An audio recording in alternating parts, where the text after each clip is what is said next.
On September 1st, when the Origin realm merges with reality, every single player will gain incredible powers. These powers come from their in-game characters.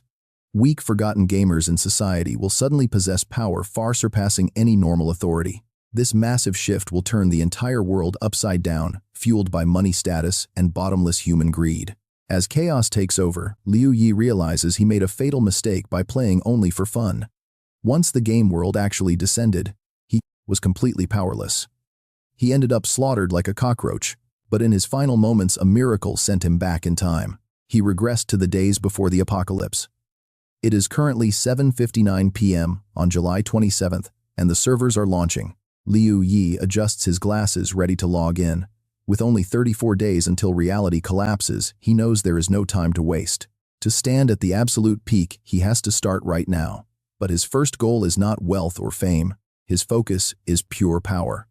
As the countdown hits 0, Liu Yi logs into the game. Staring at the incredibly realistic world, he knows he must act immediately.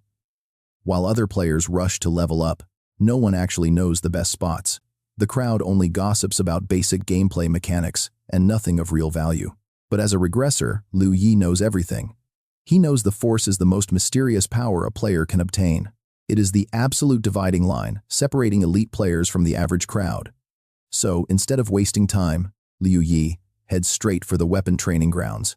In this system, classes do not exist. It all comes down to weapon mastery. Choosing the right weapon and hitting 100% mastery is the only key to unlocking the Force. This massive training area is fully stocked with every weapon imaginable. Liu Yi decides to start with his absolute favorite weapon, a single saber. Even though he is not sure if it is his true match, he is willing to test everything. After 5 exhausting hours of training, a notification pops up. Saber mastery is at 100%, but nothing special happens. It looks like the saber is not his weapon. He immediately switches to a straight sword instead. Outside the arena, a guy and a girl are discussing their amazing experiences inside this legendary online world. The physical limits of this hyper-reality are absolutely insane. The sensory stimulation feels incredibly real. It is completely addictive, and these are just the basic things low-level players get to experience. They wonder what insane high-level features are waiting for them. Looking around, they realize they have wandered somewhere new. The guy quickly guesses that this is the weapon training facility. It is massive, but only Liu Yi is inside training intensely. They try a few weapons themselves but get bored fast. Aside from a tiny mastery stat increase, nothing else happens. And for these heavy weapons, you have to swing 10,000 times to hit max mastery. They give up and leave to go level up instead.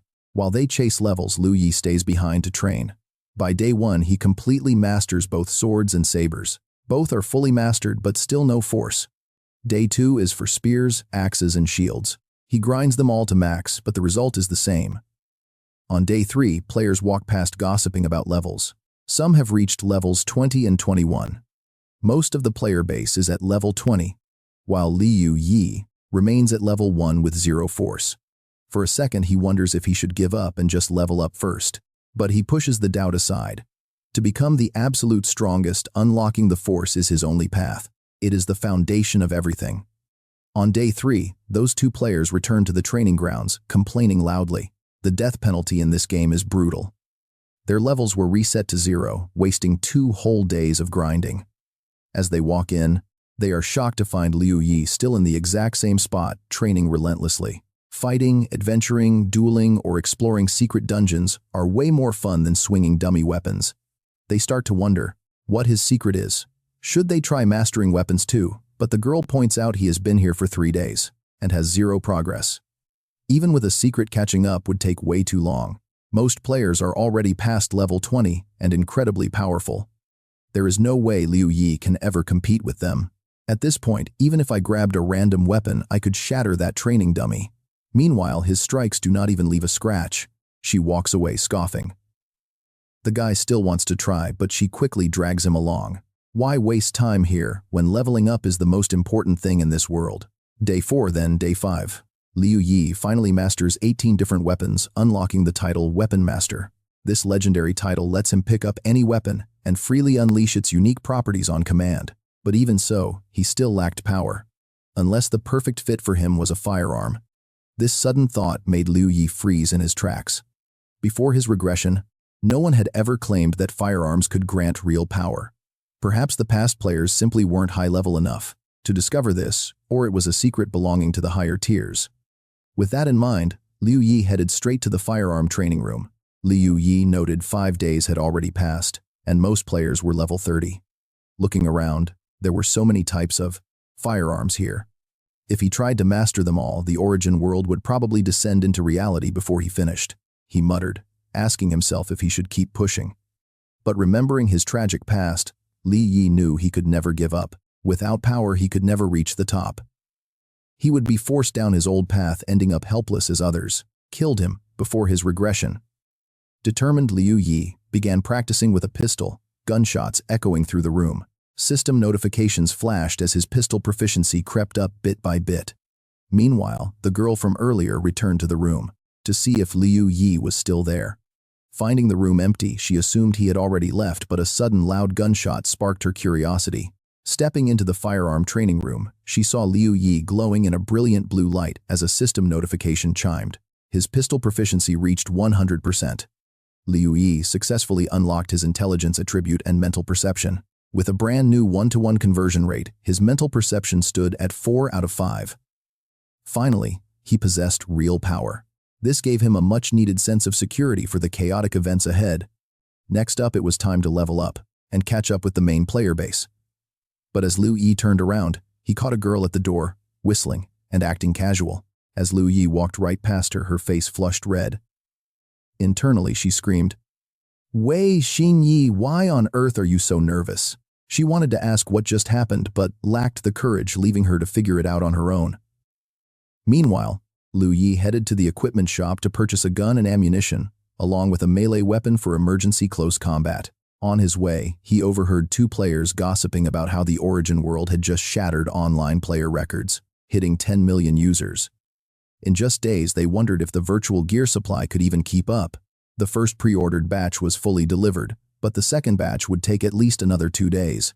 At the shop, Liu Yi bought a low-grade common pistol for 500, ammo for 300, and a short blade for 200, totaling 1,000. The price tag nearly made Liu Yi pass out. Heavens, this was way too expensive for standard starter gear, with a 1-to-1 exchange rate that literally meant 1,000 real dollars. This insane game didn't even give out free starter equipment, charging a fortune instead. Talk about a complete rip-off. But as a weapons master, he could easily use any weapon model and inherit its specific combat traits without restriction. Thanks to this title, Liu Yi could bypass the usual weapon restrictions. Soon, he arrived at the Mirror Instance lobby, where recorded runs uploaded by players for a fee served as custom challenges for others to test their skills.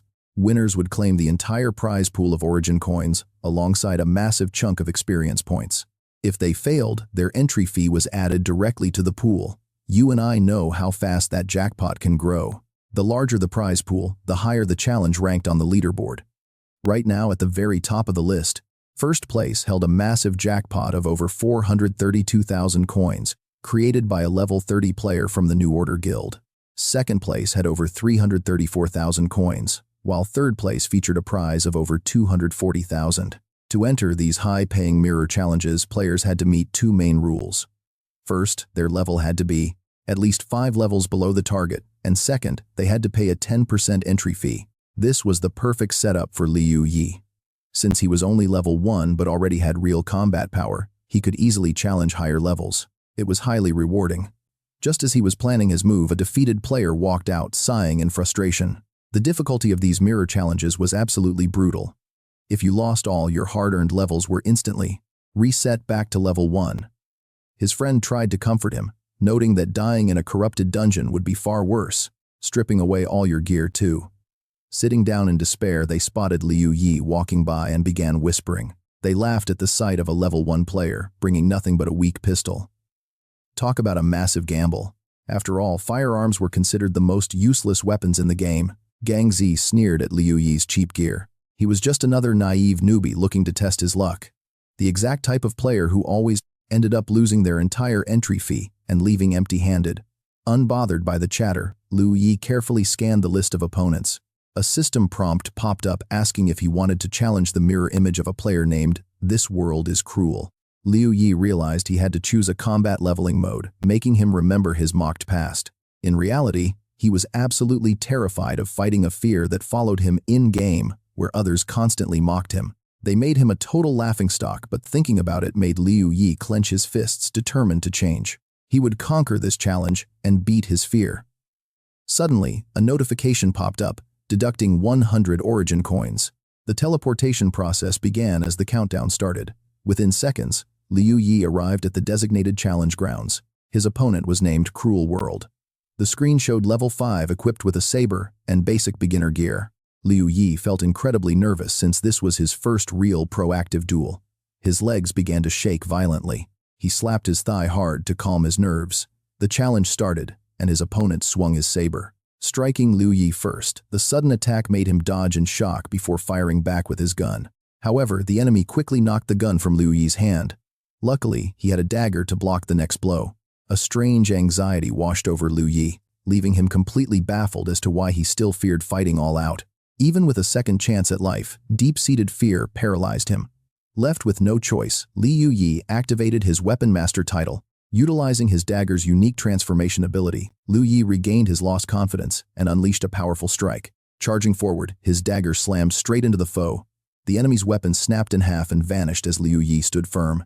Looking ahead with newfound determination, it was clear that the Weapon Master title had successfully pushed past his own limits. Though the bonus attack power was only half of his pistols, a system notification congratulated him for defeating Cruel World. He gained 1,000 origin coins and 1,000 experience, triggering a rapid succession of level-up alerts. Swearing under his breath, Liu Yi couldn't believe he actually won, though his body still trembled inside the Mirror Realm lobby. Gongzi and his companions were searching for clues, but this realm's harsh challenge mechanics made success almost completely impossible. For casual players, it was hopeless. Usually only elite members of massive guilds stood a chance at clearing it. Yet Gongzi persisted in finding a way. As they discussed, Liu Yi suddenly appeared, catching his companion off guard. His teammate recognized Liu Yi, left utterly shocked to discover he had cleared the challenge with almost zero gear. Defeating a mirror clone 5 levels higher than himself was unbelievable. Gongzi immediately turned to his friend in excitement. "He is the one. We need to secure funding from Back Garden immediately." After getting the funds, they locked onto Liu Yi. They wanted to see which mirror clone he would target next to open a betting table. Liu Yi was now level 5. With his experience over 500 and stats soaring, he kept searching for another mirror clone to challenge. Filled with intense curiosity, Gongzi and his companion quickly prepared to watch Liu Yi's next big move. They wanted to see who he would choose next, but upon seeing his final choice, they could not believe their eyes. Gongzi rubbed his eyes, insisting he was dreaming, but his partner assured him he was not. Liu Yi chose Like Thunder, a level 11 mirror clone, and one of the most formidable foes in the level 10 range. Gongzi collapsed onto the floor, completely drained of strength and utterly devastated because he simply couldn't understand this choice. Why would Liu Yi choose someone so brutally difficult? His companion held his head, stammering about whether to open bets. Sobbing, Gongzi said they had already gone too far to back out, warning that absolutely nobody else could know about this. Otherwise, their entire bet would be ruined. Suddenly, the official match announcement echoed across the entire Origin realm. Word of the duel between Liu Yi and Like Thunder spread rapidly, causing a massive uproar among players. Everyone wondered who dared to challenge the strongest level 10 clone, an opponent widely recognized as completely undefeated. Spectators mocked Liu Yi, calling him a mere newbie, carrying nothing but a basic white-tier weapon. He had no armor yet dared to fight a monster like Thunder.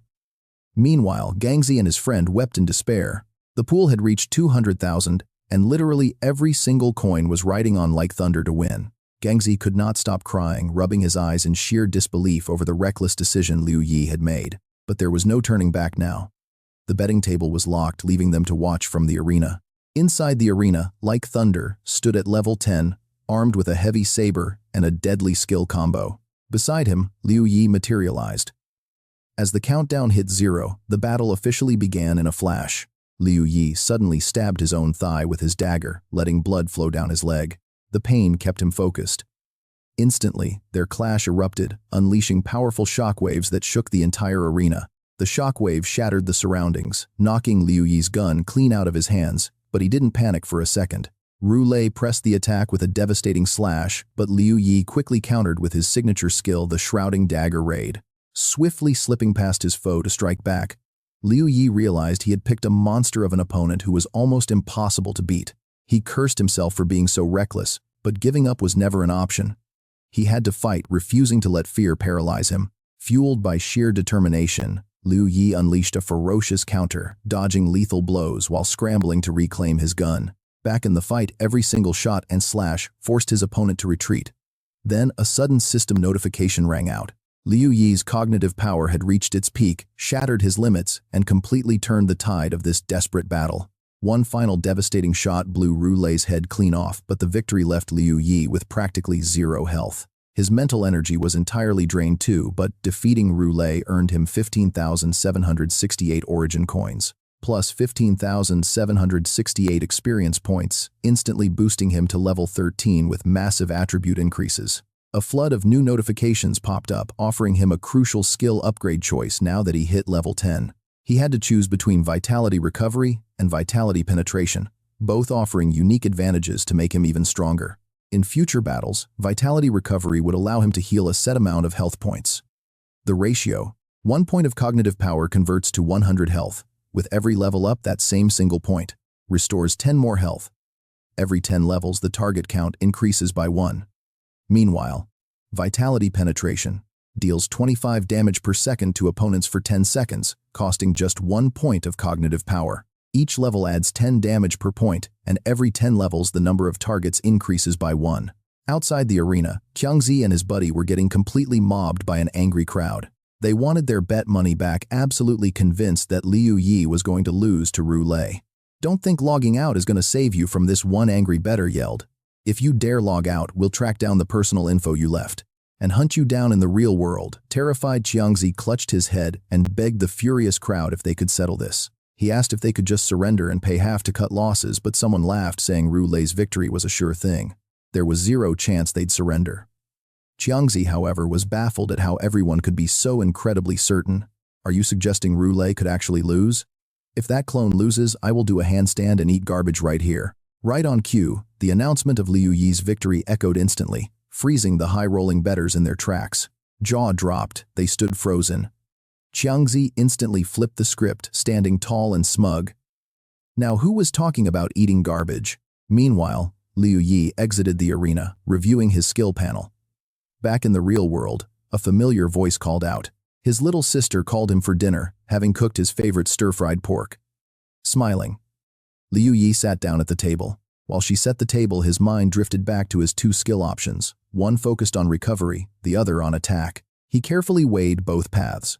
Vitality Recovery offered healing and boosted his overall physical well-being. On the other hand, Vitality Penetration would dramatically ramp up his damage output against enemies. 1 point of cognitive power could boost his raw attack by 50. Vitality Penetration might have lower burst damage, but its total accumulated damage was massive. But then there was Vitality Recovery. Once the Origin Realm merged with reality, this skill could heal physical wounds and cure deadly infections. That single factor alone made it easily one of the most highly sought-after skills for the future. Plus, once he reached the high-tier collapse zones, having a solid healing skill would be absolutely essential. Healing classes always had an easier time finding parties. Lost in thought, he put down his chopsticks, surprising his sister. He usually ate 3 times this much, leading her to believe her brother needed a girlfriend to keep him grounded. Leaving him alone with his thoughts felt dangerous. Meanwhile, back with Qiangzi, a broke bettor fell to his knees crying. He begged for just half of his money back, sobbing that it was his life savings and he'd be ruined without it. Qiangzi scoffed and kicked him away. "If you guys took the surrender earlier, you'd be fine. But what did you choose?" Before he could finish, a heavy fist slammed right into his face. The level 10 Roulet clone had been wiped out. "How are you going to compensate us?" demanded Jia Quan, the New Order guild manager in charge of the arena. Terrified, Qiangzi stammered that Liu Yi wasn't his partner, and that they had no idea he'd actually pull off a win. With the mirror match over, Ji Guan can't help but fume, convinced Gangzi walked away with the real jackpot. He thinks he can easily pass the buck, but Ji Guan decides a face-to-face talk is definitely needed. Terrified, Gangzi begs for mercy and offers up all his cash, but Ji Guan refuses with a bone-chilling, dead-eyed stare. "All I need are a few small favors. You can handle that, right?" Meanwhile, Liu Yi is already logging back in. Right away, he locks in the passive recovery skill, boosting his combat rating and breaking past the 10-point battle power barrier. With the combat system fully unlocked, Liu Yi's official battle power sits at 15.6. This grants him the low-dimensional warrior title, giving a huge +1 weight multiplier to all his basic attributes. Normally, this insane reward only drops when a single stat hits over 100. But he got it right now. Not only is it a direct buff, but this +1 modifier basically doubles the effectiveness of his stats. So despite being level 13, he plays like a level 26 monster. Checking the rankings, he spots a name. Sitting comfortably at number 6 with a bounty of 152,475 coins is level 20 powerhouse, Liu enters. Liu Yi wonders if he can actually take down a veteran of this level. It's a massive challenge, but also the ultimate test. He needs to see just how far he's come. Without hesitation, he selects Liu enters as his next target. Consider this his true trial by fire. Meanwhile, the Yuan Realm global chat is absolutely buzzing. Players are losing their minds over his impossible victory. How did this kid manage to destroy the level 10 mirror image of Liu? Everyone is rubbing their eyes in disbelief because nobody saw this coming. How could a level 5 player pull off a miracle like that? The high rollers who bet big on Liu are now leaving empty-handed and miserable. But the hype explodes as a new level 13 versus level 20 match is announced. Everyone is dying to know who's behind this insane fight. That's when an insider reveals that the manager of the New Order's mirror space arranged it, dropping a massive bet on Liu Yi to win. With 300,000 on the line, everyone is holding their breath waiting for the results. Over at the mirror space entrance, Gangxi and his buddy are sweating bullets. His partner asks him, "Jiguan only told you to promote the match, not to bet. Why did you go and wager everything on Da?" Despite his fear, Gangxi acts confident, swearing Liu Yi will win. He explains that if Jiguan wanted to target them, he couldn't use the New Order's influence anyway, so there's no point in worrying. Jiguan's real plan is to hype the fight so everyone dumps their money on Liu Yi. Gangxi knows this is a dangerous trap. Inside the battle arena, the countdown hits 0.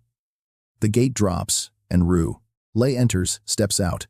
Looking sleek in advanced light armor and wielding dual blades, he radiates pure power. Liu Yi, however, stands there in basic starting gear with just a dagger and a pistol. He looks completely outmatched. He's carefully calculating his mental energy, knowing he only needs one clean opening to land a devastating death blow. That's his path to victory. The second the match starts, Liu Yi fires a shot straight at his head, but Liu easily deflects it and counters with brutal slashes as gunfire echoes through the chamber. The tension is suffocating. Yet Liu Yi can feel his power surging, realizing he's no longer getting pushed around. He is on a completely different level now. But just as he's feeling proud of his growth, Liu sneers. "A low-level trash like you dares to attack me." The words strike a nerve and Liu Yi panics, stepping back. It's like facing an old nightmare. His legs tremble and he wonders if he has the courage to keep fighting. But as the panic subsides, he realizes that backing down means staying weak forever. He must push through. In a flash, he lunges forward, locking his opponent in a chokehold and raising his gun. Aiming directly at Liu's skull, he proves how much he's grown. One final gunshot rings out, and the level 20 powerhouse is obliterated. The victory nets him 152,478 coins and experience points, triggering a massive wave of level-up alerts. With the level 20 skill branch requirements unlocked, Liu Yi finally steps out of the intense battle zone. He is absolutely certain of one thing: he hasn't just grown. He's now miles ahead of everyone else. Meanwhile, over in the betting hall, players are going wild. Unbelievable. The guy's a literal god of wealth. We need to worship him. But while some celebrate, others are breaking down. They're completely flat broke after skipping out on him, crying over their empty pockets. Just then, Gangxi's partner notices something on the screen that completely changes everything. Ga Quan set this up on purpose to trick everyone into betting on Liu Yi. After beating the level 20, Liu Yi could easily reach level 22 or 23, earning a shot at the level 30 mirror boss. That match would be brutal, but if he pulled off a win, the rewards would be absolutely massive. Still, Chengzi wondered how Ga Quan could guarantee success, that the level 30 Liu would crush Liu Yi. If that happened, this next challenge would just be a total death trap for Liu. Sure enough, Liu Yi walked straight into the level 30 challenge just like Ga Quan planned. In his mind, he felt he was not only stronger now but steps ahead of everyone else. If his earlier victories did not prove his worth, Then, he would use this fight to showcase his true talent. But challenging this undefeated level 30 mirror boss, no player dared. Anyone who tried got wiped back to level 0. That undefeated title was no joke. Rumor has it the Order Guild even shaped the entire game history around this boss. And right now, Liu Yi was locked in, ready to start the battle. Ga Quan smugly opened the betting pool to rake in the cash. Qiangzi got swept up in the hype too, but he placed his bet on Liu Yi, leaving his friend holding his head in disbelief. Why are you betting on him again? This is obviously a trap. Meanwhile, on the battlefield, Ru Lei stepped up.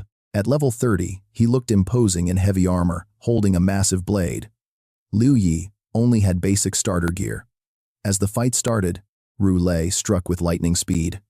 Liu Yi could not even react as his entire health bar plummeted instantly. He quickly regained his composure and forced Ru Lei back with a sudden burst of power. Immediately, Liu Yi unleashed a barrage of bullets. Ru Lei effortlessly dodged every single shot, then rushed forward to deliver a vicious slash. Liu Yi crossed his arms, barely blocking it. His healing speed could not keep up with the pure damage. Sent flying back, Liu Yi barely avoided the next slash by rolling on the ground. He leaped backward to gain some distance, desperately trying to formulate a plan. A level 30 opponent was on an entirely different level. Even with his stats boosted, he was still completely outclassed. Still, if this was the limit of Ru Lei's power, you and I know he could win. Right then, Liu Yi unlocked a new skill, Blessing. It boosts target attributes and randomly cleanses one negative status effect, active for 1 minute. If he couldn't close the level gap, he would use raw attributes to make up for it.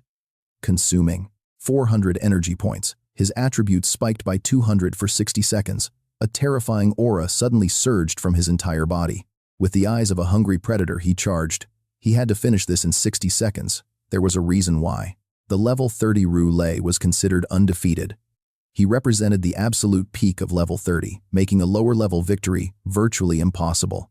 If anyone actually managed to win, it would prove they possessed unmatched potential and an absolutely supreme physical constitution. Back in the fight, Ru Lei continued dodging every single bullet, but this time, the final shot caught him off guard. Taking a direct hit right to the chest, Ru Lei stumbled, unable to defend against the barrage of bullets that followed, leaving him riddled with holes.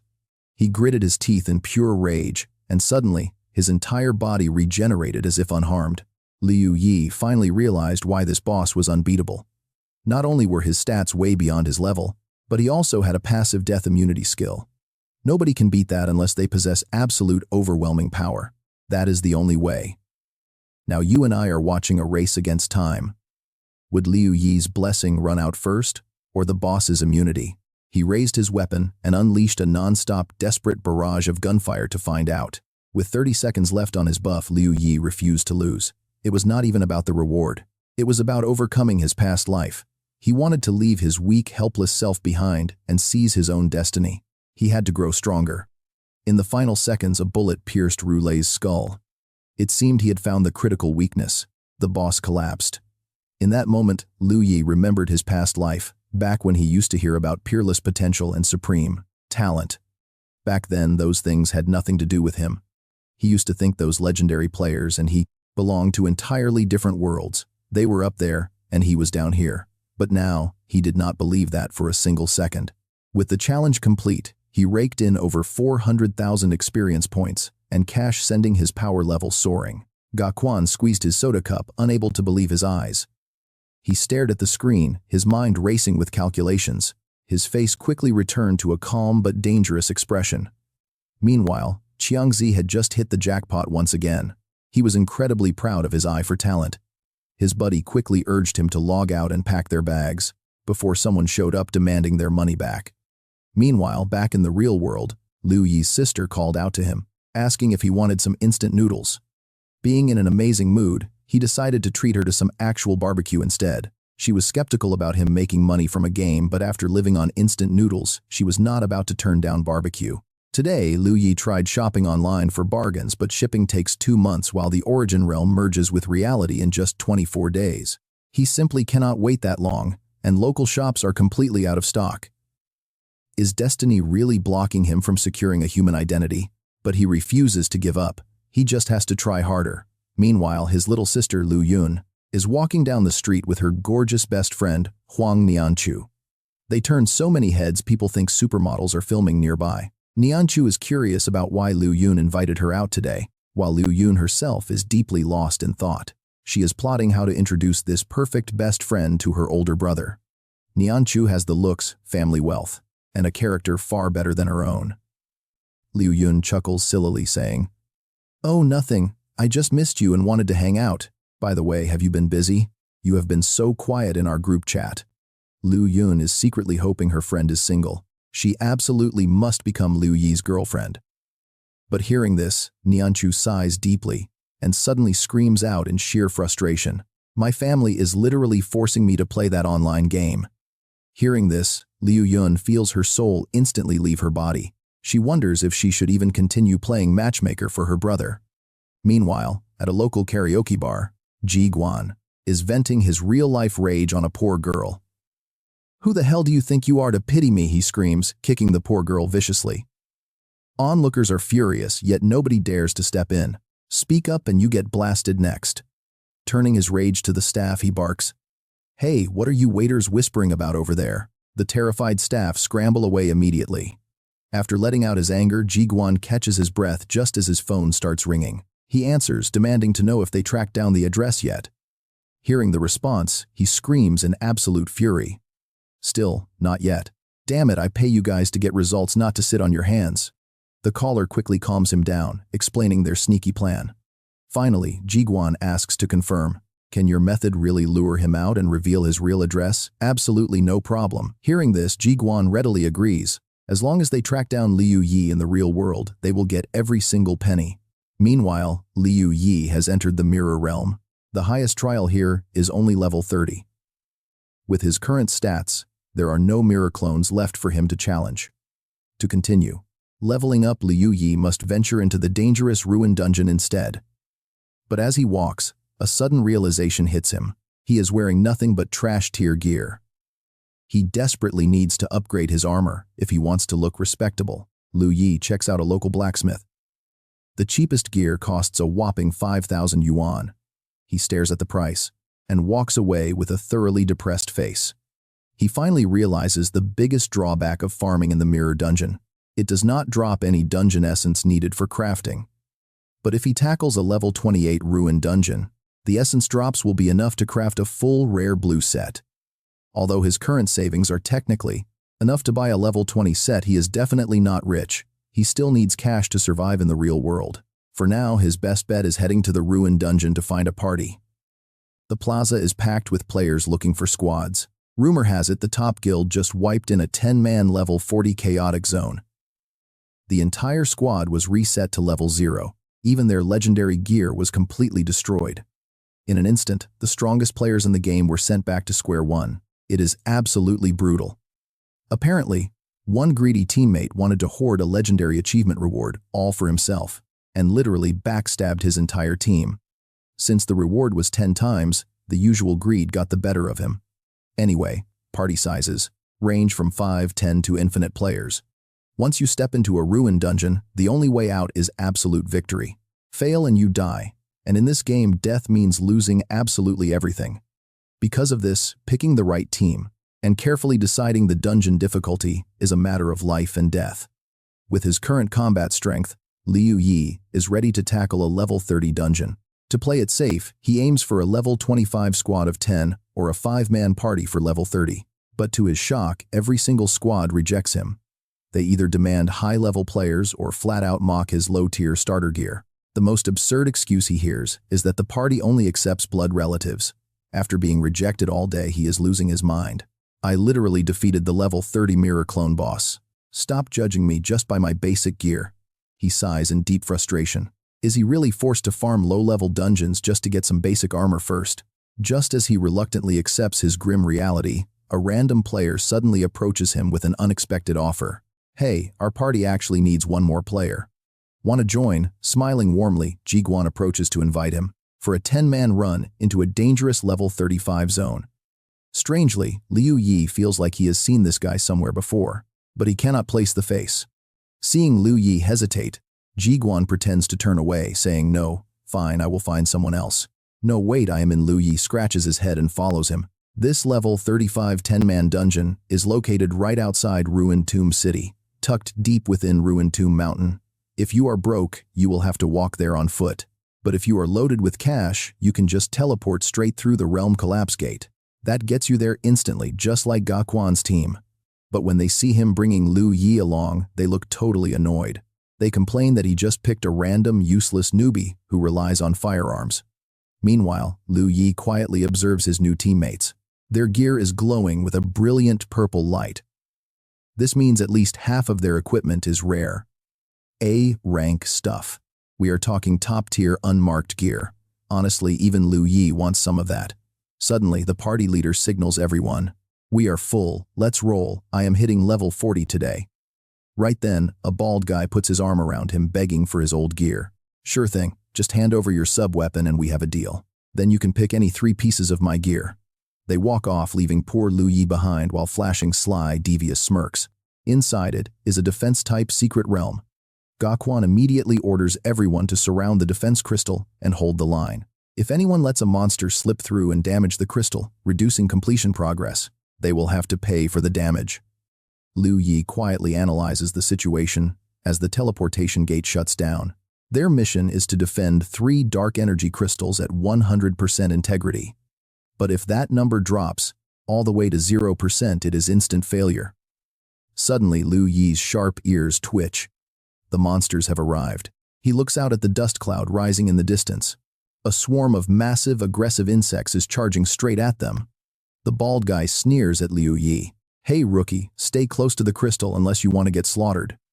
He swings his massive double axe instantly, slicing 3 beasts in half. The other members are taking down monsters just as easily. Their coordination is seamless, proving they have been raiding together for a long time. While fighting, Gaquan glances at the swordsman in red and gives a subtle signal. The swordsman intentionally lets a monster slip past. It charges straight at Liu Yi. At this moment, Liu Yi is still busy analyzing. The team is coordinated, sure, but their actual combat levels are totally average. He suddenly draws his blade, killing the beast in one clean strike before it can even touch the crystal. The first wave is officially over, and the second starts in 10 minutes. The monster corpses are instantly teleported away. The guys gather around and start praising Liu Yi. They never expected a guy in starter gear to be such a hidden expert. He easily handled a monster 10 levels higher than him. The red-haired guy acts dramatic, sighing that if Xiao Dian hadn't suddenly vanished, leaving their defenses vulnerable, he wouldn't have missed his mark. The bald guy quickly suggests that Liu Yi join their defense line. That way they can clear the mission flawlessly. Another member even suggests recruiting Liu Yi permanently to replace that missing guy, Xiao Dian. You should be our permanent member. What do you say, brother? If you join us from now on, you won't waste time looking for parties. Once our teamwork improves, we can even take on high-level secret realms together. Liu Yi looks absolutely thrilled. The lackeys turn to Gaquan for approval, who flashes a warm, fake smile and nods. But if you want to join our crew, you will need to provide your real phone number and home address. This is just to prevent another situation like Xiao Dian. He sighs, complaining about how hard it was to build up their teamwork, only for him to vanish and leave us hanging. If you are joining us, we hope you can understand our caution. Liu Yi falls into deep thought. Seeing this, the group exchanges sly glances eagerly, waiting for him to walk right into their trap. But out of nowhere, Liu Yi speaks up. So is this your actual goal for inviting me into your party? Out of all those players in the square, they specifically targeted him, and once inside, they acted like the friendliest brothers ever. They showed off their strength to win his admiration, then faked a crisis and let a monster slip by to test his combat skills. Using that as an excuse to invite him, they could easily trick him into revealing his real-world personal information. What a meticulous and deceptive scheme. Liu Yi suddenly recalls that Gaquan is actually the Mirror Space supervisor from the New Order Guild. Other players warned him about how a challenger who beat level 20 Roulet's mirror image got scammed out of his home address. That guy was kidnapped in the real world and forced to work in a karaoke bar still unreleased. And Liu Yi beat level 30 Roulet. No wonder he caught Gaquan's attention. The villain went through all this trouble, acting like a friendly brother just to get his address. The lackeys exchanged tense looks, ready to strike immediately. Surprisingly, Gaquan manages to hold himself back, putting on a calm face. Why would you say that? Surely there must be some misunderstanding here. Liu Yi draws his gun, refusing to play along. He did not misunderstand a thing. He only tagged along into this realm to see what they were planning.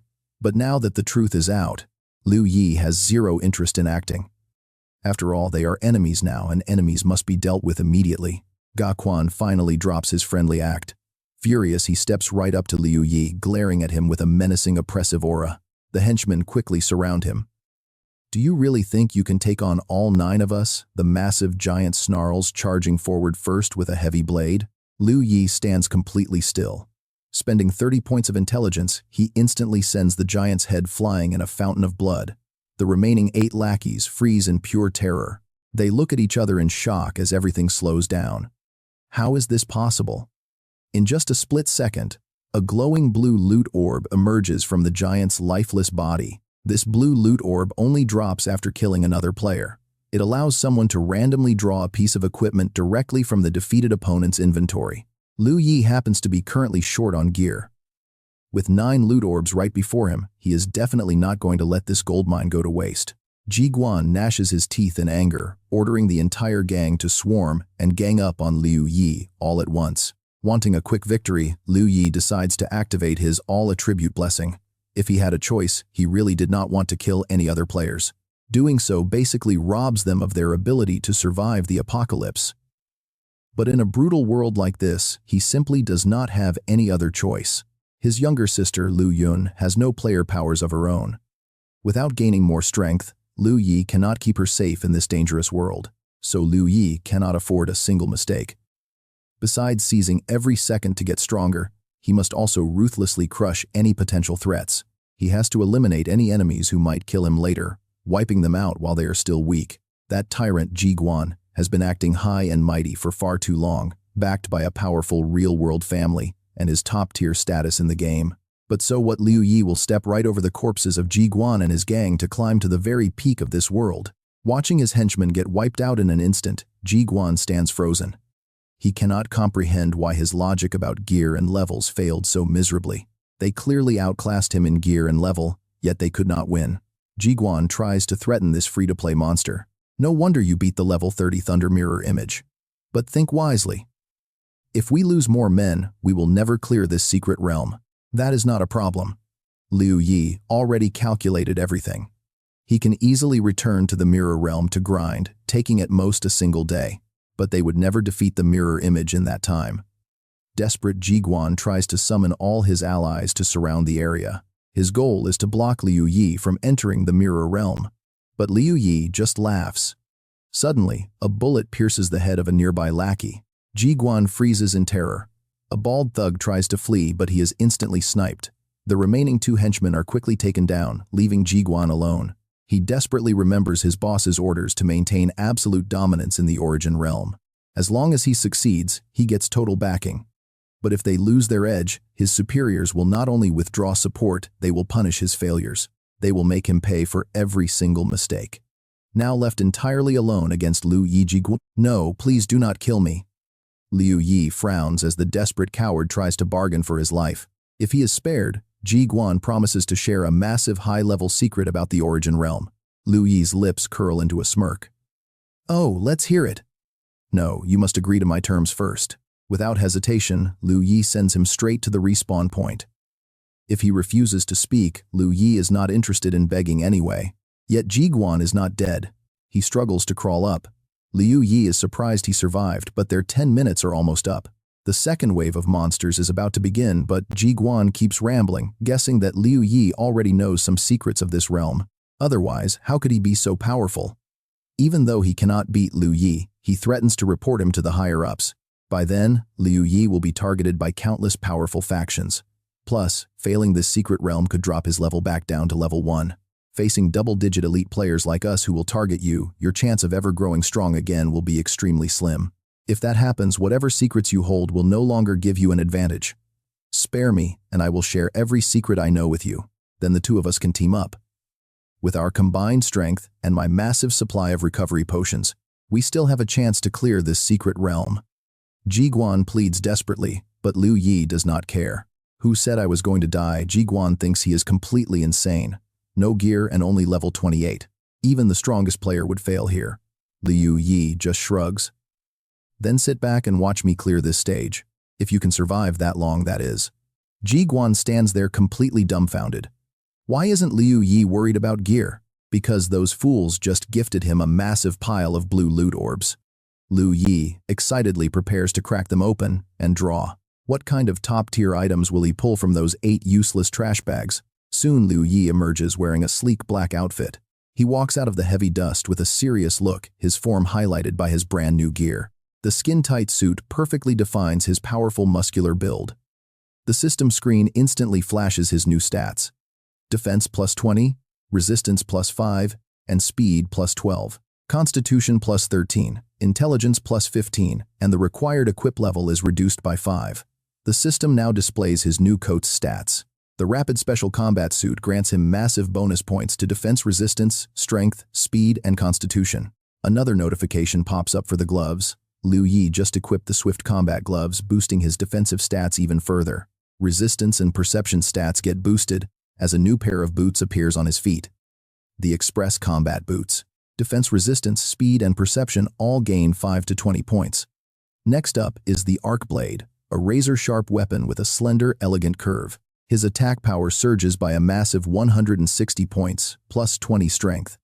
The weight reduction skill lowers equipment requirements by 5. The system begins listing his player stats one by one, starting with his current level, level 28. Stats like experience, attack, defense, resistance, strength, speed, constitution, intelligence, and perception are shown. Distributable points remaining 0. With energy at 354 out of 564, the system calculates his combat power at 46. Once the system finishes, Liu Yi grips his new blade, smiles at his opponent, and thanks them for their immense generosity. He raises an eyebrow, adding that with this set of gear his strength has easily tripled at the very least. But on the flip side, it also proves how utterly useless they are in this dusty, desolate desert wasteland. Liu Yi finishes by mocking them for losing despite such great gear. Hearing this, Jige's eyes pop wide open. He stands there completely dumbfounded by this sudden turn of events, but only for a brief second. Regaining his composure, he grits his teeth and glares furiously at Liu Yi, suddenly bursting out into a scream. No way. Even with that gear, there is absolutely no way you can clear this dungeon all by yourself. Right then, the dungeon monsters swarm them. A leading beast leaps directly at Dark Crystal with its jaws wide open. With its jaws wide open, the beast is instantly shredded. Liu Yi casually swings his blade, slicing it to pieces while chuckling softly. Wearing a bright, ecstatic grin, he watches as the remaining monsters charge straight toward him in waves. With just a few effortless, casual slashes, he chops every single beast into a pile of minced meat. Resting the blade on his shoulder, he admires its sharp edge and smiles, feeling incredibly pleased with himself. With this incredible blade clearing out, these pests won't even require his energy anymore. Meanwhile, the surviving monsters keep rushing in.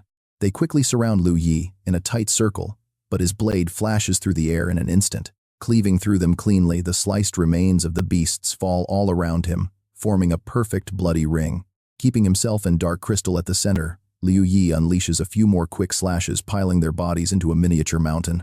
Though the health bar above Liu Yi's head is completely drained, his newly equipped gear suddenly begins to glow. It emits a soft green light, instantly restoring his health. Nearby, Jiga is struggling, fighting off beasts with his bare hands. He desperately fends off the incoming monsters, unable to help but scream at Liu Yi while trying to survive. You clearly have rapid recovery potions too, but just how many of them do you actually have left? I will definitely outlast you, Jiga watches Liu Yi smoothly slice through the horde, shouting out to him once again. I'll stand right here and watch how your arrogance kills you. Just then, Liu Yi kicks away a monster leaping at him.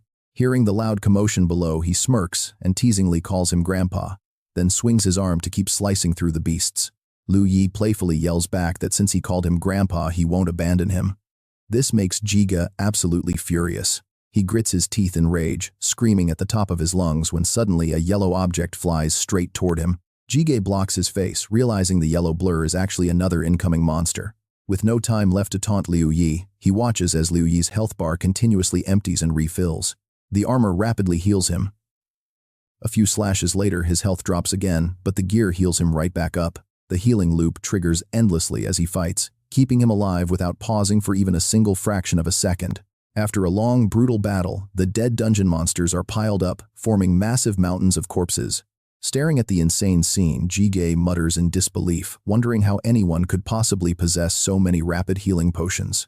Suddenly, a monster bites down hard on Jige's arm, sending his health bar plummeting straight to the bottom. Yet he is still distracted frantically, thinking that the amount of potions Liu Yi used must exceed the standard player inventory limit. Opening his system interface to look for potions, he finds his slots completely empty, leaving him utterly helpless as his health drains. Eyes wide with terror, Jige screams desperately for a potion, but it is already far too late. More monsters begin charging at him, swarm after swarm, locking onto his position and closing in rapidly. They bite his arms, legs, and shoulders. Jige struggles, begging for mercy, as the grim reality of his doom sets in.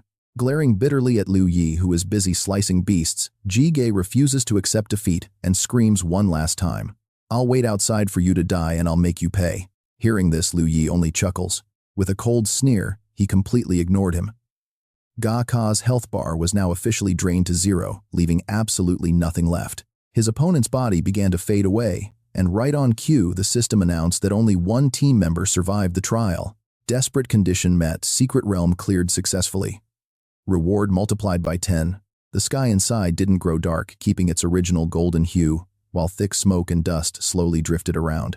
Right in the middle of that dust cloud, Liu Yi collapsed to the ground, leaning back against the monster corpses to catch his breath. Waiting for the system to clear the debris, Liu Yi thought to himself that it was finally over, and he was completely exhausted. Letting out a heavy sigh of relief, Liu Yi turned his head to watch the debris slowly dissolve into nothingness deep in thought. Thank goodness the monster corpses automatically refresh. Otherwise, with this many bodies, he wouldn't even know where to put all those dark energy crystals. Right at that very moment, a glowing golden orb suddenly materialized right before his eyes. It was a golden loot orb. The system quickly chimed in, noting that this rare golden orb allows him to freely choose.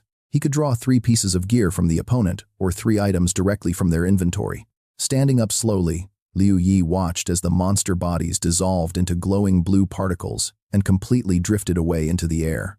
Straightening himself up, he chuckled, saying that the secret realm manager had finally done us a huge favor for once. The golden orb slowly drifted over to him. He watched in awe as the shining gem shrank down, resting perfectly right in the palm of his hand.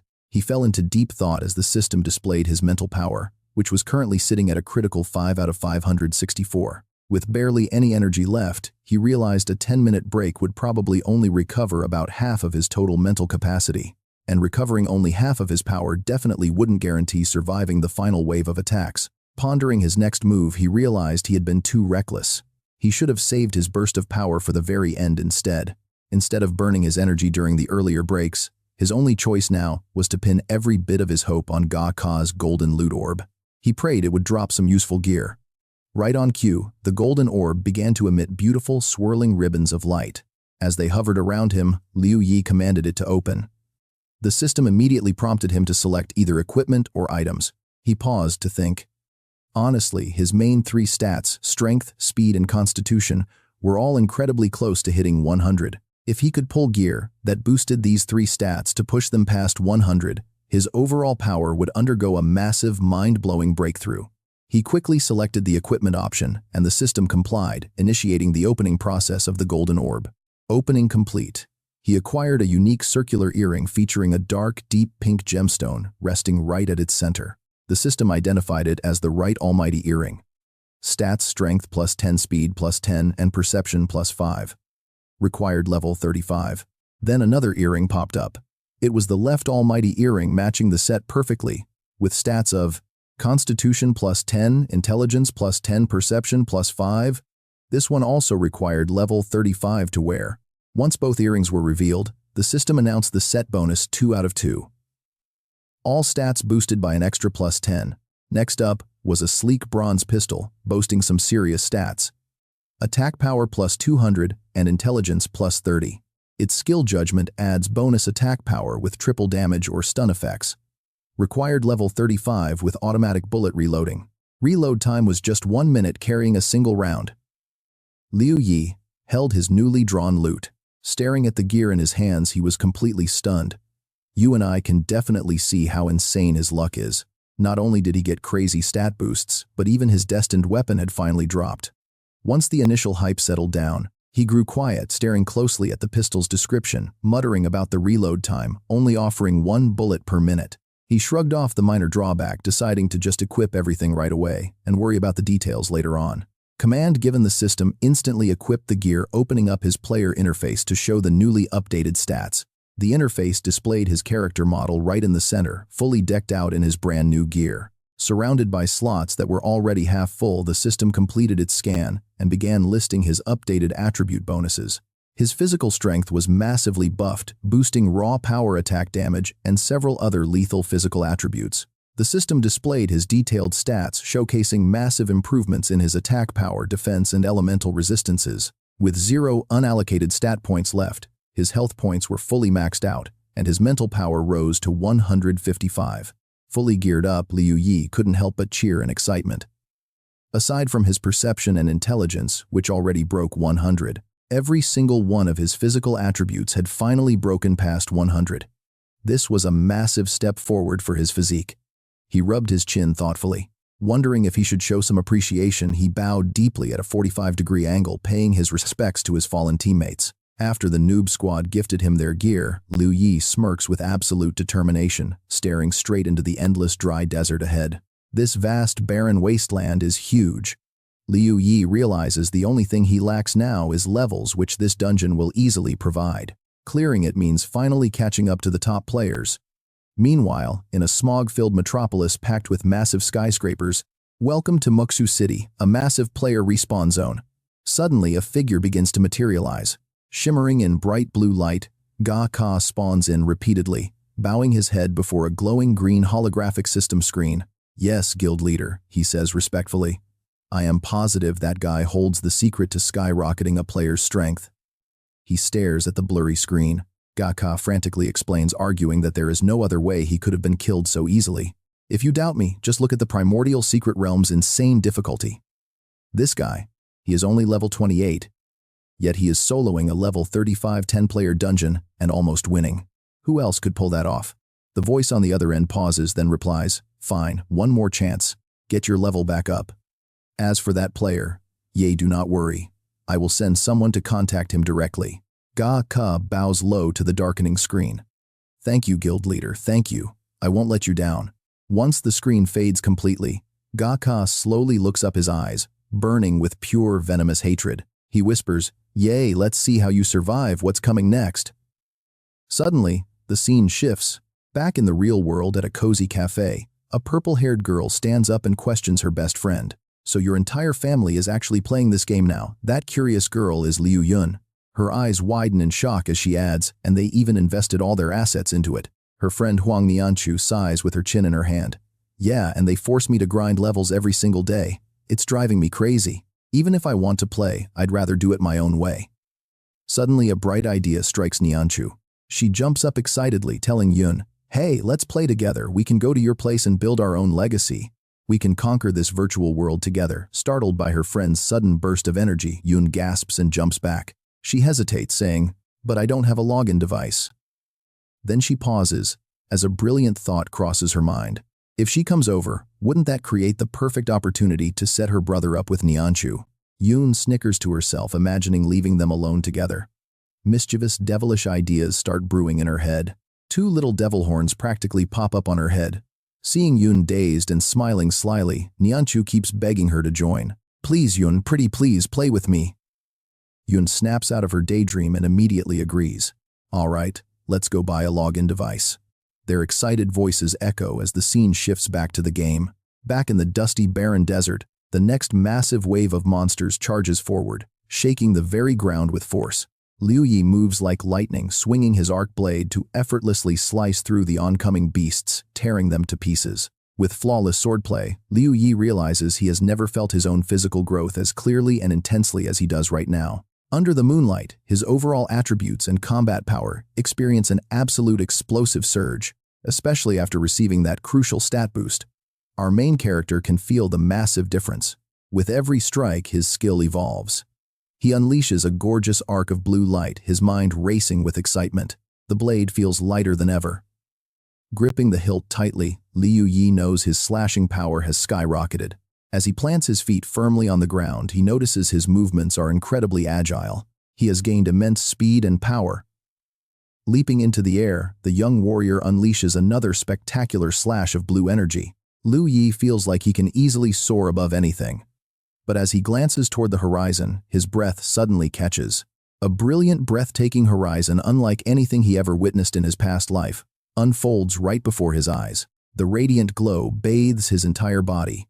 Liu Yi stares, momentarily frozen in awe, before a confident smile slowly spreads across his face. His mind clears as he realizes he can see much further now.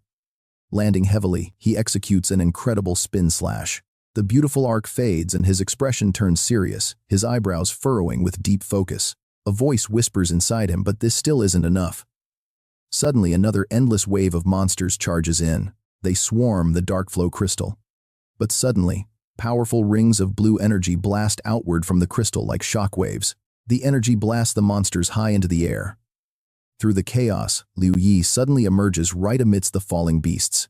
Mid-air, he reminds himself of his ultimate goal. He doesn't just want to see greatness, he wants to grasp it.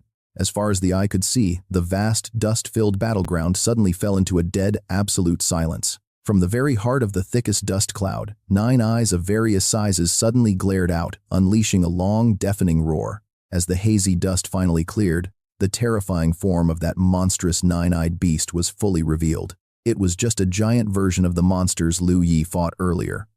Seeing this, the young warrior gripped tightly, his returning light blade with a tense look.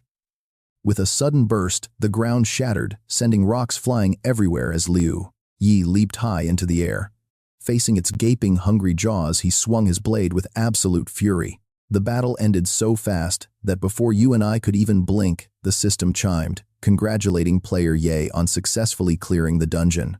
His clearing rewards were a massive chunk of experience points and 10 dungeon essences, followed immediately by yet another major achievement notification. By conquering this highly dangerous pocket dimension, he had officially earned the legendary title, Despair Reverser. Whenever a party member is defeated inside a dungeon, his overall attributes will receive a 10% boost. Right after a series of pleasant level-up chimes rang out announcing that player Ye had reached level 36.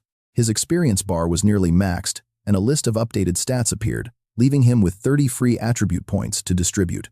Both his HP and mental power had reached their maximum, and the system notified him about his level 20 aura skill. The first path was Silence, which disables opponent skills for 5 whole seconds, along with a detailed list of stat adjustments. Next up was the second option, Bind, which completely immobilizes an enemy for 10 whole seconds along with its own balance of pros and cons. Meanwhile, Liu Yi was casually resting on the back of that final giant monster. Looking up at the sky, he was deep in thought. As the system began processing the headless corpse of the defeated beast, a bright, satisfied smile spread across his face. He couldn't help but think how incredibly strong he was. With a smug, proud grin on his lips, Liu Yi thought to himself as the system teleported him out. This time, surely nobody would dare reject his party requests anymore, right? Now, as you and I return to the real world, we find ourselves in Liu Yi's rather run-down apartment, where a pair of hands gently places his gaming glasses onto the table.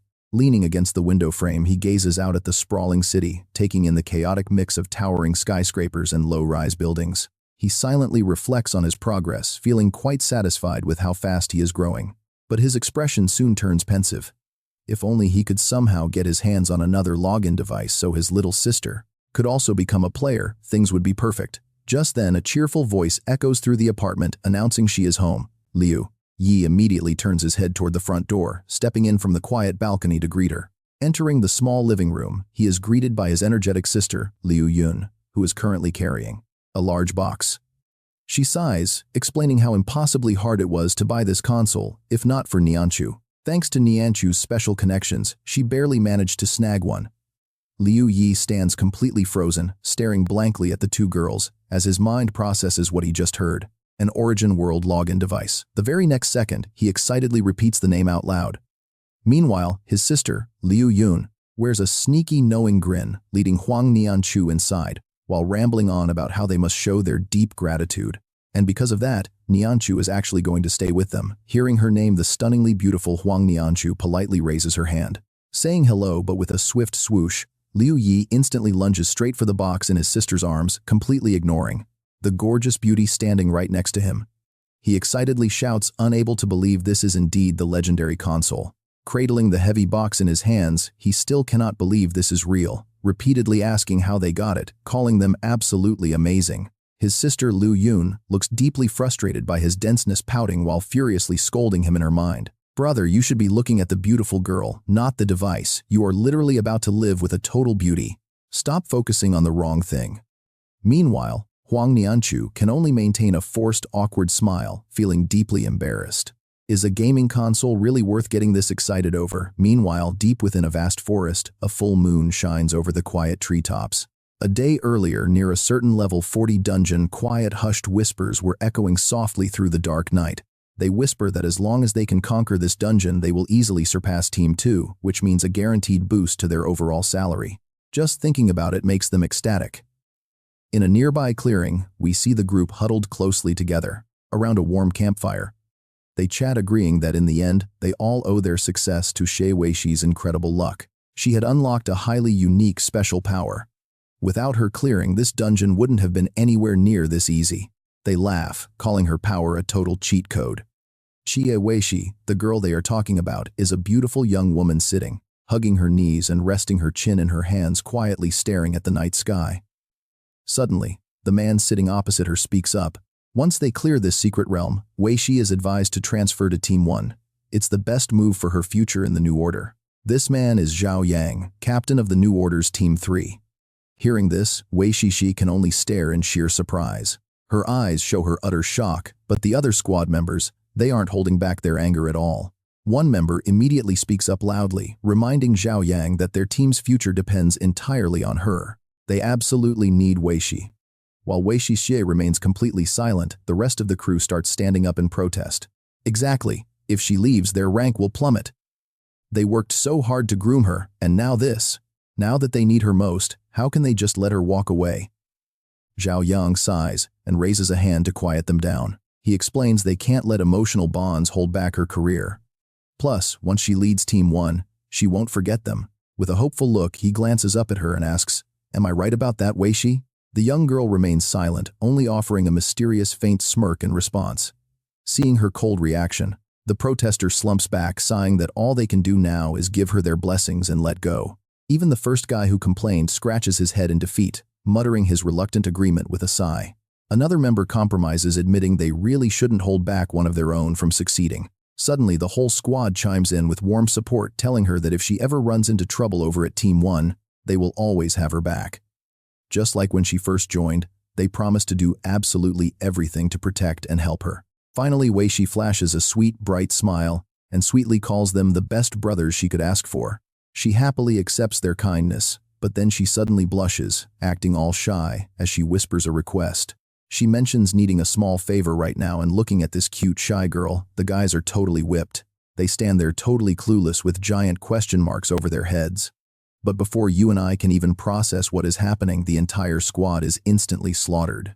Only one teammate is left, barely clinging to life, his HP bar flashing a critical red as he gasps for air. Choking on his own blood, he stares up in absolute betrayal, stuttering out her name while Weishi just smiles back coldly. She calmly explains that while she has the force, her level is too low. She needs them to trigger a special reward. This desperate dungeon reward will easily launch her into the ranks of the absolute top-tier players in the Origin world. The dying teammate yells in pure outrage, asking if this horrific betrayal is really how she repays their years of support. Weishi casually waves it off, telling him to chill because it's just a game and they can easily level up again. Gathering his final breath, he leaps up and fires a barrage of bullets, screaming curses at the ungrateful monster. Weishi doesn't even blink. She effortlessly dances through the rain of bullets and closes the distance right to his face. She whispers a cruel reminder. No matter how powerful a machine gun is in this game, its bullet velocity is locked. It can never hit a high-tier player whose speed stat is well over 100. Her stunning face twists into a smirk as she whispers that melee weapons are a different story. With a swift, brutal thrust, her blade pierces straight through his throat. The sweet girl is completely gone, replaced by pure ice. She quietly mutters that, with high enough stats, physical strike speed and raw power have absolutely no limits. One day later, deep inside a high-level 20-man dungeon cave, a panicked voice echoes through the darkness. A healer screams that their potions are completely drained, desperately asking if the captain's ultimate attack is ready yet. A terrifying giant bat-human beast roars, locked in a brutal, chaotic struggle with a high-level raid team. They scream in desperation. Why on earth are there no healer classes or priest players in this entire game to restore their health? Just as they hit their limit, a blinding flash of blue energy slices right across the giant beast's face. The strike completely shatters its jaw. The hero behind this legendary blow is a man wielding a massive glowing blade. As broken fangs rain down, the entire team erupts into cheers, praising their incredible captain for saving the day. But there's a catch. His cooldown takes forever. Just as he lands safely back on the ground, the colossal beast crashes dead behind him. This elite warrior is none other than the level 45 captain of Team 1, Rulei Dengchang. Taking a few calm steps forward in his combat boots, Rulei notices a blonde man calling out to him from afar. Curious, Rulei asks his guild leader what's wrong, seeing the anxiety on the blonde man's face. That man is the level 45 guild leader of the New Order Blazing Rage. He replies grimly. Another force user has apparently appeared. Now you and I have to wonder, are they a friend or foe? Can they recruit this new power? The other guy replies that he just eliminated the manager of the mirror dimension. Hearing this, Rulei scratches his head in utter confusion before spinning around, fuming, to ask Wei Shi what she is doing. Meanwhile, on the lawless outskirts, a massive cliff stands covered in a wild mix of blooming pink and blue flowers. Wei Shi stands there with her hands on her hips, and you can see a tense private message from the angry New Order leader, a player with aura just like her named Ye. Reading this, she smirks, noting the guild leader did not specify to recruit or eliminate him. Wei Shi taps her chin thoughtfully, murmuring about just how incredibly rare players with aura actually are in the current landscape. Recruiting a powerhouse like Ye would prove she still has what it takes to expand the guild and build a true empire. But taking him out would show she has zero interest in the guild's future. Her pink lips curve into a cold smile as she speaks. The leader does not care about this player, meaning he is fine with both options. But because he values her, he left the choice to her. He wants her to recruit Ye to prove her worth. Despite her innocent angelic face, a dark intention hides behind her beautiful eyes. She claps her hands together and whispers a chilling command, completely betraying her sweet appearance. If that is how it is, then I choose to eliminate Yi.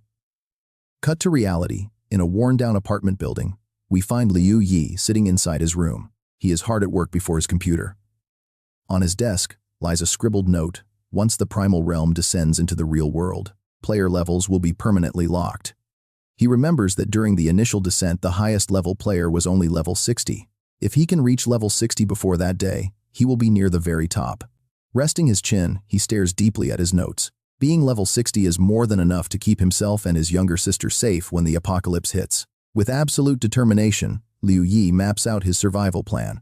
Once the world falls, society will collapse, and essential supplies will dry up. Massive gaming guilds will rise to establish a brutal new order, and food will quickly replace paper money as the ultimate currency. Because of this, he must stockpile as much food as possible before the digital apocalypse officially merges with their reality. He also needs a secure base to build a mini doomsday fortress for him and his sister.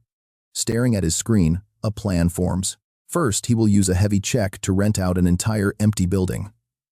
Step by step, his survival strategy is taking shape. He intends to spend every penny earned from the mirror dungeon on massive stockpiles of rice and non-perishables waiting for delivery. As for his in-game character level, he has already reached level 36, leaving him just 24 levels away from his goal. Looking at his stats, he smiles. Everything is going according to plan. As long as he survives inside the game world and secures his real-world stash, he and his sister can easily survive once the apocalypse finally hits. They can live in peace. In the weapon training hall, 3 figures gather at the far end of the corridor. Liu Yi explains that in the primal realm, the ultimate power is aura, and the absolute key to obtaining this legendary force is mastering weapon proficiency. To survive in this brutal world, the absolute most crucial first step is to practice relentlessly with weapons. This is how they tap into aura. Nearby, a beautiful girl stands ready holding a long training staff in her hands. Her name is Liu Yun, nicknamed Cash Queen, currently level 1. He continues, noting that while Nian Shu has amazing gear and a solid level, without aura, even a high-level player is just average. Liu Yi turns his gaze to Huang Nianshu, who stands right beside him. Her profile reveals she is level 32 with the nickname Whispering Heart. He advises them to start practicing their weapon masteries immediately. The 2 girls happily shout their agreement. Warm sunlight streams into the training room through the cracks of the heavy double doors. Liu Yi pauses by the door, turning back to watch them train. He silently wonders how his actions have subtly altered history.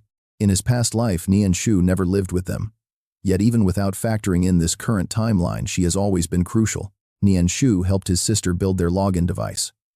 Watching her train diligently, he remembers that without her help in his past life, he and his sister would never have survived those first 3 years. Punching the air, he swears to fully repay her kindness this time. Fight on toward level 60.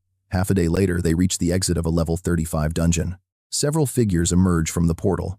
Liu Yi steps out now, proudly sitting at level 37 as excited players quickly crowd around him.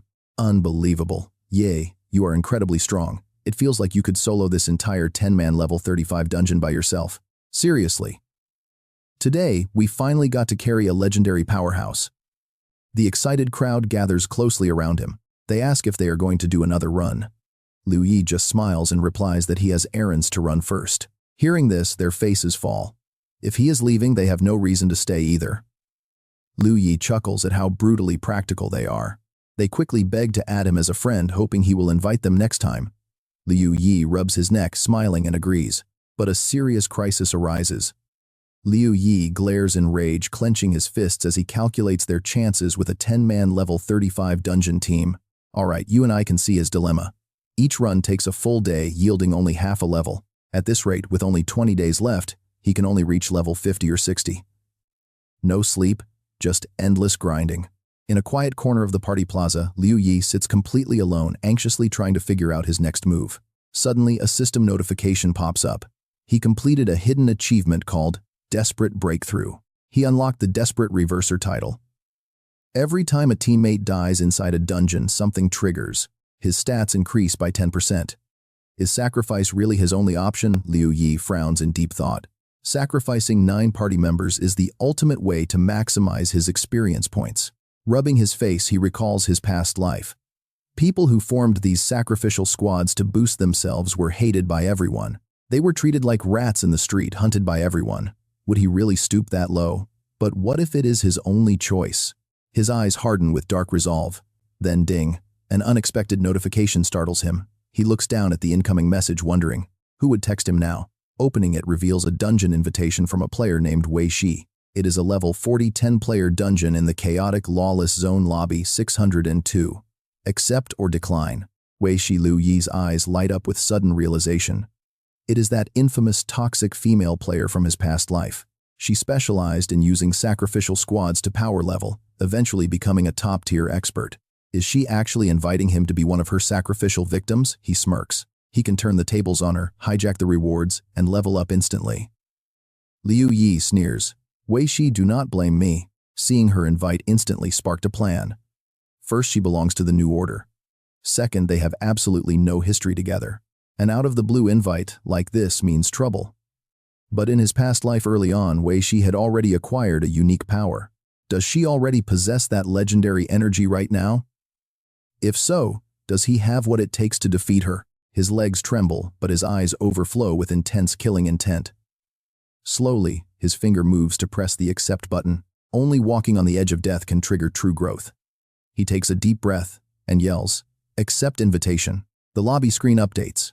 Party leader Wei Shi, level 45. Member Brother Fridge, level 43. Next is Gentle Beast at level 41, Pinky Snort at level 44, and Brain Tiger at level 42.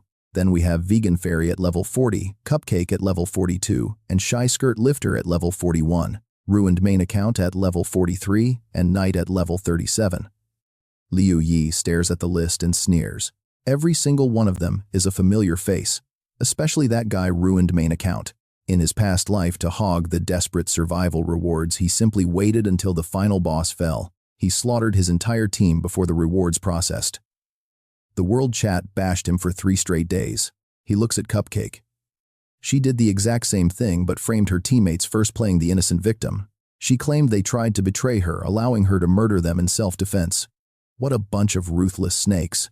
Every single person here has a bloody history. You and I know this party is basically a slaughterhouse. Is Wei Shi setting up a double cross?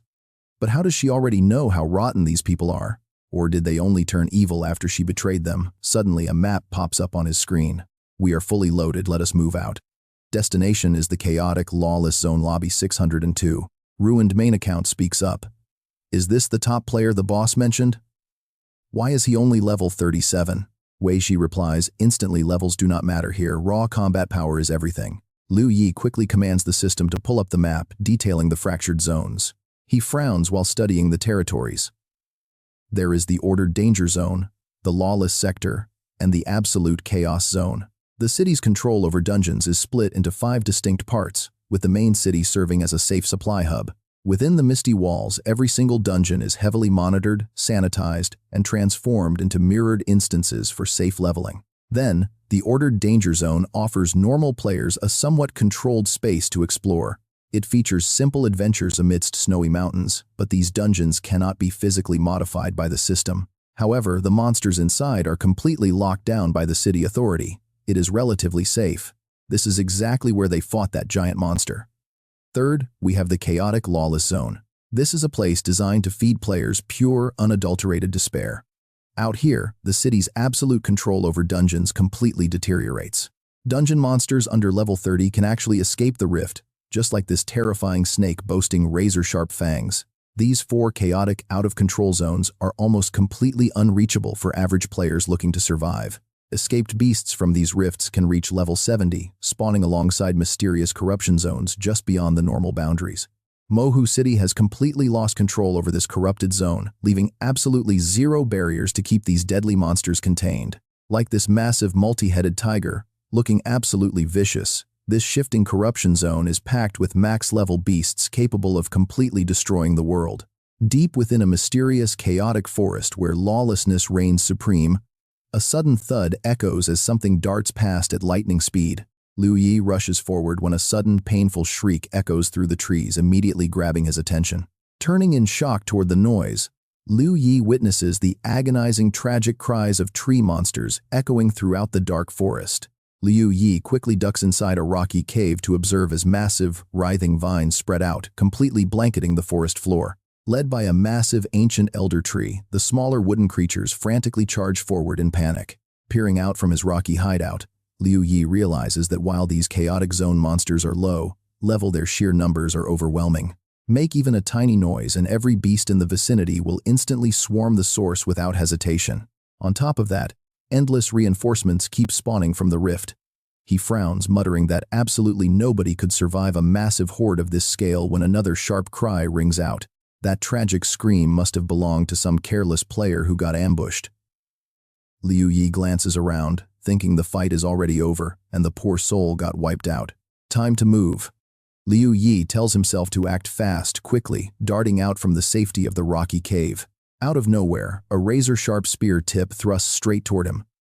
Startled, Liu Yi barely manages to dodge the lethal incoming strike with a swift sidestep. Who is this guy? The mysterious attacker immediately follows up with another swing, but Liu Yi agilely evades the deadly follow-up blow. Liu Yi glares back with pure, murderous intent. From the shadows, the man stares right back with glowing red eyes like a predator tracking its prey.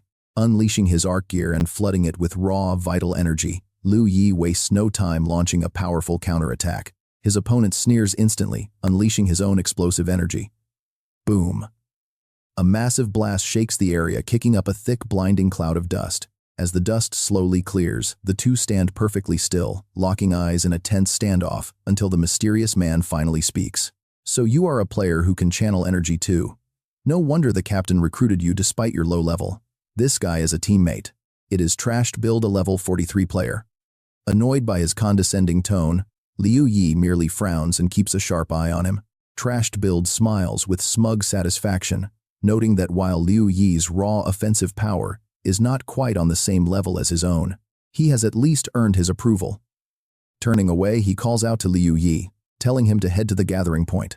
Otherwise, getting swarmed by those monsters will be a major pain. Liu Yi keeps his weapon tightly gripped, silently watching Trashed Build walk away into the fog. Liu Yi stands lost in thought. He is clearly not the only player capable of channeling enhanced energy anymore. It is highly likely Wei Shi possesses this energy too. Recalling Trashed Build's smug, self-satisfied expression from just a moment ago, he narrows his eyes. Liu Yi cannot help but admit this team's power is absolutely terrifying. It seems his chances of securing the ultimate dungeon reward are extremely slim, and he might even lose his life inside. Is it even worth going anymore? Meanwhile, at Chaotic Zone 602, a group of players gathers right before the mysterious rift entrance. Liu Yi quickly approaches the portal. From a distance, a figure silently observes his arrival, and it turns out to be none other than Wei Shi. Sitting atop a distant rock, she offers a faint smirk. Liu Yi bites his lip and frowns, recognizing Wei Shi as she slowly stands up to greet them. Clapping her hands to draw everyone's attention, she speaks up, declaring that since the team is assembled, they need to cover a few ground rules first. Liu Yi quietly scans the group, noticing the three-man squad watching him with heavy suspicion. Even Trashed Build looks on warily. Rubbing his neck to avoid direct eye contact, Trashed Build turns away. Liu Yi carefully sizes up each member, realizing these are his new allies for the raid, the future trash of this world. Wei Shi continues, warning them that Chaotic Zone dungeons are notoriously bizarre and unpredictable. Because of that, no matter how bizarre the rules of this rift turn out to be once we step inside, I expect everyone to stay calm so we can group up and formulate a proper plan to conquer it. After all, successfully clearing the rift is our main priority. The team nods in agreement, shouting back that it will be no problem. Satisfied, she signals for everyone to fall in line behind her. Brimming with absolute confidence, she loudly orders them to move out. Liu Yi follows silently with an emotionless expression. He cannot shake the feeling that their chances of claiming the final reward are incredibly low. With death as a highly likely outcome, he finds himself asking once again if joining this raid is truly worth the risk. Amused by his own hesitation, Liu Yi chuckles to himself. Is he actually getting scared now? He looks ahead at Wei Zi, who is smiling with absolute confidence. As one of the top players from his past life, this marks the beginning of his fateful interactions with her in this current timeline. This means he is about to face the top-tier players from his past life. Naturally, anxiety and restlessness start creeping deep into his mind. He worries whether he can ever stand among those peak players, fearing he will fail to surpass them. He just worries, fearing that dying here would make his efforts a total joke. But Liu Yi raises his head, looking forward with absolute confidence. Smiling under the late-night sky filled with sparkling stars, Liu Yi walks calmly. Moving forward, he quietly resolves to prove himself in this upcoming dungeon trip. Frowning, his face shows unwavering determination to prove he is better than them all. Suddenly, painful memories flash, showing a bloody wall painted with self-blaming red letters. Why did she stop playing with me? The scene shifts to a short-haired girl surrounded by cruel, scolding voices echoing in his head. If she won't play, then he will just find other toys outside. On the ground, countless dead bodies lie scattered everywhere. That creepy voice echoes again. None of this is fun. It was always much more exciting playing with her. I want to go home. A blood-stained robot stands there, bowing its head in deep sadness. It speaks with utter regret, realizing it can never go home. The machine stands completely alone beside a massive stone pillar. Engraved at the base are the words, "Despair and hope coexist." Nearby, players whisper, wondering what kind of dungeon this actually is. An intro cutscene. Even they are seeing this for the first time. At the entrance, players materialize one after another as some voice speaks up. The Origin dungeon mechanism features completely randomized environments and maps. It really is a love-hate relationship. Liu Yi glances toward the speaker, while another player agrees with a nod, especially since dying means failing to clear, making this setup a massive headache. Now the entire team has finally gathered. Staring at the bloody robot in front of them, someone points out that this machine is the only unique feature around. This toy puppet must be the key to clearing the dungeon. Suddenly, the creepy doll right in front of them completely vanishes, shocking everyone. A system announcement rings out stating the entrance is closed and the quest is generating. System notification: quest generated the creepy toy puppet. To clear this dungeon and win, they must eliminate the creepy toy puppet. Currently, this bizarre item has been randomly placed inside one of the players' backpacks. Eliminating the player holding the puppet will destroy it. However, if 6 hours pass and the puppet still exists, the raid fails. Meanwhile, the player hosting the creepy puppet must survive until the clock runs out. Killing another player transfers the puppet's possession to someone else. Hearing this, Liu Yi thinks to himself, "This is insane," he gasps, realizing this dungeon is designed to spawn incredible rewards from desperate situations. He thinks, if they keep the puppet host alive and kill them last, they can get a 100% guaranteed top-tier reward. System alert. The puppet has bonded. The countdown begins at 5 hours 59 minutes and 59 seconds. The clock ticks. Should he check his inventory to see if he has it? Liu Yi quietly observes everyone around. Closing his eyes, he frowns, realizing he cannot check yet. Liu Yi scans the area with a sharp gaze. With determination, he realizes he must wait for things to calm down before sneaking a look to confirm if he has it. Looking at his teammates, he worries that if he actually has it, any sudden reaction could easily give him away. He would instantly become public enemy number 1, targeted by the team's most powerful players, which would almost certainly lead directly to his death. A chubby man secretly observes the group, while a heavily built fighter scans his surroundings with suspicious eyes. Everyone stands in tense silence watching one another. Liu Yi analyzes the scene, wondering if they are all just acting. Or are they as lost as he is? Suddenly, loud clapping breaks the silence, drawing everyone's attention as Liu Yi turns to look. Wei Shi smiles, suggesting that since everyone knows the quest, the player holding the puppet should simply step forward. Any losses from their death will be compensated by the survivors. It seems fair to those who are not infected. Nobody should have any objections, right? Instantly, the other players quickly vocalize their agreement with her plan. They back the leader, nodding in agreement. Right then, Liu Yi realizes this is his perfect window of opportunity. While everyone is distracted looking at Wei Shi, he opens his backpack. Liu Yi takes a quick, stealthy look inside. His eyes widen in sheer shock. What on earth? Staring at the creepy puppet sitting in his backpack, Liu Yi is stunned. Why does it have to be this stressful? Right from the start, he is pinned against the entire team. He stares down anxiously. Glancing around at the other players, Liu Yi realizes his immediate objective. He must kill one of his teammates to force the puppet's possession to transfer, resolving his current life-threatening crisis. Looking closely at the teammates gathered before him, he wonders who he should target to save his own life. But even if he kills a teammate to shift the puppet, how is he going to survive the wrath of 2 elite chi-wielding players? Wei Shi smiles warmly, asking if anyone is going to confess, while Liu Yi just keeps his head down, staying dead silent. As he moves, Wei Shi suddenly glides right in front of him, purring. Hey darling, shouldn't you just admit that the puppet chose you? The puppet parasitized you. Liu Yi is shocked, thinking, what? She keeps going. By the way, we haven't even properly introduced ourselves yet. I'm Wei Shi, female hobbies. Well, you. What about you? Liu Yi frowns, keeping silent as his eyes scan the other party members. Liu Yi realizes everyone is staring at him.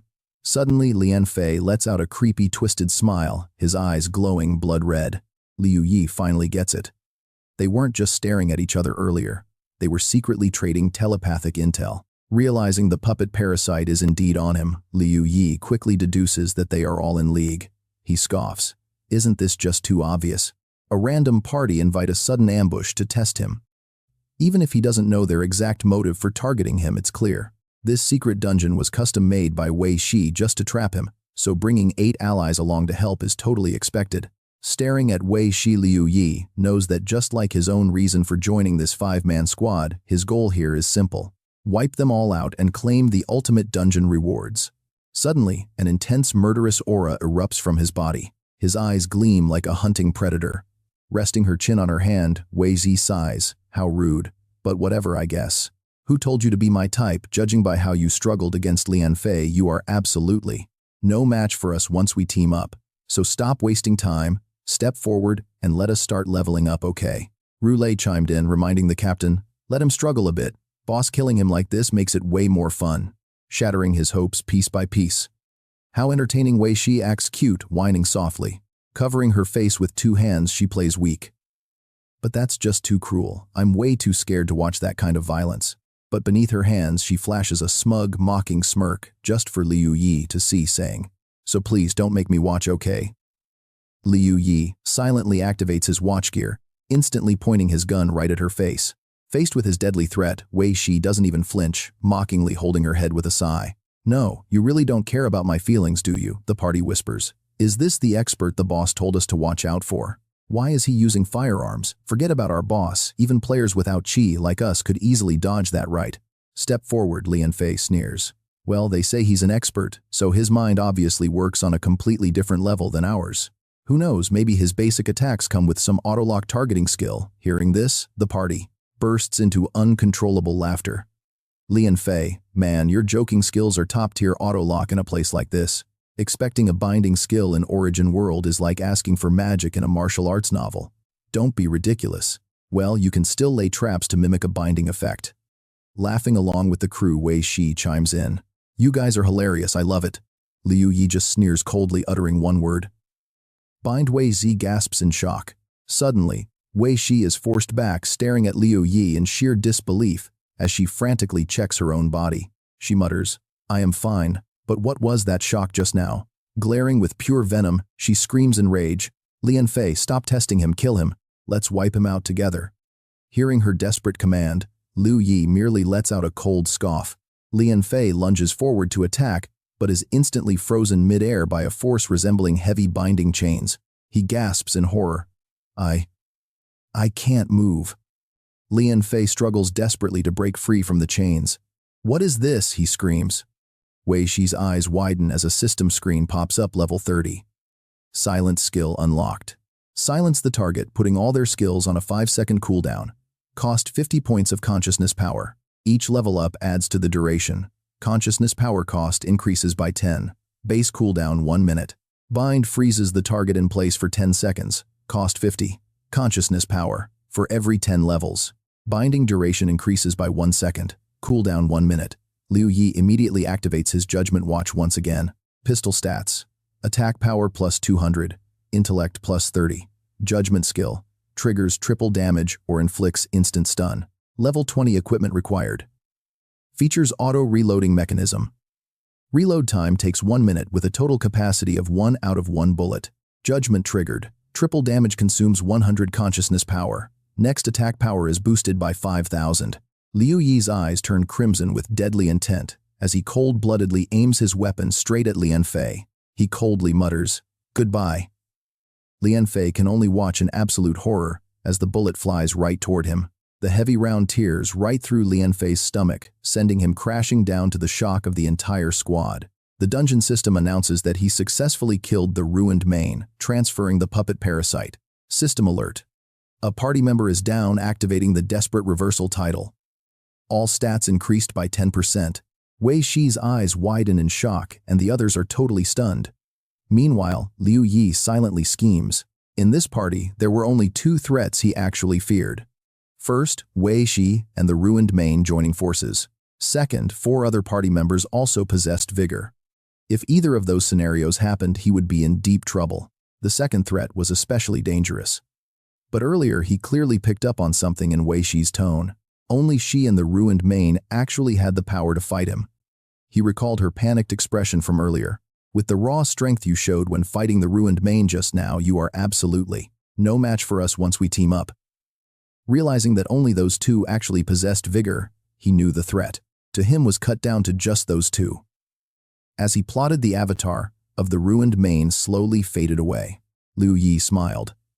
While they were still off guard and completely clueless about his unique vigor skills, he had quickly taken out the ruined main, destroying the only real leverage this party could use against him. This guaranteed he would hold absolute authority over this party.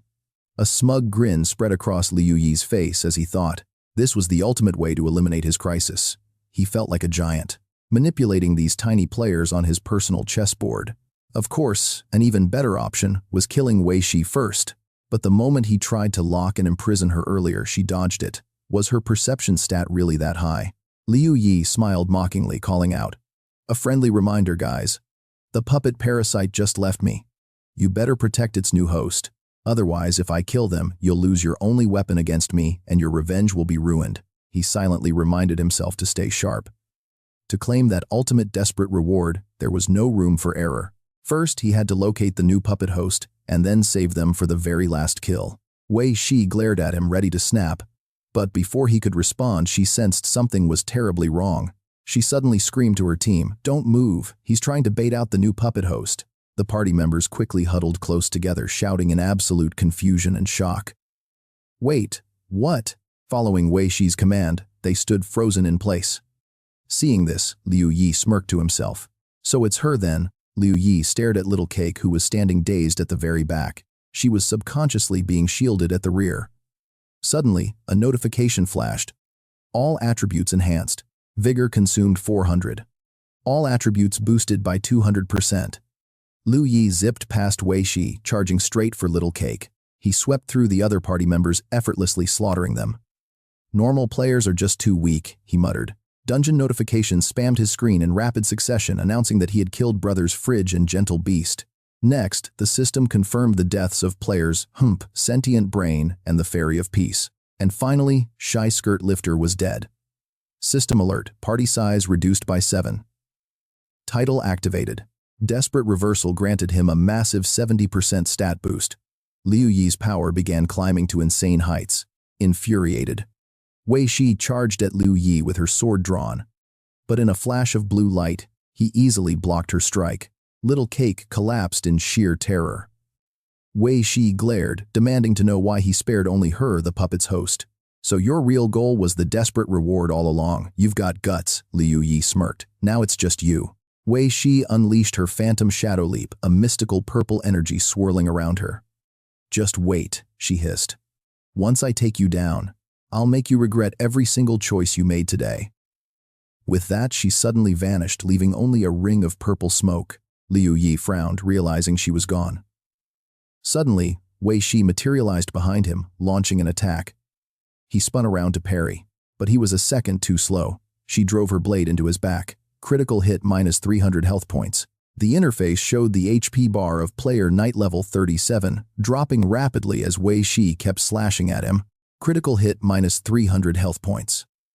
The warnings flashed repeatedly on his screen, and Knight's health bar rapidly depleted. But suddenly a notification popped up.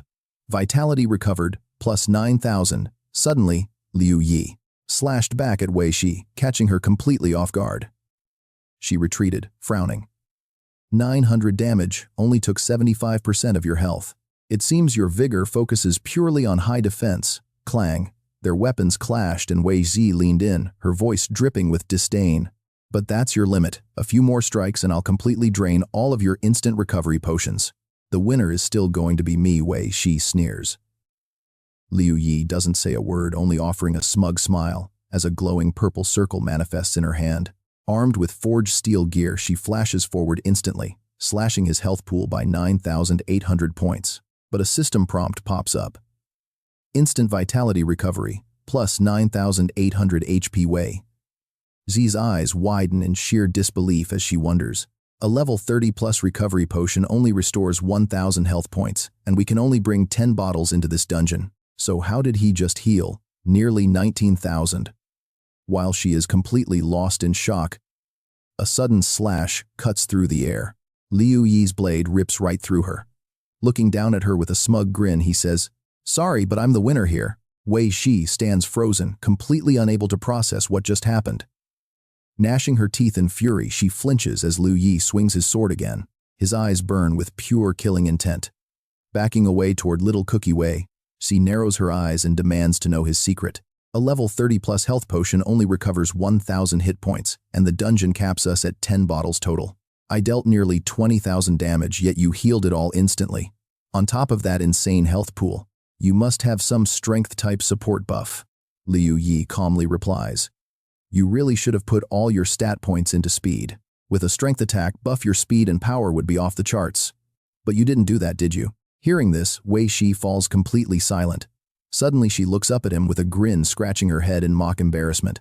So yeah, my perception stats are super low, and I'm basically fresh out of mana. Looks like I'm about to lose this round. Wei Shi then suggests, "Hey, how about I just kill Little Cookie right now to end this entire dungeon instance?" Little Cookie's jaw drops in pure panic.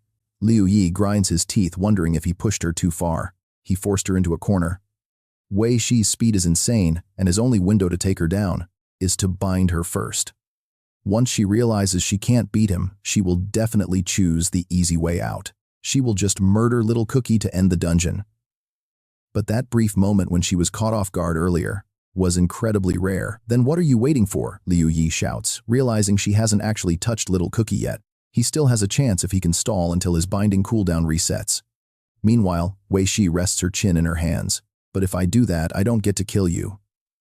Such a headache since you were my main target here. Ding. A system alert rings. All attribute enhancements have ended. Weapon is loaded and the binding skill is fully cooled down. Liu Yi's eyes light up. The cooldown is over. He aims and roars. Binding clock activate. He points his weapon at Wei Shi, but something goes wrong. Standing right beside her, Little Cookie suddenly launches an attack. The system screen flashes. Captain Wei Shi, level 45. She mocks him as a private message pops up. Wei Shi whispers, "Kill me, then kill yourself." "I'll double your pay," Little Cookie whispers back, "Understood." Liu Yi stands frozen in shock. Wei Shi whispers, "You lose," before breaking into a fit of maniacal laughter. She vanishes, leaving Liu Yi completely dumbfounded. Stumbling back in pure disbelief, he asks himself how this could possibly happen. Falling to the ground, his face is pale with shock. How did everything go so wrong? Inside his inventory, a notification pops up. The puppet has returned to his bag. He wonders, didn't she want to clear the dungeon? Why go to such extremes? Is she seriously doing this just to stop me from winning? That is absolutely insane. Clutching his head, Liu Yi screams in despair. What do I do? Little Cookie killed Wei Shi, and now the puppet curse has transferred directly onto me. Even if Little Cookie doesn't commit suicide once I defeat her, I'll have 0 teammates left to host the puppet. There's no one else to pass it to. I'm completely trapped, Liu Yi says, staring blankly as despair washes over him. Is everything I've fought for since my regression going to vanish like dust? His voice echoes desperately across the massive stone pillar. This is so unfair. I was right on the verge of winning. Liu Yi collapses onto the stone pillar, staring blankly at the sky. But then a spark of determination returns to his eyes. He sits up, telling himself, there must be another way out. Glancing around, he reasons, if the system didn't immediately declare my defeat, even with all my teammates dead, then there has to be a hidden clear condition. Looking left and right, he frantically searches the area, wondering what it is. But what's the trick? He shouts into the void. Reaching out to touch the space around the pillar, his eyes suddenly widen. He cannot push past. An invisible barrier, he thinks quickly, spinning around to check his surroundings. So, the entire dungeon boundaries are strictly limited to this single platform. He carefully studies the edges of the pillar. Looking up, he realizes, the only unique object here is this circular pedestal where the puppet is kept. Thinking quickly, Liu Yi leaps higher. Frowning, he stares intently at the glowing line of text, where despair and hope coexist. Below the main title, Liu Yi spots a tiny line of text, I cannot open this door. He reads it aloud, wondering what it means, then reaches out to touch the writing. Could this be someone other than the puppet? Suddenly, a secret square mechanism pops up where his hand is. Liu Yi is shocked. A hidden mechanism. A notification asks if he wants to spend 1,000 cognition points to start the assessment for Research Institute 602. Liu Yi frowns, hesitating. 1,000 points is a lot, especially given the desperate situation he is currently struggling to survive in. His cognition power is just over 1,500 right now. He has barely enough, but he has no idea what lies inside. He cannot waste it all here. But he could spend 700 points to boost all of his stats by 350. Liu Yi calculates that he would still have over 300 cognition points left over. Plus, entering an unknown zone in an enhanced state is definitely the smartest move. Alright, let's do it. The screen flashes. Buff active. 700 cognition points spent to increase all of his stats by 350. Another alert pops up asking if he wants to spend 1,000 cognition points to open the entrance test for Research Institute 602. Confirm, Liu Yi says. Instantly, his cognition points are drained, and the Research Institute entry assessment begins. As Institute 602 opens, a blinding light erupts, leaving Liu Yi completely stunned as he is teleported. Urgent voices echo around him. Director, make a decision. Where should we direct the computing power? Do we focus it on your followers? Or do we absorb it all for you? A blurry figure standing inside a giant eye urges him. Director, you must choose now. As the giant eye begins to close, the voice demands to know where the computing power goes. Liu Yi rubs his eyes in confusion. A panicked blonde man runs right up to him, desperately asking where they should focus the reflection of his followers, or should they absorb it and reflect it all into you? Confused by this computing power stuff, Liu Yi asks, what is the difference? The man anxiously presses him. Director, please, we are out of time. Where do you want to direct this computing power? Should we focus the reflection on those who follow you or absorb it all for yourself? Liu Yi stares at him, utterly baffled by this. He wonders if this is just a pre-programmed scenario. After all, this is the assessment zone for Research Institute 602. But what do these two choices actually mean? Liu Yi stares at the two holographic display screens floating in front of him. So, the entrance test is just choosing between these two options. Focus the reflection on followers, or absorb the power yourself. Will there be a penalty if he chooses wrong? With absolutely no context given, this is a brutally tough decision to make. Judging by the scripted scenario, these people are likely facing some kind of massive catastrophe. He remembers the sheer panic on the man's face. The key to surviving seems to be this computing power.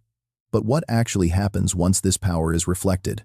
Does it grant them the right to survive, or does it turn them into a mere tool to stop the impending disaster? He ponders deeply. Liu Yi sighs frustrated. In his past life, he was only level 1, with zero access to such high-level origin realm data. A sudden realization flashes in his eyes. If this choice is simply about securing the basic right to survive, he would choose to focus the reflection on his followers.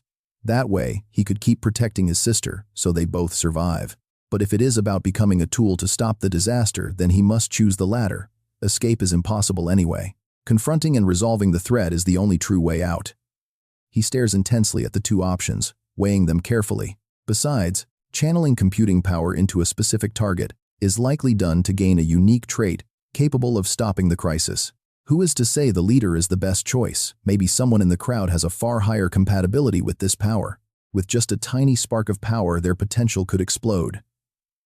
It instantly reminds him of his own past life. Back then, if player levels had not been frozen after the origin realm descended, he would never have ended up so weak.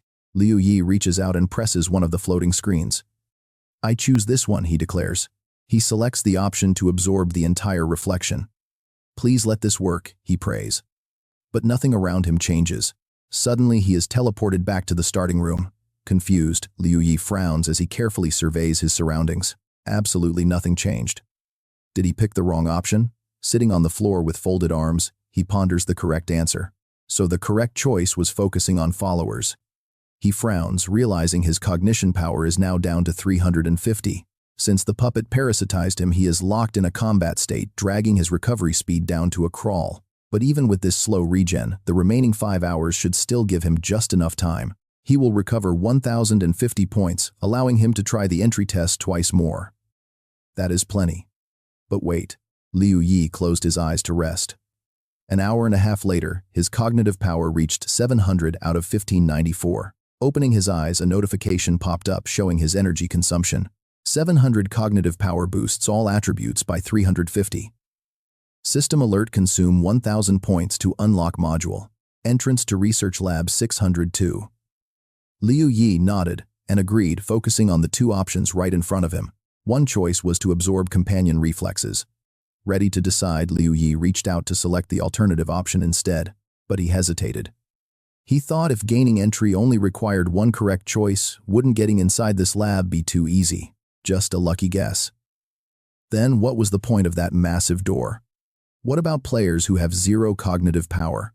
He recalled entering this secret realm. The strange girl and the puppet had both complained that it was totally boring. They wanted to go home and play, but home was out of reach. Liu Yi guessed that the puppet's progress had probably been blocked by this door test. That was why it could never return to this lab it called home. But he wondered what actually stopped the puppet. Was it cognitive energy limits or some other hidden attribute? Or was it its personality? The only useful clue right now was that opening cinematic animation. When entering the realm, the core detail shown in that animation was simply the puppet.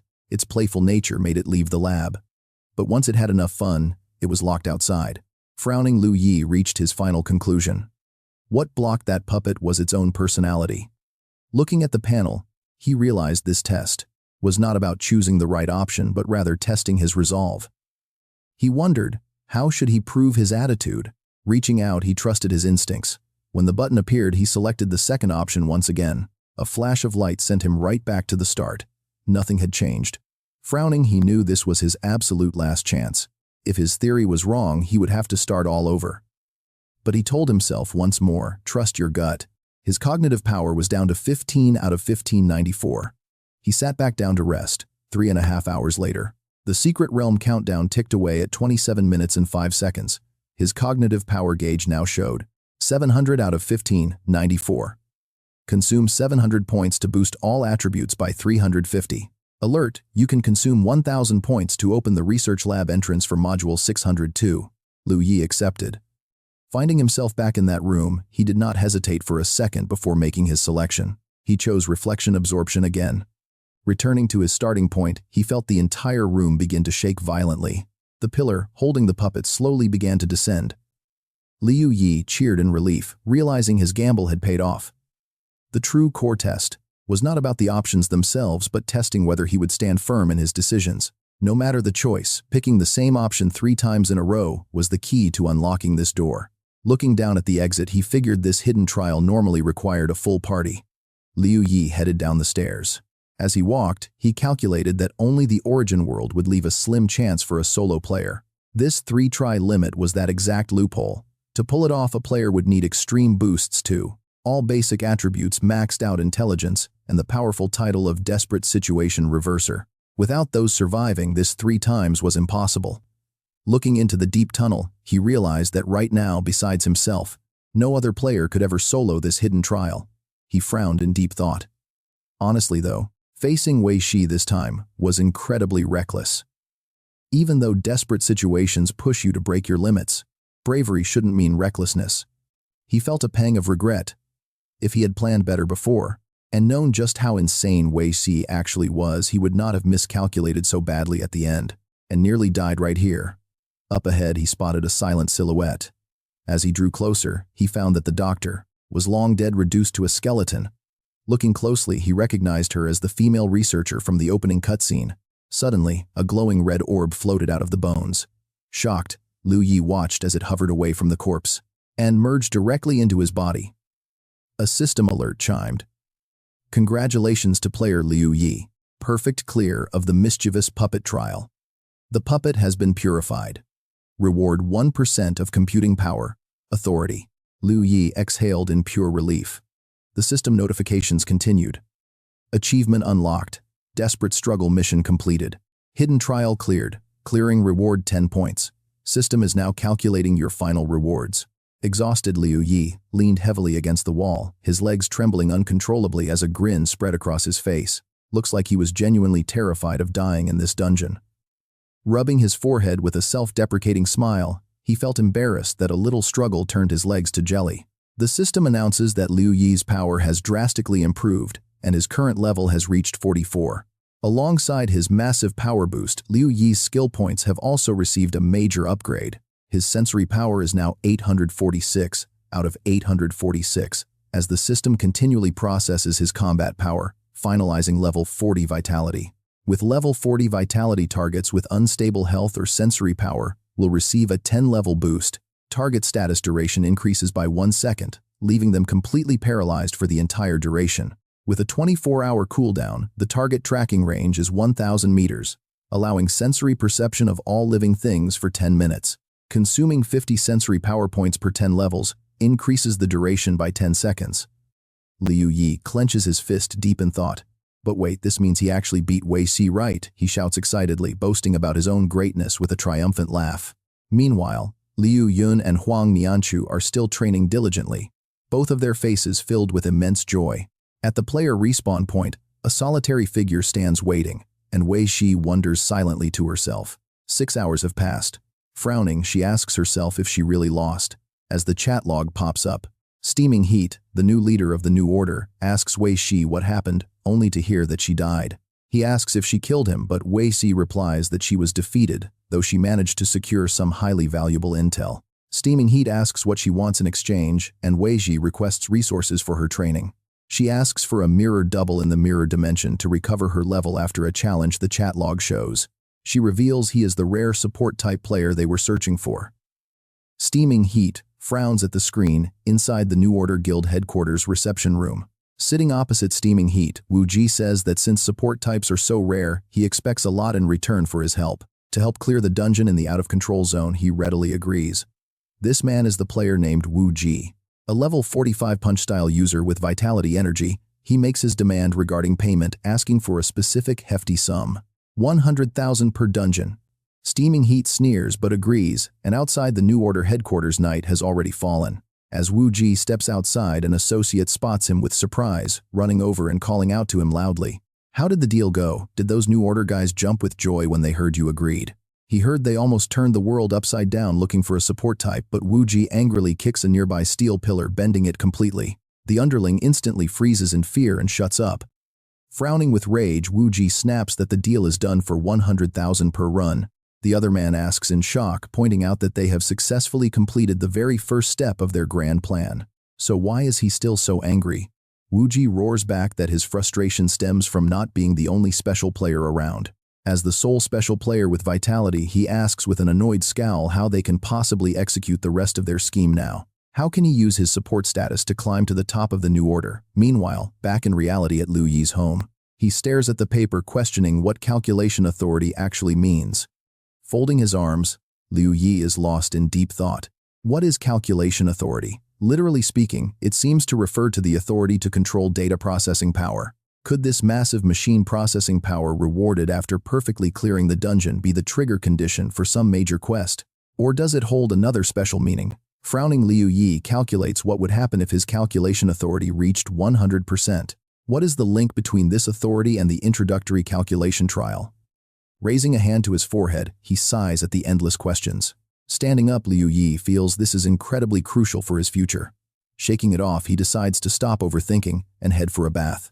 Opening his room door, he steps out to find Huang Nianchu cheerfully drying her hair, and she instantly notices Liu Yi. Huang Nianchu happily waves at him.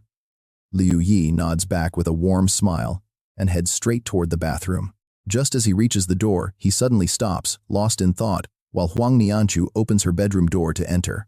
Swallowing hard, Liu Yi thinks that ever since Huang Nianyun started living here, a faint, sweet fragrance has lingered constantly in the air. Blushing with embarrassment, he scratches his cheek, finding the scent quite lovely before suddenly smacking his own head to snap out of it.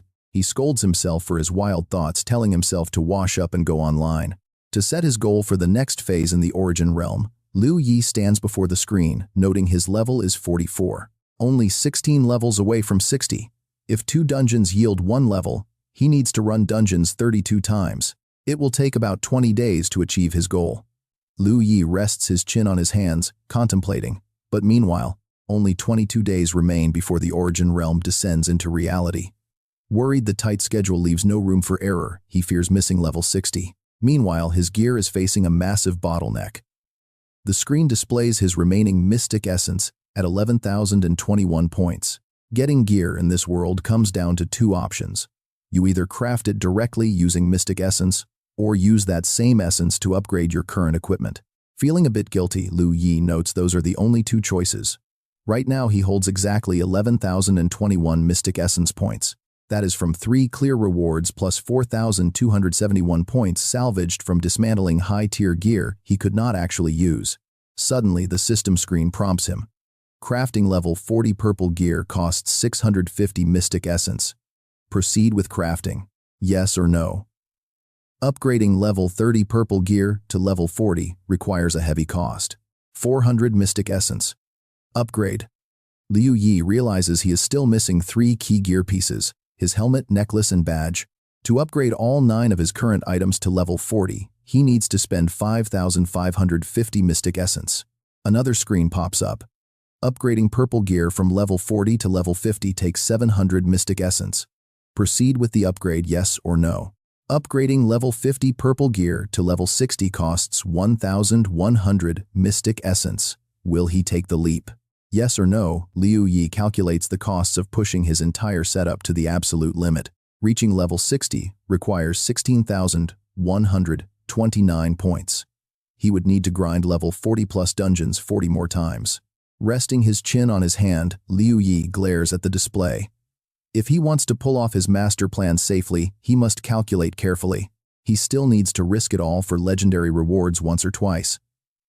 The real question is, who should he target first? A notification suddenly pings. Liu Yi glances at it, wondering who would message him right now. He pauses.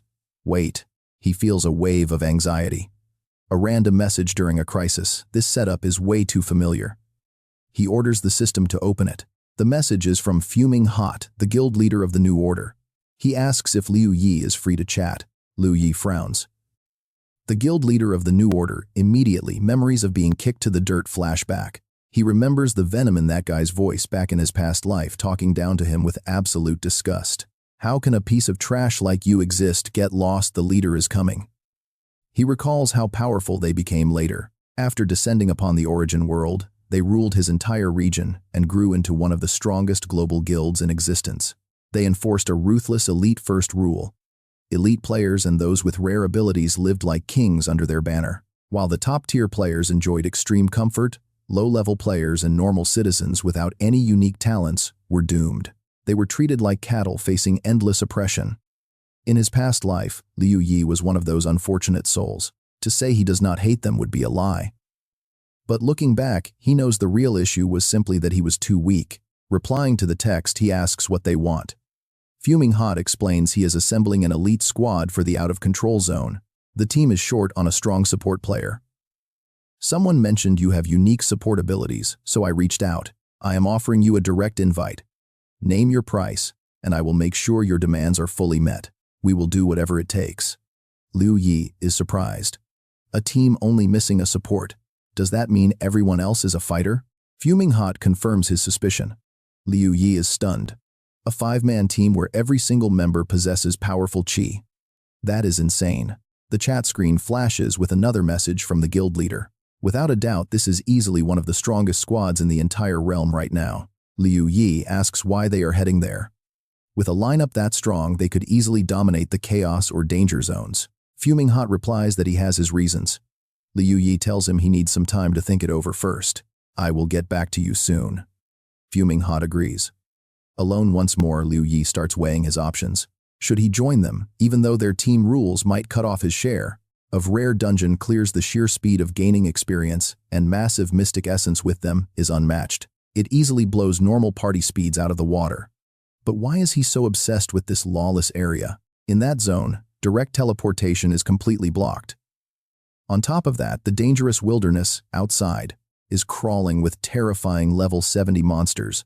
Shaking his head, Liu Yi decides to push those thoughts aside for now. Forget it, first things first, he needs to upgrade his gear. The screen confirms his choice to craft level 40 items. Consuming 650 points, his new player equipment begins to materialize right before his eyes. Shikigami Hat.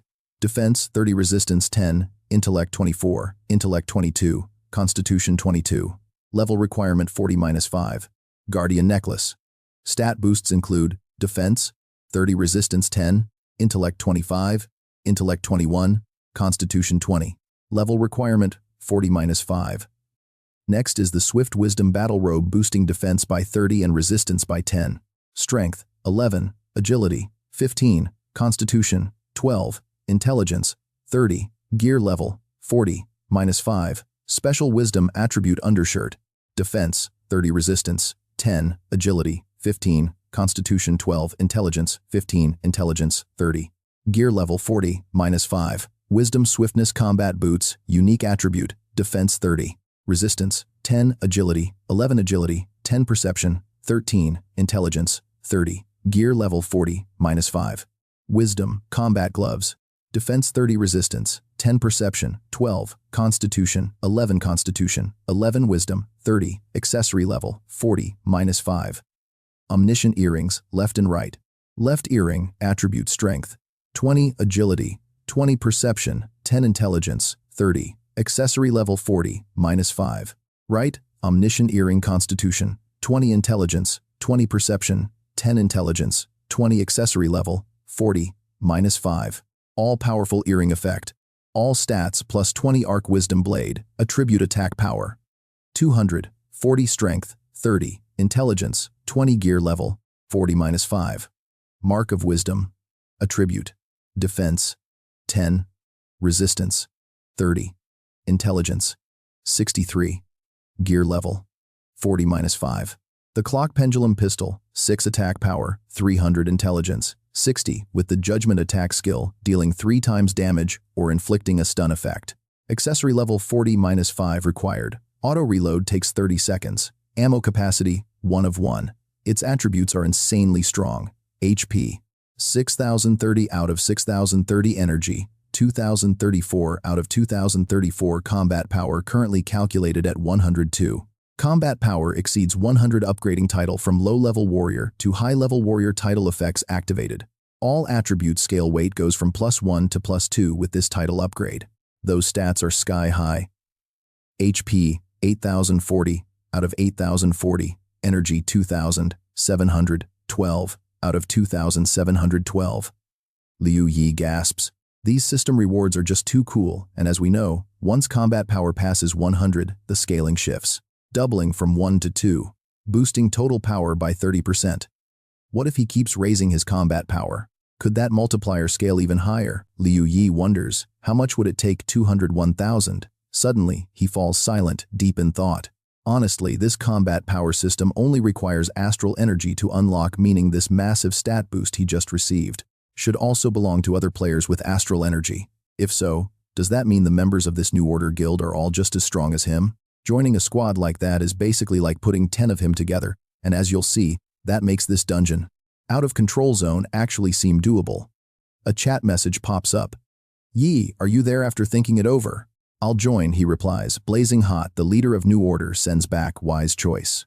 I won't treat you poorly. We have another astral energy user. I pay him 100,000 per run. Same goes for you. Liu Yi is shocked. How is this New Order leader so filthy rich already? Well, either way, this is perfect. Now he finally has cash to buy plenty of food. On screen, he types, pay per run. Blazing Hot replies, no problem, the New Order guild leader says, staring at his screen with a cold, smug smirk.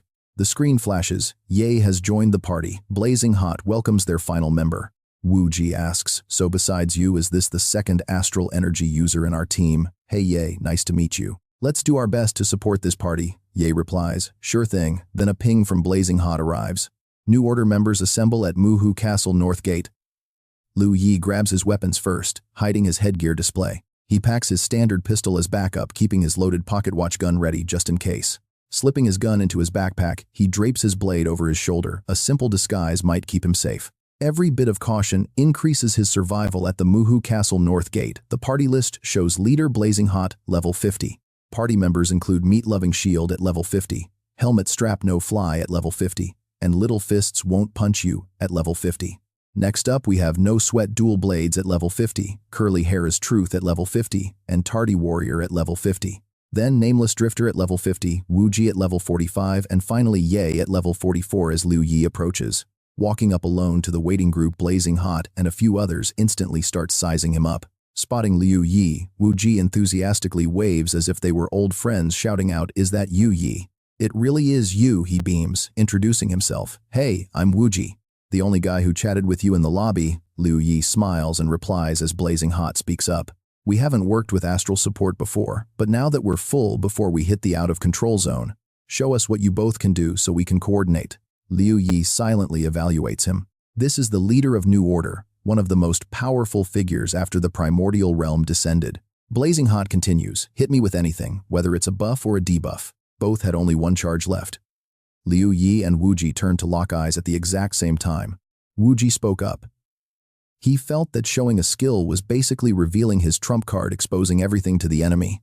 Wu Ji said, I'll go first then. He turned to walk over, smiling as he explained that they needed to build trust. Wu Ji added, showing our skills is the only way they'll trust us. Liu Yi agreed, as Wu Ji walked over to Furious Steam with a grin. Wu Ji said, my chi-using friends and I tested this. Chi skill range actually depends on your weapon's reach.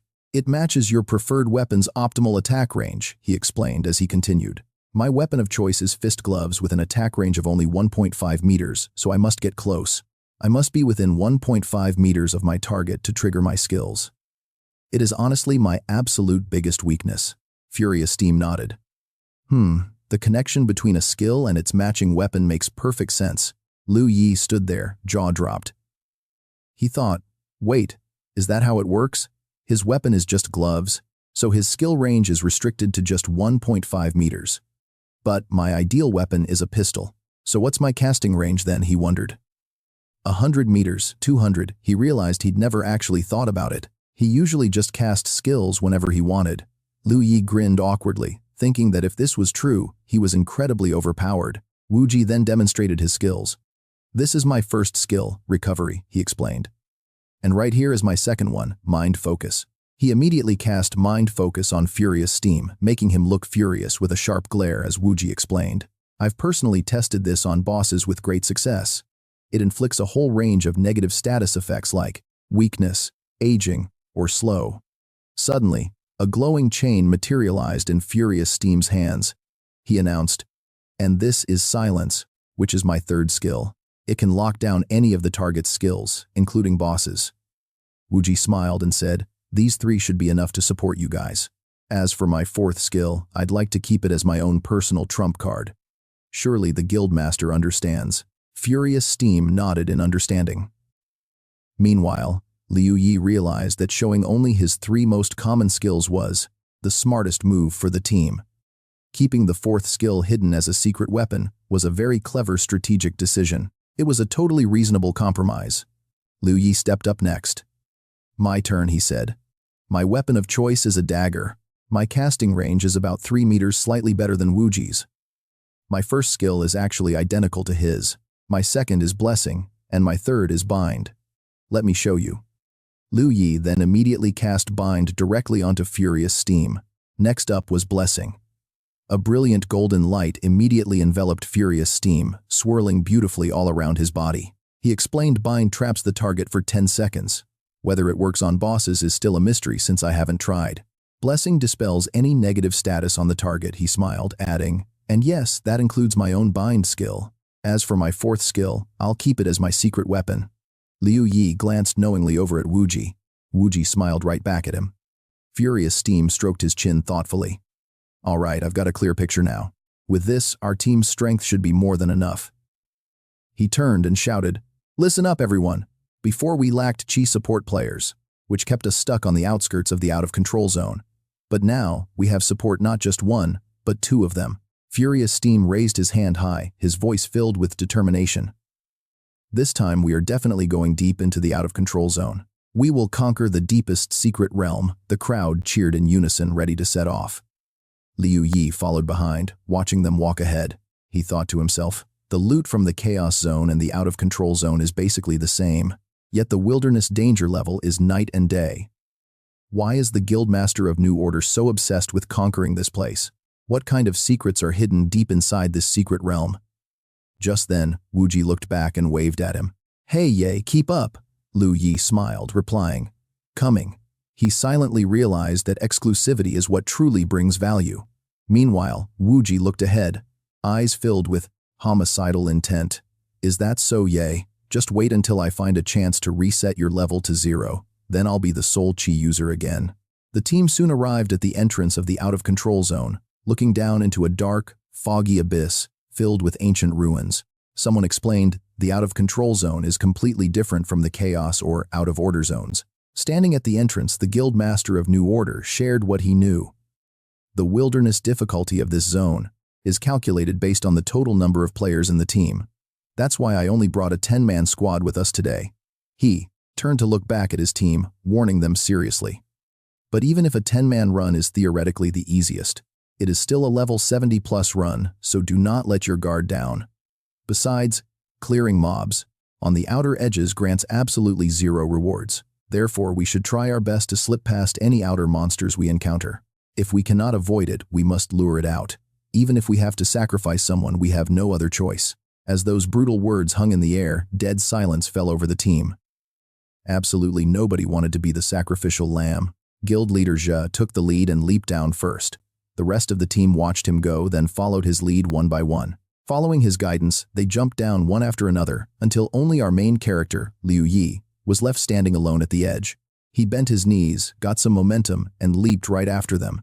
At first, a faint glimmer of light still shone from above, but the deeper he plummeted, the darker it got. Boom, he slammed onto the ground, his landing crushing the earth into a heavy crater. Debris exploded everywhere from the violent impact. Standing up, he looked skyward, just as a sudden flash of lightning illuminated the eerie sky above. The quick flash gave the hunters inside the chaotic zone a brief glimpse of their surroundings, and Liu Yi immediately scanned the area on high alert. Right there on the roof of a ruined building, a terrifying beast was staring dead at the newcomers who had just entered its territory. This monster looked like a dark hybrid of a wolf and a leopard covered in black spots with sharp claws sprouting from its spine. Its mouth was packed with jagged razor-sharp teeth as it growled low.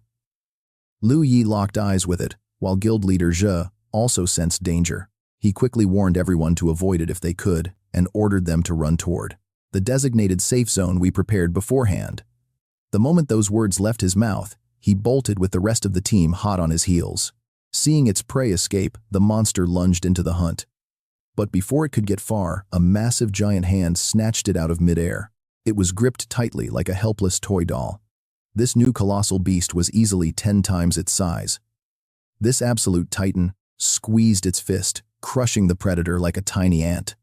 Letting out an earth-shattering roar, it leaped forward, shattering the ruined ground beneath its feet into dust.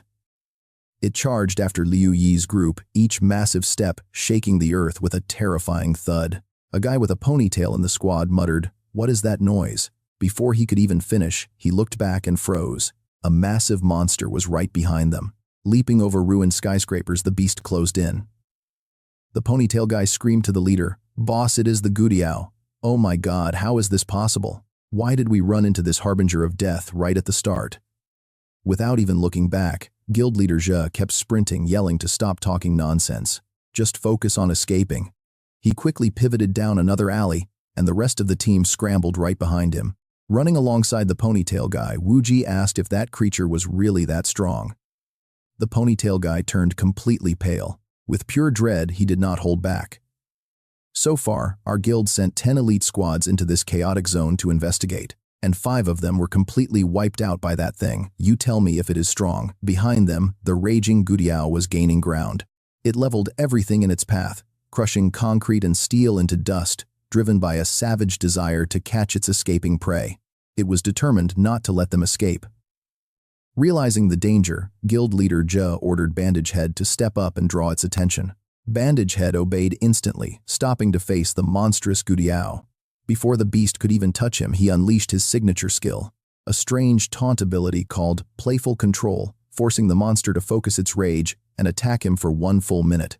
While active, the target's movement speed and attack power are both slashed by 10%. The giant, Gudiao, was hit, and its massive speed instantly slowed down. This gave Liu Yi's squad a brief window to flee, though the beast still pursued them. Unless they broke its line of sight, it would hunt them to the ends of the earth. Wu Ji, running at the very back, looked behind him. He frowned, calculating his next move. If that monster was truly as fast as they claimed, he thought, his eyes filling with pure malice. Staring at Liu Yi's back, a sinister, vile scheme popped into his head. Why not use this guy as a distraction? He secretly cast a tracking mark onto Liu Yi, a spell that practically paints a massive target on him for any predator. It broadcasts his location to every monster within 1,000 meters for 10 minutes. Immediately, the surrounding beasts, the monsters, perked up, catching the delicious scent of prey. An entire horde locked eyes on one single direction, including the massive Gudiao. Bandage Head glanced back and saw the giant beast suddenly halt. "That's weird," he muttered. "Why did it stop chasing us?" Completely unaware, Liu Yi was still sprinting ahead. Suddenly, a dark blur whipped through the air, too fast to even see. It was a monster charging straight at Liu Yi. He looked up, his eyes widening in absolute shock and panic. Boom! The beast slammed him violently into a concrete wall, shattering the structure into a shower of heavy stone debris. The rest of the team had absolutely no idea what was going on. But Wu Ji didn't care. He just kept running with a smug smile. With a wicked grin, he watched his plan work. The others gasped, demanding to know why every single monster had suddenly targeted Liu Yi. Guild leader Zhe immediately put 2 and 2 together, glaring at Wu Ji, whose face was twisted into a hideous, smug sneer. Confident that Liu Yi was as good as dead, Wu Ji smirked. But guild leader Zhe barked an order to the team to head to the safe zone first. "I will go back and save him." With that, he bolted straight back into the chaos, leaving the stunned team entirely speechless.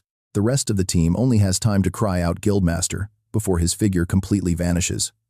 Wu Ji is left utterly shocked by this sight. This was clearly not part of his plan.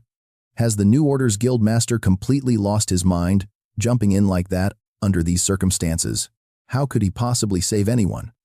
Putting on a calm face, he tries to steady the team's frantic atmosphere and speaks up. "The Guildmaster must have a solid reason for doing this. They need to move right now. We can't become a burden to our Guildmaster." Far away, buildings are smashed to pieces, leaving massive slabs of concrete scattered across the ground. Seeing this, the ponytail guy gasps, realizing what that head from earlier actually was. It broke free from control and returned. As the remaining group flees toward the safe zone, the system displays the stats for Liu Yi, a member of Knight. Level 44. The New Order's guildmaster looks incredibly serious, silently praying for him to stay alive. Right next to him, a massive beast leaps out. Unfazed Liu Yi swings his arm with zero hesitation. He unleashes a powerful slash, but the energy blade fails to pierce its hide, even getting chipped in the process. The New Order's guildmaster stares in absolute shock. These monsters have insane defense. Suddenly, the beast's deadly claws swipe directly at Liu Yi. Liu Yi blocks the heavy strike and slides back, watching as endless waves of monsters swarm toward him like ants drawn to sweet honey. In his heart, the guildmaster gives up hope. With so many beasts saving, Liu Yi seems completely impossible now. Suddenly, a brilliant light erupts from Liu Yi's position. The New Order's guildmaster is utterly shocked to see he isn't dead at all.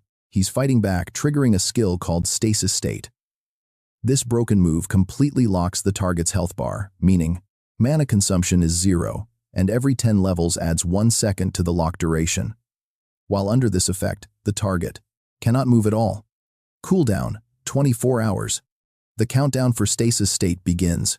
10 Liu Yi activates his blessing skill. The system alerts that while the skill is active, the target remains completely immobilized. All debuffs and tracking marks are cleared.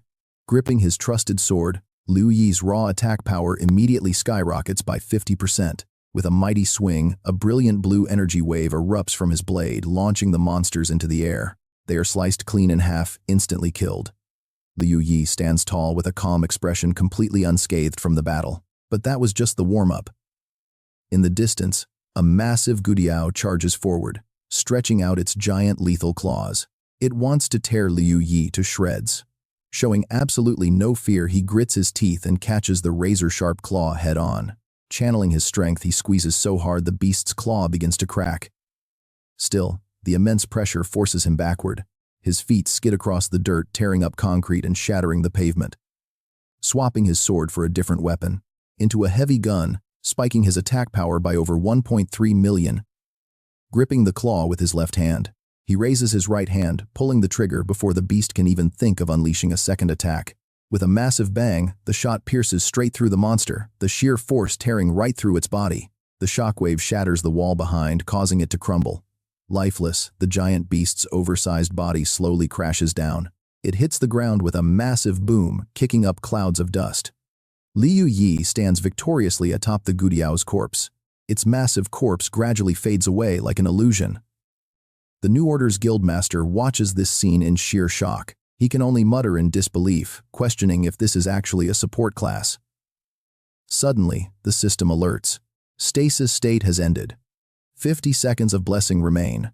Without even waiting for the monster's corpse to disappear, to fully vanish, Liu Yi immediately dashes over to the stunned New Order guildmaster. Standing frozen, he has no idea what Liu Yi is doing until a whisper hits his ear. "Let's go." That instantly snaps him back. With countless monsters still looming in the distance, the guildmaster finally regroups and runs alongside him, heading toward the secret realm entrance in this chaotic zone. Just outside the ruined building lies a massive glowing portal, while inside a dusty rundown room nearby. The remaining players have successfully gathered here, with one of them anxiously wondering how their guildmaster is holding up. Another sighs, admitting they didn't even dare to send a message for fear of distracting him. The others quickly nod in agreement. Wuji looks around and suggests they retreat and try again next time, arguing that no player could possibly survive that kind of madness. The ponytail guy frowns quickly, firing back that the guildmaster and knight are still alive. But Wuji isn't buying it at all. He is absolutely certain the monsters finished them off. Speaking sarcastically to sow discord, he points out that although their health bars haven't dropped, they probably just used some emergency skill to temporarily lock their health. He then grumbles that Knight is a complete liability, constantly drawing swarms of monsters to their position. He calls him nothing but a useless deadweight teammate. Hearing this, a tank player with a massive shield on his back crosses his arms, looking absolutely furious at Wuji's toxic attitude.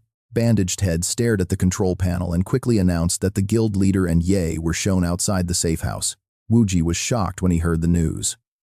While the others celebrated in excitement, he quickly shouted, "Wait, did they lure the monsters here? Get ready to defend." As the door slowly creaked open, everyone immediately went on high alert, bracing themselves. They gripped their weapons tightly, preparing for the worst, their tense eyes locked onto the entrance. It was too quiet to hear any commotion. Out stepped the guild leader and Liu Yi. The crowd cheered in pure relief while Wu Ji stared in utter disbelief, shocked to his core. How on earth did they survive? The crowd was thrilled to see them back safe and sound, whispering praises about their incredible luck. They showered the guild leader with compliments, amazed that he could successfully escort someone back from such a deadly crisis. He truly deserved his title as leader. As the crowd cheered, the guild leader glanced at Liu Yi, who was clearly avoiding eye contact. Realizing Liu Yi wanted to keep things quiet, the leader remained silent. Liu Yi slipped away to sit down, and the leader followed suit. Avoiding any details, the leader casually brushed off the compliments, telling everyone that empty praise was completely meaningless. He ordered a 10-minute rest before they cleared the safe house's secret realm. Across the room, the two men locked eyes. The rest of the team noticed nothing off about Liu Yi happily preparing to follow the guild leader's upcoming plans. They shouted in unison. Meanwhile, Wu Ji kept his eyes on Liu Yi, who was sitting alone in deep thought. Sneaking over, Wu Ji nudged him and asked, "Hey, how did you guys actually get out of there? It must have been wild." Liu Yi gave him a freezing glare, recalling the system notification that his blessing had successfully cleared the tracking mark from his body. With the mark completely gone, a mysterious, dangerous smirk formed on Liu Yi's face. His sudden question made Wu Ji flinch instantly. "You did that earlier, right?" Wu Ji stammered, waving his hands with a fake laugh. "What are you even saying? I do not have that kind of power." "You are seriously overestimating me, man." Ignoring the cheap act, Liu Yi coldly stated that since Wu Ji had not learned the blessing skill, he was clueless. It could cleanse any negative status effect, including the tracking mark. Hearing this, Wu Ji felt a sudden wave of sheer panic. Staring wide-eyed at Liu Yi, Wu Ji listened as the man confidently explained that tracking was a level 40 survival skill. In their 5-man squad, only Wu Ji besides himself could possibly have learned it. Suddenly, out of thin air, Liu Yi conjured a handgun. He calmly continued, admitting he had been thinking about this since entering the room. He wondered if he should just eliminate him right here. Standing up slowly, he kept his voice completely calm. Hesitating only meant his inner desire was growing stronger. Standing tall, Liu Yi aimed his gun directly at Wu Ji, speaking slowly. Looking like a classic cold-blooded villain from a novel, Liu Yi declared that since Wu Ji wanted this so badly, then it was time to grant that wish. Wu Ji stood frozen before the barrel, his face shrouded in deep shadow.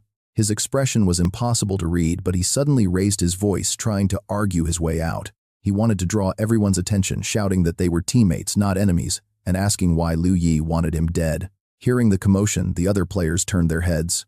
Wu Ji secretly smiled, believing he now held all the cards. With a smug and provocative look, he internally mocked Liu Yi for being stupid enough to openly pull out a gun. This was perfect. He could easily use this drama to isolate Liu Yi from the team. And as for the level 40 skill, who could possibly prove who learned it? Even if Liu Yi showed his skills, who would believe his crazy accusations? He could easily claim Liu Yi was playing victim in his own self-directed play. Just then, the ponytailed guy frowned deeply. Completely clueless about the situation, he asked what Liu Yi was doing, while the guild leader watched silently from across. Liu Yi ignored the onlookers completely, keeping his weapon trained on Wu Ji with a highly amused, mocking smile. Clueless that Liu Yi was highly dangerous, Wu Ji continued playing the victim self-righteously, beating his chest and complaining loudly. He claimed he only asked how Liu Yi defeated those monsters, but instead of answering, Liu Yi drew a weapon. He even tried to drag the guild leader into the drama, pleading for him to judge this completely unacceptable teammate behavior. But the leader remained dead silent, his thoughts unreadable, leaving Wu Ji looking like an absolute clown performing a solo act. He rambled on without letting anyone speak, his tone dripping with sarcasm as he made another wild accusation. "Are you trying to kill me because we are both supporters? With me dead, you would be our only support class. You want to force the guild leader to accept your greedy conditions, just so we can clear this out-of-control secret realm." Liu Yi silently let him rant, while keeping his gun aimed. Wu Ji kept pointing his finger, putting on a dramatic show. "What a scheming scumbag. Look at him. Does someone like this even deserve to stay on our team?" Liu Yi stays silent, watching Wu Ji act like a total clown. Meanwhile, the New Order's president sits between them as Wu Ji cowers back in fake terror, crying out for help. "Since we aren't deep in the uncontrolled zone yet, we need to swap teammates immediately. Keeping someone this unstable around us is a massive liability." Fed up with the drama, Ponytail snaps, telling them to settle their petty grudges once they get back, instead of throwing a tantrum right now. That is when the president stands up, clearly having made up his mind. He steps forward, placing a reassuring hand on Ponytail's shoulder to calm her down. He calmly notes that the firearm Ye brought out suits him much better than some knife. He had no real intention to kill. He was simply showing respect, leaving the matter for us to handle ourselves. Wuji's face pales instantly. He stares blankly at the president, realizing things are straying far from his original plan. Something is seriously wrong with the president's attitude. Stepping closer to Liu Yi, the leader gently places his hand on the gun. He motions for Liu Yi to lower the weapon, standing shoulder to shoulder as they glare down Wuji. The president asks coldly, demanding to know why Wuji keeps trying to drive a wedge between them and Ye.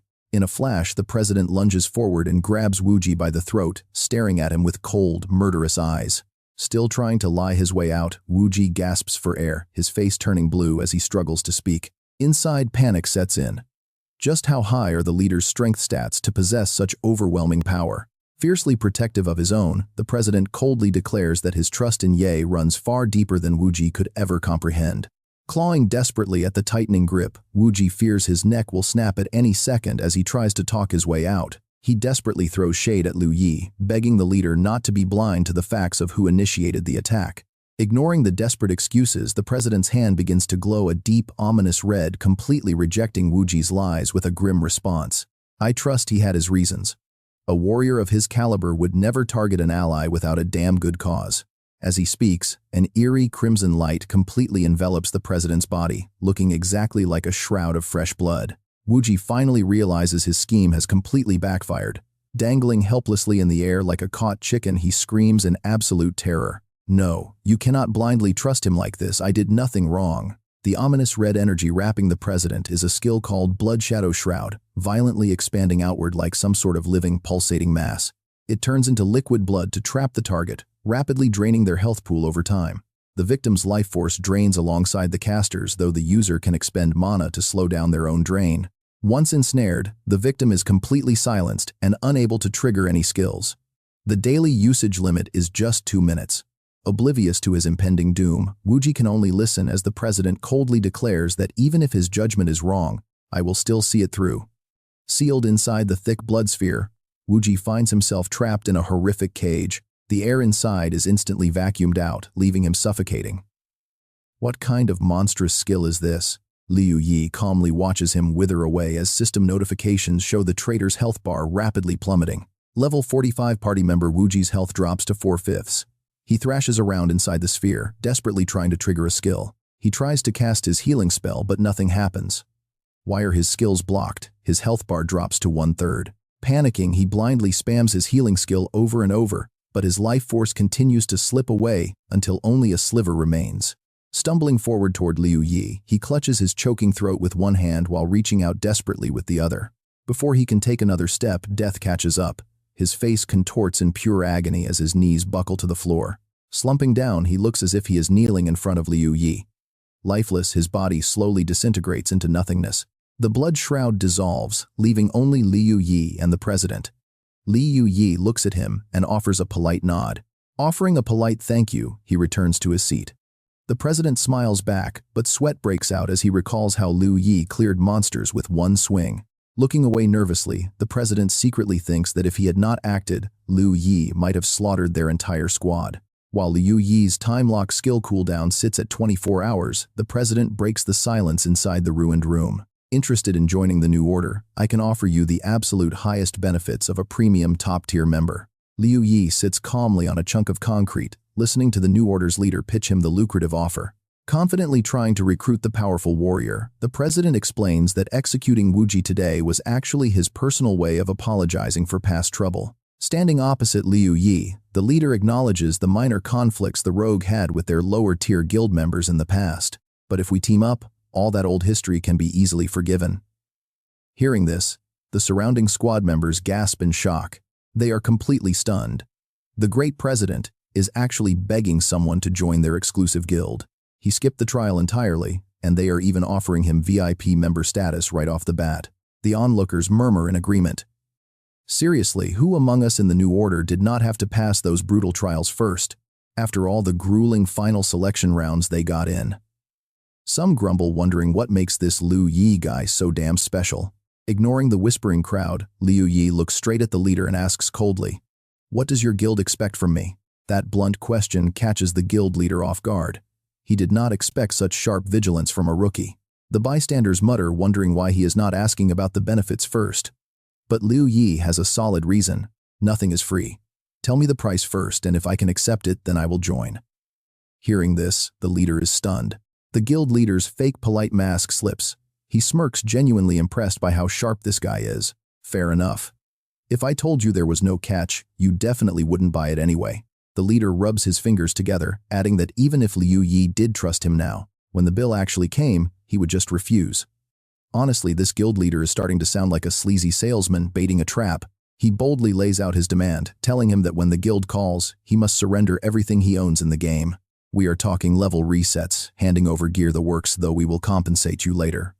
Liu Yi narrows his eyes. He drops a truth bomb, stating that clearing the dungeons in these out-of-control zones always ends in a total dead end. That revelation instantly freezes the room. Everyone glares at him with sudden sharp suspicion. Realizing he is losing control of the conversation, the leader awkwardly scratches his head and plays it off as a hypothetical scenario. Liu Yi rests his chin on his hands, completely unimpressed. Empty promises mean nothing, man. I am going to have to pass. Though the leader expected this rejection, he still looks disappointed. But then Liu Yi offers a compromise. We can cooperate. However, my levels and gear are strictly off limits. I will not sacrifice them for anyone. Who is to say you will even keep your word? That comment feels like a massive slap in the face to the guild members. They start muttering about how ungrateful he is. He must not know what a VIP membership actually gets you. The base salary alone is over 2 million a year. All he had to do was temporarily freeze his character. Is he completely brainless? Ignoring his grumbling team, the leader pulls up a concrete block, sits right across from Liu Yi, and sighs. Is that so? Such a shame, but a partnership is still a win. Liu Yi grins, thanking him for understanding, and the leader smiles back.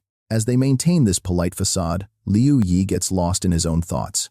If he did not have the burden of his past life, if he did not know that his level and gear are crucial for survival, things would be different. Staring at the man sitting opposite him, he realizes that being personally recruited by the top boss is actually a huge deal. Joining them right now would be an incredibly smart move.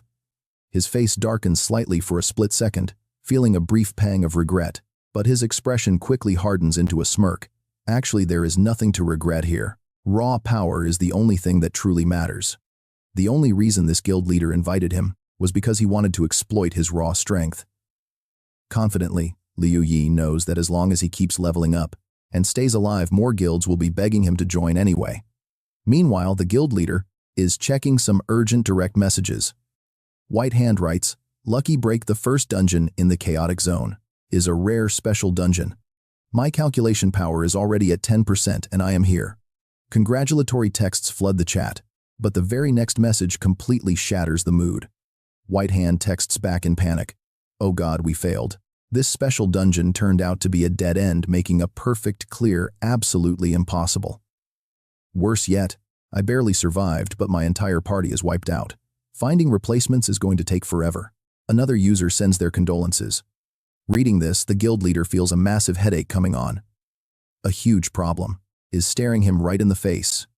Glancing over at Liu Yi, he realizes the truth. The hidden condition might actually be this dead end. Buying out Knight is already hitting a massive wall and he needs to plan carefully. But Knight's unique abilities are vital to crush the competition. He has to make his move now. In the chat room, the other factions are posting their status updates. Blue Hand has reached 50% calculation authority. White Hand suggests a new path. They recommend running the danger zones despite the low yield. But Blue Hand refuses. Scraping by with 1% gains is just too slow. A single special dungeon run gives 10% while the others only drop 1%. Plus, the difficulty is exactly the same.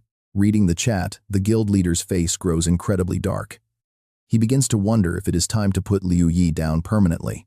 As a backup, Roulette is the absolute best choice for dealing with other players, especially if we ever end up in a truly hopeless situation. And if Ye ultimately decides to refuse us, Roulette will back me up to eliminate him once and for all. First, he stared straight ahead, silently hoping things wouldn't go that far before carefully analyzing all the crucial intel he had gathered so far. First up, their main tank, a meat shield, who literally loves eating meat, actively supporting the hot-headed guild leader with crowd control abilities. No flying headbands, no tiny useless punches. The dual-wielding swordsman acts as offensive support, slicing through beasts without breaking a single sweat. Truly curly hair is power. The ponytail guy swinging his sword is a pure martial artist attacker, an unsung hero who excels at soloing monsters. Every single person in the team has a vital role, and right now the entire squad is locked in combat with a bizarre beast, a hybrid of a lion and a water buffalo sporting two massive rock-solid horns. It has a dark, pitch-black mane like a lion, but its mouth opens wide like a hippo's, roaring furiously at the humans trying to kill it. With the team's incredible coordination clearing, a level 50-plus dungeon takes only 4 hours, allowing Team 5 to push deep into the out-of-control zone. The number of cleared dungeons steadily grew until finally on the 4th day of their raid. After successfully clearing their 12th dungeon, the powerhouse player, known as Yi, whose real name is Liu Yi, finally reached level 50. This unlocked his powerful level 50 skill tree, granting him 2 incredible new abilities: cooldown reset and a wide-range map scan. The first instantly refreshes all of a target's skill cooldowns, though it has a 12-hour cooldown. The second scans 1,000 meters to generate maps and locate resources, expanding by 100 meters every 10 levels. By day 3, Liu Yi hit level 50. On their 6th day in the Wild Zone, the team finally located the New Order guild leader's primary target. He stood right before a massive portal entrance. It glowed blood red like a polished ruby, a special dungeon in this chaotic zone. Meanwhile, the 10th member had finally filled the vacant spot. With Wuji dead, they desperately needed a replacement. Right before this, the New Order guild leader had temporarily dragged in a low-ranking member to fill Team 5's roster. Suddenly, a figure leaped through the air, gliding effortlessly. He stomped hard, launched himself over 10 stories high, and landed smoothly right in front of the entrance to this special dungeon. Everyone cheered upon seeing him. It was their new addition, Roulé, a level 56 powerhouse. The team members welcomed him with immense excitement. "Captain, you are finally here," Roulé smirked, flashing a sarcastic thumbs down as he laughed. "I am finally in the party. You weaklings honestly cannot survive a single day without me, can you?" The other 3 members stood frozen from the blatant insult. Roulé then grinned and added, "Hey, leader, that actually includes you too." Seeing the leader glare back, Roulé instantly recoiled, waving his hands frantically in denial, saying, "Wait, not you. My bad, totally my bad." The leader just silently stared at him. Watching this play out, Liu Yi recalled everything about Roulé. This guy was the famous Roulé, who ranked 5th among the top experts in his past life. Having defeated 2 manifestations already, Liu Yi wondered how much stronger the real physical body of Roulé would actually be.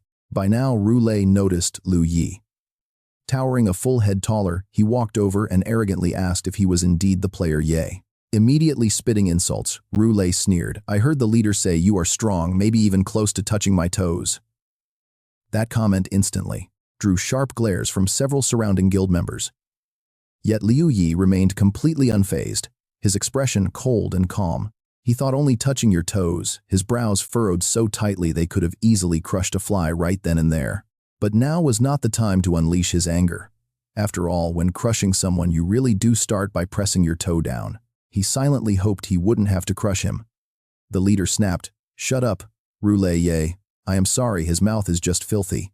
"But he means no real harm," Roulé snorted arrogantly. "Leader, he is just a support class player. Having combat power that even touches my toes is already a massive achievement."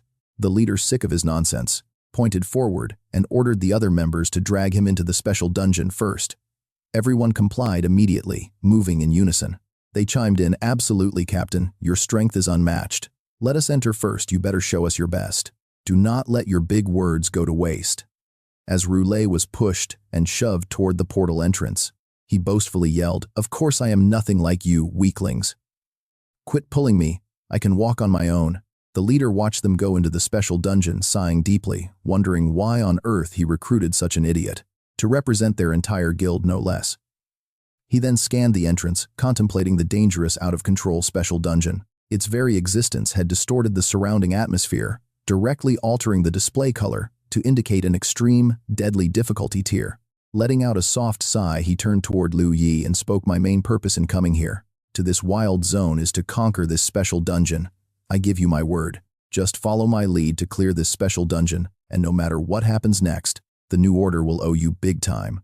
Liu Yi is stunned by this. What is this guild master really after? What exactly is hidden in this chaotic zone dungeon? Before leaving, the guild master gives Liu Yi a long, intense look, a look filled with absolute determination. Then he steps inside. Liu Yi is the very last one to enter. Stepping into the special dungeon, thoughts race through his mind. In his past life, he never actually met this mysterious leader. He has no idea what kind of man the leader is. He only remembers the whispers from his low-level days. Other low-rank members used to whisper that their guild master was a total monster, ruthless, brutal, and cold-blooded, a demon who treats human life like trash. But walking in, Liu Yi remembers their interactions lately. The vibe the guy gives off makes Liu Yi feel like they could actually be friends. But as he nears the entrance, he doubts it. Friends? Only those with shared interests can truly be friends. He just got a sweet taste of teamwork from raiding together. That is why he has soft thoughts. If their goals clash except for his little sister, everyone else becomes the enemy. So keeping his guard up is a must. Slowly, his shadow fades as he plunges deep into the portal. He constantly warns himself about this. The moment his goals clash with the New Order, they will immediately turn into bitter enemies. When that day comes, the only thing he can do is fight to survive. Find any way to stay alive. Suddenly, the dungeon portal vanishes. Instead, two blurry figures appear locked in deep conversation. The cultivation is a success. Incredible. This seems to be some top-secret lab with researchers clad in white coats. Standing outside the glass, they marvel at the boundless power. They can actually breed mythical creatures here. Chaotic voices echo all at once. It is hard to tell what exactly is going on in this place. A white-haired man notes how fast it grew, asking if the brainwashing worked. Terrified, the staff admits they tried everything, but the beast is only getting more violent with zero results. Furious, the director turns to yell at his team. Calling them a bunch of useless fools, he stops mid-sentence. Something shocking catches his eye. What is it doing, Danger? The heavy glass shatters into pieces as a monster breaks free. Its body is covered in rough, horn-like armor. Through the reflections, we see a researcher desperately crawling to the control board. No, we can't let it escape. With wide, panicked eyes, he knows they must destroy it. He slams his hand onto a bright red emergency button. The vision cuts out, revealing a massive, majestic mountain peak in the distance. Now everyone has successfully crossed over. Liu Yi stays completely silent. He saw those strange memories too, wondering if that was just a dungeon-clearing preview. So this is the special dungeon. The guildmaster warily scans their surroundings as the system interface suddenly flashes to life. Dungeon quest generated. Entrance 02 is now closed. The quest is titled Out of Control Research. Your objective, guard the underworld serpent life source. Reach the Ancient Breeding Center Research Lab 304 to hatch the underworld serpent. Note: the glass flask containing the essence cannot be stored inside your inventory. Furthermore, it is bound to your life. If the bottle breaks, you die. It is a glass flask filled with a glowing orange liquid. The glowing flask slowly materializes right on everyone's chest. The guildmaster grabs his quickly, realizing a perfect run means keeping every single player alive. Getting all members safely to the center is key. He lets out a soft sigh of relief. Good, at least, it is not an impossible trap. Over on Liu Yi's side, he examines his flask carefully. He recalls that out of all the dungeons he has cleared, only 2 had cutscenes. Could the dungeon he entered with Wei Shi have been a special one too? While the team is still whispering in curiosity and staring at the strange flasks, they completely fail to notice what is looming right above them. A massive serpent covered in sharp spikes, its burning red eyes locked onto them like prey. Suddenly, the whole team spots the colossal beast. The guildmaster instantly barks out orders to form up. But the monster lets out a deafening roar, unleashing a massive, violent shockwave. 3 players lose their grip on the flasks. Blasted by the roar, they cover their ears, letting the bottles slip. As the flasks shatter, the 3 players instantly vanish without a trace. Then the system alerts pop up. Your party member, Shield Likes Meat, has died. Your party member, Curly Hair is Truth, has died. And your party member, Anonymous, has died. The guildmaster is horrified. 3 flasks destroyed instantly. Just then, the system flashes another warning. You are struck by the underworld serpent illusionary sound wave. Stat check passed. You have successfully resisted the mental attack. Liu Yi drops into a combat stance. Suddenly, a cocky voice rings out. Watch closely, you bunch of weaklings. Lei Dongchang charges fiercely toward the giant serpent, roaring at the top of his lungs. Watch how I kill this thing. I will avenge curly hair. Suddenly, an explosive force slams down, shattering the ground into flying debris. The entire squad is stunned as one member raises his voice shouting, "Captain, calm down. We have already lost 3 of our people. We cannot afford to lose you too." He charges towards the abyssal serpent, roaring, "You little worm, your grandfather will slice you up and turn you into fertilizer." With a fierce roar, he delivers a massive slash directly at the abyssal serpent, yet the beast remains completely unfazed, taking 0 damage. He stares in utter disbelief as the monster stands there perfectly fine. The abyssal serpent opens its massive jaws, revealing 2 giant fangs ready to swallow Captain Rulai whole. Frozen in panic, he fails to react in time and is instantly swallowed. His teammates scream in absolute horror. "Captain!" Stunned, they watch their leader get devoured. One of them panics, crying out, "Oh God, I knew this would happen." The serpent slithers away as the remaining members watch in silence until someone finally breaks the tense quiet. "What now? We just entered this secret realm and already lost 4 people. Meanwhile, the serpent glides deep into the dense forest. Suddenly, 3 bronze jars crash to the ground. Their glowing essences float up into the air and merge into a single entity. Soon, the squad's remaining essences fuse together as well, causing the energy inside the jar to shift from a bright yellow to orange and finally to a burning red. Blaze stares intently at the glowing jar, lost in deep thought. Could the requirement for perfect mastery be merging 10 essences into one, rather than everyone simply reaching the research lab? Liu Yi stares at the glowing energy, wondering if this dungeon is also a special zone. He silently ponders another question. Is the thing Blaze has been obsessed with actually an out-of-control special dungeon that grants perfect mastery? Suddenly, a system notification pops up. "Congratulations, perfect mastery achieved. Secret Realm Puppet Game. Purified. Reward 1% calculation power authority." He looks at the system screen and makes a calculated guess. Our captain must be trapped inside that monster's stomach right now. Suddenly, Frosthead speaks up. "We have to rescue him," another teammate asks, "but how are we seriously going to chase that beast?" Just then, someone shouts, "Guild leader," but he cuts them off immediately, raising his hand. "Save your breath." Blaze turns to the squad with a serious expression. If he didn't die instantly, he can definitely survive inside that monster. Our most urgent priority right now is to reach the target location and complete this damn mission. Hearing those words, Liu Yi snaps out of his thoughts and fully refocuses on the task ahead.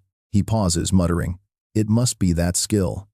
After a quick shout from their leader, the entire team charges forward at full speed. "Follow the guild leader, let's move." As they run, he brainstorms how to defeat the clone abyssal serpent based on his knowledge. According to the guide, if we cannot bring 10 complete essences to the goal, then we must merge the essences we have to breed a far stronger beast to defeat the serpent clone. The entire squad pushes their limits, sprinting toward the designated mission zone. Then another thought crosses his mind. What if that creature cannot be defeated using conventional tactics? This could be the key. We have to find a way to test if it can actually be killed. 20 minutes pass as they search the area. Suddenly, someone glances at the system map and gasps, "Captain Rulai is closing in on us. His speed is incredibly fast." This sudden revelation instantly catches Liu Yi's attention. Frosthead quickly shouts, "That is not our captain. It is the monster that devoured him, and it is coming straight for us." Just then a voice screams, "Guild leader, watch out." Suddenly, the abyssal serpent lunges, aiming to swallow Blaze. He swiftly dodges, unleashing a devastating blood shadow slash that rips through the air. He barks orders, "Hold the formation, we will slay it," while the captain attacks from within. Suddenly, the serpent pivots. Readying their weapons, the squad charges together with a roar. One fighter repeatedly slashes at the giant serpent's scales. Another grips his blade with both hands to maximize damage, while a third channels massive energy into a brutal strike. Suddenly, the serpent whips its massive tail high and slams it down, sending everyone flying from the overwhelming impact. Gritting his teeth, Frosthead whips his chain weapon directly at the beast's nose, quickly backing away to draw its aggro. He glances back over his shoulder as he runs, just as Blaze charges past him from the opposite direction. Rushing the serpent, the beast unleashes a deafening, ear-piercing shriek that shakes the very ground. Under the intense sonic pressure, cracks spread across the essence jar. He looks down in horror as it slips away. The jar shatters into a million pieces as system particles swirl around him. The team screams, in panic. Frosthead, Blaze, and Liu Yi turn their heads in shock, watching helplessly as Frosthead's fading figure slowly begins to disappear. He vanished right in front of everyone. Just then, a frantic voice rang out announcing that Captain Roulette had just sent a message. He reported that the monster's defense was absolutely terrifying, and breaking out was impossible. Meanwhile, the giant nether serpent turned around to face the blazing heat. Both entities radiated an incredibly violent surge of power. He looked up feeling deeply uneasy, thinking that it was simply too massive, while the essence vial lay below. Moreover, it couldn't be placed in the inventory. If it wanted to kill them, it only needed to use its powerful sound waves to shatter their vials. Their very survival now hung entirely on its whim. Liu Yi broke into a cold sweat, muttering in disbelief that they were already about to get wiped out. Suddenly, the nether serpent changed direction. Its massive, scaly body slithered right past the group. Seeing this, he asked in confusion why the beast had stopped attacking them. Suddenly, the raw essence manifested in midair, and the liquid from everyone's individual vials began merging together as one. It condensed into a single container filled with a brilliant, glowing red essence. Holding it in his hands, he wondered, realizing that this monster was never meant for them to fight. Based on that, he quickly deduced. At that moment, Liu Yi glanced down at the bottle, thinking that if the raging president's true goal was a perfect clear, in this special out-of-control dungeon, and with the nether serpent proving entirely impossible to defeat, then what was the trick to clearing it? Merging the vials. Striking a serious tone, he suddenly shouted to the group, "Never mind that. Staying away from the nether serpent is our best bet. Let's get to the research center and finish the main quest." Suddenly, someone shouted in agreement as 20 minutes quickly passed. Sprinting through a massive hole blasted in the research facility wall, everyone ran as fast as they could. Checking the minimap, he warned that it was returning. The raging president fell silent for a brief moment before answering. "Dual blades, smash your bottle." Panicked and running for his life, the player looked back in shock, shouting, "What?" Then he gravely explained his strategy, stating that even if they had more players, they couldn't possibly defeat that monster. Speed was their only weapon to drive it away. If they could fend it off just once more, they would reach the research center. The moment those words fell, Dual Blades slammed his vial onto the ground. Instantly, a system notification flashed on their screens. "The Sweatless Slayer Dual Blades has died." With that, the nether serpent changed course, prompting another player to cheer. It actually left. Another member praised the president's brilliant decision. He replied, "Honestly, we should be thanking the captain for this, since it allowed us to observe the beast's movements." Glancing at the map, his expression suggested everything was proceeding exactly as planned as he thought. Just as expected, he grew quiet, recalling how he had previously refused to sacrifice his high-tier gear and levels. If the raging president truly believed that the way to perfectly clear this secret realm was merging the essence, then, as he ran back to the base, predicting the serpent's target, he realized he would be next. The tight enclosed spaces inside the facility were ideal for an ambush. Suddenly, the raging president sprinted up from behind and yelled, "Hurry up, let's go. The research center is right ahead." In the distance, 4 figures dashed toward the entrance, pushing themselves to their absolute limits. Suddenly, a foot ground to a halt as a warning echoed in his mind. "I cannot let myself get trapped like this." He abruptly stopped running. Seeing this, the other 3 who had already reached the steps turned around to stare at him in confusion. One of them looked back and urged, "Ye, what is it? Keep moving." Standing below them, Liu hesitated for a moment before speaking. "President, your real objective is a perfect clear of this secret realm, right? If so." The president turned back to listen. He then continued, "Would you mind sharing what you believe the perfect clearing method actually is?" A heavy silence fell upon all 4. A sudden doubt crossed his mind. Should I expose them and strike first? Suddenly, the system interface flashed a global message: "Roulette has entered the field." "Man, finally out, that almost killed me." Meanwhile, the president of the New Order Guild slowly walked down the steps and spoke. "I think you've misunderstood. The difficulty of this secret realm is too extreme. I'm not aiming for a perfect clear. My only goal is to complete the quest and escape." Beside him, 2 members looked deeply displeased. The president added, "If you don't trust me, you can just wait out here while the 3 of us finish the quest. However, keep in mind that inside this facility danger lurks. As for your safety, that monster might just track you down and attack you first next time." He remained silent, speechless. Angrily, one of the guild members stepped forward and barked, Yay, what is wrong with you? Do you really think the captain would harm you? What a joke. Why would a massive guild like the New Order try to cheat you? Another nodded in agreement, adding, Exactly, we've worked together for so long, yet you don't show a shred of trust. Are you even worthy of the president's personal invitation? He stood in silence, weighing whether to strike or not. On the map, their 4 dots clustered tightly while the nether serpent lurked in the distance. He quickly calculated Roulet's speed. New Loy needs about 10 minutes to get here, but that monster attacks every 20 minutes. This means it will strike their team in just 13 minutes. Standing still, he tried to figure out a plan. If he wanted to turn on them, it had to happen before. While New Loy focused on the New Order leader, a mocking voice cut right through his deep thoughts. I won't force you, he sneered maliciously at Liu Yi. We are leaving to finish this quest without you. Trash is useless when it matters most, he muttered, looking at the New Order leader, thanking God that Liu Yi was not in their guild. Gripping his sword, he calculated his options. His time freeze skill only lasted 10 seconds, and his blessing lasted just 60 seconds. Facing New Loy and 4 other strong players at once, even combining both time freeze and his stats blessing might not guarantee a victory. Dropping into a low stance, he gripped his weapon desperately, hoping his tactical prediction was correct. If he was wrong, he would lose the New Order as allies. But if he was right and stood by doing nothing, he would lose everything he worked for since his reincarnation. Glancing over and seeing him ready to strike, the guy raised his voice. What are you doing? Are you really attacking us? If we had not worked together so long, you would already be dead. I do not want to fight you, he then charged at them, realizing that choosing who actually mattered was an absolute no-brainer. He immediately activated his time freeze, triggering his all-attribute stat-boosting blessing. Leaping forward, he closed the distance instantly. A dark crimson energy wrapped around his entire body, activating his legendary Blood Shadow form. As he vanished, the enemy leader gasped at the sudden attack. Before he finished speaking, his ally was sliced in 2. Warrior, let's take him down together. But the blade sliced through him instantly. Gaping, his eyes rolled back, mumbling, how is this possible? The system alerted him that he killed Tiny Fist Killer. Suddenly, another player lunged forward. Clumsy Warrior launched a rapid counterattack, conjuring multiple illusions to strike him all at once. Gale Force Phantom, Gale Force Combo. Gathering his strength, he gripped his hilt as the blade transformed in a split second. He sliced the warrior in half. The system chimed, confirming the death. Now only Captain Blazing Rage was left on the map.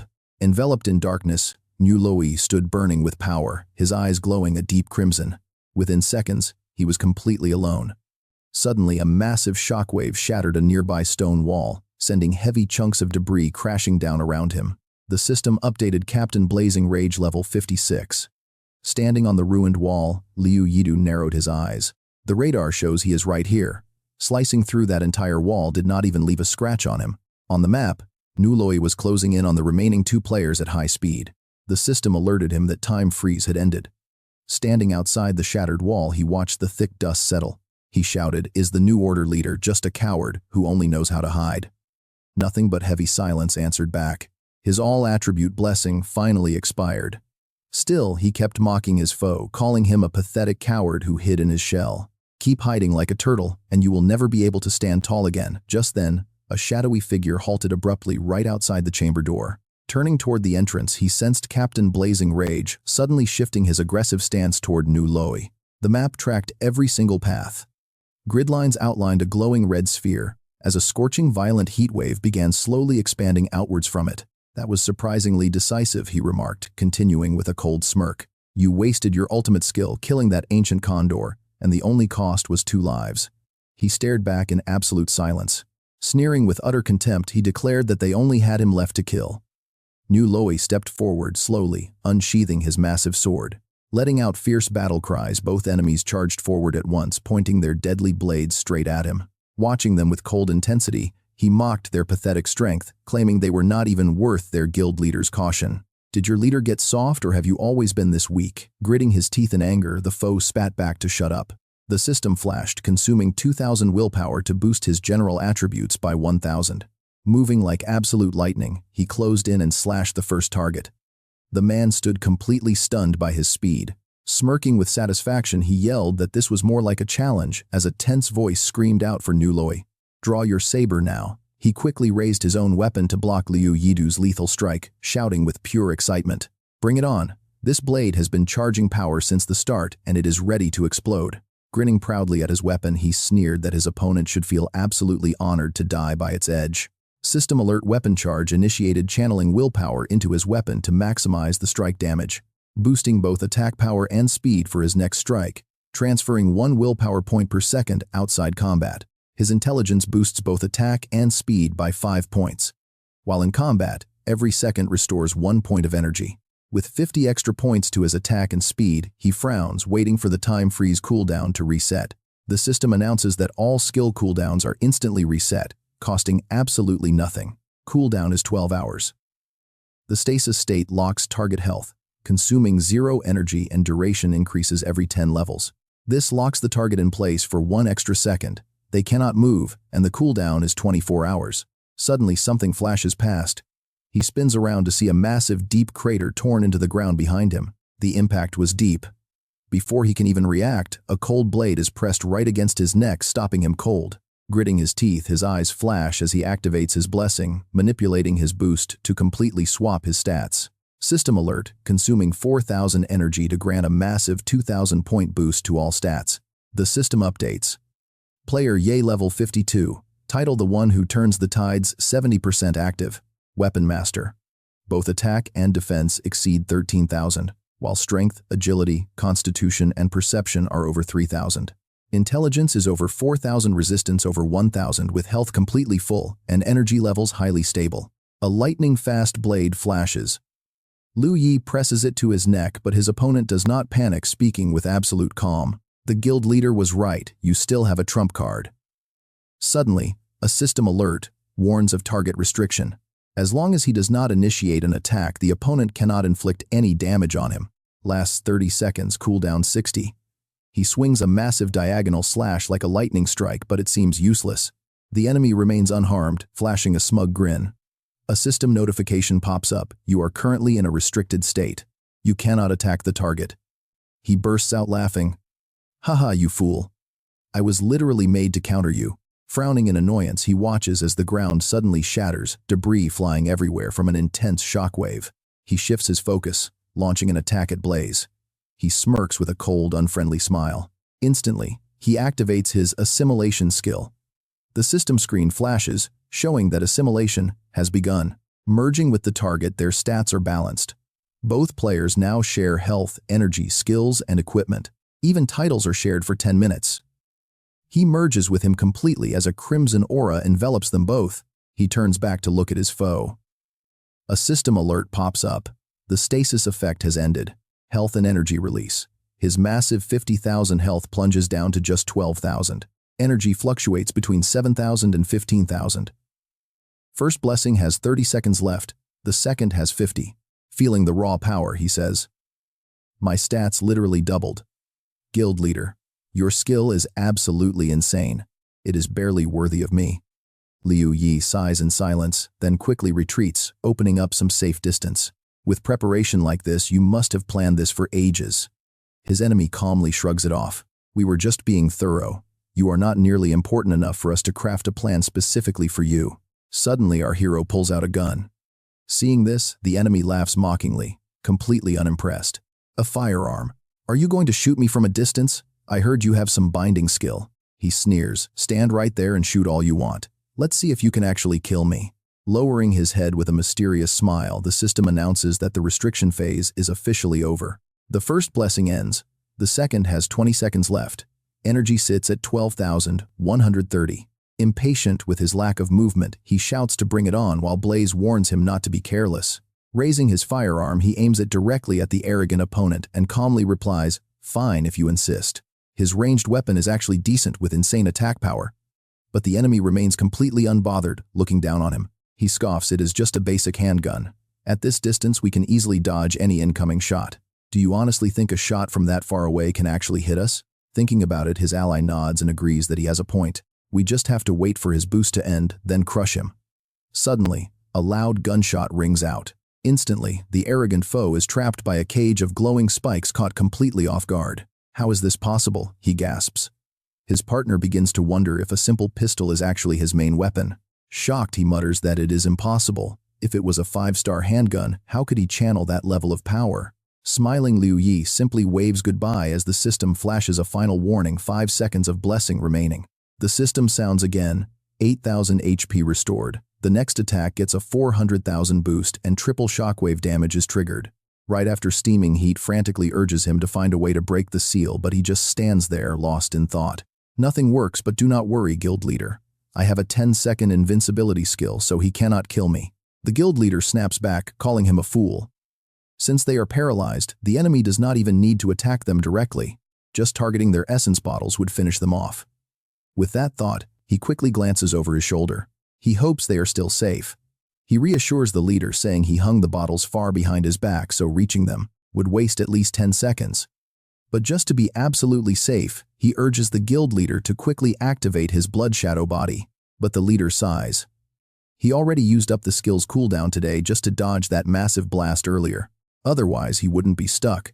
Suddenly, a sharp piercing sound completely cuts him off. A sharp spike suddenly drives straight into his hip. The system alerts that level 56 steaming heat has completely run out of his health bar. The system confirms the teammate is dead, leaving him utterly baffled in his final moments. What kind of insane attack is this? It did not just kill the leader, but it also pierced through my invincibility state to shatter the essence bottle behind my back. Nearby, Nu Loi Dang Truong can only watch with his jaw dropped in shock. Unbelievable, his legs are frozen, stiff, completely paralyzed. Nu Loi Dang Truong looks down in terror as he realizes a massive hole has been blasted straight through his midsection. Stunned, he looks over at Liu Yi in the distance. He admits defeat, but vows to win next time. Right then, the system announces that Nu Loi Dang Truong is dead. Liu Yi shows no emotion, standing there in absolute silence. Frustrated, he steps forward toward the 2 glowing orbs floating in midair. Staring at them, Liu Yi frowns. He realizes that even though he won, there is absolutely no joy in his heart. The real problem is that they are not truly dead, meaning he will likely face their endless, ruthless revenge from now on. But then Liu Yi smiles. After all, how can anyone walk the path to power without making a few enemies? These foes just happen to be a bit more powerful and influential. Picking up one of the orbs, he reassures himself. Inside the game, he has absolutely nothing to fear. Their threats can only reach him in the real world. He smirks at the rare item inside the orb. With burning determination, he grips it tightly and makes a decision. He must prepare before reality merges. Suddenly, a pair of glowing red eyes glares intensely at him from the shadows. Sensing the danger, he gasps and instinctively leaps aside, taking several rapid back steps to put some distance between them. He looks up in utter disbelief. Towering right before him is a massive, glowing yellow serpent. Its crimson eyes lock onto him. But strangely, it simply turns its massive body and slithers away, leaving him bewildered. Liu Yi stands frozen, completely dumbfounded by this bizarre behavior. Then a sudden realization hits him. He deduces that breaking the essence bottles of Nu Loi and the guild leader must have satisfied the beast. With the threat gone, he dashes forward at full speed, quickly formulating his next plan of action. He is the sole survivor now, with only 20 minutes left to clear the quest before he becomes the next casualty. Moments later, he enters a futuristic corridor lit by bright neon lights with strange floating bubbles drifting just outside the glass. At the far end stands a sleek control console housing a mysterious, glowing, transparent orb. Approaching the console, Liu Yi wipes a bead of sweat from his forehead. This must be the main cultivation chamber. He pulls out an essence bottle, noting how bizarrely empty the lab is with absolutely no monsters or researchers in sight. This entire dungeon seems to have only one single living creature, the netherworld serpent. He carefully extends the essence bottle. He frowns, trying to connect the dots. The puppet dungeon also had just one master entity. Back then, the quest itself was probably generated by that single puppet just to toy with the players. If both of these are special instances, could they share the exact same underlying mechanism? Since both house only one living creature does, that creature generate the quests itself. He recalls the previous instance. On the surface, the quest was simply to play along with the puppet, but the secret to a perfect clear was actually fulfilling that creature's deepest wish. He gasps as the truth hits him. Toying with players while fulfilling wishes, that is the secret. Looking at the vial in his hand, he realizes that giant beast had the power to wipe them out. Yet it only put on a show of taking down his teammates before simply leaving. If he wants a perfect clear in this game, he has to fulfill its deepest wish right away. Liu Yi stops and glances behind him, pondering deeply for a long time about what its wish could actually be. Liu Yi stands frozen beside the incubator, calculating the odds if this quest was indeed issued by that giant beast. Then the goal of raising an underworld serpent is not to kill it. He frowns, focusing his thoughts, but rather to create a playmate for it. Is the creature lonely, or was there simply no other path left? Could the underworld serpent actually want to escape this secret realm? Liu Yi's eyes widen with sudden realization. Why would he have such a wild idea? He covers his mouth in deep concern, weighing the risks. But this crazy theory is highly possible, making him take a bold mental leap. He just needs to verify if the underworld serpent can enter this lab. If it can get in, then the theory of it wanting players to breed companions for it completely falls apart, and everything else collapses too. But if it cannot enter, he stands there staring at the incubator. Then he looks at the magic orb in his hand, deciding to wait here for 20 minutes, to see if the serpent breaks in to finish him. If it does, he will instantly dump the essence vial into the incubator and finish the quest. But if it cannot enter, he will go with the second option. He will try to get the soul-taming affix to guide the serpent out. The system suddenly reveals this magic orb can grant a random affix to gear above level 50. Affix 1 reduces cooldown, while Affix 2 lowers the equipment level requirement. Affix 3 increases defense power. Affix 4 extends skill duration, and Affix 5 boosts the effectiveness of self-sustaining skills. All stats range from 1 to 5%, but Affix 99 can actually make monsters submit to you when applied to weapons. It is limited to weapons and costs 1,000 Secret Realm points. Note affixes can be removed by resetting the orb. Before heading out, Liu Yi checks the system screen, noting that the members of the new order are already level 50. He thought he had caught up to the top tier, but he is still lagging behind. Scratching his head, he grumbles about not grinding to level 45 and equipping level 50 gear. Now they are calling a gathering, and he wonders if arriving a day late will look bad. Liu Yi scrolls through the screen, muttering about an advanced orb he recalls. Sure enough, he finds the details right there. This orb can add random affixes to gear above level 50. He can exchange for these even though each advanced upgrade requires 100 Secret Realm points. The big advantage is the sheer convenience, as it can be used in any non-combat state. Suddenly his eyes widen as he notices something strange behind the upgrade orb. He stares at two circles, one pinkish-purple, with an upward arrow, and one blue with an exclamation point. Bewildered, he wonders if he has some kind of mystical sensory eye. He sits on the steps, leaning back as he gazes at the screen, instinctively feeling like he can make use of this. So, back then, he spent his remaining Secret Realm points to get 3 upgrade orbs and 3 affix orbs. But the defense affix success rate is a measly 1%. Sweating, he scratches his head, scolding himself for being so naive. A 1% success rate. Does he think he is the chosen one? Suddenly, a loud rumble echoes through the area. Liu Yi snaps his eyes open instantly on high alert. It is here. He stands up, spinning around to face the entrance. Is it staying outside on purpose, or is it actually unable to enter? Gazing at the dark open doorway, he decides to check. He slowly takes a few steps out, but suddenly pauses. No, he must wait until the beast completely runs out of patience. Right now, it could be staying out on purpose. 30 minutes slowly pass. Liu Yi frowns, staring ahead, realizing it is very close. Outside, the underworld serpent slithers around, rustling loudly. It glares into the pile of ruined rubble with its massive, glowing red eyes. It watches Liu Yi slowly walk out with hesitant steps. Soon, he stands just outside the doorway, looking up, visibly anxious. The serpent lowers its head, staring right at him. Liu Yi frowns, trying to calculate what to say, knowing he is doomed if they cannot communicate. Suddenly, the beast speaks, asking why he has not finished the mission. Liu Yi freezes his eyes wide in utter shock. Looking into those massive eyes right in front of him, he smiles inwardly. Excellent. It is actively trying to communicate with him. His chances of winning just shot up. He speaks up, saying he feels it wants to leave this place. Suddenly, a massive crash echoes nearby. The serpent just slammed its tail against the ground. Stunned and terrified, Liu Yi watches its twitching tail, completely lost for words. With his jaw wide open, he silently realizes this creature is far too powerful to be a normal monster that players can defeat. The serpent asks if he has a way, staring intently to spot any hint of human deceit. Sweating profusely, Liu Yi tries to stay calm, realizing the truth. It has admitted it. It truly wants to leave this place.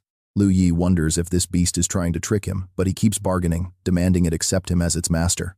Pushing his absolute limits, Liu Yi threatens to walk away and finish his quest if it refuses, but if it agrees, he will gamble everything. Hoping his gun gains a soul-taming attribute, Liu Yi is met with the underworld serpent, raising its massive head questioning if he even has the right. Glowing red eyes stare down at tiny Liu Yi, threateningly startling him, yet he stands his ground with absolute determination. He admits it is his only choice, but he still steals a glance backward, quietly calculating his next move. Feeling uneasy, he tells himself to stop dreaming about this hidden quest, while the underworld serpent remains completely silent, offering no response. Just as he turns to leave, a sudden system notification blares, announcing that the spectral serpent wishes to acknowledge him as its master. Stunned by the prompt asking for his agreement, Liu Yi can barely believe his eyes as the giant serpent towers over him, staring down. Overjoyed that his gamble paid off, Liu Yi realizes his theory was correct and immediately shouts out his agreement to the system. Instantly, the system confirms he is now the master of this spectral serpent, granting him absolute command over it inside this dungeon. To take the beast out of the dungeon, he must first master soul taming as the system begins uploading more crucial data. The screen shows Liu Yi the serpent's detailed stats, revealing its growth stage is Calamity tier. Calamity class perks multiply its health by 30, its energy by 6, and boost all attribute conversions by 3. Its attack and defense hit 50,000 with 1,500 resistance, while strength, agility, and intelligence are boosted. Perception reaches 10,000, health sits at 21 million with high energy reserves and skills like illusory sound unlocked. Sonic shockwave, earth spirit, and boundless universe. Suddenly, the serpent speaks up, ordering Liu Yi to lead it out, startling him. He looks back and promises he will, then tightly grips a glowing green upgrade orb, knowing success or failure lies here. He glances to the side, calculating his chances before heading back to the lab, reflecting on the moment the serpent accepted him. With the dungeon quest gone, he realizes it was indeed issued by the serpent itself, meaning he has no way back now. He bows his head in deep thought, whispering to himself that this is exactly the outcome he wanted before negotiating with it. The reason he avoided using the attribute pearl earlier was fear of giving up, and now he frowns, staring at the orb. Having such a powerful ally is incredibly tempting, making him realize his gambling habit has grown way too big since dealing with Wei Zi. Before making his move, he was taking a massive gamble that nobody else dared try. A do-or-die situation where he either lost his life or won it all, causing him to laugh self-deprecatingly at that 50-50 gamble. But now those odds are down to just 1%. Laughing, Liu Yi pulls up the attribute pearl's datasheet to analyze it. He wishes that the word random in the description would just disappear so he wouldn't have to keep risking everything on chance. Reminding himself that is impossible, he is cut off when a sudden system alert blares. The system offers an option to activate authority without changing the rules, shocking Liu Yi so much, his eyes widen in pure disbelief. Throwing caution to the wind, he confirms the prompt, shouting yes, causing the pearl in his hand to react. It glows with a brilliant, blinding light that shocks him, drawing the immediate attention of the massive underworld serpent waiting outside. Floating bubbles rise from the radiating pearl as the system announces that its effect has changed, allowing him to add a specific stat. He can apply it to any level 50 gear, leaving him completely stunned before absolute excitement takes over his entire body. This is incredibly perfect for adding the soul-taming stat, and the system instantly displays the pendulum gun's attack power boosted by 500. Intelligence increases by 120, while attacks now trigger a powerful triple stun effect upon impact. Requiring level 50, it holds 6 bullets and auto-reloads every 30 seconds, making Liu Yi grin with pure joy as he holds it tight. Letting out a satisfied laugh, his eyes gleam with triumph as he raises his newly upgraded weapon high in the air, feeling unstoppable. Standing confidently before the massive golden beast, he calls out to the serpent with a wild smirk, just as notifications flood his screen. The system congratulates him on perfectly clearing the secret dungeon out-of-control research project, rewarding him with 10% computing power as the system tabulates his massive achievements and triggers a unique quest line. He gains over 4,900,000 experience points, along with 520 rare secret realm essences. Best of all, every single reward is multiplied by 10, followed by a breakdown of his updated player stats. This includes his title attributes: attack, defense, resistance, strength, agility, constitution, intelligence, perception, and active skills. The screen also updates the stats for his pendulum wisdom handgun, highlighting its attack power and scaling intelligence. Plus, that passive triple stun effect is fully integrated alongside the specific level requirement. Equipped with the spectral serpent's soul, he unlocks Effect 1 to summon the beast's true body and Effect 2 for serpent descent. Summoning the underworld snake into his body grants him 10 to 50% of all its skill attributes. Finally, the system alerts him. Calculating combat power. The system checks and finds the player's computational authority has exceeded 5%. The player gains the structure skill, utilizing computational authority to alter the pseudo-world rules for 11 seconds at 11% power. The cooldown adjusts based on the rule-bending difficulty. Meanwhile, outside the out-of-control zone, sparks of raw energy begin to crackle into existence. Liu Yi steps out of the protective barrier. Gazing up at the gloomy sky, he watches as warm sunlight slowly pierces through the dark clouds. Liu Yi grins with satisfaction, taking a leisurely stroll under the sunlight toward the ruined city ahead. Liu Yi figures it is time to head back to Manhwa City. After all, only 17 days remain until the origin world descends into reality. Time flies. Back in reality inside his old apartment, Liu Yi sits on the bed holding his head as he reflects on his intense journey. Grinding high-intensity dungeons lately has been utterly exhausting. He falls silent, looking back at everything he has accomplished so far. When he is not sleeping, he is grinding dungeons. Yun even has to bring him food, which he only eats when he finds a quick break. Still, Liu Yi knows the results are fantastic. He is now only 3 levels away from his target level. Plus, he secured a top-tier beast like the underworld snake. Glancing aside, he wonders how Yun is doing with her life profession. It has been a whole week, so she should have got it by now. He stands up, deciding to go ask. Honestly, he realizes he might not be paying enough attention to his little sister since she started playing. He only gave her a basic guide on unlocking her life profession and left it at that. Stepping out, he heads toward her closed door. Should he check on her more often? Maybe he should even carry her through some levels. He raises his hand to knock. Suddenly, a loud voice drifts from inside. "Oh my God, Nian Chu, you are so well developed." Hearing this, Liu Yi completely freezes. Inside, they keep teasing. "Since you are also a free-to-play gamer, let me inspect the goods for my big brother." Then comes a squeal. "Hey, what are you saying? Stop it outside." Liu Yi's face turns completely red, his eyes widening in pure shock. With his hand still raised, he slowly turns around and runs for his life, panicking that he should definitely just ask her in the game instead. At Manhwa City's north gate, Liu Yi grumbles that playing day and night is totally frying his brain. Logging in, he scratches his head in disappointment. Yun is offline, so he decides to leave her a quick message first. He can ask about her progress once she logs on. For now, since he is already in the game, he has other plans. He should upgrade his gear before taking a break. Thinking of his Diaobao Pearl, Liu Yi notes that he is now level 57. Yet the gear he can equip might not just be capped at level 60.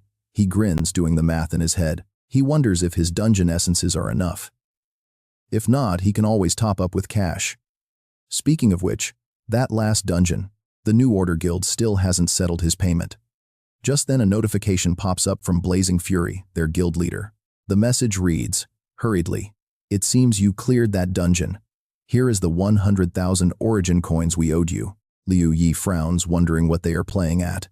Then another text pops up. "Are you free? Let's grab a seat somewhere, so I can properly apologize to you." Reading this, Liu Yi is skeptical. Are they seriously trying to make peace now? He analyzes the situation. The side that suffered the heaviest losses is actually initiating peace with him, the ultimate winner, especially since his gains came directly at their expense. Yet the other leader is practically begging to explain himself. Blazing Fury continues, "If possible, I do not want to be your enemy. Our clash back then was just a matter of circumstance." The leader even adds, "No need to worry, I did not suffer any losses." Reading this, Liu Yi finds it incredibly suspicious. The guild leader's behavior is way too bizarre. What does Liu Yi even have that is so valuable? Why would he try so hard to win him over? Unless it is because of his newly acquired computational authority. Unable to figure it out, Liu Yi decides to ignore him and focus on upgrading his gear first. He needs to boost his strength to the absolute peak of the origin world before worrying about anything else. Suddenly, a new message pops up and opens automatically. Liu Yi frowns, realizing it is from his sister, Yun.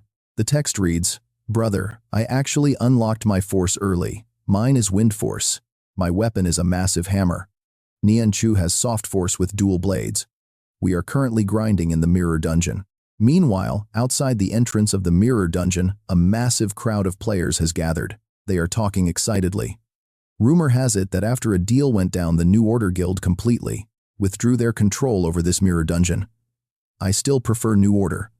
The Backgarden Guild in charge now is absolutely terrible. They are already using real-world info to threaten us. Keep it down. Do not let anyone from the Backgarden Guild hear you. What do they actually dare to threaten us in the real world? Seriously, when are we finally going to unite against them? The active players in this mirror dungeon easily outnumber the Backyard Guild members 10-1. If we just band together, we wouldn't have to fear them even if they leaked our real-life identities. But that's impossible. We are all solo players here, and nobody wants to take orders from anyone else. Suddenly, someone notices a man surrounded by martial artists from the Backyard Guild and asks about it. What's going on over there? Another player explains that the poor guy offended Liu Yi from the Backyard Guild. Since the mirror dungeon is a safe zone where fighting is banned, Liu Yi uses this trapping method to punish her enemies. Look, that guy in the middle has been trapped for 5 days. Liu Yi overhears this gossip while walking by, realizing online or offline makes no difference. Players always spawn in the exact same spot, so if the blockade doesn't move, you remain trapped there forever. Suddenly, a loud shout erupts. Another win.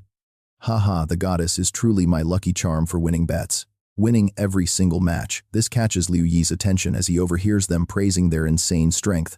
These two sisters are not just beautiful but incredibly strong, maintaining a flawless winning streak since the mirror dungeon opened.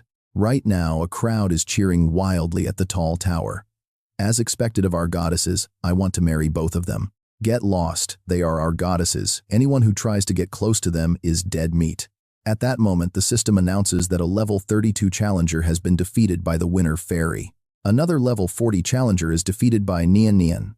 Suddenly, a pair of beautiful legs comes into view. The two girls walking over are Nian Chu at level 39 and Liu Yun at level 31. Seeing them, a crowd of young men rushes over with praises, begging the girls for some tips so they can become just as powerful. Nian Chu and Liu Yun wave their hands saying they are exaggerating, but the crowd simply refuses to stop showering them with compliments. In this world, there are two types of cute girls. One is beautiful and the other is strong. But you two are both gorgeous and incredibly strong. Watching them, Liu Yi is stunned, realizing they are Liu Yun and Nian Chu. Seeing the girls completely surrounded by hordes of men, he wonders what's going on and how they got so popular. Meanwhile, Liu Yun smiles warmly and agrees to a deal. Thanks for the generous tips, boys, but a promise is a promise. The winner must split half of the earnings with me. Make sure to transfer it. Someone shouts back in agreement. Then Silly Kai walks up to Liu Yi, listening to the crowd talk. Are their faces and bodies just customized avatars, or do they actually look that gorgeous in real life? Someone asks. I don't even care if it's just a game avatar, I'm totally down. Meanwhile, another player joins in. This guy with peach-colored hair sheds tears, saying if they are this beautiful in reality, it would be absolutely heavenly. But then, when I think about them getting married and having kids with someone else, I can't help but feel incredibly jealous. Beside him, a friend groans, hearing that his friend holds his head in pain. Suddenly, Silly Kai nudges Liu Yi, telling him to stay realistic. There's absolutely no way regular guys like us could ever stand a chance with girls like them, right, brother? Getting close to girls like that only happens in our wildest dreams. He then looks at Liu Yi, waiting for him to agree. Liu Yi is slightly surprised by this, then squints his eyes and replies that it's really not that exaggerated. Staring at the girls in the crowd, Silly Kai scoffs. Oh, come on, brother, how is that not exaggerated? Unless you actually live with girls like that every day. Stop pretending. Meanwhile, over there, Liu Yun's eyes suddenly widen as she spots something unexpected. She takes a step forward, walking straight past the stunned crowd of men. Meanwhile, Silly Kai is still busy chatting away. All right, I get it. You are just trying to act cool to save face. Everyone has that fantasy, I understand. Suddenly, his jaw drops in utter shock as Liu Yun stops right in front of Liu Yi. He stammers, "Goddess, when did you?" The surrounding crowd erupts in chaos. Who is that guy? Why did the goddess walk up to him? No, they can't be in that kind of relationship. I refuse to believe love exists in video games for anyone but me. Meanwhile, Liu Yi also looks completely dazed and confused. Suddenly, Liu Yun flashes a playful grin. Watching this, Silly Kai looks back and forth between them in total disbelief. Could it be that you actually know her? Suddenly, Liu Yun leaps forward, throwing her arms around Liu Yi's neck and asking if he's done. This scene drives Liu Yun's hardcore fans absolutely insane. Who is this bastard? Don't think hiding your name and level will save you. We can still track you down and take you out right now. But then Liu Yun suddenly calls out to him. Brother, the crowd freezes in utter shock. What he is her. Then, looking at Liu Yi and Liu Yun embracing, everyone screams, our big brother. Meanwhile, Nian Chu receives a message. She looks at it with a puzzled expression, while a figure watches the crowd from a distance. You and I see a lackey reporting bad news to Gui Li. They rejected them. Instantly, she flies into a rage. Digging her nails deep, she leaves massive dents in the iron door, cursing those ungrateful wretches. Gui Li literally rips off a chunk to threaten them. No cooperation. Fine, they can forget about surviving in the origin world. Call everyone and surround them right now. Meanwhile, clueless about the incoming threat, Liu Yun happily hugs her older brother, but suddenly a wave of pure killing intent hits her. She snaps her eyes open, glaring toward Gui Li and her henchmen. A smirk plays on Liu Yun's lips as she whispers. So, you finally decided to show up. She recalls the threatening message Gui Li sent earlier. It read, let us win once, split the profit 50-50 and stay smart. This is a demand, not a request, you little brat. Play nice, or I will make sure you get kicked out of the origin world permanently. Think you are special just because of your looks. Girls like you are just tools to us. Was your mother a dog or what? No wonder you turned out to be such a mutt. Snapping back to the present, Liu Yun suddenly realizes something. Wait a minute, is she still hugging her brother? Her face fills with worry. She hopes her brother does not get the wrong idea. Oh well, after all, she is just too naturally gorgeous. Even her own brother gets charmed. Meanwhile, Liu Yi feels incredibly awkward. He grimaces, thinking his little sister must possess some crazy superhuman physical strength. She is literally squeezing the life out of him. Just then, loud footsteps echo as a massive gang approaches. It is the back garden crew. Seeing them, the players nearby freeze. Liu Yi stares in absolute shock at the angry woman leading the gang. The crowd starts whispering in curiosity. Why on earth is Gui Li here?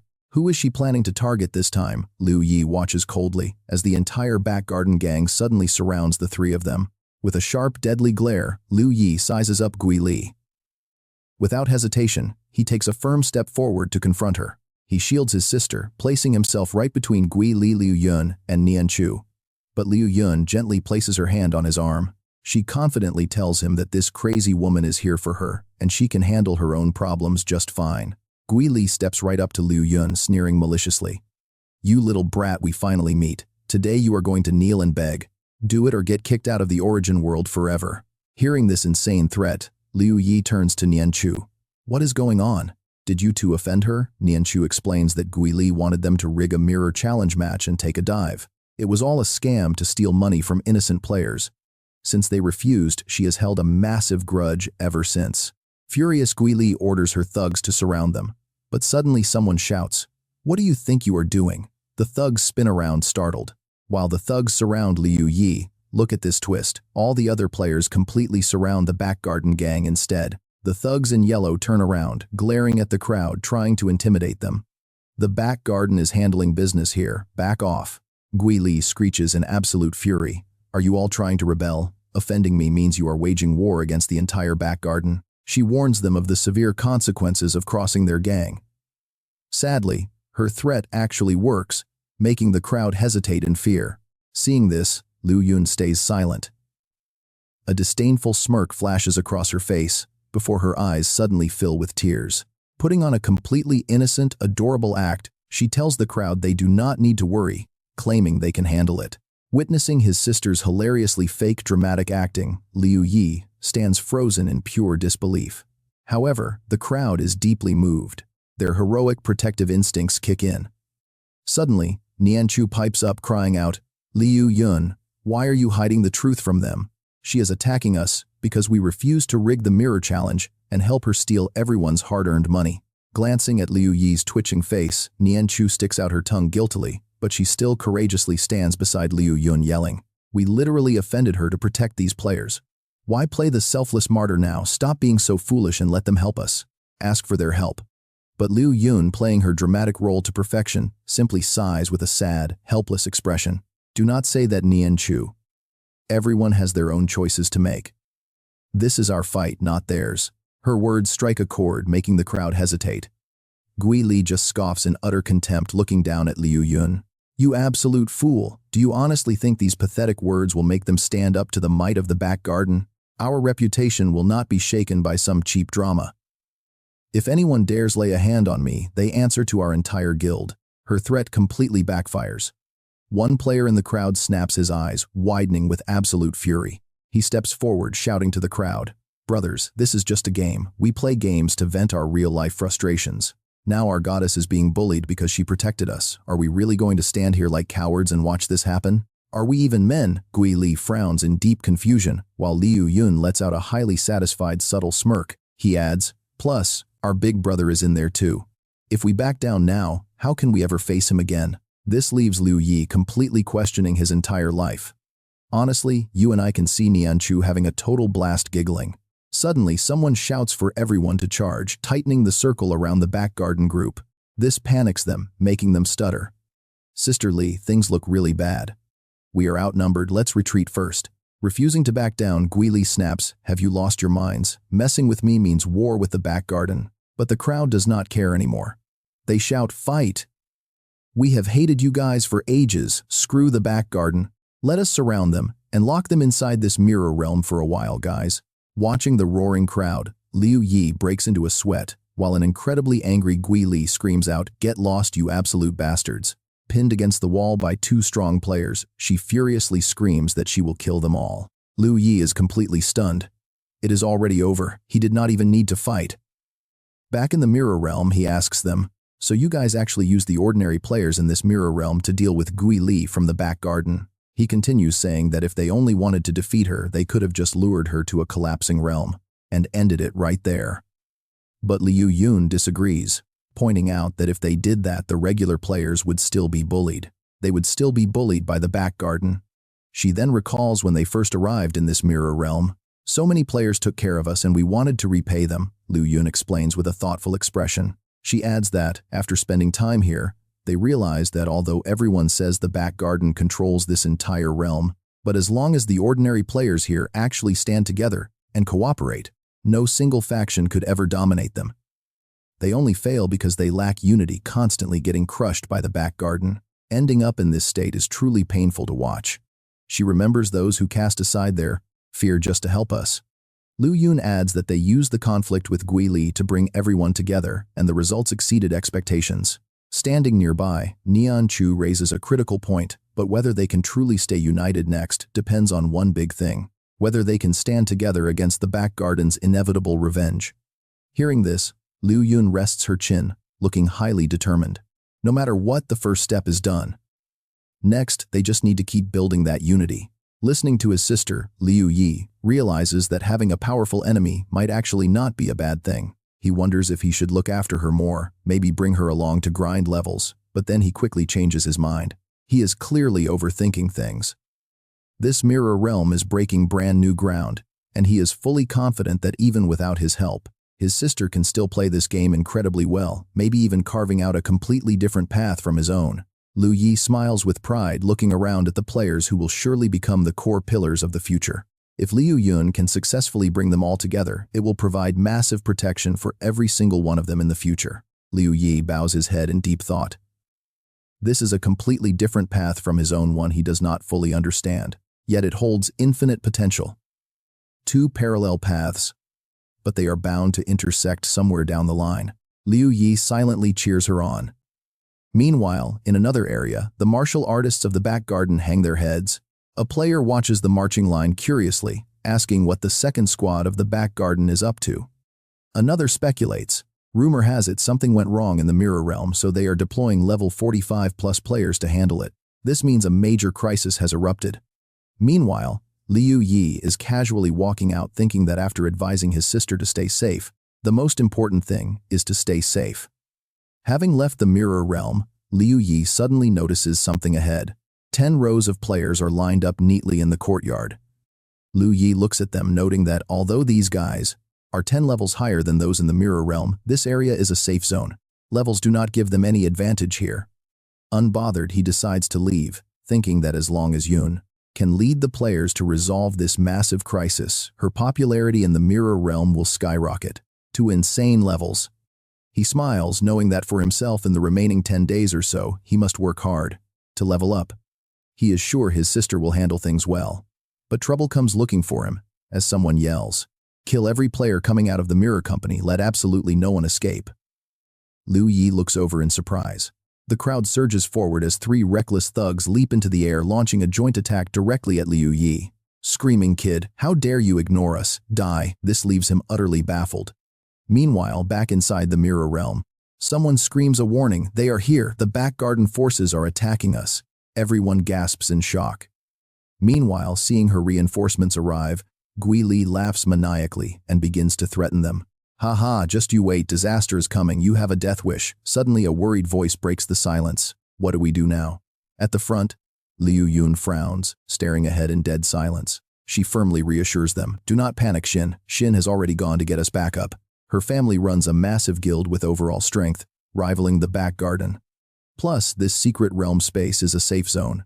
Numbers matter most here, and on that front, we do not fear anyone. Hearing this, everyone calms down, agreeing completely. As long as we stand together in this mirror dimension, we fear no faction. But then, what about in the real world? Suddenly, Liu Yun shouts, urging everyone to charge forward together. "We will negotiate. Game issues should be settled inside the game." Meanwhile, at that exact moment, outside the secret realm, company entrance, Silly Kai pokes his head out. Why is it so quiet? His eyes bulge in sheer terror. Liu Yun arrives with the crowd and seeing him frozen asks Silly Kai, "What are you doing standing there like a statue?" Frowning, she tries to rally them. "In our current situation, nothing should surprise us anymore." Everyone shouts in agreement, but a second later, Liu Yun and the crowd freeze in pure horror. Countless glowing spheres marked with question marks float across the massive courtyard. Only Liu Yi stands there, sword in hand. Surrounded by infinite orbs, time itself seems to stop. Liu Yi stands motionless before slowly turning his head around. He glares back, looking completely annoyed. Liu Yun stands rooted to the spot while the crowd behind her is utterly jaw-dropped. Dumbfounded, Silly Kai stammers, "Liu Yi wiped out the entire back garden 5th reinforcement team alone." Instantly cheers, erupt. "Oh my God, goddess. Can we follow you from now on, goddess? Just say the word, and we will do whatever you want." Deep inside the ruined wasteland of the out-of-control zone, we see Yuan Ding, the back garden's director. The level 55 boss asks with a scowl, "Are they all dead?" A martial artist bows deeply. "My apologies.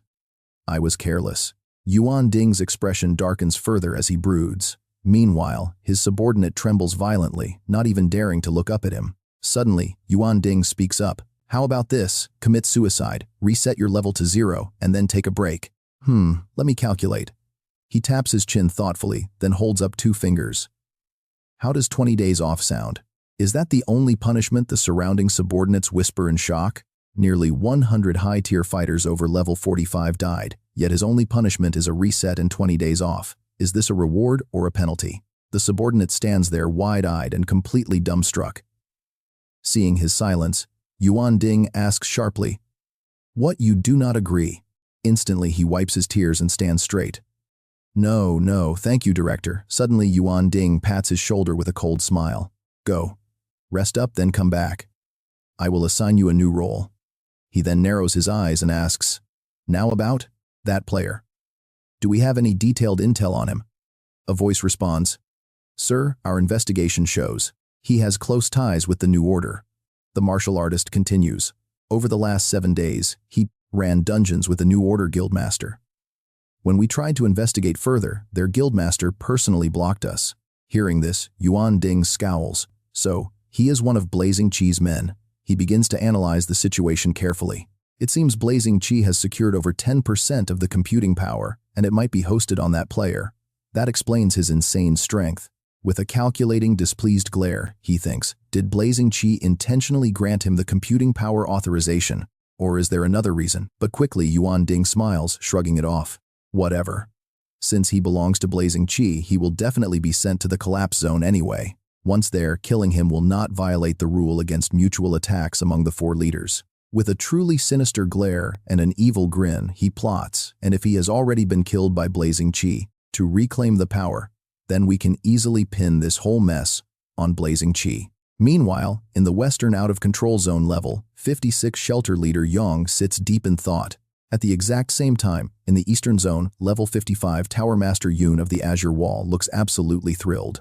Back outside the Secret Realm Company, someone is enthusiastically promising. Sure, that is absolutely no problem. Just take good care of my little sister. If you ever need help, I am there. Seriously, no need to see me off. I am off to upgrade my gear. Don't follow me. Liu Yi covers his face, muttering, they are way too enthusiastic. He walks away, ignoring the roaring cheers behind him, sighing to himself, man, I barely even managed to beat those guys. Yet they treat me like some invincible god. He then smiles proudly, adding, well, at least I got 100 orbs out of this. Looking at the level 45 gear on his screen, Liu Yi couldn't even calculate how much secret realm essence he'd get by dismantling it all. He jumped up in pure joy, celebrating this incredible windfall. This unexpected fortune was definitely a massive boost to his stash. His worries about gathering dungeon essence completely vanished. Grinning from ear to ear, he happily strolled along with his eyes narrowed in satisfaction. But he didn't notice someone was watching him closely. Suddenly, Liu Yi froze, sensing a strange presence nearby. It was the guild leader. Leaning against the wall with folded arms, the leader of New Order spoke up, asking if he was ready to chat about why he was obsessed with Mo's computational authority. Hearing this, Liu Yi stopped, turning his head toward the source of the voice.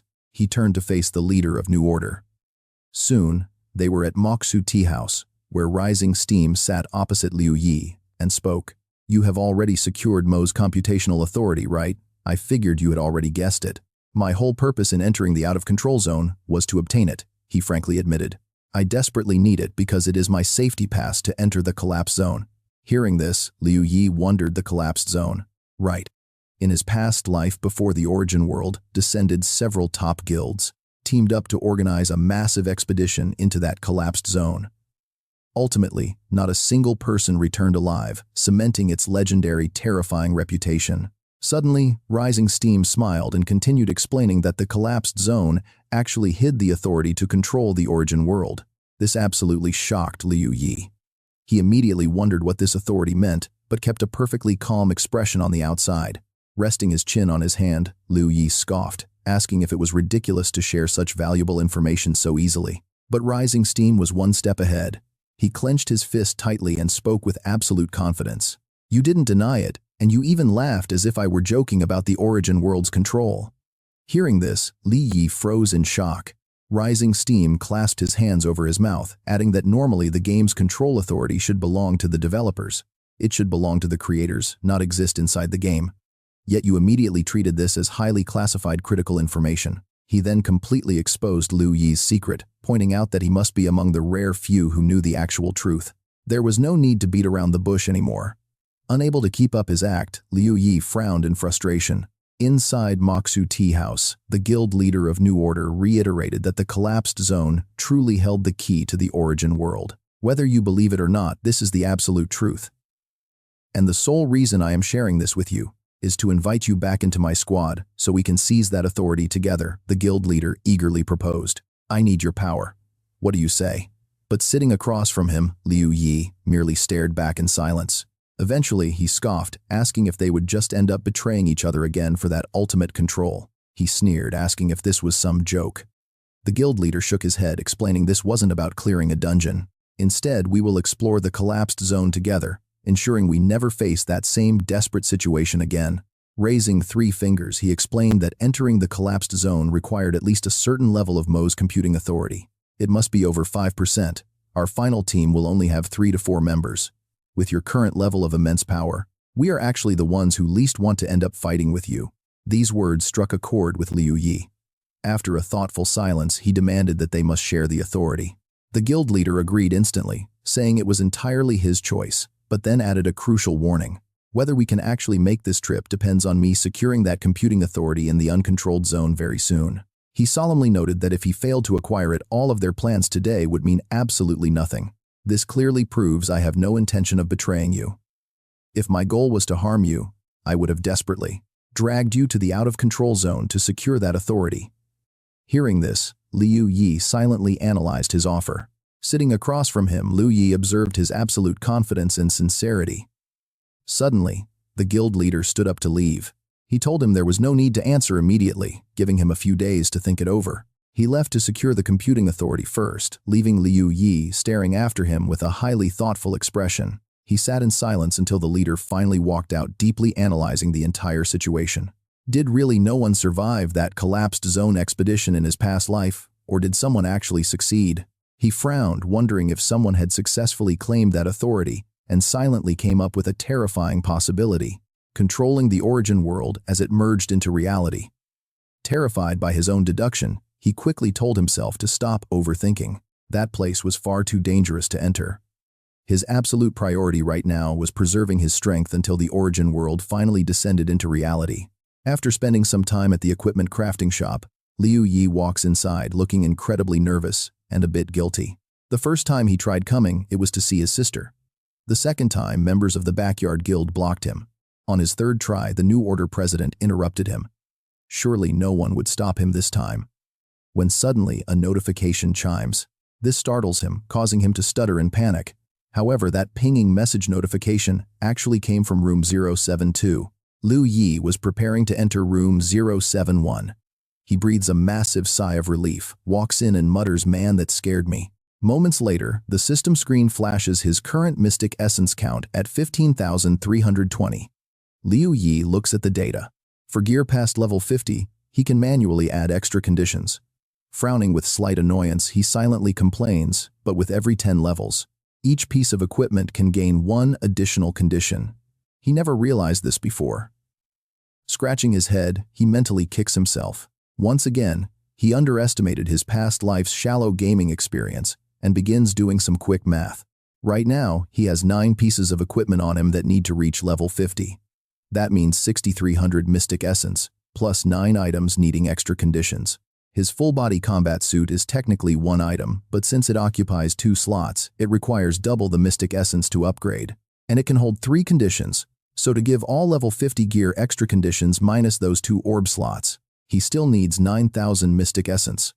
Putting his hands on his hips, Liu Yi studies the screen. Thanks to Ark's load reduction, he can equip level 60 gear. He continues to mumble through the calculations. If he wants to upgrade everything to level 60 and add 1 condition to each, that will cost 26,200 mystic essence.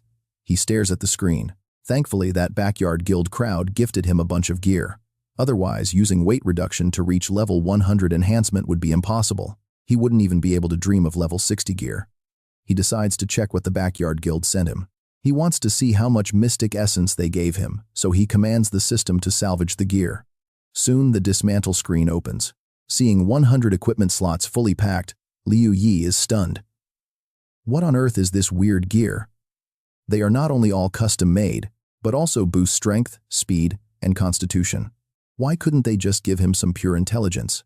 Without hesitation, he orders a total dismantle. The system instantly completes the salvage, awarding him 33,542 mystic essence.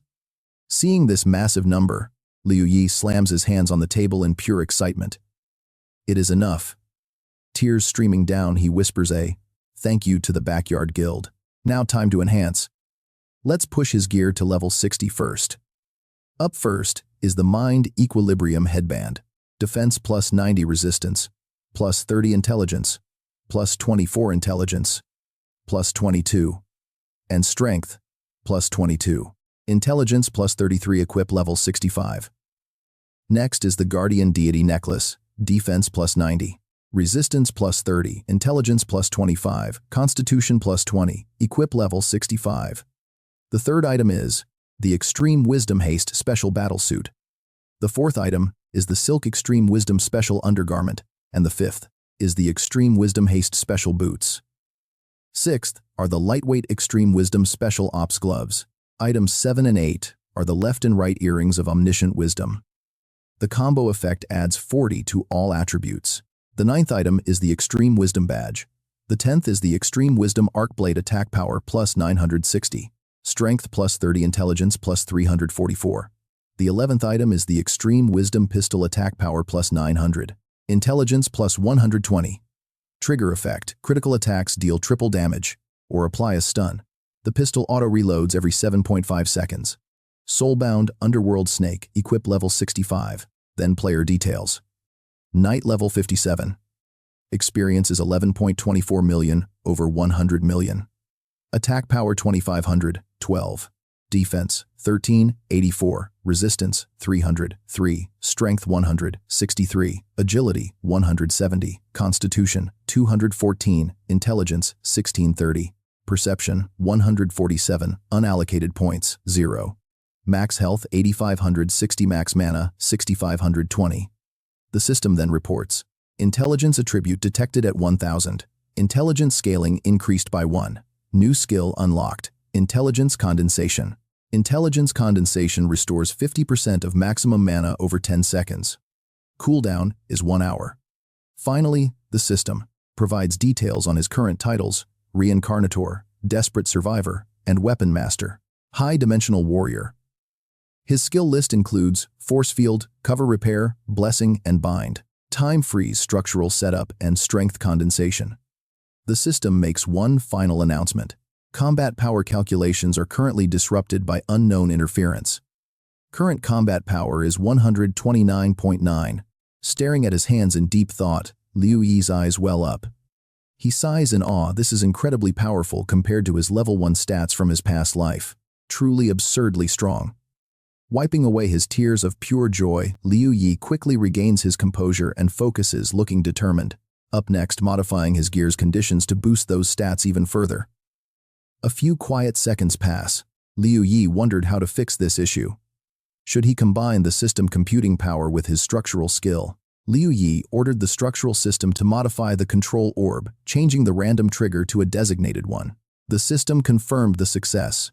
Duration 11 seconds, cooldown 2 hours. He immediately made another request. He wanted to reset the cooldown, but the system declared the skill unknown. Holding the orb, Liu Yi analyzed the situation. A 2-hour cooldown, and no way to reset it. This was going to be tricky. If he wanted to change this gear to a designated setting, it would take 2 full days and nights. He put the orb away. Liu Yi had to accept the slow grind, but suddenly the system announced the recall upgrade was successful. All skill cooldowns reduced by 5% up to 50%. Heading outside, he started planning his next move. Maybe joining a party to level up was best. Just then, the system displayed his extreme wisdom weapon, the soul-controlling serpent, a pseudo-level 60 gun, requiring level 55. Soon he reached the plaza. Liu Yi dropped to his knees on the floor, completely defeated. He never saw this kind of disaster coming. He clutched his head in shock. To enter the party-leveling dungeon, he needed at least 5 players.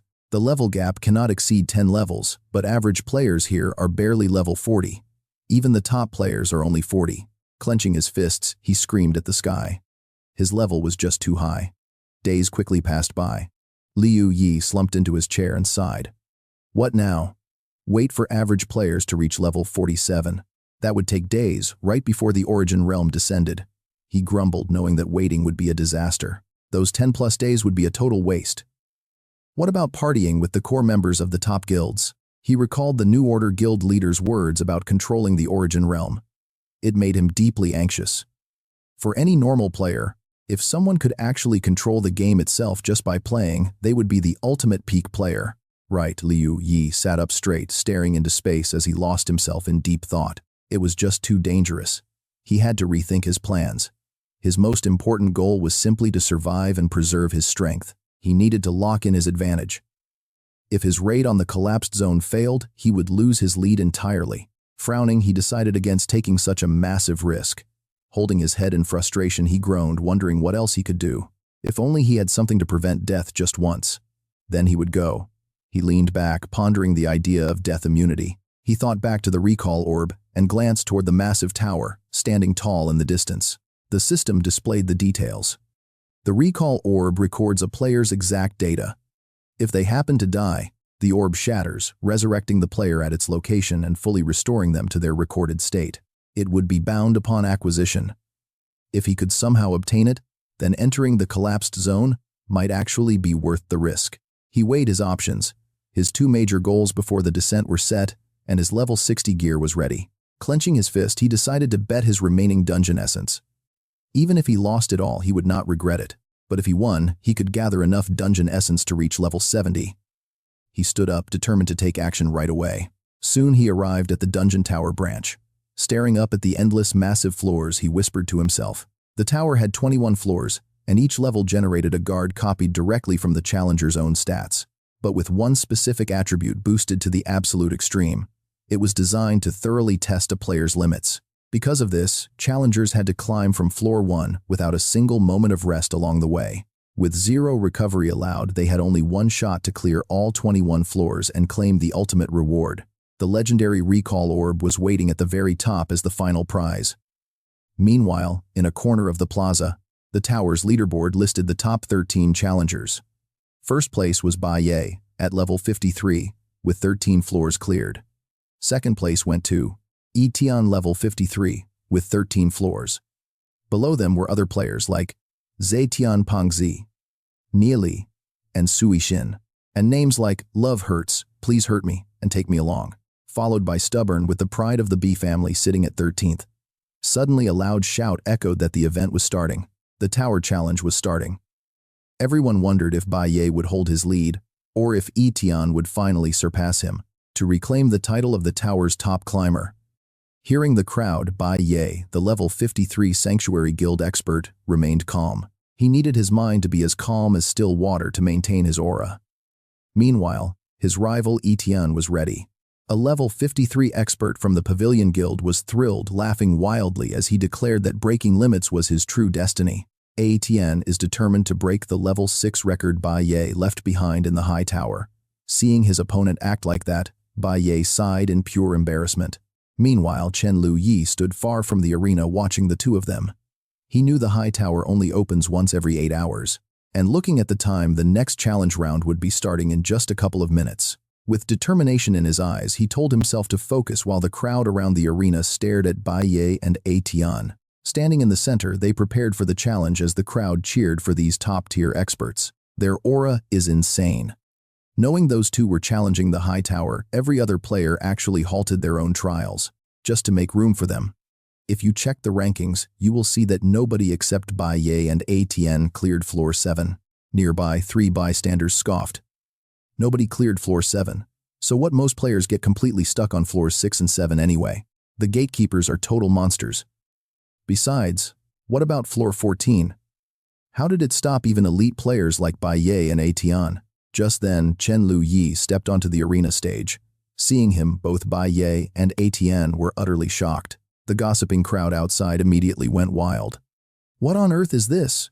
Why is someone trying to challenge the high tower alongside Bai Yi and Yi Tian? Is he just trying to steal their fame, or is he some foolish new player? His level is hidden, and his gear looks totally basic. Bai Ye closely observed him from the side, silently sizing him up. Daring to challenge the tower with us, gutsy. Meanwhile, Yi Tian grinned and patted Liu Yi on the shoulder, saying that having people chase them is what pushes them to improve. Thanks, brother. Liu Yi smiled politely, but in his mind, he didn't rate their skills highly at all. Truth is, these two were ranked 6th and 7th in his past life. He remembered they were the very first to obtain the legendary returning orb. Suddenly, a loud system announcement echoed. The high tower trial was about to begin. Instantly, Liu Yi went on full alert, thinking, "It is starting."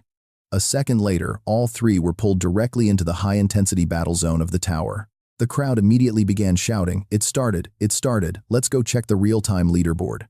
Meanwhile, 2 players, one with platinum blonde hair and one with green hair, stared at the arena. The blonde stammered, "Am I seeing things?" The green-haired guy gasped.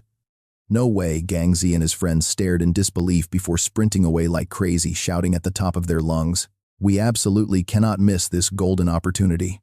With glowing eyes, they leaped in excitement and yelled, "The betting pool is officially open. Bets are open. It is a massive showdown between Bai Ye Yi Tian and the mysterious rookie. Who will climb higher in the tower? Fixed odds are currently set at 1-to-1. Place your bets now."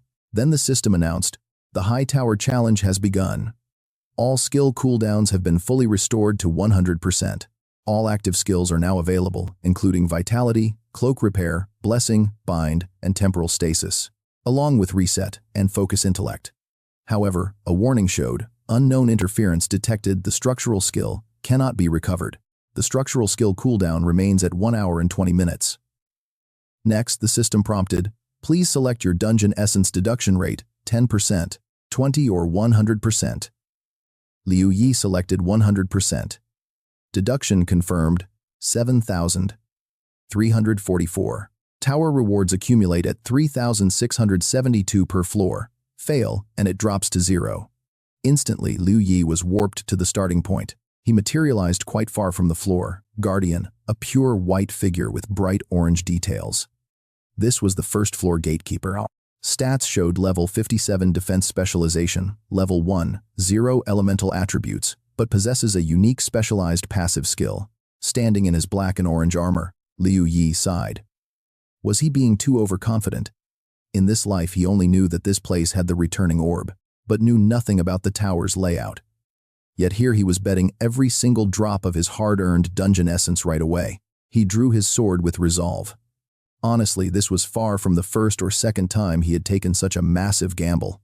Across from him, the gatekeeper lunged with an identical sword to strike. Liu Yi thought to himself, if I didn't stubbornly forge my own path, where would the hunger to win come from? Raising his blade, he blocked the heavy strike, reflecting that without a burning drive. How could anyone break through adversity? He counters with a palm strike to the chest, dealing 1,936 damage. Liu Yi frowned, his gaze turning icy. 1,936. That is my maximum output. What on earth is going on? So this is what they call a defense specialist, incredibly weak. Meanwhile, back in the lobby, the live high tower leaderboard flashed with a brand new order. Number 1, A. Tian. Number 2, Bai Ye. Number 3, Liu Yi. Seeing this, a bystander stared blankly and commented on how strong those two are. They already reached floor 3 in a flash. Another spectator cried out, well, that is exactly why everyone calls the high tower the absolute ultimate wall for players. Without them, the leaderboard of this tower would be a complete joke. Seriously, not a single regular player has ever successfully cleared stage 1 floor 7. The bystander chuckled to himself, thinking, I heard Etienne's actual combat power this time is, because of some mysterious boost, his breakthrough on floor 14 is now a sure thing, giving him massive confidence. Smugly holding up a golden egg, he is fully convinced this special token will let him join the elite pavilion right away. Once Etienne conquers floor 14, he plans to show off this medal and join the pavilion in front of everyone. Claiming he and Etienne are guildmates would be the ultimate flex. The more passerby too thinks about it, the happier he gets. Meanwhile, tucked away in a corner, Gangzi carefully monitors the data flashing across his virtual computer screen. Beside him, his green-haired friend holds his head in pure panic, wondering if this gamble is just too risky. Surely any player brave enough to enter the arena must have real power. He tries desperately to calm his racing mind. Gangzi sits down, reassuring his anxious friend to stay cool, pointing out that Baye and Etienne are on another level. They are elite members of the two absolute strongest guilds, the Sanctuary and the Pavilion. Backed by massive guild resources, their levels are at least 10 tiers higher than ordinary players. But as for Yi, he lacks any guild emblem. In this brutal game world, solo players without any backing usually cap out around level 40 at best. Gangzi adds that a level 40 facing a level 50 is simply suicide. Deep down, absolutely no one believes Ye stands a chance against giants like Baye and Etienne. His friend is still worried, asking what happens if Ye is actually only level 40. Gangzi quickly nods along, but as they stare at the screen, their jaws drop. The display shows Ye placed a bet of 324, while Baye and Etienne bet 1,221,340. Terrified, they just mutter that they must trust Ye. Inside the high tower, Liu Yi easily dispatches another guardian. The system interface flashes immediately with the news. Defense specialist defeated. Accumulated reward 3,672. In a flash, another head rolls. Strength specialist down. Accumulated reward 7,344. The system alerts keep flooding in.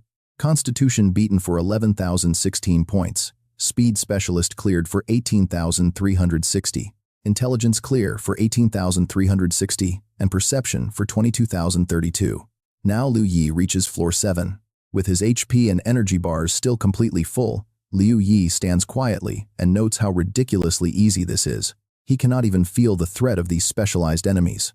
Perhaps his level is simply too high. Pondering the situation, he comes up with a highly logical theory to explain this strange walk in the park. Could the Tower Guardians be scaling directly to his own stats, right now standing right in front of him? Is the Floor 7 Guardian, a level 57 master, with level 1 specialization across all stats, yet lacking any single attribute. Seeing this bizarre setup, he studies the foe with growing suspicion. Since his build relies mostly on intelligence, lacking pure physical synergy, might trigger a unique support mechanism as Liu Yi stands ready. Facing the Guardian, he does not even bother raising his guard. Finally, he smirks and points his blade forward. If his theory holds true, this is perfect. Across from him, the Guardian marked with a 7 flares with white battle aura. Suddenly, the boss leaps up, vanishing instantly before launching a devastating overhead/right toward Liu Yi. Yet our main character is still deep in thought, calculating if the boss truly mirrored his exact baseline stats.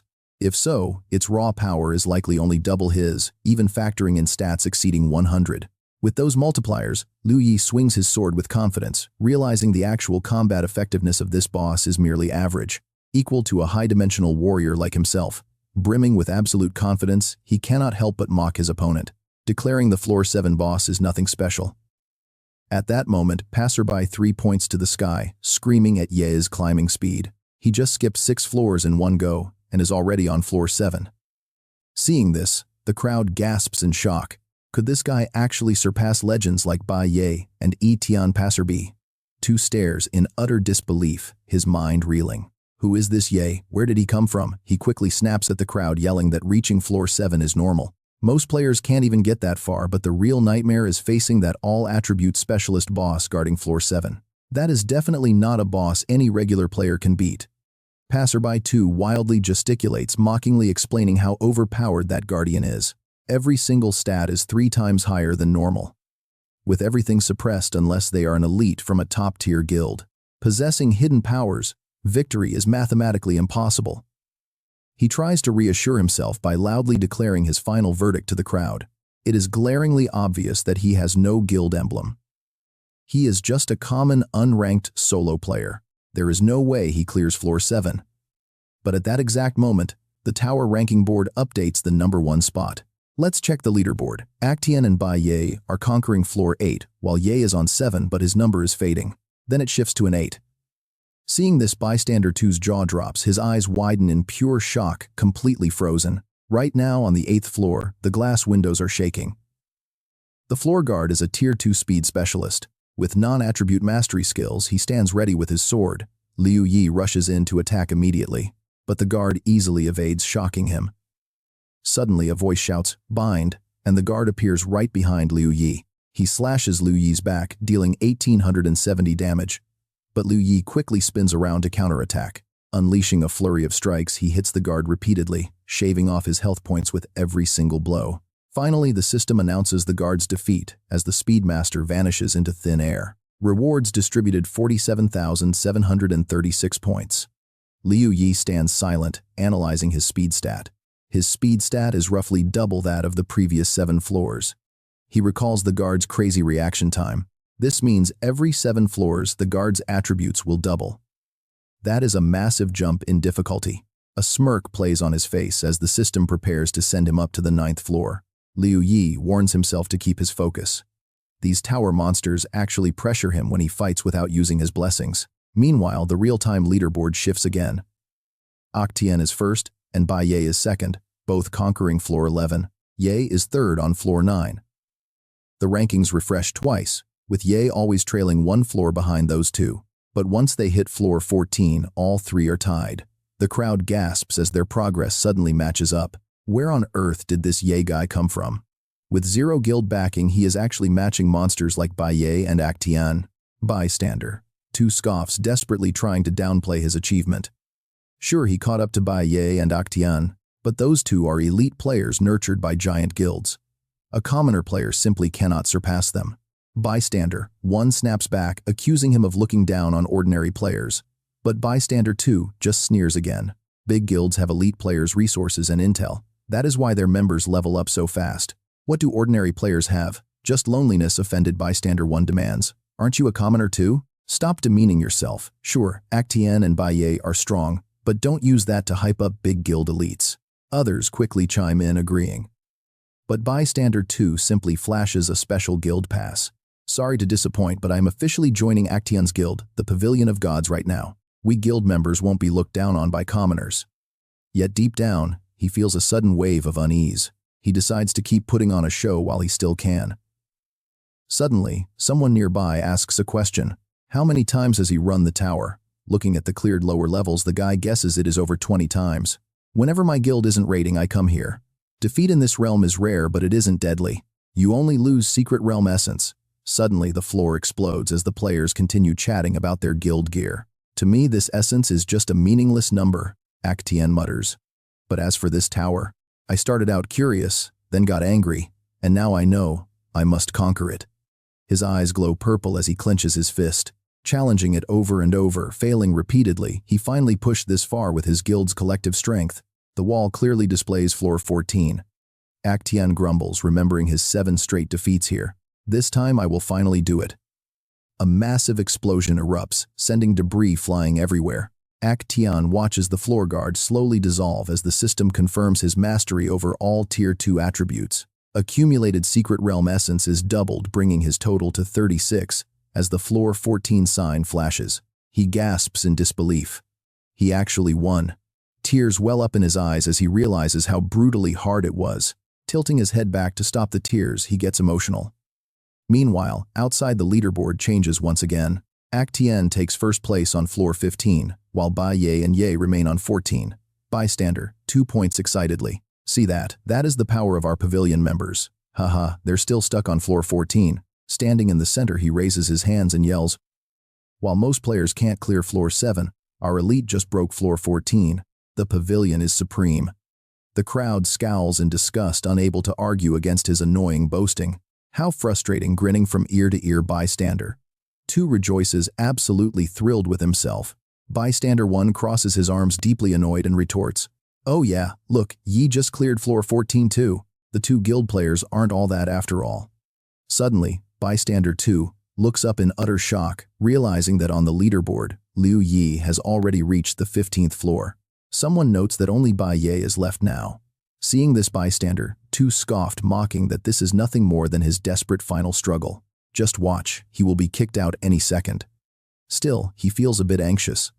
Why do these guild players feel so sinister all of a sudden? This Bai Ye is getting less and less reliable. He wonders if he should jump ship to someone else, or he'll end up looking completely foolish later on. Moments later in the arena, Liu Yi stands watching as the defeated guard of the 14th floor slowly dissolves into thin air right before his eyes. Meanwhile, the system alerts him that his stat boost has ended, ending his night state, leaving him fully healed with intelligence at 7,050 points. Reviewing his updated stats, he mutters that simple enhancements just adding raw attributes is honestly a bit too basic. Suddenly, another system alert pops up. His Tier 2 mastery calculations for the dungeon rewards are finally complete. With his essence doubled, his total dungeon reward sits at an impressive 132,192 points, making Liu Yi grin with excitement. At this rate, if he can keep pushing forward and successfully conquer the rest of this massive spire, he might walk away with nearly 300,000 essence points. Clenching his fist, he eagerly activates weight reduction synergy. This would easily let him equip top-tier gear reaching 70, 80, or even 90 points, filling him with intense determination. He really has to give it his all now, not just to reclaim the orb, but to secure enough essence to keep upgrading his gear. Next, the system begins teleporting him to the 15th floor, while Etian is also being transferred on his side.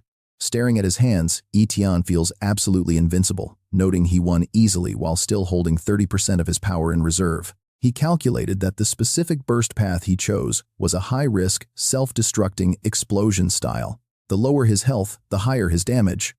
Clenching his fist, he confidently smiles, knowing this high-risk strategy is totally worth it. With this buff, he can easily clear more floors. Bai Ye, in the end, victory is mine. Just then, the system announces his arrival on floor 15. Stepping onto the 15th floor completely relaxed, he smirks, feeling 10 out of 10 confident about his chances. He declares himself the king of this tower. But waiting for him is the level 53 guardian of the 15th floor. A Tier 3 defensive master with high burst skills capable of trading health for absolute defense.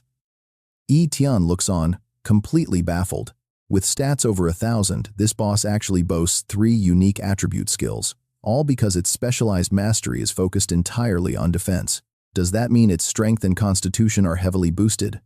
If so, both of those core stats must easily exceed 1,000. He scratches his head in confusion, staring intently at the new system notification flashing before him. The 5-minute challenge timer starts. Refusing to let himself be intimidated, he clenches his fists, getting into a solid combat stance.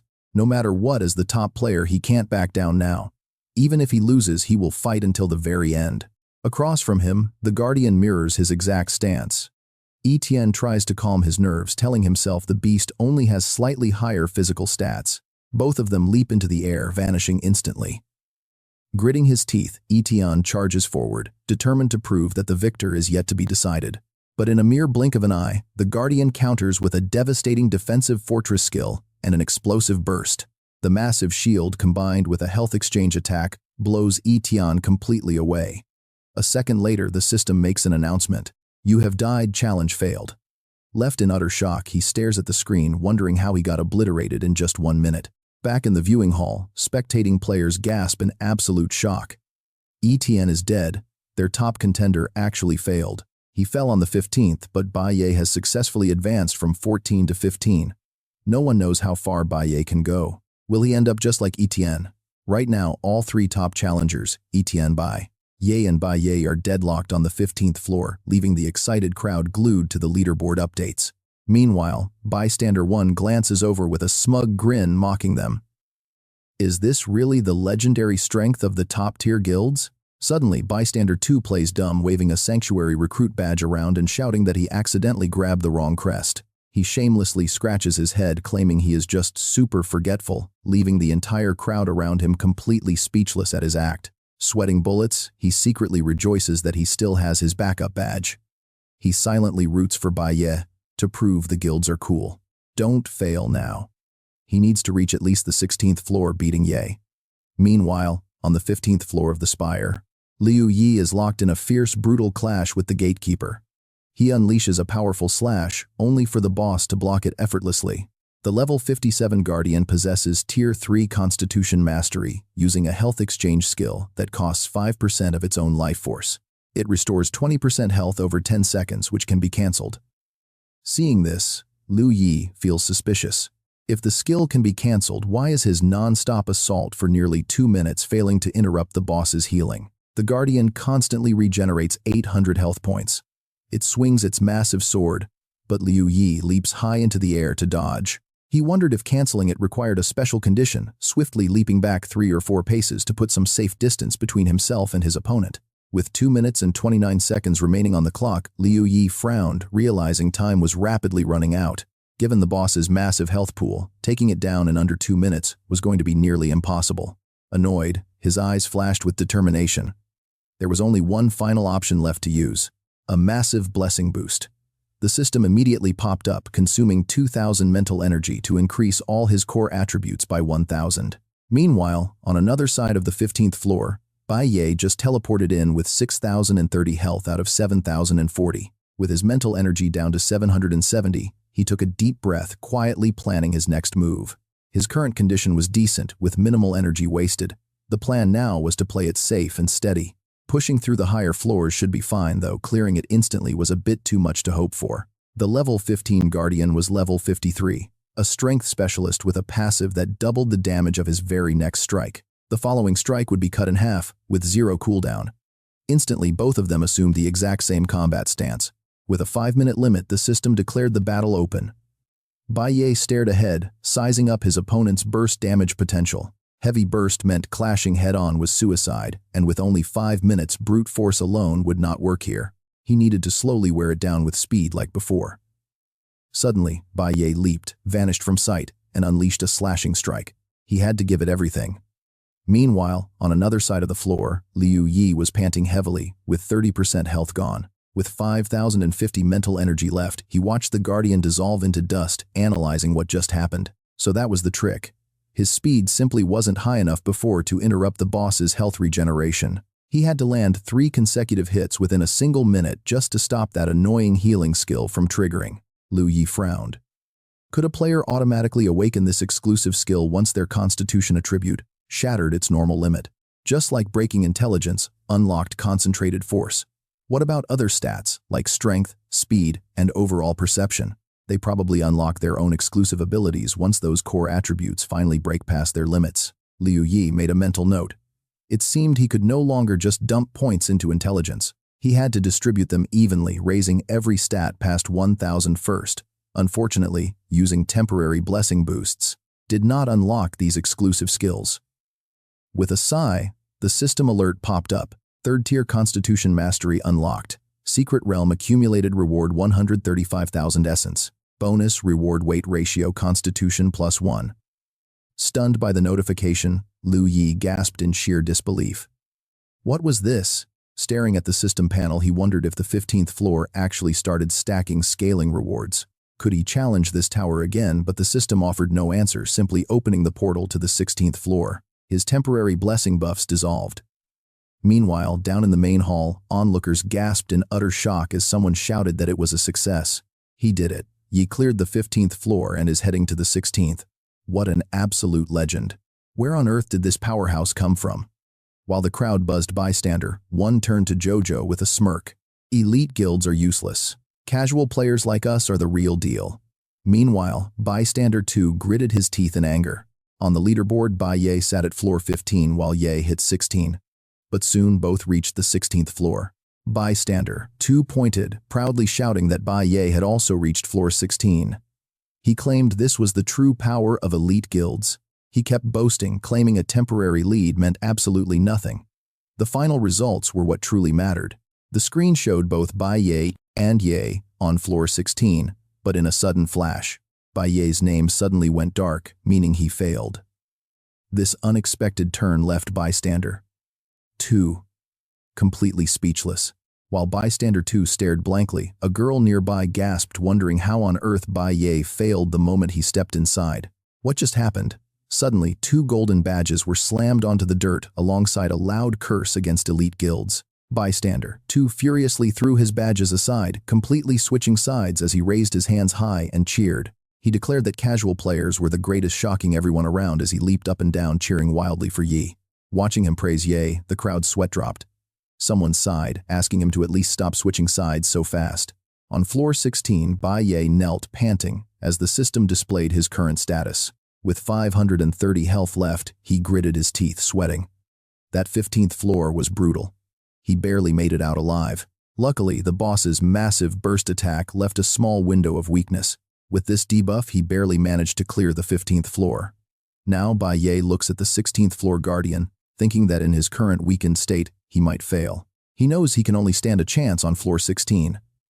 Right then, the system pops up with the 16th floor guardian stats. Level 53, Tier 3, Intellect Specialization. Exclusive skill, Mental Power Condensation, Mental Power Condensation. It restores 50% of their mental power in 10 seconds.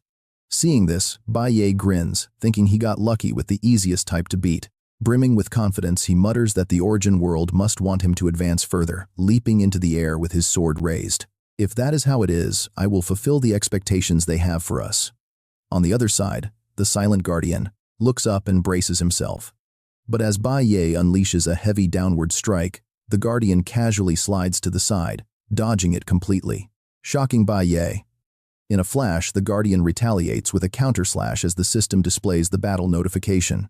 Shroud. Consuming 1 mental power increases attack power by 50. Dodge. Every successful dodge puts him just 1 step away from victory, enabling a guaranteed 100% hit rate on the next strike. Bai Ye gasps in utter disbelief as a deep gash opens across his stomach. Clutching his wound, Bai Ye is bewildered. How is this monster using force, and why is it identical to his own skill? Ultimately, the system flashes a red warning. You have died. Conquest failed. All accumulated tower rewards are now lost. Meanwhile, on the 16th floor, Liu Yi faces a guardian who looks identical to the ones from floors 1 through 15. Only the number on its face has changed. This level 57 guardian possesses Tier 3 Perception Specialization and the exclusive skill Forewarning. Reacts 1 second ahead, Danger Sensing, Nullification. Negate a single instance of fatal damage at no cost. Cooldown 1 hour. Liu Yi stares in absolute shock.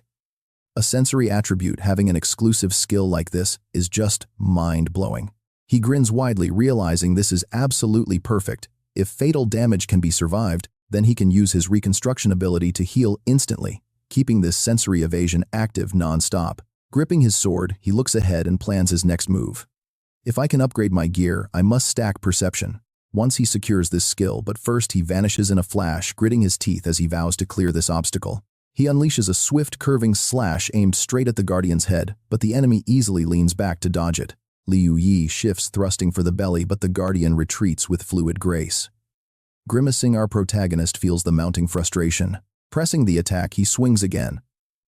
This time, his blade connects with the torso, dealing 1,855 damage. Liu Yi realizes that even if their sensory stats are insane, their physical attributes cannot keep pace. High perception can only do so much. It can never let them dodge his strikes forever. His weight ratio surges with a +2 bonus for being a high-tier warrior. My speed is literally double yours. Liu Yi grins, his eyes flashing with excitement as the system suddenly chimes in. 500 mental power consumed, boosting all stats by 250. In reality, his speed is 6 times faster. Charging forward, he brings his blade down with a roar, demanding his foe's demise. Instantly, the system reports the target's defeat. Tier 3 cleared, rewards 139,536 essence +1 constitution, and +1 to perception. Teleported to the 17th floor, Liu Yi lets out a highly satisfied smile. That was far too easy. The real struggle here is only at the very end. Everything else is a breeze. Facing the new Guardian, he reminds himself to keep a close eye on his mental power reserves during the battle. Conquering this place is a piece of cake. Across from him stands a figure wearing the number 17, the Floor Guardian. Level 57, Tier 3, Defense Specialization. Exclusive skill, Burst Attack, converting health points into a solid defensive barrier. Meanwhile, in the respawn hall, Bai Ye suddenly materializes. Spotting him, Yi Tian sighs with a heavy dose of irony. Looks like I lost again, you survived 5 minutes longer than me. But Bai Ye isn't celebrating, asking if Yi Tian managed to pass floor 15 too. Sitting on the floor, Yi Tian clutches his head and groans. You really beat me this time. You're definitely the tower's top runner. Bai Ye smiles, telling him to spill the intel, just like they always do, leaning back comfortably against the wall. He smirks, asking how his rival died. Yi Tian pauses, reflecting on his defeat, before slowly pushing himself off the floor to answer. I was taken down by the stacked bonus effects of an exclusive attribute skill. Confused, Bai Ye asks what he means. Frowning, Yi Tian explains that it took him 6 brutal deaths to finally figure it out. He died facing the Tier 3 Defense Guardian. He shuddered, remembering the moment that absolute monster blasted him out of existence. Having high defense mastery doesn't just make them a shield. It means they pack raw, overwhelming power too. They basically have 3 exclusive skills at once. The defensive barrier skill of that Guardian looks like a basic shield, but Yi Tian warns that when you combine that passive shield with a massive surge of explosive attack power, things get deadly. The Strength Specialization Blast allows a specific attack to force the enemy right into a defensive space. Basically, it forces an unequipped state. Bai Ye listens silently to his deep analysis, keeping completely quiet. Suddenly, Yi Tian speaks up, leaning against the wall with crossed arms, explaining how all his gear stats vanished. Getting blasted while unequipped by a fully geared gatekeeper is honestly just way too broken and ridiculous. With this signature skill buff active, who even knows what kind of insane power other exclusive skills might have? Meanwhile, inside the watchtower, Liu Yi spins his sword like a pinwheel, deeply questioning those 3 exclusive attributes. Gripping his sword tight, Liu Yi confidently steps up, getting into a combat stance. To settle this, once and for all, he decides to test the waters first before casting his blessing. Meanwhile, the gatekeeper draws the sword from his back. Crouching low, Liu Yi stares straight ahead with a fearless smile before leaping high, shattering the stone ground beneath him. Instantly, the two clash head-on, pouring every ounce of their strength into a ferocious sword strike. Their blades collide in a sharp X shape, triggering a sudden skill activation, rampart, and explosive attack power. Suddenly, Liu Yi's armor and sword completely vanish, leaving him utterly stunned. The system alerts him that he has been hit with rampart and explosive attack power. All gear stripped away. Now Liu Yi is left in a basic t-shirt and shorts, completely weaponless. Looking down in a cold sweat, he mutters in utter confusion, just as the gatekeeper activates freeze state, landing a direct heavy hit. His boots slam back onto the cracked earth, forcing Liu Yi to cross his bare arms to block the gatekeeper's massive blade. Suddenly, the gatekeeper thrusts his palm out, casting a terrifying skill called Rampart and Health Swap. Instantly, the floor 18 gatekeeper's health bar drops from completely full down to a mere half. The system warns that the rampart and health swap status is currently being calculated. His health is lower than the gatekeeper's, draining 99.99%, locking him in a frozen state. The pending damage will apply once freeze wears off. Hearing this, Liu Yi freezes in shock. Desperate, he screams, "Blessing!" The system consumes 5,000 intelligence, boosting all of his stats by 2,500. Instantly, the permanent freeze state is dispelled, completely clearing the explosive attack debuff and the deadly health swap status. Moving fast, Liu Yi triggers his Vitality Envelop skill, instantly recalling his battle armor and legendary sword. With glowing eyes, he unleashes a massive strike as the system activates Vitality Envelop for 5,000 extra attack points. Boosting his attack by 112,500, Liu Yi strikes, dealing over 28,000 damage. The 17th floor gatekeeper is down to 1/4 health, but the system alerts that Rampart is active for 10 seconds. Granting 75% damage reduction, this defense buff annoys Liu Yi.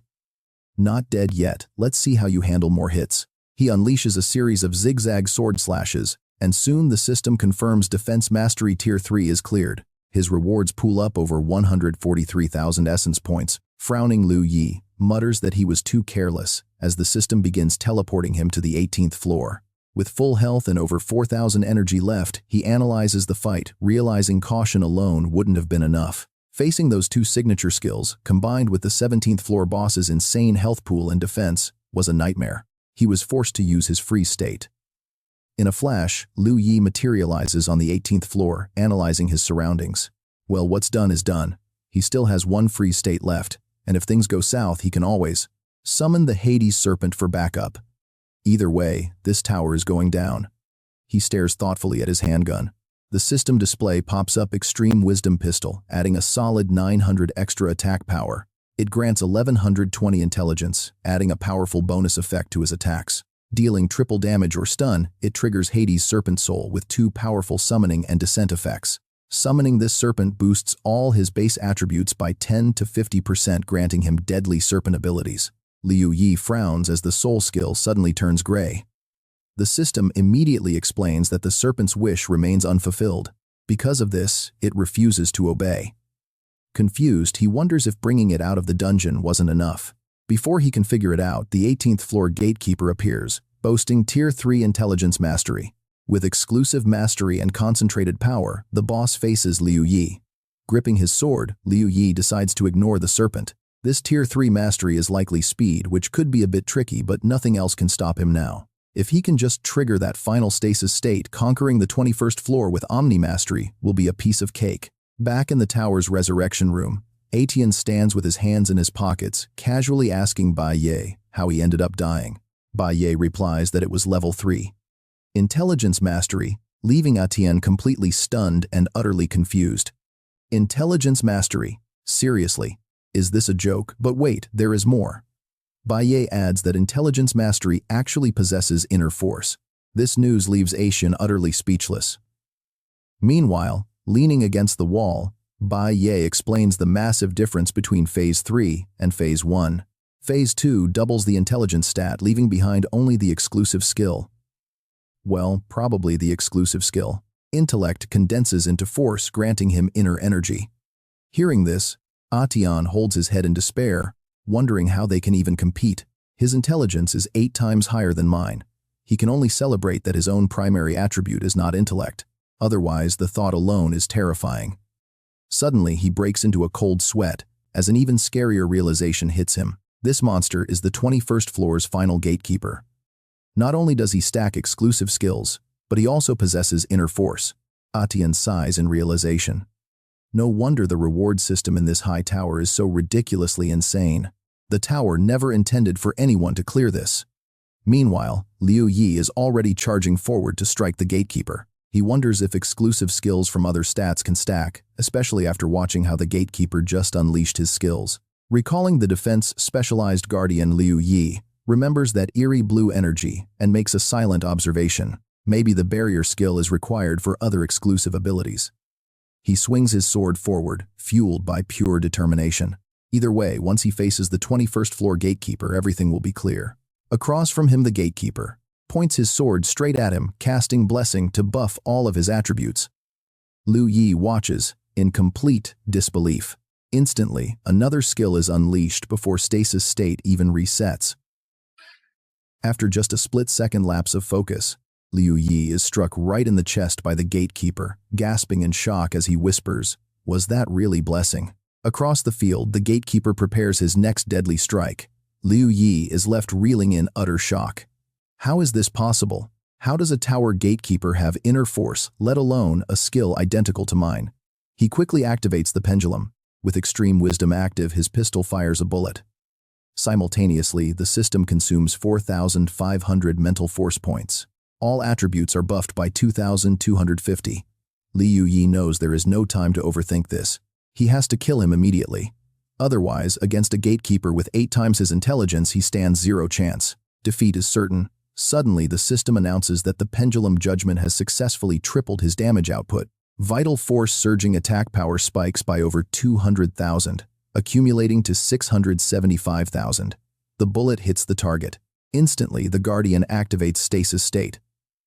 Sweating profusely, Liu Yi panics, realizing this monster literally has all of his skills. Bending low, the gatekeeper uses cooldown reset on blessing and instantly vanishes into thin air. Meanwhile, the system counts down 5 seconds of stasis state. Suddenly, the boss unleashes a brutal barrage of kicks, holding his gun and sword crossed in an X shape in front of him. He blocks the strike, thinking how insane are his buffs. He is completely overpowered. What can he do? Unable to counterattack, he takes the blows while analyzing his options. Without using the Dark Serpent, what does he have left? Is there anything at all? Meanwhile, the gatekeeper continues. His relentless sword slashes against him. He sighs, asking if this is the end, but his eyes refuse to give up. Suddenly, the system prompts, "Destroy pendulum, yes or no." Frowning, Liu Yi roars out, "Dark Serpent, if you do not help me, I will destroy this pendulum right now. If that happens, your wish is gone and you will cease to exist." Meanwhile, the system's timer counts down.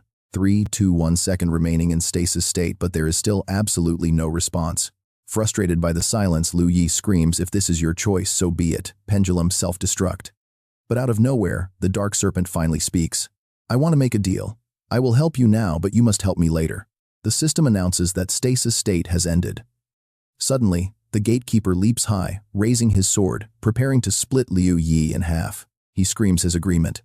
Suddenly, a brilliant golden aura erupts completely surrounding Liu Yi. The shockwave blasts the gatekeeper back. He hits the ground hard, but instantly recovers to regain his distance. At this moment, the colossal Dark Serpent manifests, wrapping around Liu Yi. The system then makes a grand announcement. All attributes increased by 5,000. The Calamity domain expands, reducing stats of all lower creatures by 30%. Creatures below Chaos tier lose 60% of their stats, while those below Hazard tier lose 90%. Channeling the terrifying power of the Dark Snake, Liu Yi points his sword forward, but the beast complains that the weapon is holding back its true strength. "For now, the only help I can offer is 3 unique skills, along with my specialized domain barrier. That is more than enough." With a confident smirk, Liu Yi charges forward his blade cleanly, slicing the gatekeeper's weapon in half. Shattering the defense, he strikes the guard directly. Even as the enemy activates a snake-eyed stasis lock, Liu Yi remains completely unfazed. Talk about weak. Is this the debuff from a disaster-class beast's domain? Grinning, he slowly lowers his sword. He glares down at the gatekeeper like a mere bug, declaring that this stasis trick is only delaying the inevitable. It only buys you 10 more seconds of life. With a cold, piercing gaze, he whispers a final goodbye. Right on cue, the system flashes a countdown for the 18th floor guard stasis lock. 5, 4, 3, 2, 1. The system announces Level 3 Intelligence Mastery, awarding a massive 146,880 essence. With stats like Constitution, Perception, Defense, and Intelligence, all getting +1. Bai Ye casually slides his hands into his pockets. He suggests it is time to head out. After all, their goal was only the 14th floor and they crushed it. There are absolutely no regrets. Scratching his head in agreement, Tian follows close behind Bai Ye and brings up a question. Are we really just walking out? The crowd outside is going to lose their minds. Bai Ye shrugs and asks what else they should do. Isn't this glorious moment the whole reason they climbed the tower? He smiles, ready to soak up the envy of thousands of onlookers. Hearing this, Tian gets hyped up. They strut forward with hands in pockets, eager to step into the spotlight and claim their well-deserved fame. But as they step through the exit, they are met with complete silence. Not a single soul is there to welcome them back. The entire crowd is glued to the leaderboard, completely ignoring the tower exit where our two heroes are standing. Crushed by the awkward silence, they break into a cold sweat.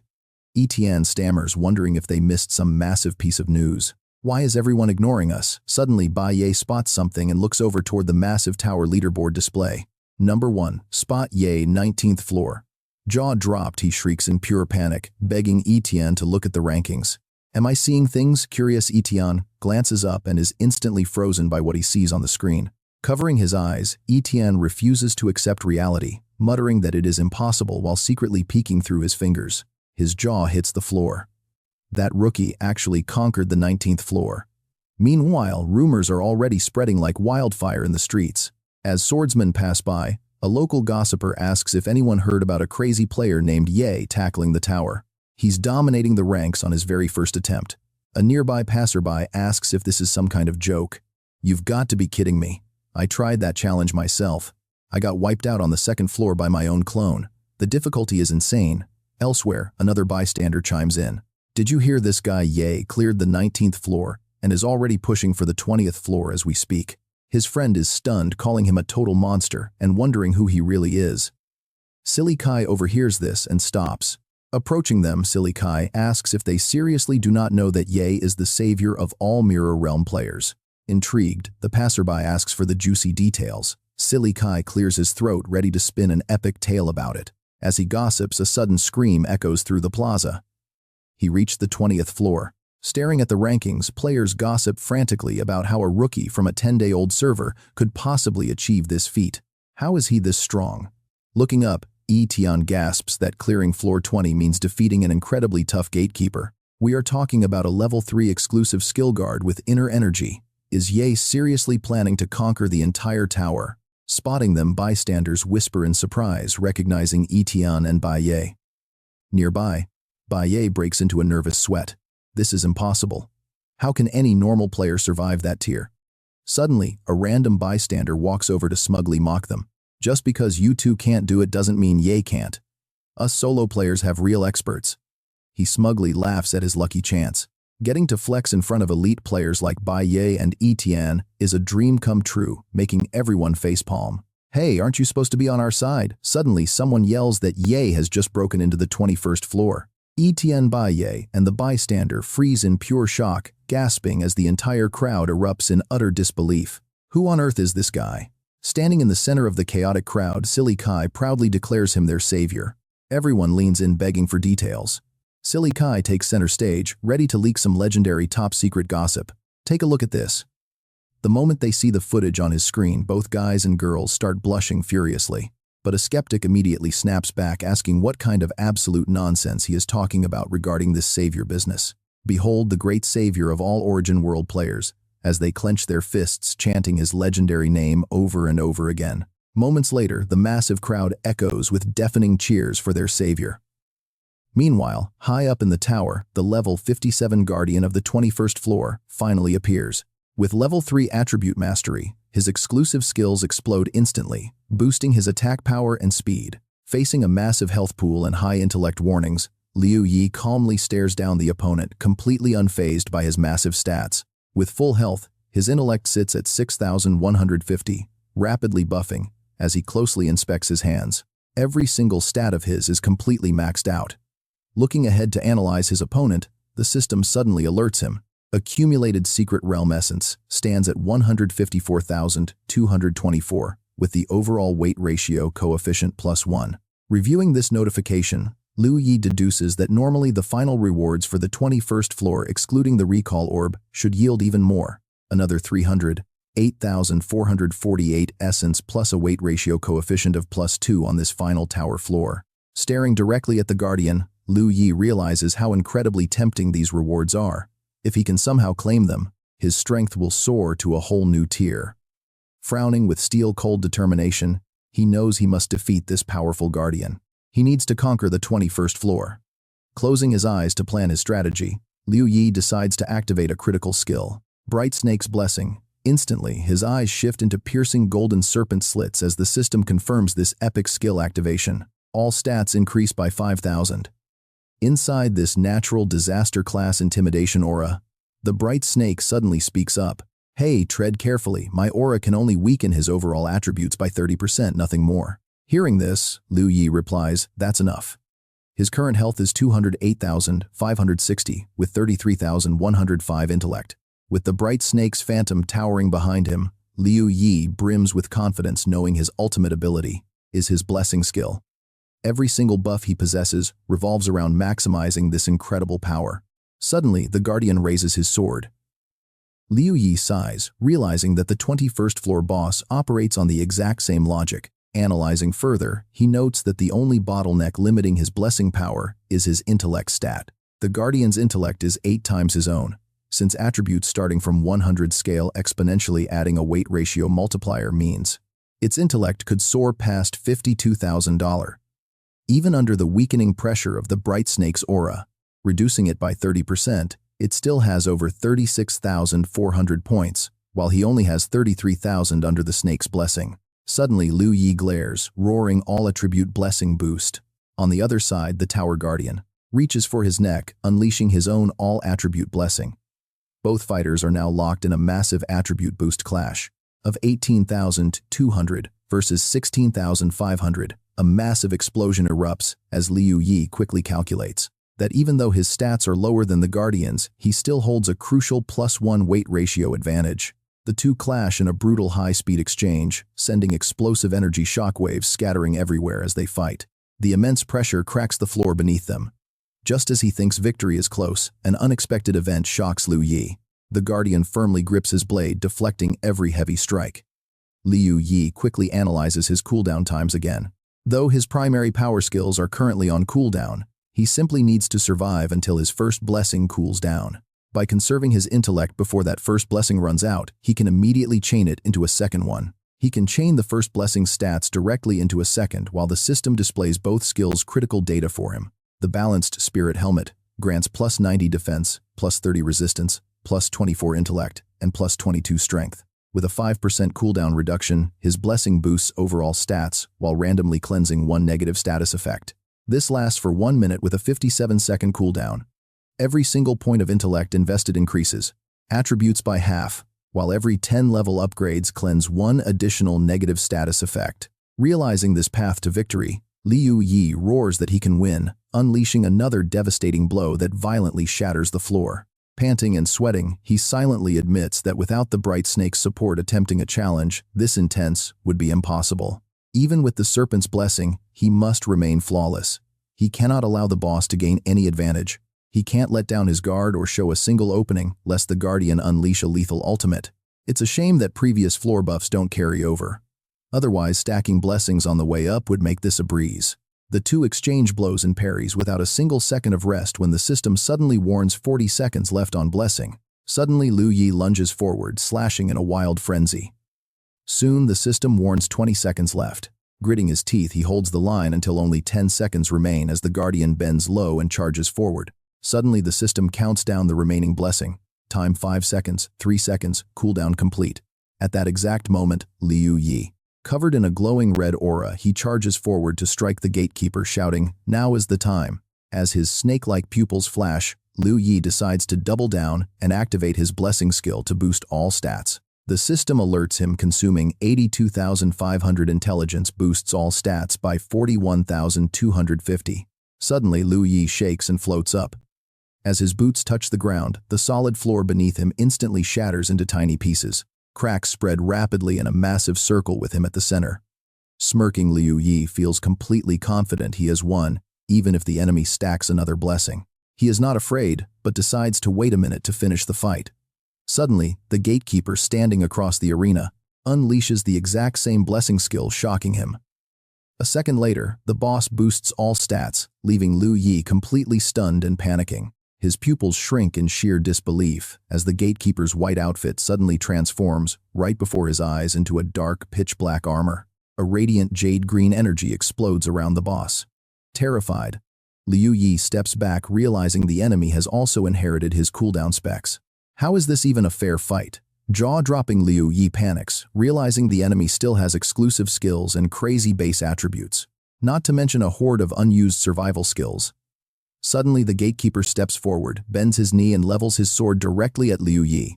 Terrified and frozen in place, Liu Yi has no idea what to do, muttering how he could possibly win this as he grinds his teeth in frustration. In an instant, the gatekeeper vanishes and charges straight at him. Sweating buckets, Liu Yi tries to calm himself down, whispering, "No, there is still a chance." He calculates that his system priority ratio is still much higher than the boss's. Liu Yi leaps back, desperately trying to keep his distance and buy some precious time, but the system flashes a warning. This attack is unavoidable due to the opponent's extreme speed and barrier. The next strike is 100% guaranteed to hit within 1 minute. Meanwhile, the gatekeeper grips his sword with both hands, raising it high right in front of Liu Yi. Shocked, Liu Yi screams, "Is this an exclusive skill boost?" Heeding the harsh system warning, he has no choice but to resign himself to this unavoidable strike. He has to take it head-on. Luckily, his current health pool should easily tank a few hits without any real issue. Simultaneously, the gatekeeper activates barrier-swapping channeling, an explosive burst of massive attack power. Instantly, the boss's health bar drops to near empty, while Liu Yi's armor and sword are completely shattered, leaving him standing there in just a t-shirt and shorts, totally defenseless. He screams that he is done for, but suddenly a voice yells, "Protect!" The system announces that the protection has generated 6 shields to block 6 instances of damage just as the floor. 21. Gatekeeper lands a blow, shattering 1 golden shield, while Liu Yi remains completely unharmed. Shocked, he crosses his arms to block, wondering what just happened. Ming Sha explains this is his ultimate skill, while the gatekeeper activates a speed-boosting barrier and lunges forward with his blade shattering another protective shield in a flash. Staring at the remaining 4 shields, Liu Yi frowns, realizing his 6-layered defense took 2 guaranteed hits, meaning only 4 barriers are left. These can only block 4 more attacks.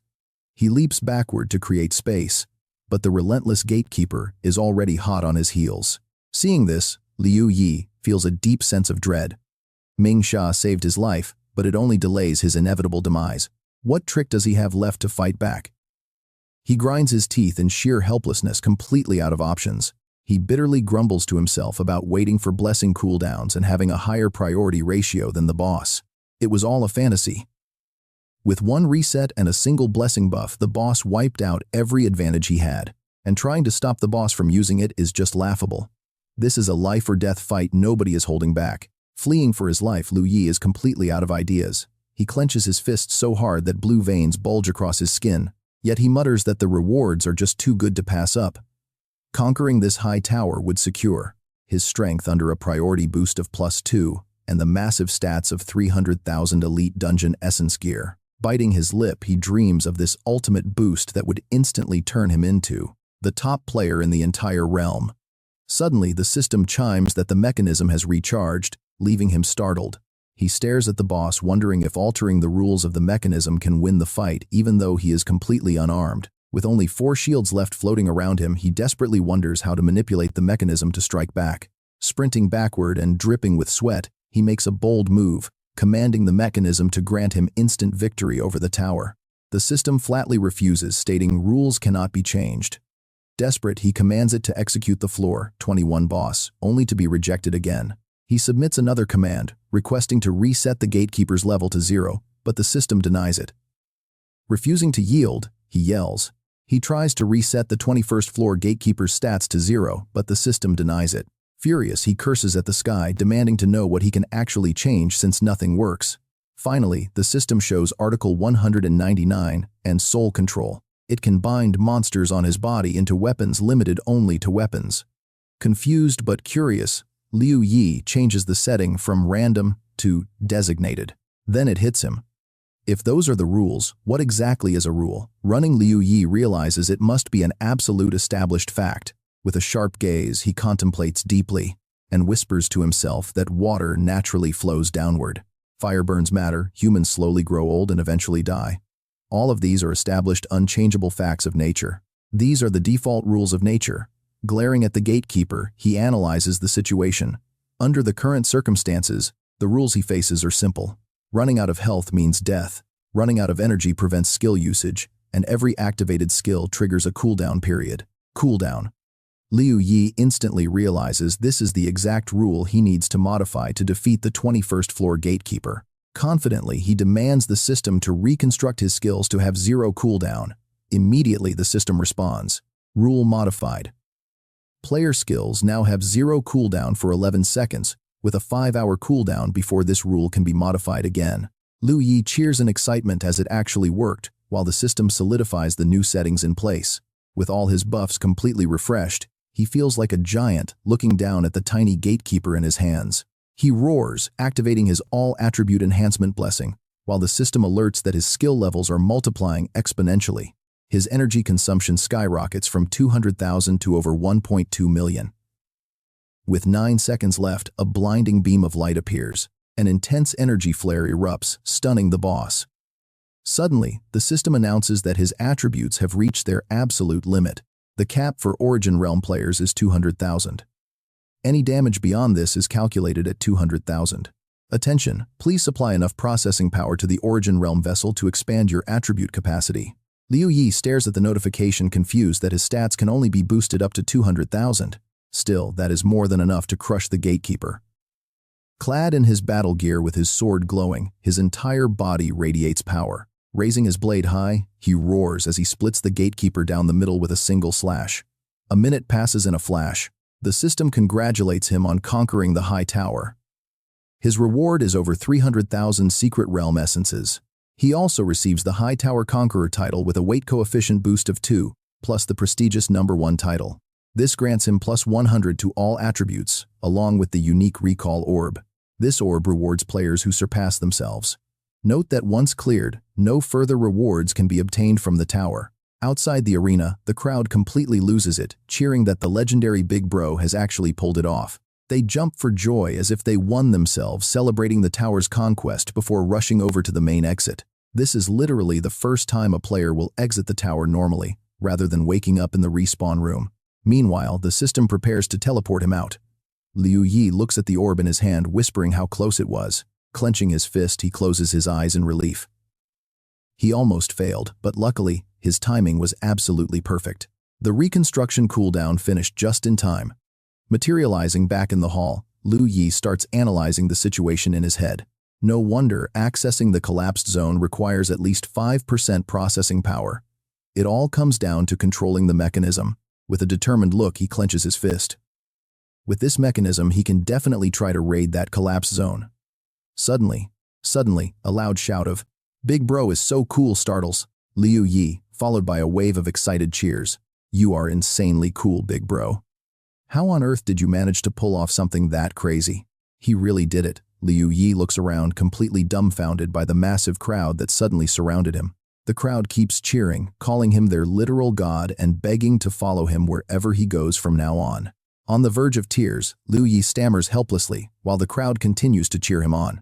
Sweating bullets, he stands there frozen, muttering that he only has one little sister and definitely is not building a harem. Meanwhile, on the bustling streets of Muhu City, everyone is talking.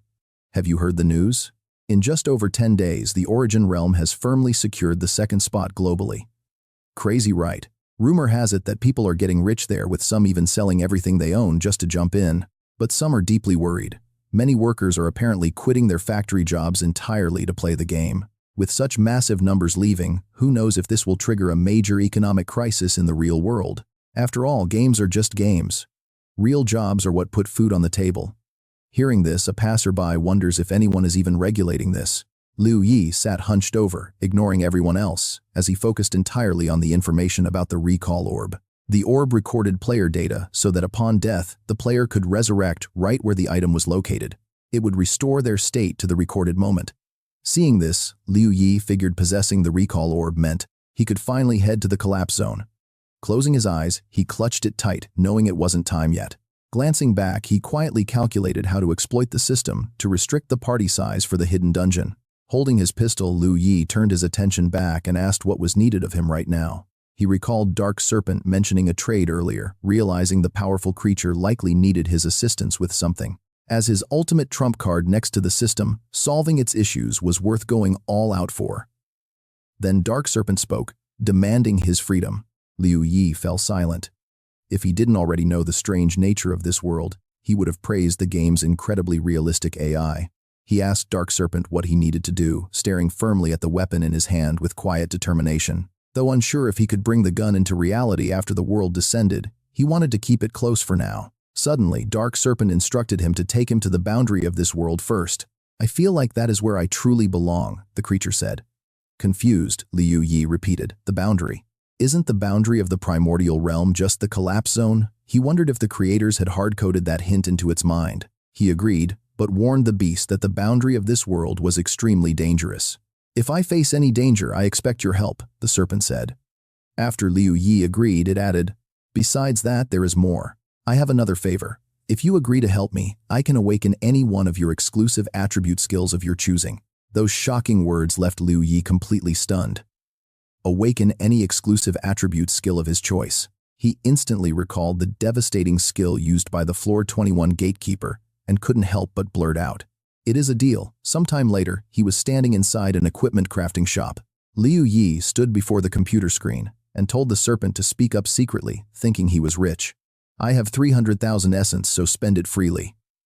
He didn't mind the cost if Dark Serpent could actually deliver on that skill. To his current self, spending any amount of essence was a bargain for such a powerful attribute skill. But a moment later, Liu Yi turned pale as the system displayed the cost for the high-grade transformable cube. The high-grade cube cost 300,000, mid-grade was 200,000, and low-grade was 100,000. He sighed in frustration. "I know you want freedom, but can you choose something cheaper?" 300,000. He regretted not bringing more essence. Dark Serpent argued that while it was pricey, this vessel would allow him to fight at peak condition. "Otherwise, my help will be limited to providing a single skill, and my passive pressure, which is far too risky." Liu Yi questioned this, asking if the description said the serpent could participate directly in battles. Dark Serpent explained that doing so required a physical medium, otherwise summoning him directly would shatter Liu Yi's weapon, and after that all stats except mine would vanish. "Are you willing?" Hearing this, Liu Yi immediately backed down. "Okay, fine, let's not do that." He then carefully weighed the weapon's highly impressive specifications in his mind. Every 10 levels, the reload speed would be cut in half, making it exceptionally fast. 3 more upgrades would drop the firing time to 0.9 seconds while tripling the overall damage. Combined with its built-in stun effect, it was a god-tier weapon. He wondered how Ji Guan had acquired such godly gear, then selected the high-grade transformable cube from the store. The system processed the purchase, consuming 300,000 essence and confirming a successful trade. As the metallic cube materialized, Liu Yi asked what to do next. The serpent told him to shape it into a ring. He followed the instructions but couldn't help wondering if the ring was Dark Serpent's main goal all along. Perhaps the trip to the boundary was just an excuse. He stared at the newly formed ring on his index finger. He suspected the serpent's stats had turned gray earlier, simply because it wanted this item but couldn't buy it. Had it thrown a tantrum out of frustration? He recalled their dramatic first meeting back in the hidden dungeon. He shook his head vigorously, trying to dismiss the silly thought. No way. Dark Serpent looked far too majestic to be that petty and childish. "All right," the serpent spoke up, "since you got me a body, I will keep my word." But before helping him awaken his exclusive attribute skill, he first had to reach level 60. Time flies by. 3 hours later, you and I find Liu Yi standing at the edge of a chaotic zone, secret realm entrance. Looking up with furrowed brows, he wonders if he can hit level 60 before arriving at the collapsing zone. Whether he can actually obtain that exclusive attribute skill from Mingxi depends entirely on the system. Can the system alter the entry rules? He must also remember that external status effects cannot be carried inside. As long as he can enter and continuously stack his blessing skills, he will be absolutely invincible. He immediately asks the system to remove the player limit for the secret realm. Instantly, the rule is successfully modified. The system cooldown is now 1 hour. Hearing this, Liu Yi jumps with joy. It actually worked. This is amazing. Grinning wildly, he clenches his fists in determination. Time for an insane grinding session. Level 60. Here he comes, sprinting headfirst into the secret realm. A long while later, Liu Yi stands with his sword, lowered eyes sharp, realizing that while he can enter, it is frustrating that the modified realm rewards are cut to 1/10. But then his eyes light up as he remembers.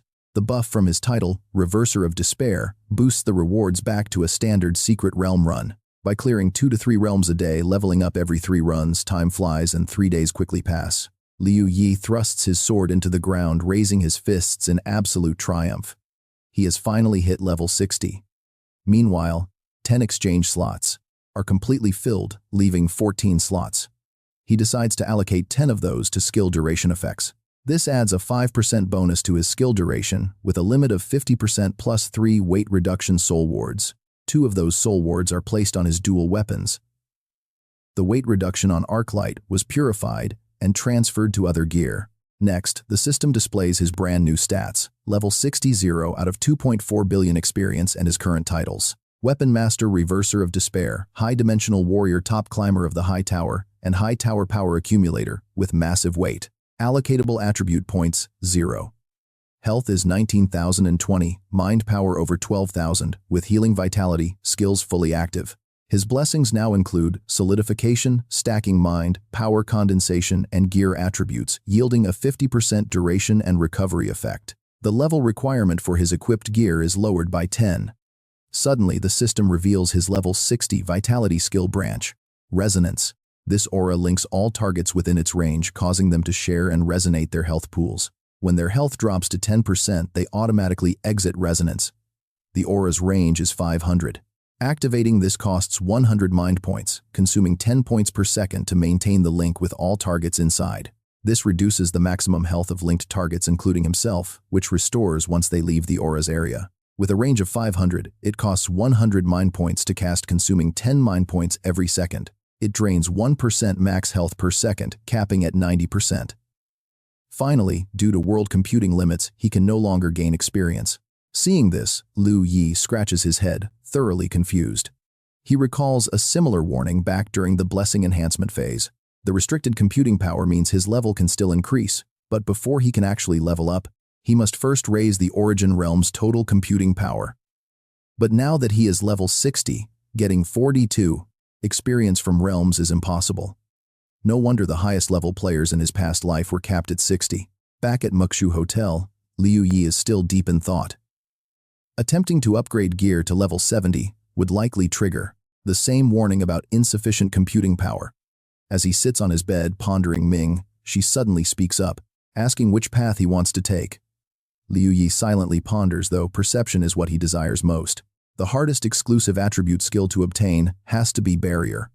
Staring straight ahead, he carefully calculates his choices. Since the physical strength attribute corresponding to Barrier does not provide any major benefits to him, he already has burst damage options and solid health recovery skills. But there is one more crucial factor. Most importantly, the Barrier skill can stack effectively with other attribute skills. Making up his mind, he tells Ming Shi directly that he wants the absolute defense skill Barrier. Hearing this, Ming Shi sighs in admiration, praising his choice, then warns him about the next steps. Just remember to click agree to whatever notification pops up. This advice leaves Liu Yi slightly suspicious. Is this snake trying to trick him? Still, he nods. Suddenly, the system asks if he wants to enter Ming Shi's soul domain. Liu Yi instantly tenses up with suspicion. Ming Shi's personal soul domain is highly dangerous. If he enters, will he be completely at the beast's mercy? But shaking off the fear, he tells himself that nothing ventured, nothing gained, and you and I watch him hit confirm. Then a swirling beam of emerald light shoots down into a pitch-black abyss, and a moment later, Liu Yi touches down on the dark ground. He looks around to investigate, seeing only a barren, gloomy wasteland with lightning flashing in the distance. Liu Yi wonders if this is the underworld serpent's lair, but suddenly a massive orange shadow crashes down, making him gasp. The massive scaled body of the underworld serpent slams down, shattering the ground and sending rocks flying everywhere. Liu Yi groans in pain, sprawling on the ground from the heavy blow before the giant beast begins to shift. Gazing down with glowing eyes, the serpent scolds him to get up, and Liu Yi desperately scrambles to his feet. He stares up at the serpent's colossal head, shocked by its massive form. The pressure here is on a whole different level. Suddenly, the serpent speaks, telling him he must defeat this form to finally unlock the Bastion skill. Otherwise, he will be trapped here forever. Clutching his bruised shoulder, Liu Yi sweats, realizing he is being forced to risk his entire life. If he is forced to risk his life, then so be it. Liu Yi grips his sword, leaps high, and roars for battle. 6 grueling days pass. The system suddenly chimes, congratulating him on acquiring his new exclusive defensive skill, Bastion. This skill raises his defense limits and can even be stacked with his other exclusive skills. It offers 3 stacks max with a 1-hour cooldown, perfectly pairing with his active skill, Mind Force. Combining Bastion and Mind Force drains the target's mental energy at an equal rate. This clean 1-to-1 ratio completely wipes out their willpower. Suddenly, a message from the Guildmaster arrives. The calculation power authority is fully updated. After some prep, the squad will depart tomorrow at 8 a.m. Late that night, back in reality, Liu Yi leans against his window, quietly observing the peaceful city lights glowing below. With only 7 days left, he reflects on his brutal mental training inside the underworld serpent's domain. What started as a one-sided beatdown turned into a fierce clash. Clenching his fist, he smiles. He finally won. Defeating the serpent unlocked Bastion, but the real shocker is how it stacks with his Mind Force skill. By draining the enemy's mental energy, this combo essentially silences them, and it is a permanent, absolute silence. Under a starry sky and brilliant city lights, Liu Yi narrows his eyes, letting out a proud, confident laugh. He realizes he has become incredibly strong, likely joining the absolute top rank of players in this world. Time flies in the blink of an eye. The next morning, his VR headset rests quietly on a table inside. Liu Yi slips on a black short-sleeved shirt, buttoning it up to the very top as he prepares to head out. Opening the door, he spots his younger sister, Liu Yun, happily carrying a packed basket. She cheerfully announces she is completely ready. He nods and agrees it is time to go, but Liu Yun suddenly notices something and sets her basket down. She steps closer and reaches out to unfasten his top button, scolding him for buttoning it up so high again. She reminds him that their mother always said to leave it open, so he would look a lot more lively. The mention of their mother makes him pause, but seeing his sister's bright, loving smile, he gently smiles and nods back. A short while later, they arrive at the quiet West Suburb cemetery, standing in front of their parents' peaceful tombstone. They light incense and offer food, squatting down together to burn ceremonial paper as a tribute to their late parents. Liu Yi silently promises his parents that he will always protect his sister and keep her safe. Meanwhile, Liu Yun playfully whispers to the grave that she will help find her brother a great wife soon.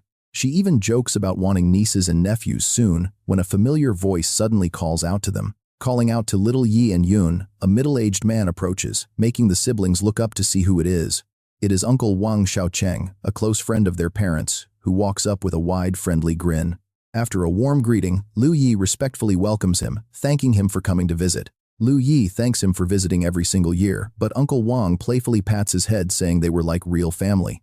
Liu Yun mischievously peeks behind him teasingly, asking if he came alone again, just as their parents used to nag him about. She asks when he will finally settle down, making the older man sweat and cough in sheer embarrassment. Striking a highly dramatic pose with a peace sign under his chin, he loudly boasts that he is actually an irresistible lady killer. He claims he just doesn't want to break any hearts, but she rolls her eyes, highly skeptical of his excuses. As she continues to tease him, Uncle Wang points a dramatic finger, telling her she is going way too far. He playfully scolds her for being disrespectful, but the siblings just share a warm, joyful laugh together. Liu Yun then playfully stuck her tongue out to tease Wang Xiaocheng, who set down his incense bag and sighed, calling out to old Liu. He complained that old Liu needed to lecture his precious daughter in her dreams, sitting down to burn paper offerings, while Liu Yi told him to stop guessing. He claimed he was far too busy saving their world to ever have time to think about romance. Yet the teasing didn't stop there. Liu Yun cheekily argued that their parents left her in charge, prompting Wang Xiaocheng to quickly change the subject and ask about their lives lately. He mentioned he had not checked on them since they moved out. Keeping his eyes down, Liu Yi quietly replied that everything was just fine. He thanked Uncle Wang for always looking after them, but the older man sadly shook his head, saying he did not deserve any gratitude after their parents passed. He believed he should have guided them until they both settled down. Instead of helping, he felt his presence had only ended up holding them back. Liu Yi smiled and gently disagreed, pointing out that they were still very young back then and desperately needed him. Having an adult around made all the difference. Looking at Uncle Wang, Liu Yi remembered it was actually this man who first introduced him to Origin World. He wondered if the older man was currently playing. A wave of worry hit him as he recalled that in his past life Uncle Wang vanished. Right after the game became reality, Uncle Wang disappeared. Eager to know, he asked how the man was doing in the game, surprising Uncle Wang. Startled, he wondered why the sudden question and asked about Liu Yi's own progress instead. Instantly, Liu Yun proudly stepped in to brag. She declared that her brother was incredibly powerful, now easily ranking among the absolute elite players currently dominating the entire Origin world. Uncle Wang's eyes went wide with shock at the mention of the elite tier. Noticing his strange expression, Liu Yi immediately asked him what was wrong. Uncle Wang did not reply. Instead, he just stared at the young man, his mind racing over the phrase, elite tier. Waving from a distance, Liu Yun loudly reminded Uncle Wang to hurry up and find a girlfriend. The older man just turned away in embarrassment. Shooing them off, he waved his hand and told them to get going. He watched silently as the siblings walked away from the quiet cemetery. His gaze fell upon the tombstone of his departed friends. Sinking heavily onto the ground, Uncle Wang finally let out a soft sigh. He apologized to old Liu for dragging young Liu Yi into this mess. Meanwhile, the two siblings were heading back. They strolled down a tree-lined path while a breaking update flashed on their screen. According to the latest report from the entertainment networks, several regions like Jiaoyan, Chiurui, and Biwo had lost all contact, and the famous idol Liu Yi was now missing. Her sudden disappearance there shocked everyone, and now countless worried fans were demanding immediate search and rescue operations from the authorities. Scrolling through the petition updates, Liu Yun expressed her sadness, wondering how her favorite celebrity could have suddenly vanished into thin air like that. Liu Yi peered over to check the screen, asking if she was reading gossip again. She whined that she really had no other choice. For the past year, entertainment gossip was all anyone ever reported. Liu Yi pondered how the entire global order dissolved when the game manifested. The old system dissolved overnight without a trace, leaving everyone clueless. Deep in thought, he felt a lingering sense of dread about the situation. If some higher power had wiped them out, there should have been a massive struggle, yet everything occurred in absolute eerie silence. It was as if they had never existed at all. Shaking off his thoughts, Liu Yi urged his sister to head home and log in. She agreed, mentioning that Nianchu was already waiting online. He asked if she had reached level 45, and she confirmed she just did. He advised her to push hard and reach level 50 within the next 7 days. That night, Liu Yi sat alone on his bed. Clutching his virtual reality headset, he calculated that his current strength in the game was finally enough to survive the upcoming crisis. Once the game merged with reality, he would be safe. Still, he wondered if he should venture into the collapse zone. He tensed up, realizing that keeping the recall orb for use in the real world might actually guarantee a much safer future for him. But the authority to control Origin World was too valuable. Thanks to his memories of the future, he knew that surviving meant mastering this strange game. He had poured every ounce of effort into rising above the rest, pushing his limits. His efforts secured him a place at the absolute peak of the player base. Yet a deep sense of uncertainty still plagued him. He wondered what step to take next. What path could he choose to guarantee a truly secure future for both himself and his sister? Lost in deep thought, his eyes drifted as he realized he had to seek out this mysterious power and understand its true nature. He encouraged himself, remembering that dying inside the game right now did not mean actual death in the real world just yet. He had to uncover the secrets behind this game and why it merged with reality, using these answers to forge his ultimate path. Deciding on his future direction, a bright, blinding flash of light suddenly erupted, bathing the entire room in a brilliant blue glow. Entering the game, a previous message notification from the guild leader of the new order suddenly popped up right before his eyes. The calculations were complete, and they were set to head out the next morning at exactly 8 o'clock after final preparations. Liu Yi accepted the invitation, promising to meet them at 8. The guild leader was thrilled, declaring it was the start of an amazing partnership. He expressed his gratitude, confident they would make excellent allies. Rereading the chat, a faint frown creased Liu Yi's face as he wondered. Liu Yi held the recall orb, realizing that if he wanted to save his status, he had to record his absolute peak form. That way, it would serve as his ultimate trump card once he arrived at the Qinghai Weapon Academy. Making up his mind, Liu Yi walked forward casually. Suddenly, his eyes shot wide open, unleashing his Hades serpent snake eyes. A massive plus 5,000 to all stats. Calamity-level pressure erupted as he instantly opened his personal domain. Blazing orange energy flared around Liu Yi. Exploiting his zero cooldown skill slot, his eyes glowed with terrifying power. Roaring aloud, he stacked his all-stat blessing 3 times, sending a massive, crushing wave of pressure outwards. But he didn't stop there. Liu Yi repeatedly spammed the blessing until the system finally flashed a notification. His stats had officially hit the peak limit of the Origin World, requiring more calculation power to advance. Seizing the moment, Liu Yi immediately commanded the recall orb to record this absolute peak state. The next day at Muhu City's East Gate, groups were gathered. In one corner, a team of 4 chatted quietly. Yuan Ding stood nearby with his backyard guild martial artists, while Sanctuary Director Shield Yong and his thugs watched with pure malicious hostility. Meanwhile, Liang Jingjing sat on the ground, sleeping soundly with her sword, ignoring teammates kicking her awake, while Liu Yi stood completely alone. As he walked in, 3 factions were already facing off. Spotting him, the New Order guild leader waved, calling out, "Yay, you're finally here." Whispers immediately erupted as he walked in alone. "Is that really Yay?" The crowd buzzed. "He's the legendary player from last week. The guy who slaughtered over 100 backyard guild players, sparking a massive blood feud. With their elite forces gathered here, how will they deal with him?" The backyard members glared at him with murderous intent. Observing this, bystanders whispered, "Wait, isn't he aligned with the New Order? Their leader will probably risk everything to protect him, right?" Meanwhile, Yuan Ding stared intensely at Liu Yi. Glares locked onto Liu Yi, who radiated an intense burning aura. Yuan Ding raised an eyebrow in silence, until someone suddenly spoke. "Director, how should we deal with Ye?" To quickly reach the collapse zone, the 4 great guilds had decided to team up. They chartered a massive airship to fly them over. Once on board, they planned a duel to test each other's strength. That would be the perfect chance to eliminate him mid-flight.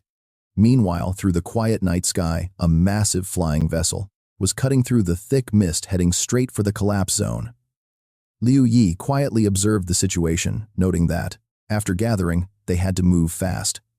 Suddenly, a blinding flash of light illuminated the dark, endless night sky.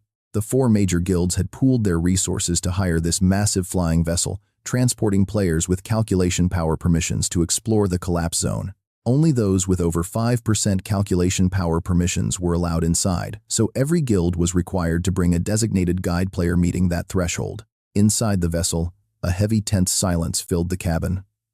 Liu Yi glanced around silently, assessing his companions. He realized his squad mate was the girl sitting directly across from him.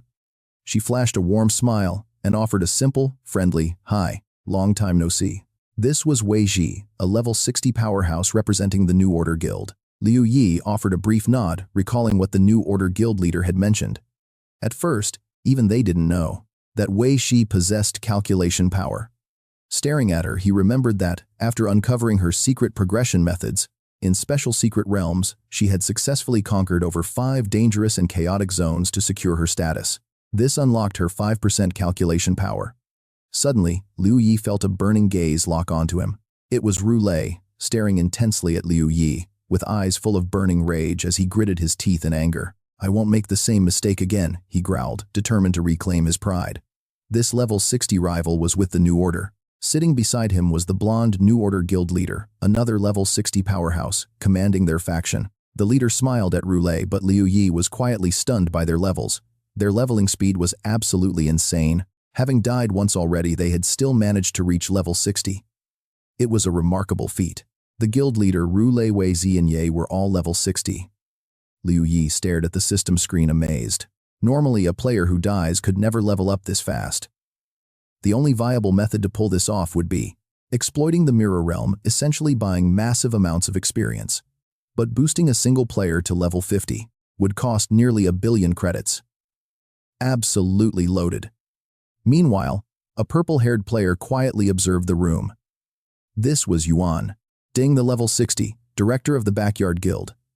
Suddenly, a private system message popped up from him, warning that our current situation is extremely dangerous.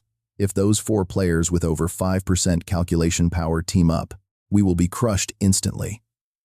Hearing this, Sanctuary Director, Shield Yong, messaged back asking, "So what's your plan?" Yuan Ding replied, "We team up and eliminate Ye. He is not New Order." Tower Master Xiang Yun yelled at him for being crazy after they shared the calculation power. How would he explain this to Di Ying? Yuan Ding confidently replied they were not killing New Order members. No explanation was needed. Shun Yong agreed to the message, suggesting a one-on-one duel in an open area for his escape. A tense, quiet conversation filled the silent room. Suddenly, an unexpected voice broke the heavy silence. "Regarding the collapse zone, we have all probably sent scouts in, but every single one of them died. After reviving, their descriptions were identical." Shun Yong looked at Liu Yi and said they only saw a world gone completely mad. They saw the world turn upside down in a sphere of light.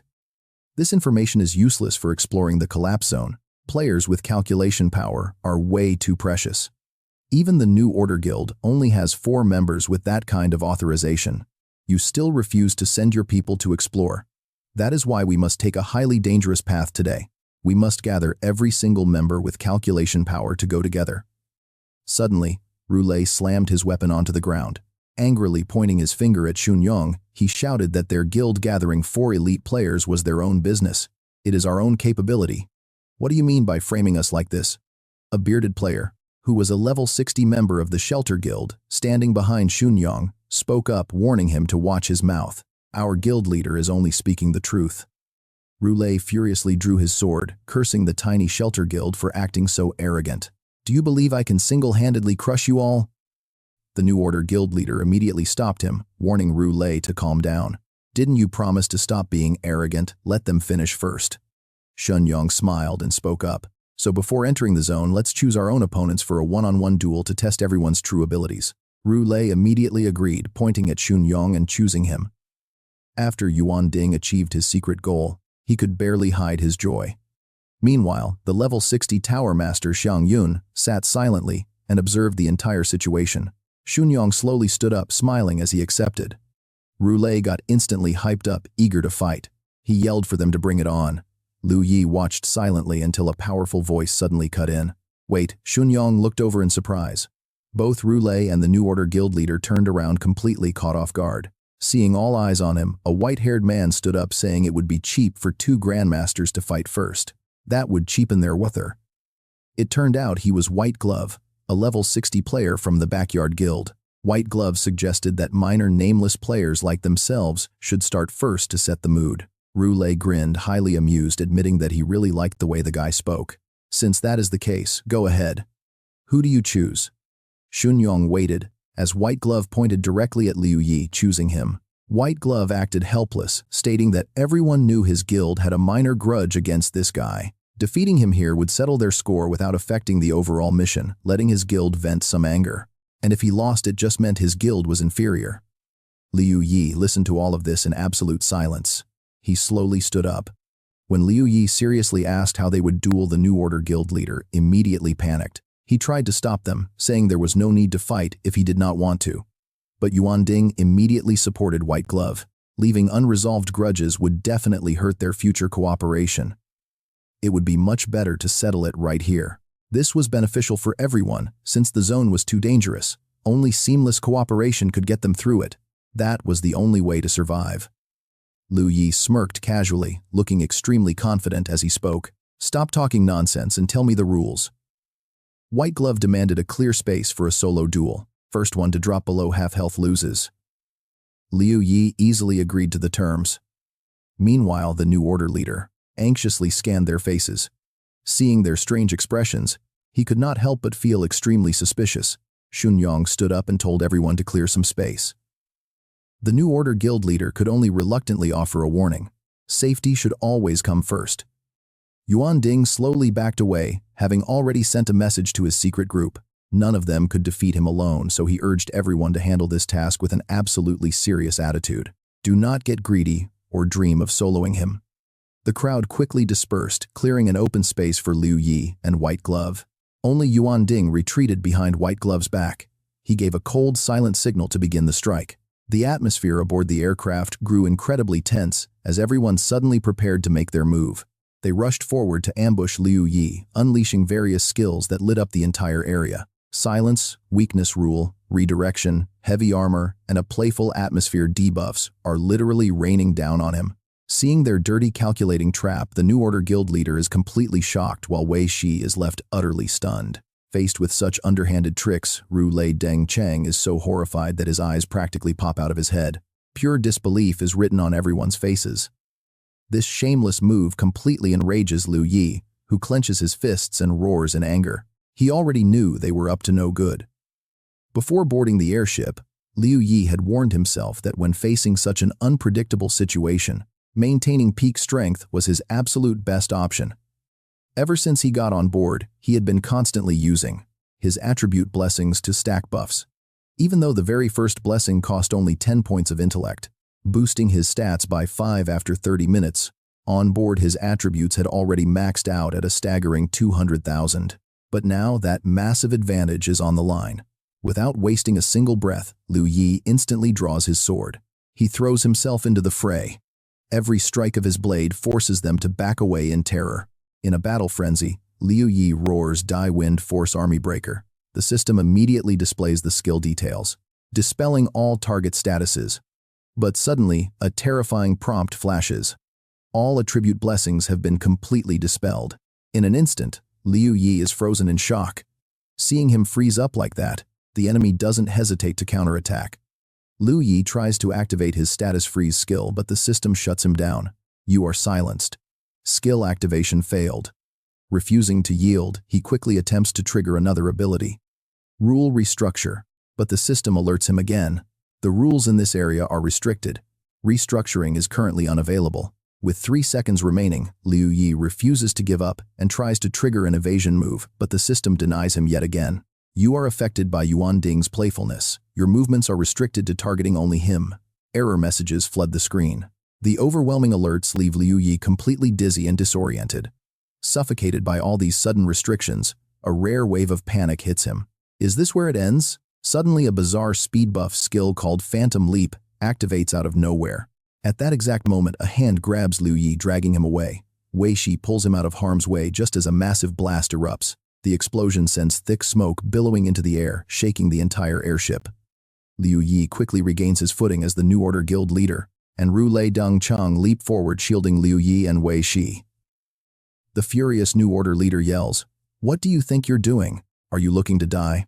While the floor cracks from Wei Xi's attack, Yuan Ding's crew slowly rises from the smoke. With weapons drawn, they step forward menacingly. The stage is set, and a deadly confrontation is about to begin. Facing them, Yuan Ding sneers playfully, telling them to stop being so hostile. He's not even a member of our New Order. How does attacking him break any rules? Besides, we were only having some harmless fun. See, he is still alive. Laughing, Yuan Ding turns to his squad, asking if they agree with him.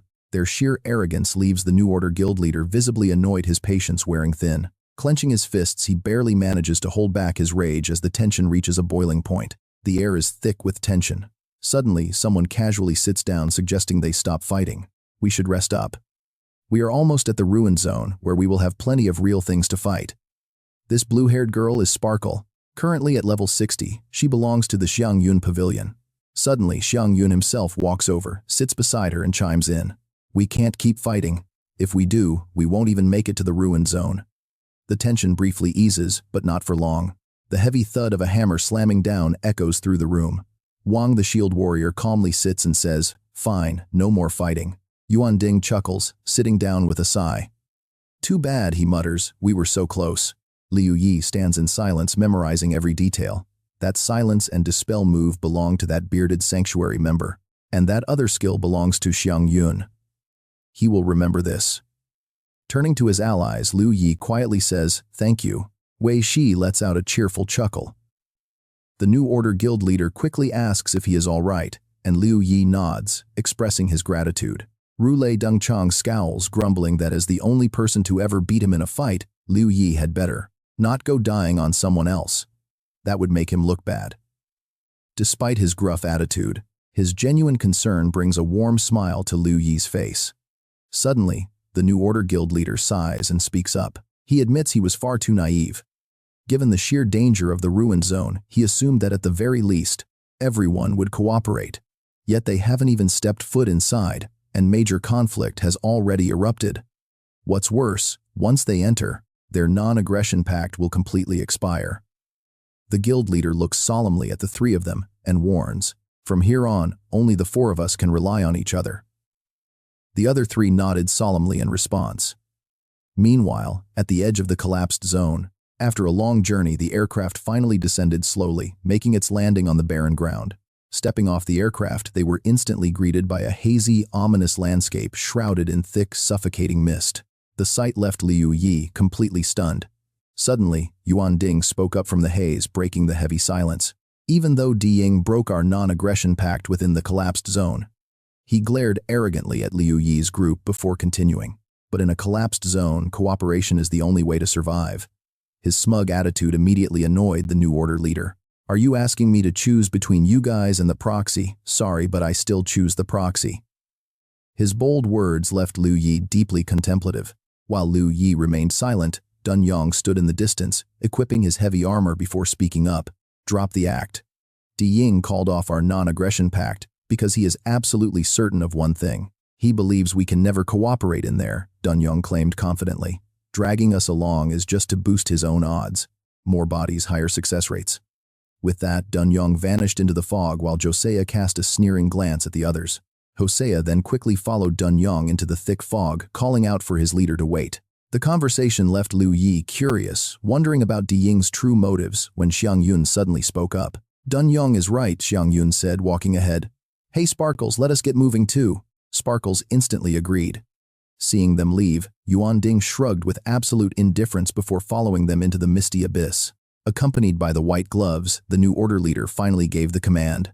"Let's go." Everyone nodded in agreement. Trailing slowly behind the team, Liu Yi scanned their surroundings. Inside this dense fog, countless hidden dangers seemed to be lurking, waiting to strike. Does the legendary authority truly exist? Liu Yi could not help but wonder as doubt clouded his mind. What shape does it take? If I obtain it, what could I even do with it? Endless questions flooded his mind. Could I use it to stop the origin realm from descending upon reality? He pondered deeply as he walked onward. After a grueling trek deeper into the zone, the mist grew incredibly thick, suffocating the cold, dead air. The landscape became terrifyingly desolate. Liu Yi watched warily as the heavy fog continued to swell. The backyard director and his group had completely vanished from sight in the blinding haze. Looking ahead, the new order members were nothing but faint silhouettes. Suddenly, their leader halted and raised his hand. "Stay close and watch your step. Do not scatter. Our previous vanguard were completely wiped out here." Suddenly, a cold system alert chimed. Mo's computing power authority has been detected, exceeding 5%. The gates of the Outland Palace are now open. This alert left all four stunned as the ground suddenly cracked open. Panic surged within Liu Yi. Before the four of them could react, they plummeted into a bottomless abyss. Terrified, Liu Yi's mind raced. What is happening? Are we really going to die right here like this? Amidst the chaos, the new order leader shouted for everyone to stay alert, analyzing the system's previous hint. "Falling down here might not kill us, but this is still a collapse zone. Stay sharp." As they plummeted deeper, a faint light at the bottom began to glow. Suddenly, a blinding flash of energy erupted, tearing Liu Yi away from his comrades. Shock gripped him as his body was violently dragged into a bizarre alien space. He braced for impact. In an instant, Liu Yi hit the ground safely. A system prompt flashed. "You have left the origin realm. Mo's computing power authority has been sealed. Welcome to the Outlands." Quickly standing up, Liu Yi warily scanned his bizarre surroundings. Above his head, massive stone rings rotated slowly, radiating an ancient mystical energy. Liu Yi watched in absolute terror as the ground fractured. Debris of all sizes rained down from above. Suspended high overhead was the Void Tomb City right above where Liu Yi stood. "So this is the collapsed zone of the Outlands," he muttered. The system chimed, "Disconnected from Mo's origin realm treasure. Your power is suppressed by Outland force. Remaining strength, 0.1%. High-dimensional warrior title detected. Outland suppression effect reduced by 2%. Detected 11% of Mo's origin realm computing power authority on the outer perimeter. Outland suppression reduced by 1.1%. Current power restricted to 3.2%. His player status panel then appeared. Level 60. Attack 3,456. Absolute defense 1,402. Resistance 404. Strength 266. Along with countless overpowered skills, it crowned Liu Yi as a top-tier player. Then a flood of new system warnings flashed before him. Affected by Outland pressure, all skill durations are reduced by 96.9%. Skill cooldowns increased by 96.8%. Disconnected from the origin realm. Construct skills entered indefinite cooldown. Level 10 private territory has been successfully generated. The system asks him to name his level 10 private territory, but the suffocating atmosphere makes Liu Yi choke. Clutching his throat in agonizing pain, he mutters that his stats are suppressed. Liu Yi immediately stays alert, scanning his dangerous surroundings. Panicking, he wonders how on earth he can gain authority in this collapsing zone with such low stats.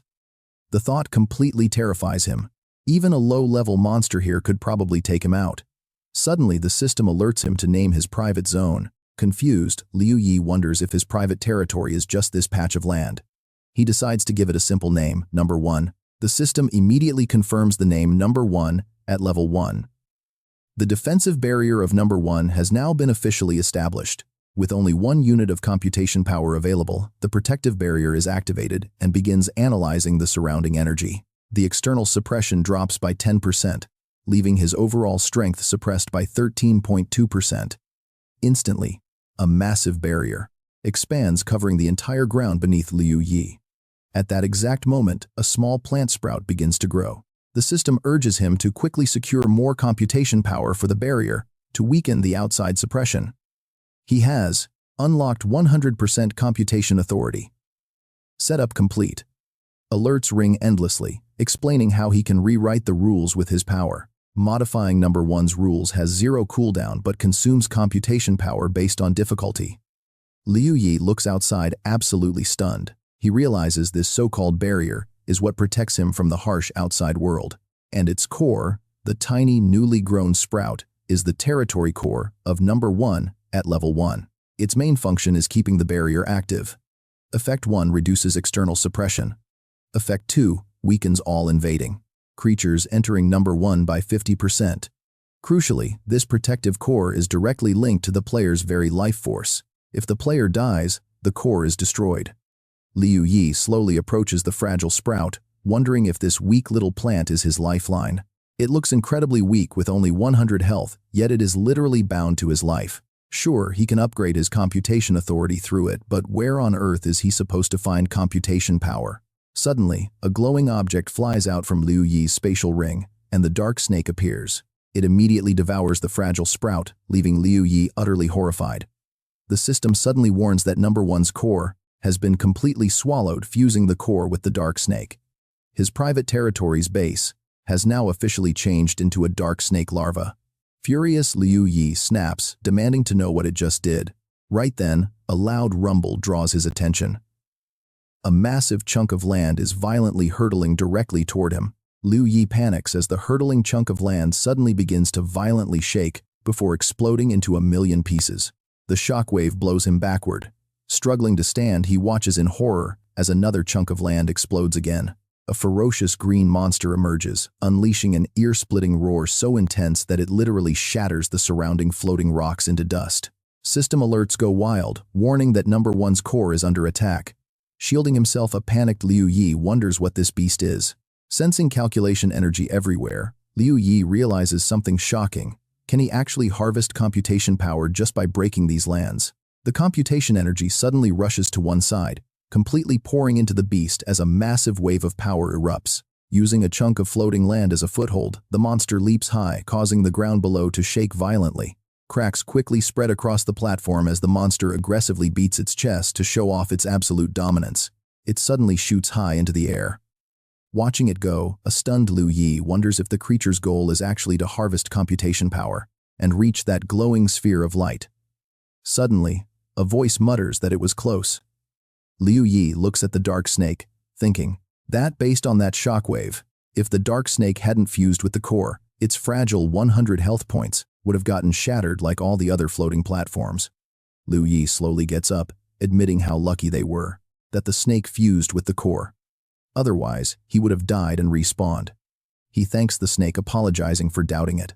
The dark snake remains silent, only responding after a brief pause to tell him not to celebrate just yet.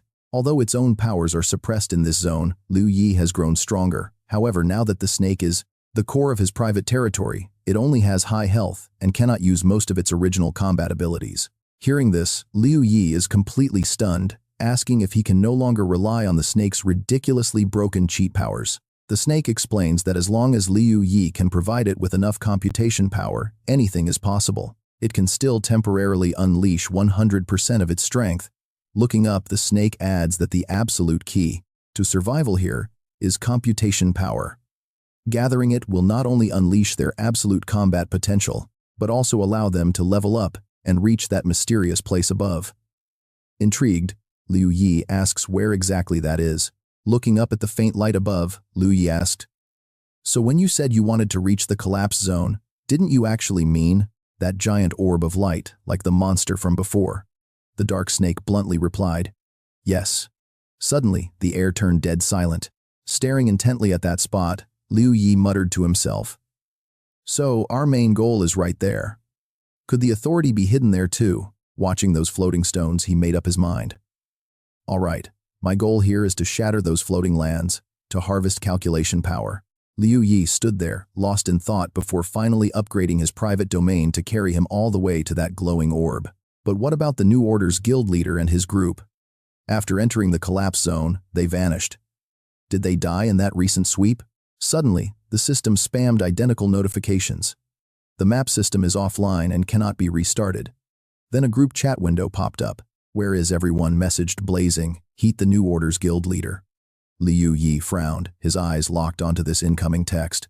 Meanwhile, from the shadows nearby, a mysterious figure was secretly spying on Liu Yi's every single move.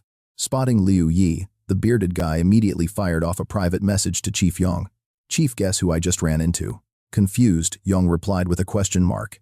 "It's Liu Yi," Beardy texted back. Yong instantly warned him, "Be extremely careful." But Beardy just sneered. "Don't worry, he's only strong because of his active buffs. I'm the perfect counter for him." Then another chat window flickered. On the screen, Blazing Heat's message asking where everyone was popped up again. Roulette replied, "Honestly, I have no clue either." He then uploaded 2 photos to the group asking, "Look familiar, are you guys nearby?" Soon after, Wei Shi chimed in as well. "After entering, it seems we got scattered randomly. These fragments floating right in front of me look like 3 combined regions of the Origin realm. With such a massive area to cover, the chances of us actually running into each other are incredibly low. However, the authority seems to be hidden right inside the core of that glowing orb. Let's head there together. We're bound to meet up there eventually." Seeing this, Blazing Heat agreed, texting, "Yeah, that's our only option for now."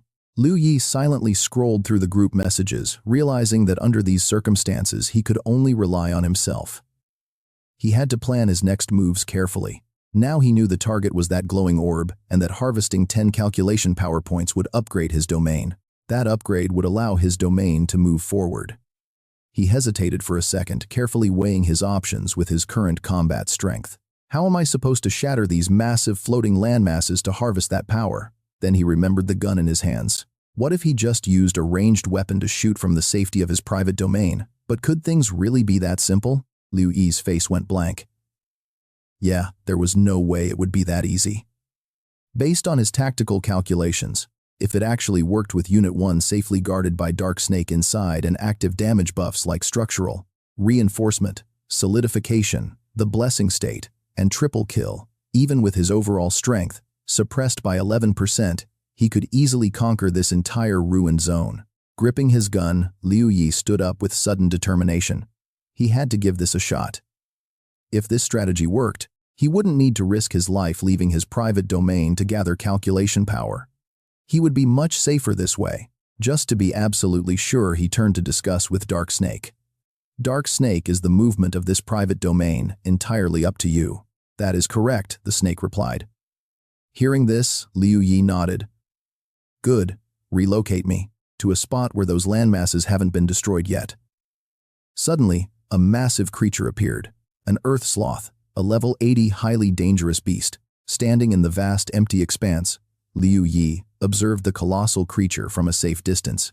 The system prompt warned that this support beast was the core of that private domain. Defeating it would shatter the entire private domain. Hearing this, Liu Yi grinned.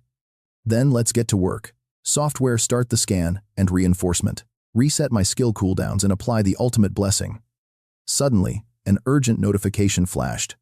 "Your enhancements have reached the maximum support limit of Unit 1. Liu Yi was taken aback. Already at the limit, that was fast. The system interface popped up displaying his current status attributes.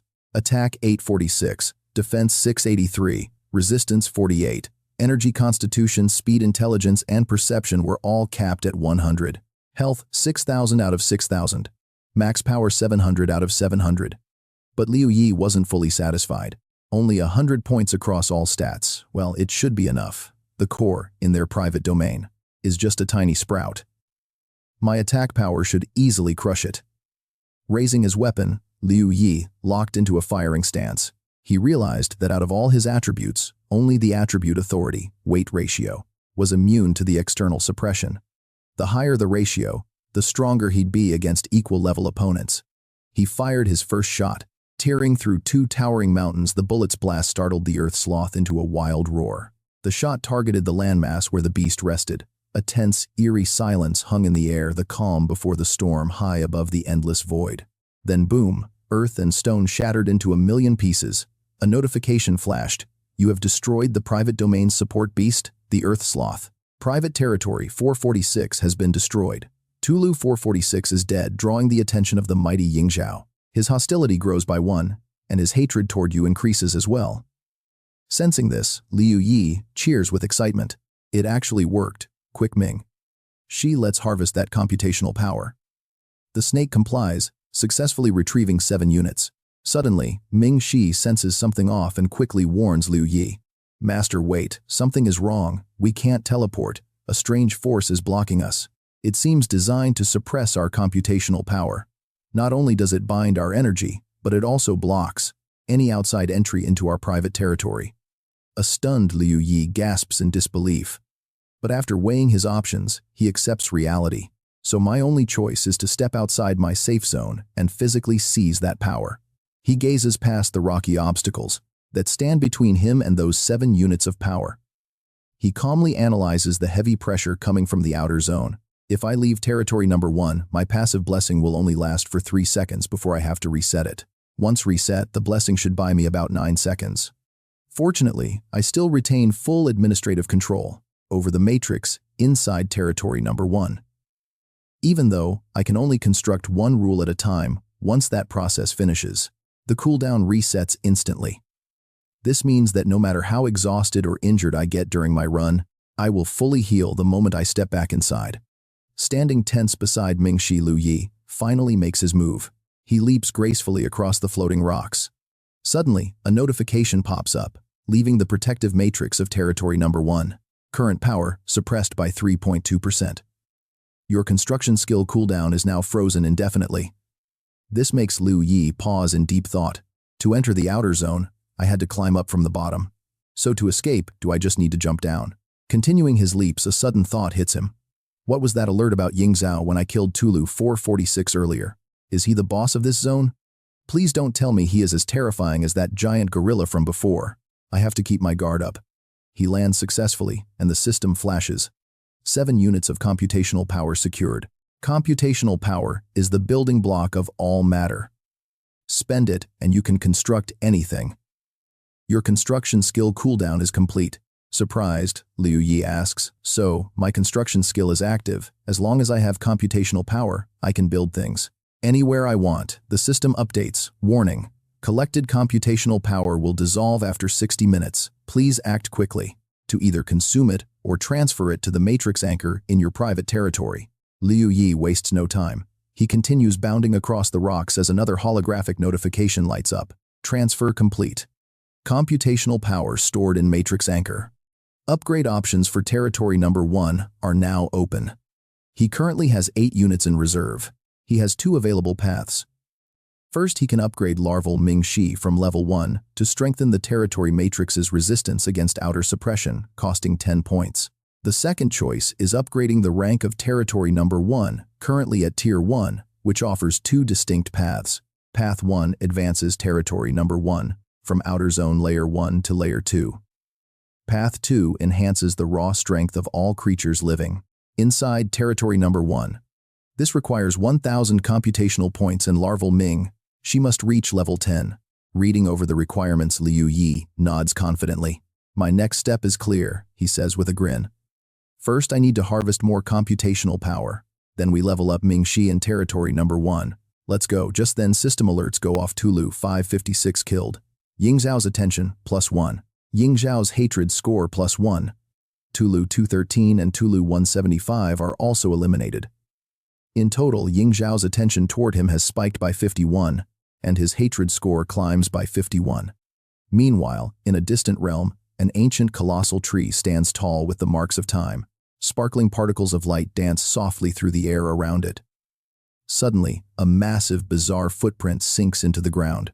Meet Yingzhao, a level 90 Calamity tier Beast King, possessing an incredibly muscular and powerful physique. Alerts flash again. Tulu 7, 65, 278, and 498 are dead. Yingzhao's attention +1. Yingzhao's hatred +1. The notifications keep piling up until the Beast King's total attention reaches 70, and his hatred score peaks at 70. Examining his newly harvested computational power, Liu Yi ponders. There is only one type of monster in this zone, these Tulus. But every single time I kill one, the attention and hatred of this unknown entity named Yingzhao escalates. I have no idea how high its level is, or how many more of these Tulus I must slay before it finally spawns. Standing in the vast empty landscape, one truth is absolutely certain. He won't be escaping this place anytime soon. Clenching his fist tightly, a deep resolve flares up inside him. He has to figure out a plan to defeat it. The system screen flashes, expending 10 computational points. Larval Ming. She has successfully leveled up to level 2. Territory Matrix's resistance against outer suppression increased by 1%. He keeps spending his hard-earned points using them to steadily boost the larval Ming Shi to level 6. Finally, a new alert regarding Territory Number 1's resistance pops up. The outer zone's suppression drops by 15%. Accumulated computational power reached 180, leaving only 30 after consumption. Suddenly, a message arrives from Wei Shi sharing some crucial intel. Once two private zones collide, their matrices will temporarily merge. Although the setup time expires, their resistance against the outer zone's suppression will become much stronger. Specifically, it all depends on the reinforcement level of both sides' matrix anchors within the outer zone. Liu Yi suggests they talk openly. Ming Shi doubts his words as the two sit face to face. He continues, I brought you out of the secret realm only for you to demand to go back. Now you claim you want to reach the light orb. Why go there, he wonders. What is your actual goal, Ming? She falls silent, offering no response. Liu Yi demands to know the truth. After a long pause, Ming Shi finally speaks up saying, fine. My goal was to lure you here, guiding you straight to the data processing center, that light orb right above our heads. The data processing center confusion floods Liu Yi's mind as he looks up toward the glowing light orb, the data encoding site. Suddenly, he remembers. Could this be the Guildmaster's authority mentioned by New Order? Liu Yi still has doubts. How do you know this? Weren't you locked inside the secret realm all along? Ming. She refuses to answer quickly, deflecting the question. You might not believe what I say, but I know your goal lies there too. To reach the data processing center, I will give you my full support. Still hesitant, Liu Yi suddenly blurts out, do you know the real world, Ming? She asks, puzzled. What? Seeing his confusion, Liu Yi sighs in frustration. I mean, do you know this is actually a game world? Ming, she still looks blank. Wait, was his voice muted? Why is there no sound? Then it clicks. He can't hear me. Does the primal realm automatically censor these kinds of conversations? Brushing it off, Liu Yi says, never mind. You said you would help me. He prepares to ask when a strange alert flashes. Startled, Liu Yi leaps up and yells, a high-level creature is coming. It's heading straight for us. It's a projection. His face fills with worry as he stands up. We hunted down the Earth Golem boss just for computational power. I was actually calculating how many more we had to slay before it hunted us down. But it came straight here, Ming. She senses it too. Any plans to deal with it, Ming, she asks. Liu Yi responds, we have no idea how strong this thing is. Can I truly trust you? Liu Yi hesitates, then decides to speak frankly.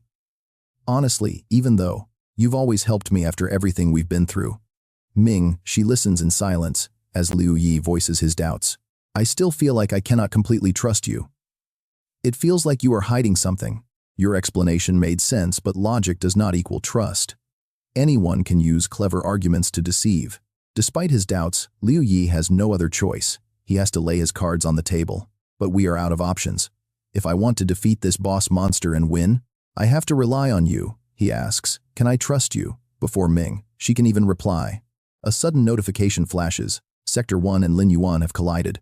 As the matrices merge, the ground shakes violently. In the distance, a figure emerges next to a massive tree, the very boss monster Liu Yi must now face. The system announces Sector 1 and Lin Yuan's merger is complete. Outer zone suppression drops by 35%. Liu Yi looks up, his face tight with anxiety. Right beside him, Ming, she begins to transform. He grows to a colossal size. Liu Yi watches in shock, and even the enemy monster is stunned. Ming. She confronts the beast directly, calling back to Liu Yi, "With my current strength and health points, your plan is likely to have me hold him off while you sneak into his private zone and destroy his nexus right.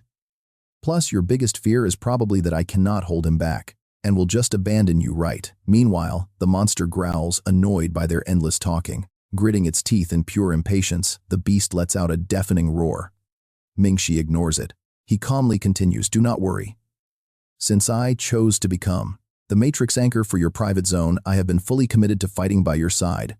You have to trust me." Liu Yi remains silent, his tense expression showing his deep hesitation. Still doubting him, an explosion suddenly erupts. Liu Yi quickly leaps to the adjacent ground. Gripping the cliffside with two hands, Liu Yi called out to the underworld serpent, begging it to hold on and endure. A system alert flashed. His summon, the juvenile underworld serpent, was under fire, its HP dropping by 7,340 as Liu Yi climbed. The system alerts kept spamming. The serpent was taking constant damage, losing 4,720, then 4,940.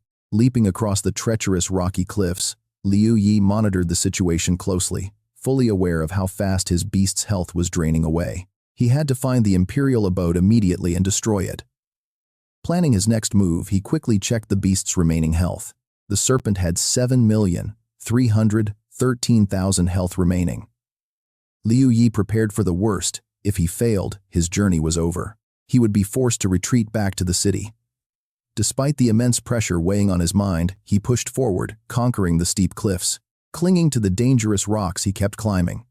Meanwhile, the system continued to update him on his serpent's steadily declining health. Finally, Liu Yi's hand reached flat ground.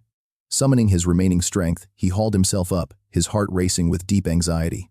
The underworld serpent's health was dropping way too fast.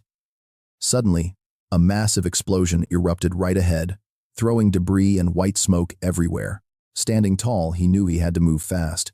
He had just stepped onto a massive open clearing stretching out before him. The only thing standing in the area was a colossal ancient tree with glowing embers floating gently around its leaves in a breathtaking scene. Even Liu Yi was stunned by its sheer size. Is this really it? He wondered, beginning to scout the surrounding terrain. Standing beneath the massive branches, he looked like an ant. Oddly enough, after checking around, there wasn't a single guard in sight. No defenses whatsoever. Liu Yi found it incredibly bizarre. Looking up at the towering ancient tree, a sudden thought crossed his mind. This had to be it. Why would Ying Zhao leave his own base completely unprotected? Determined, Liu Yi reached out and touched the trunk. The system screen instantly flashed, identifying the Imperial Abode level 30, with 46,500 out of 46,500 HP. Warning: this abode is blessed by the flower goddess linked directly to Ying Zhao's life. Until Ying Zhao is dead, the Yuanlin abode cannot be destroyed. Liu Yi gasped at the screen in pure disbelief. Indestructible. How is that possible? No wonder Ying Zhao dared to leave it unguarded. How could he even fight this? As he searched for answers, the system warned him of another massive drop. Alert! The juvenile underworld serpent is under heavy attack. HP decreased by 6,540, then 6,723. Anxiety written all over his face. Liu Yi drew his weapon. He launched a series of powerful strikes. He hacked at the tough wood only for a notification to pop up, immune to damage. Frustrated, Liu Yi raised his gun. Aiming straight at the core, he fired a clean shot. Yet the system screen coldly repeated, "Immune to your damage." Liu Yi stood there in silence, feeling completely helpless. Was it truly unbreakable? Still, he refused to just give up without a fight. Walking around to inspect the area, thoughts raced through his mind. Could this colossal tree just be a shell hiding the real target inside? But looking at it closely, there was no entrance whatsoever. Even if this tree was a decoy, failing to destroy, it meant he couldn't reach the core. Without tearing this tree down, he would never be able to destroy Ying Zhao's base. His mind was a tangled mess. Rubbing his temples in sheer frustration, he groaned in annoyance. Man, what a headache. If only he had a dispel skill. Right then, a mysterious figure emerged from the shadows opposite him. This man watched Liu Yi's every move with a menacing glare. Unaware of the danger, Liu Yi remained completely oblivious. Instead, his eyes were locked on the battlefield where the underworld serpent was locked in a brutal clash against Ying Zhao. With his serpent's health steadily ticking down, Liu Yi made up his mind. A direct confrontation was his only choice left. He stepped forward boldly, silencing his doubts. There was no time to hesitate. If this was his only path, so be it. All he could do was march ahead. Even if failure was waiting for him, he wouldn't regret a single thing. Despite his brave thoughts, a sudden wave of fear hit him. Talking big was easy, but actually facing Ying Zhao in battle, he'd likely get wiped out in a single hit. Suddenly, an unfamiliar voice echoed, "What's wrong? Want to give up already?" Startled, Liu Yi spun around, demanding to know who was there. Stepping out from behind the trunk was a blond man. The two stood in silence, sizing each other up. Suddenly, Liu Yi recognized his face. It was Bearded Hu from the shelter, someone Liu Yi knew of. Isn't that the guy with the dispel skill? Could his dispel ability actually break this imperial abode? Liu Yi worried as his serpent's health bar continued to dwindle rapidly. There was no telling how long it could hold out. But panic wouldn't help. If his dispel skill could truly destroy this tree, he had to exploit him to the absolute fullest. After thinking it over, he spoke to Bearded Hu, who had been hiding in the shadows. "You probably saw everything clearly," Liu Yi said, crossing his arms with a confident smile. "I am about to fight the boss monster here. I suppose your best move is to wait and play the opportunist right." And yet here he was. Liu Yi bluntly exposed his rival, knowing exactly what kind of person he was. Considering their current situation, it was clear. His dispersal skill failed because his attribute stats weren't up to par. He wanted a partnership. He stopped Liu Yi, not just out of fear that they couldn't handle Ying Zhao later, but because he was terrified of failing to break through this ancient tree's protective barrier on his own. Without Liu Yi's help, he'd be helpless against Ying Zhao, which forced him to return. Hu Zhazi remained completely silent, furrowing his brows, unable to offer a single word in response. Seeing his silence, Liu Yi decided to make a preemptive strike, laid out his terms, and got straight to the point. He offered to boost the man's attributes to shatter the tree's barrier while silently analyzing his target's reaction. That stunned reaction confirmed his theory. Hu Zhazi never expected Liu Yi to read his mind, leaving him completely shaken. Sure, his guess was spot on. But agreeing so easily, did this guy have no fear of a backstab? Hu Zhazi struggled to read Liu Yi. His thoughts raced frantically, concluding that his opponent must have a hidden trump card, a secret weapon. If so, it had to be insanely powerful. Finally, Hu Zhazi laid his cards on the table, admitting Liu Yi was right. With no more words to waste, they prepared to begin. Liu Yi smiled with immense satisfaction, while Ming Shi fought for survival. The system kept flashing warning alerts about their rapidly dropping health points. Liu Yi silently warned himself to stay calm. No rushing allowed. The tenser the situation, the cooler his head needed to be as he approached Hu Zhazi. That relaxed nod only fueled Hu Zhazi's growing suspicions. This was too easy. Was there some kind of trap? He couldn't let his rival get too close. The moment Liu Yi stepped forward, Hu Zhazi snapped, telling him to freeze. Estimating the blade's 3-meter attack range, he cautiously ordered Liu Yi to keep his distance and stop right there. Liu Yi calmly raised his hands, explaining that the maximum attribute stat limit was 100, and offered to max it out.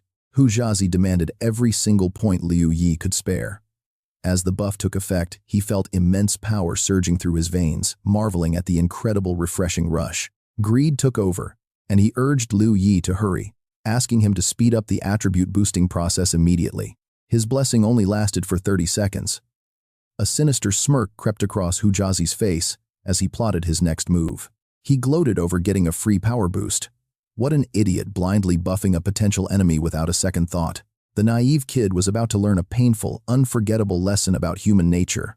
Turning his gaze to the massive ancient tree he prepared to strike. First, he had to tear down the tree. Hu Zhazi unleashed his boosted power, and the system registered the command. Warning alerts chimed as the processing failed due to insufficient intelligence.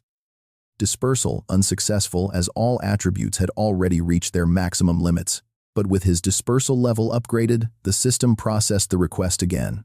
Finally, the skill triggered successfully. Another system alert flashed.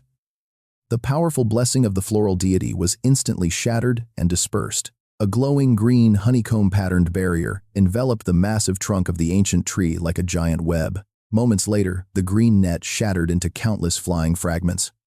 Watching this unfold, a satisfied smirk appeared on Liu Yi's face. He celebrated their success in silence. Suddenly, A desperate shriek echoed from the direction of Ming Shi's battlefield. The brutal fight against Ying Zhao showed no signs of stopping. Hearing the commotion, Liu Yi snapped to attention. It was Ying Zhao's monstrous roar. He couldn't afford to waste another second and had to act immediately. Ming Shi was pushed to the limit. Meanwhile, Hu Jiazi was quietly preparing a sneak attack. He tried to catch Liu Yi completely off guard, raising his blade with a sneer, warning him that distraction meant instant death. But Liu Yi countered with blinding speed, resetting the blessing and leaving a completely bewildered Hu Jiazi in the dust. He had only slashed an afterimage. Even if their attributes had reached the same limits, how was his opponent still so fast? Stunned by that speed, Hu Jiazi watched as Liu Yi unsheathed his sword, ready to return the favor in full. Smiling, Liu Yi teased him for being too hasty. Hu Jiazi glared back with pure rage as the pieces finally fell into place. This was his hidden trump card. Liu Yi's base attributes surpassed his own, and his own breakthrough skill was on cooldown. With his skill locked on cooldown, they clashed once more. Liu Yi lunged forward, roaring with pure adrenaline-fueled excitement. He ordered him to surrender. But Hu Jiazi fired back, mocking the idea that only one of them had a secret weapon. With a sinister laugh, he unleashed his forbidden sealing spell designed to completely block his opponent from wielding any weapons. For 1 full minute, all combat was sealed. Liu Yi swung his blade, but it sliced harmlessly through empty air. The system interface flashed a red warning that 7 distinct weapon types were temporarily locked and completely unusable. With every blade disabled, Liu Yi stood frozen in utter shock as his weapon literally vanished from his grip. Liu Yi silently wondered why his blade was blocked. Seeing him completely weaponless, Hu Jiazi quickly grabbed a long saber and charged straight in. "Did you really think I needed Po Jun to deal with you?" Hu Jiazi sneered. "This right here is my true trump card. Now that your main weapon is locked down, let's see how you use your strength skills. Without them, you are nothing. You are just like any ordinary player." But hearing this trash talk, Liu Yi did not show even a hint of fear. He simply smirked. "So this is your big trump card." With a sudden burst of speed, he moved. Dodging Hu Jiazi's wild slash, he slipped behind him, pressed a gun to his head and calmly spoke. "If I were just some normal player relying on basic strength skills, your little trick might have actually worked." Terrified, Hu Jiazi glanced back, struggling to keep his composure. "Stop bluffing," he barked, trying to sound brave. "You think a tiny pistol can stop me?" Shaking his head, Liu Yi aimed the dark barrel closer. "Too bad for you, I'm different." Still stubborn in the face of death, the villain tried to argue. But Liu Yi simply pulled the trigger, sending a bullet flying straight at him. His health bar instantly dropped to 0. Feeling his energy drain away, he could only gasp in sheer panic, drenched in cold sweat. Watching Hu Jiazi's body slowly pixelate and fade away, Liu Yi calmly offered a final explanation. "With your pathetic speed, even if you blocked my weapon, you still could never hit me. It just took a tiny bit of extra effort to finish you. Honestly, I have no idea where you got all that confidence." Right then, a system notification popped up. Player Hu Jiazi was dead. He held 5% of the Manhwa realm authority, which was now stolen. Liu Yi's total realm authority jumped to 16%. Liu Yi knew he had to move fast. He needed to destroy Ying Zhao's territory quickly, or Min Zha wouldn't survive. Meanwhile, Min Zha was in a brutal fight, using every ounce of strength to stall Ying Zhao. "What is taking him so long?" he groaned. "I am at my limit here." Suddenly, a system alert flashed. The enemy territory was shattered, rewarding him with 1,567 points. The system urged him to use or store the power immediately. The battle was officially over. Min Zha lay bruised and battered on the empty ground. Liu Yi walked over to his worn-out companion. Crouching down, he thanked the snake for holding the line so long.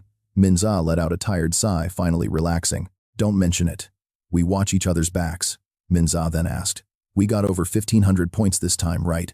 How are you planning to spend it?" Liu Yi didn't hesitate. "First, we are getting you up to level 10. Then we upgrade this territory.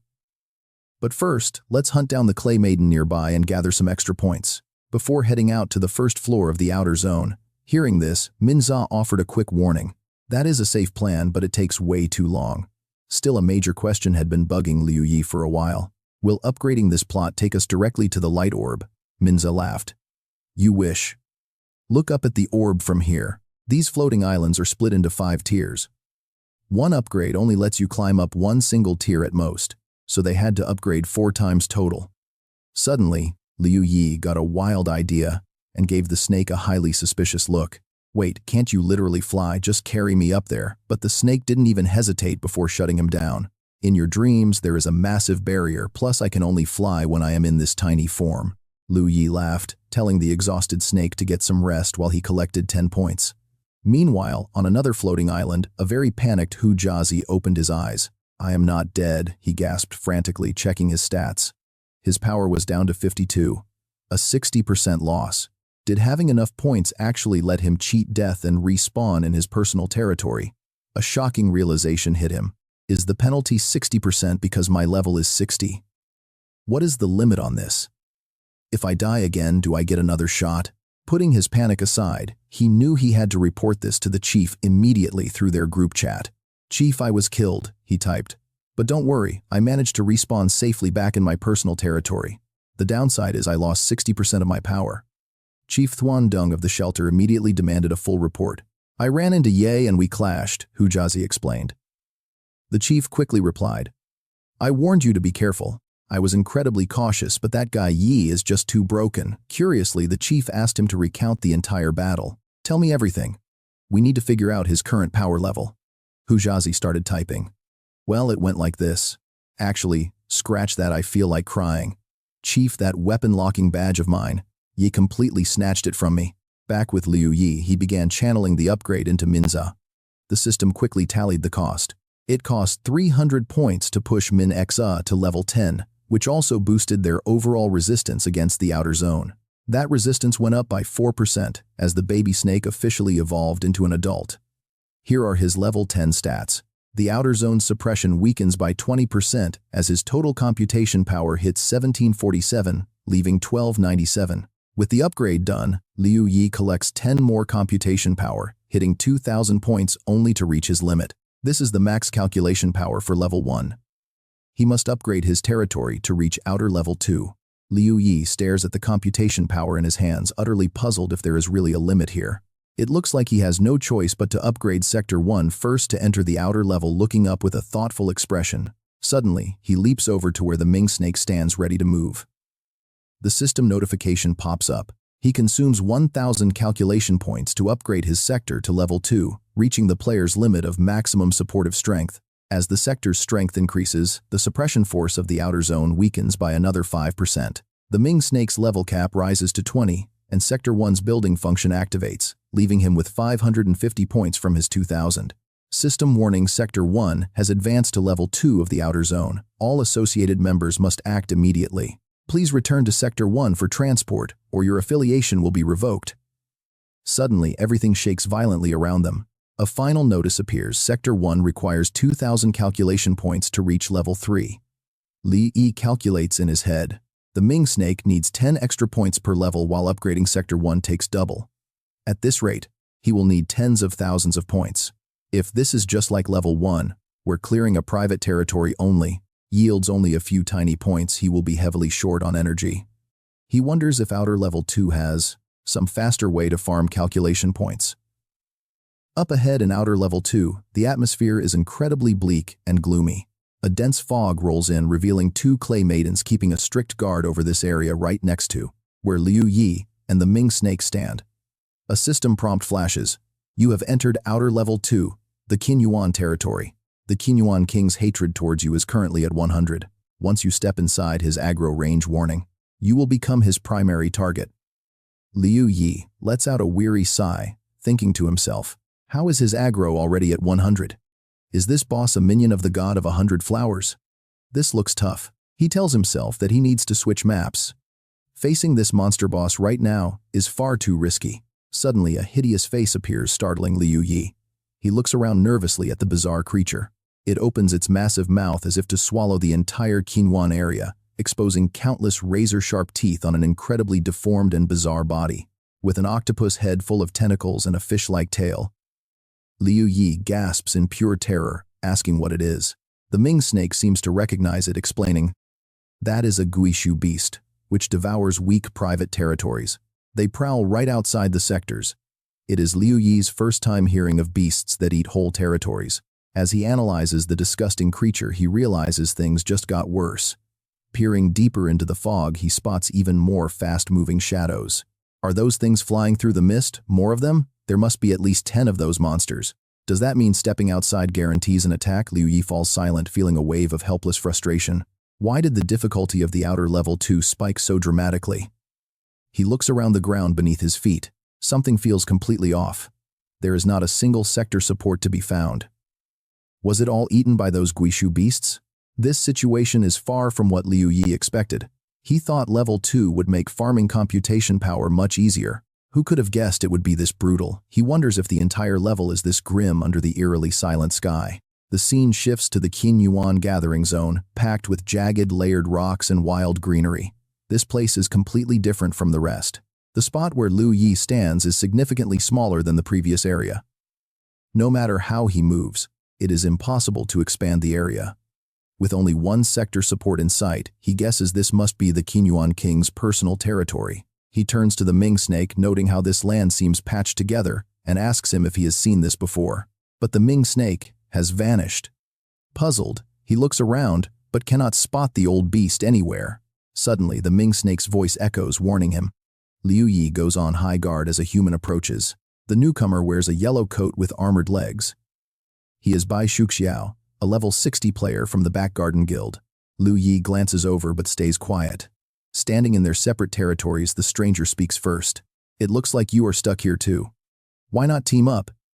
It seems clearing this land is our only way out of this creepy place. Bai Shuxiao tries to win him over with a persuasive grin, raising a sharp eyebrow on his highly attractive rogue-like face. Meanwhile, the chat group goes wild when Shield Brave announces that the person he brought has died in the hands of Ye. Xiang Yun chimes in, saying that meeting in such a massive private zone means it must be fate for those two. Yuan Ding reminds the team to give more details as they currently only know about Ye's overall ability, which is just boosting all attributes. Dun Yong asks if there is more detail regarding the power Yi uses, which apparently does not limit weapons. Xiang Yun texts back, saying there is no way that is possible. Yuan Ding suggests that if anyone runs into Ye next time, they must instantly alert the entire squad and live stream the whole encounter so they can analyze his skills. Yuan Ding sends another warning. If they do not deal with Ye, they can never bypass the new order. Xiang Yun and Dun Yong quickly agree. Suddenly, Bai Xiao drops a text. Director, I found Ye. Yuan Ding immediately urges him to stream it. Following orders, Bai Xiao starts the stream. The whole team, including Yuan Ding, Dun Yong, and Xiang Yun, Liang Xingxing, and Hu Jiazi quickly join the stream to watch. Suddenly, a roar of imprison echoes out, catching Bai Xiao completely off guard. A bullet flies straight for his head, followed by a system alert. You have killed player Bai Xiao. Bai Xiao's 5% Mu origin computational power is deducted. The shooter who took him out in an instant is none other than Liu Yi, who calmly apologizes, stating that since he already considers them all his enemies, he has absolutely zero interest in cooperating. Meanwhile, Bai Xiao's headless body collapses onto the cold floor. Liu Yi spots a glowing orb floating up from the corpse. That is the soul pearl he needs. Since Bai Xiao's territory still has its shield up, grabbing the pearl over there shouldn't draw the attention of those dangerous creatures. Getting into position to jump, Liu Yi calculates his next moves. He will shatter the target's shell, seize the computing power, and retreat instantly. Unsure of how much energy he can harvest, he prepares to strike when suddenly a hand reaches out and snatches the floating orb. Liu Yi gasps in absolute shock. The headless body of Bai Xiao actually begins to stand back up. He stands completely healed, as if nothing happened. He remarks on the long-range six-shooter skill being his main weapon. A revolver as your ultimate weapon, that is incredibly broken. Liu Yi is left completely stunned by this revelation. He thinks to himself, is this guy immortal? No, even the meta system literally declared him dead just now. And his core even turned into a soul pearl. Endless questions flood his mind. Did he revive, and without paying any penalty? What kind of sorcery is this? Could it be that dying inside this chaotic, shattered zone has different rules, allowing players to just respawn inside their own private sanctuary? Ignoring Bai Xiao, Liu Yi demands answers from his companion. Mingxi, I need an explanation right now. Mingxi calmly replies that in this outer border zone, any player who dies will automatically respawn back in their personal territory with each revival cost depending on their level, deducting anywhere from 1 to 100% of their computing power with a minimum cost of 100. Liu Yi is absolutely furious, snapping back. Why on earth are you just telling me about this critical detail now? Ming.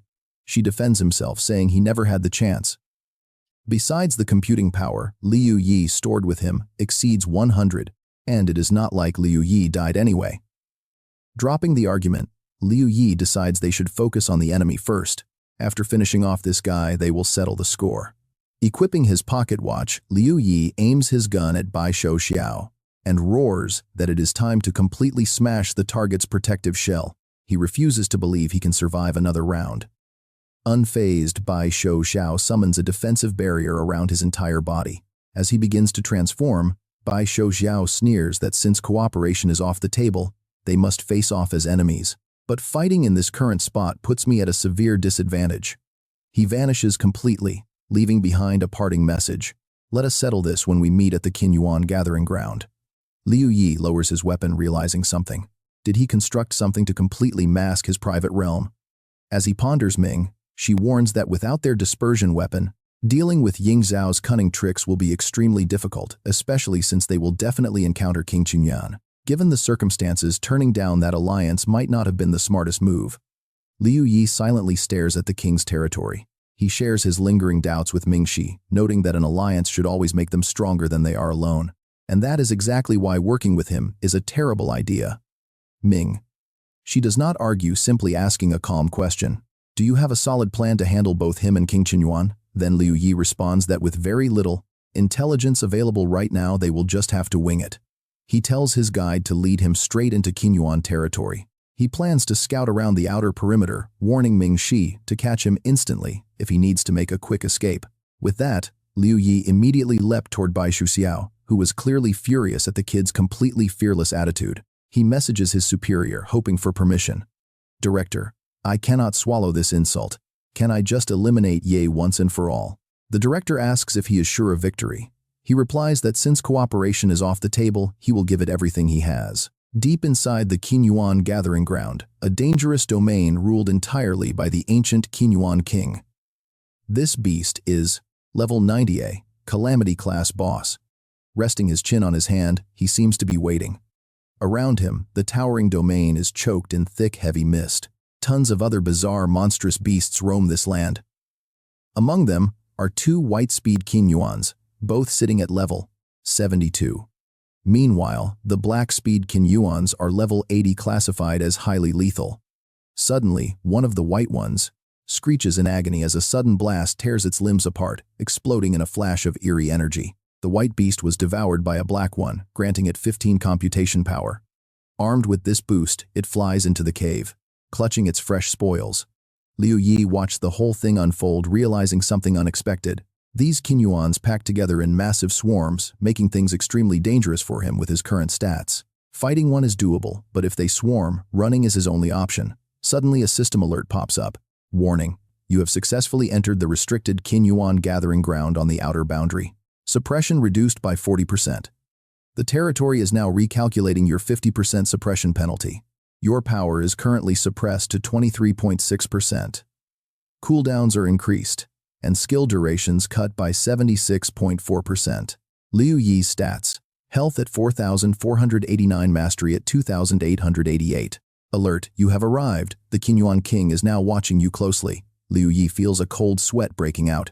Worse, the deafening screech of flapping wings echoing from deep inside the cave is getting closer and louder by the second. He fears something has gone horribly wrong. Right then, the system issues continuous warnings you are in the domain, and every 30 seconds, the Qinyuan king's aggro will increase. The system spams this warning 3 times, forcing Liu Yi to warily scan his surroundings. A strange sound echoes nearby. Is it the king itself? The ominous noise grows louder and louder. Suddenly, smoke billows from the cliffside right next to where Liu Yi is standing. Bai Xiao appears. Liu Yi is stunned, unable to believe his rival is here, flickering like a ghost. He is incredibly fast, closing the distance instantly. He calmly dodges, thinking to himself that no matter how high the enemy's speed is, it simply cannot beat his own boosted stats. Take this. A system alert confirms that his blessing attribute has just been boosted by 500 points. He activates his physical teleportation skill, but a sudden system alert warns that he is being targeted by an external warp. The aggro of Qinyuan's 345, 398, and 428 has been transferred from Bei Shuxiao to him. Liu Yi panics.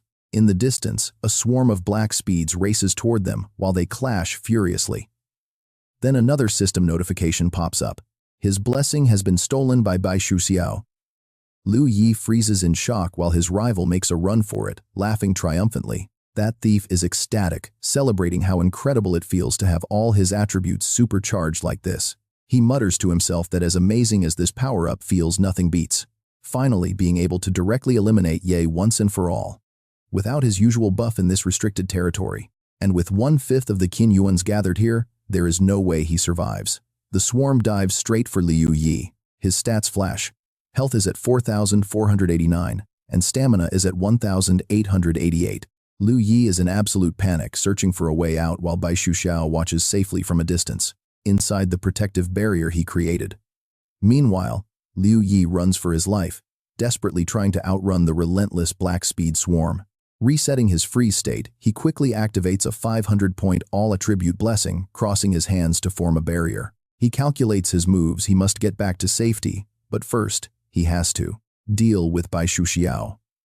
Raising his weapon, Liu Yi points it directly at his treacherous rival. Suddenly, a system alert flashes. Freeze state has ended, now shifting to teleportation state. An iron cage suddenly materializes around Liu Yi, completely blocking him from moving forward. A notification pops up. Targeted status acquired. Weakened and warped. The creator of this cage is none other than Bei Shuxiao, who wears a smug grin.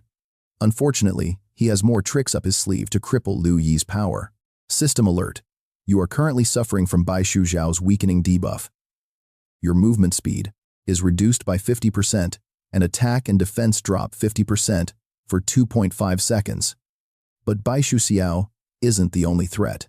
Hit by the Void Source's attack, his freeze state breaks, and his confinement finally ends.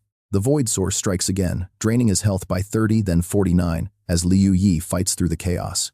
Bei Shuxiao gloats, taunting him to just die, while Liu Yi calmly calculates his next move. With 5 seconds left on his blessing, he realizes his opponent's stolen buff will expire 2 seconds before his own. The moment it drops, Liu Yi locks Bei Shuxiao down with confinement, completely catching the arrogant clown off guard. Furious, the villain demands to know just how many attacks Liu Yi has left up his sleeve.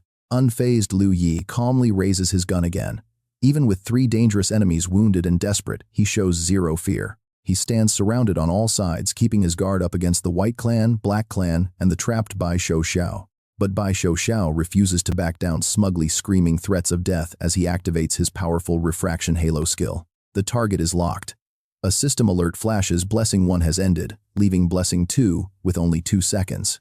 An alert warns him to condense his defenses as his target loses 3,000 points of combat power. Liu Yi opens his palm, trying to turn the tide. Despite his tense look, the system only delivers bad news. His combat power drops by 3,000 points. Failing to increase the refraction, Halo shuts down, leaving his enemy still trapped. Suddenly, the confinement barrier shatters. His opponent crashes to the ground as the system confirms the kill of Bei Shuxiao. As the body hits the dirt, Liu Yi dashes forward, swiftly snatches the precious gem and bolts from the scene. Quickly stashing the loot as he runs, he leaps back toward his own territory. Shouting out for Ming Shi, Liu Yi bounds across the gap and lands flawlessly. A swarm of the Black Clan chases him closely, but they instantly freeze the moment he crosses the territory boundary. Why did they stop? Just as Liu Yi questions their hesitation, an ominous, strange sound echoes through the air. Liu Yi draws his sword, bracing for a fight. Right on cue, the colossal Kam Nguyen King finally reveals himself. The scale of the Kam Nguyen King is mind-blowing. Standing next to this massive beast, Liu Yi looks like a tiny speck. Questions race through his mind, but he notices something strange. Just like the others, this king cannot cross the boundary. Is his movement restricted to the gathering territory? The beast simply glares at him, motionless, for a brief moment. Then the boss mysteriously turns to leave. But Liu Yi isn't letting him go, raising his gun with rising battle lust. Did you ask for my permission first? Liu Yi immediately unleashes his construct skill to reset his cooldowns, activating his freeze state, the all-attribute blessing buff, and his ultimate confinement boundary. Massive iron chains instantly surround the Kam Nguyen King. Liu Yi grins, realizing he has reclaimed the #1 spot. Since the boss entered his attack range, even a brief confinement of the calm Nguyen King proves he can win. Even a single second of immobilization is enough to guarantee victory. Under this confinement, the monster's skills cannot recover, leaving him helpless. All that's left is to slowly wear him down to death. Without wasting another second, Liu Yi fires a direct shot. The bullet grazes the king's face, but the massive beast dodges effortlessly. Suddenly, a system alert flashes on screen. The gathering area rules have been modified. Confinement skills are now useless. Liu Yi freezes in absolute shock. He realizes this is the boss's personal construct. They are in separate zones, leaving Liu Yi alone, while the king is surrounded by allies. The Monster King is surrounded by a swarm of protective Black Clan beasts. Spreading his giant wings, the king finally makes his move. He takes off, vanishing into the sky. As Liu Yi contemplates this, the true meaning of the construct skill clicks. Any owner of a private territory player or monster possesses a unique construct. Suddenly, a new notification pops up. He has left the gathering area, breaking the boss's aggro. Exhausted, Liu Yi slumps down to think. Crossing his arms, his mind races. Fighting a boss with active defensive awareness and a personal construct is nearly impossible. Territory owners are simply too broken to kill. Looking down at his hands, a wild idea starts to form. He needs a way to force his own private domain and the enemy's gathering territory to collide and merge. This merger would disable the king's construct. Alternatively, he could bring massive computing power into the zone to overwrite it. Using one construct to counter another means he needs allies. Silence falls as he begins planning his search. Thick fog blankets the landscape. Meanwhile, in a completely different zone, Bai Shoujiao respawns yet again. Furious, the player screams in rage about dying twice, but since he's still live on stream, his manager sends a quick private warning to quiet down so other rival guilds don't end up laughing at him. Gritting his teeth in silence, he simply replies, "Got it," and continues his live stream. Xiao spoke up first to apologize, saying it had been 7 days and he still had not met Knight, so he was shutting down the stream. He promised to stream again once they met. Yun offered some comforting words, and Shield Dung also spoke up. Dung thanked him for the chance to observe. Sitting in a bizarrely shaped chair, Xiao bitterly vowed to get his revenge. Determined that he still had a shot, he privately messaged their leader, admitting he died but managed to grab something valuable. Asking the president to take a look, he sent a long description of the Rising Calamity effect. Defeating a Qinyuan grants 1 stack of Rising Calamity, maxing out at 100. Each stack boosts all stats by 5. Reaching 100 stacks grants the Qinyuan leader title. If killed, the holder can resurrect once through any Qinyuan at 10 times power. However, keep in mind that if you are killed by the Qinyuan king, this resurrection rule is completely void. Players holding the Rising Calamity status can challenge the Qinyuan king inside the Calamity class danger zone. This multiplies health by 20 and power by 4, boosting all stats. Claiming the Qinyuan king title makes you lord of this zone. You rule the entire Qinyuan gathering grounds. But if the current Qinyuan leader gets slain, their title is stripped away. Note that once your Rising Calamity stacks begin to climb, you cannot leave the Qinyuan gathering area. Xiao messaged again, explaining he stole this permanent buff from them. He took it right off a Qinyuan. It was a complete surprise that they carried such an incredible treasure. Yuan Ding replied that if he could somehow secure the Qinyuan king title, it would be massive. It would multiply their faction's strength several times over. Xiao smiled as he read the message, and they kept texting. Xiao replied, agreeing that until his Rising Calamity stacks were complete, he was trapped in the Qinyuan gathering zone.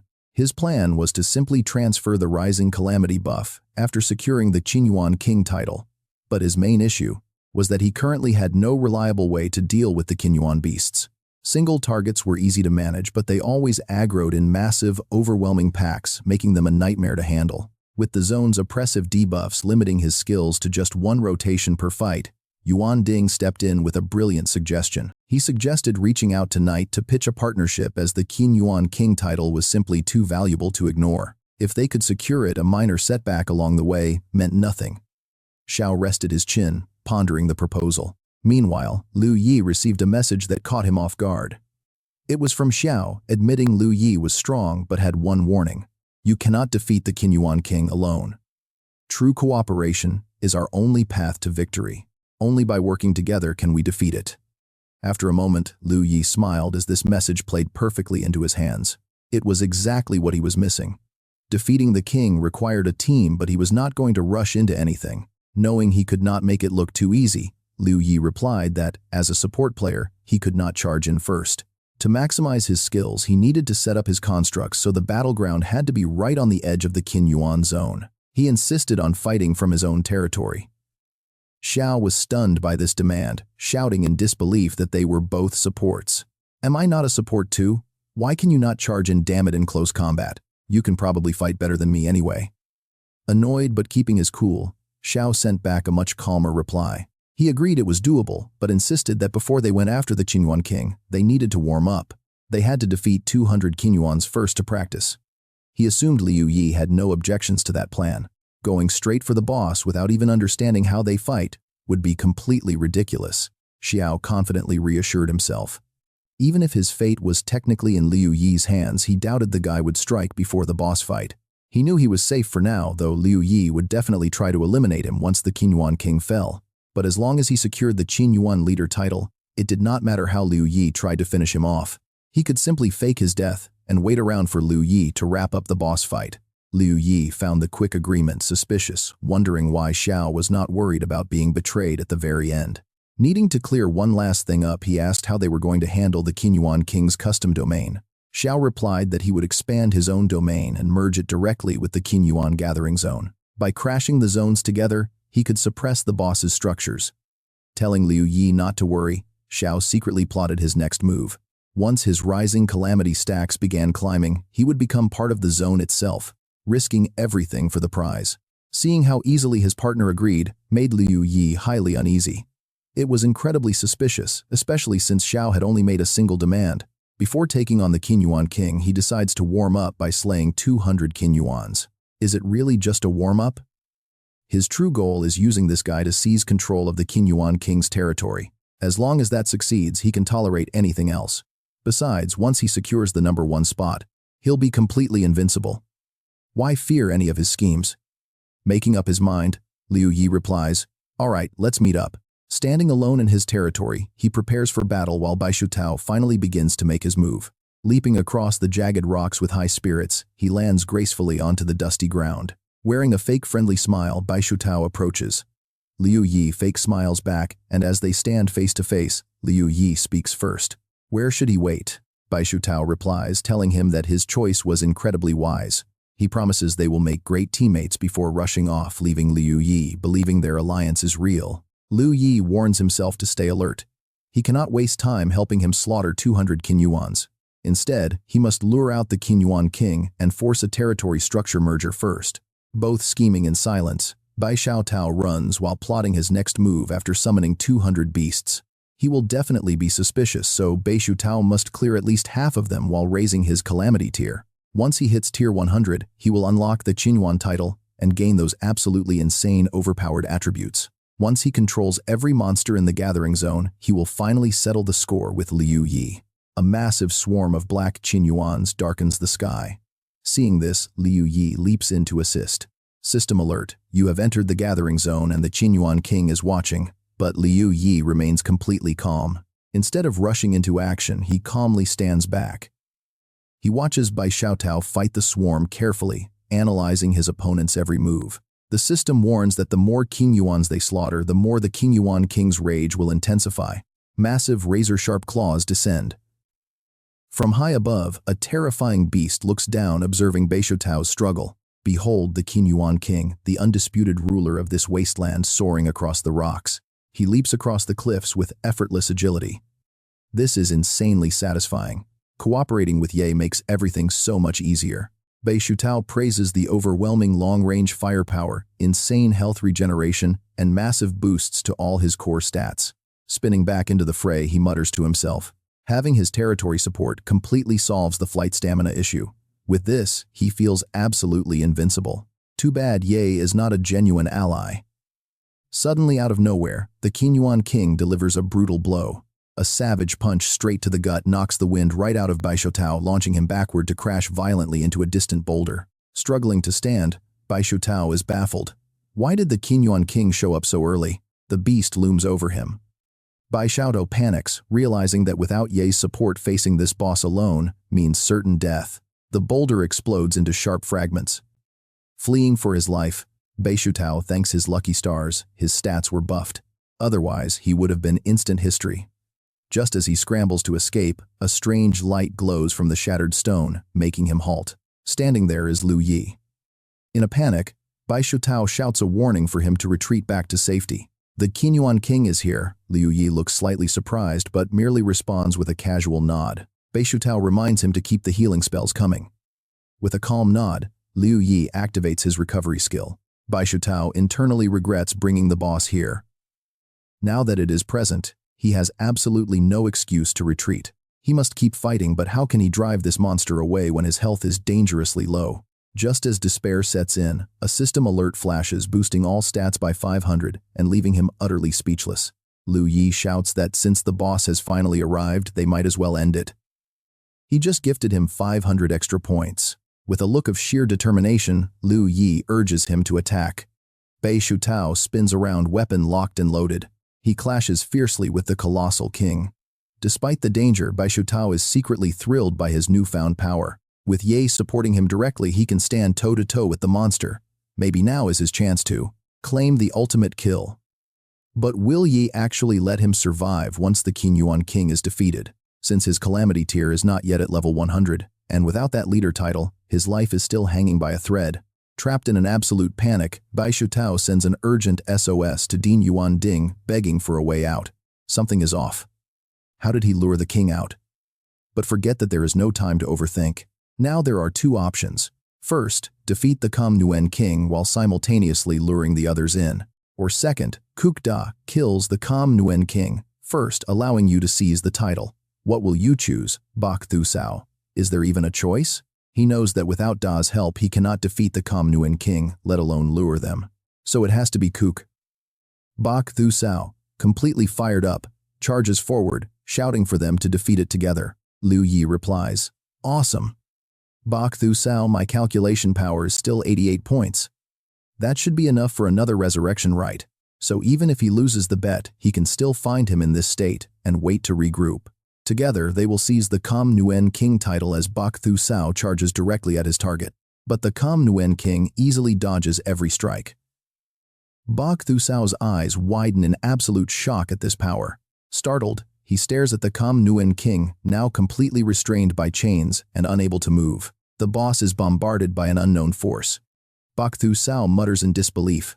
The Kam Nguyen king is suppressed. As the Kam Nguyen king collapses, Liu Yi explains that the beast could unleash its power at any second.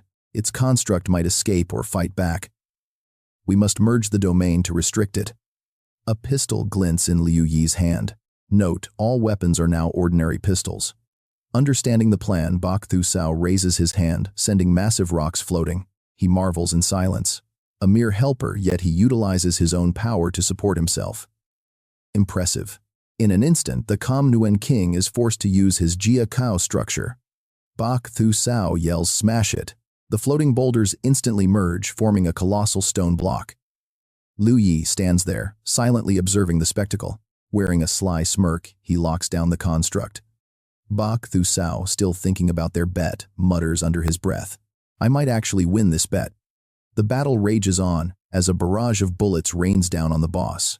The creature warily retreats as Liu Yi raises his pistol, aiming directly at the Kam Nguyen king. Shots fire rapidly.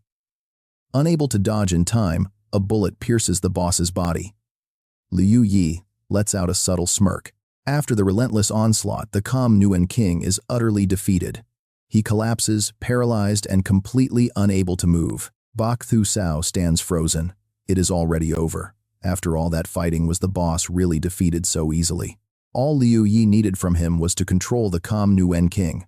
But his bet is almost won, just a little more. Just a bit more, and the king will die, granting him that legendary Kam Nguyen king title at last. Glancing at Liu Yi, he urges him to strike. Liu Yi just smiles in silence, leaving Bak Thu Sao stunned when he finally speaks.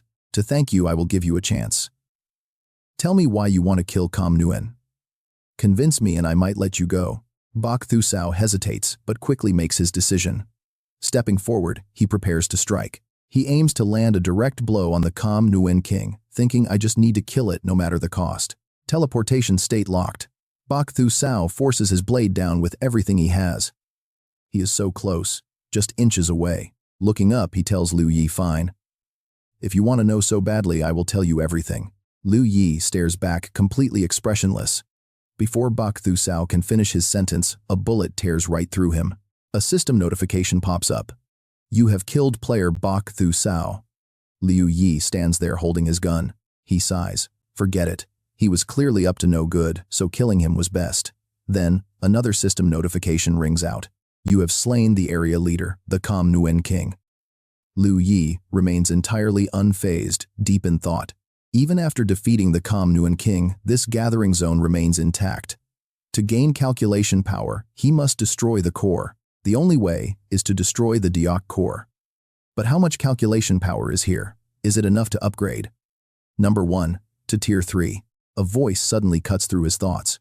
Before you destroy the Diok core of this area, I suggest using soul control to capture 11 Kam Nguyen. You'll be pleasantly surprised. Intrigued, Liu Yi asks. "A surprise? Can you explain a bit more?" Mingza replies. "Explaining now would waste too much time. If we wait, once the new Kam Nguyen King of this area is born, the surprise will be completely gone." He asks. "The monster leader will resurrect," Mingza answers. "Of course, but the way it revives is different." He says, "All right. But I already merged Bok Thu Sao's private territory with this main gathering zone earlier. For now, they can't be separated. I must destroy his private zone to completely finish him off. Otherwise, he might ambush me when I destroy the Diok. That would be bad." Meanwhile, at a graveyard respawn point, Bok Thu Sao stands there completely dazed, muttering in disbelief. "No, wasn't I supposed to revive?" Back in his private domain, Bai Shuxiao was shocked. How did he get sent straight back? He still had 88 computation power points. The system explained that the domain anchor in his private zone lacked the required 100 computation power. Without the anchor, he could not be resurrected. He was permanently dead. Bai Shuxiao clutched his head and screamed in pure despair. Sending a private message, Bai Shuxiao apologized to the director. Yuan Ding replied that it was just a minor defeat. No need to worry about it. Since both of you are free, log off and start investigating his real-world information instead. With his overwhelming in-game strength, confronting him head-on is too difficult. They had to see if they could find any leverage in reality. Bai Shuxiao agreed. Meanwhile, back with Liu Yi, his computation power stood at 88. He was surprised by how low it was. Bai Shuxiao's private domain was shattered. Lacking 100 computation power, he could not resurrect there. Liu Yi analyzed the situation further. Did Bai Shuxiao end up getting sent back to Muxu City? No wonder he was not here to defend his own private territory. It turned out he had died a long time ago. Moving on, Liu Yi decided to follow Ming. She's guidance next. He aimed to capture a Qin Yuan beast to discover the surprise. Suddenly, he saw dead black Qin Yuan bodies scattered inside and outside the cave. Liu Yi wondered what was happening. It seemed these beasts were slaughtering each other. He cautiously stepped further inside. Following the snake's advice to tame some stragglers, he found only red and black ones. They chose self-destruction over submission. Their desperate resistance failed, leaving them to blow themselves up. After walking a while, he finally reached the majestic Qin Yuan Imperial Chamber. Unknowingly, he had wandered into the deepest, most dangerous depths of the Qin Yuan gathering area. Liu Yi fell into deep thought. What if he directly shattered the Imperial Chamber of this gathering area? He would definitely secure a massive hoard of computation power. But what then? This territory was just a fraction of the whole zone. The layout of the entire second-floor outer region was likely identical to this small section. Without any help to suppress the gathering area leader's core structure, he would surely be overwhelmed by their forces. Yet, in this outer second-floor region, this might be his single greatest chance to harvest massive computation power. If destroying the chamber failed to yield enough power for his rank upgrade, Liu Yi realized he could be permanently trapped in this place. What would he do then? As he carefully recalled his past battles, a sudden realization washed over him. Back when Bai Shuxiao plotted against him, he did not analyze their motives. But now, looking at the Black Clan's behavior, the Black Qin Yuan's actions toward the White Clan were actually generating computation power. Otherwise, they would have just wiped them out. Why go through such trouble? Forcing the White Qin Yuan to resist while systematically hunting them down made perfect sense now. Liu Yi finally understood. If he could replicate that method here, to continuously generate computation power, suddenly a white Qin Yuan fluttered close. Liu Yi went on high alert. Come to think of it, slaying the Qin Yuan king had given him a reward. The system prompt stated that, because he had successfully defeated the formidable Qin Yuan king, his hatred rating with the hostile black Qin Yuan tribe increased by 50 points, but his favorability with the white Qin Yuan rose by 50. Liu Yi carefully inspected the creature. So this was indeed a white Qin Yuan, Ming. She never specified which type to capture. With 50 favorability, this one would do. He roared, "Soul Control." A notification popped up. White Qin Yuan, number 727, had agreed to follow him. He was prompted to name it. Designation 727 awaiting name. Race Qin Yuan. Danger level average. Stats attack 50, defense 50, strength 50, agility 50, constitution 50, intelligence 50, perception 50, health 500 out of 500, spirit power 50, skills, late force, and rising calamity. Every time it kills another Qin Yuan, it gains 1 stack of the calamity status. Rising calamity stacks up to 100. Each stack boosts all attributes by 5. Reaching 100 stacks unlocks the reward, the prestigious title of Qin Yuan Leader. If slain, it can borrow any Qin Yuan in the gathering area to resurrect up to 10 times. Currently, this area lacks a Qin Yuan king. Gaining this supreme title will make one the absolute master of the entire territory. Upon acquiring the king title, the leader title is permanently removed.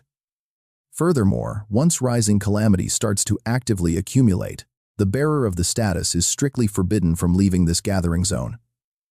Liu Yi gasped in disbelief. Was this the incredible surprise Ming Shi had mentioned? Staring at the white Qin Yuan in his hand, he wondered if he could raise it into a king.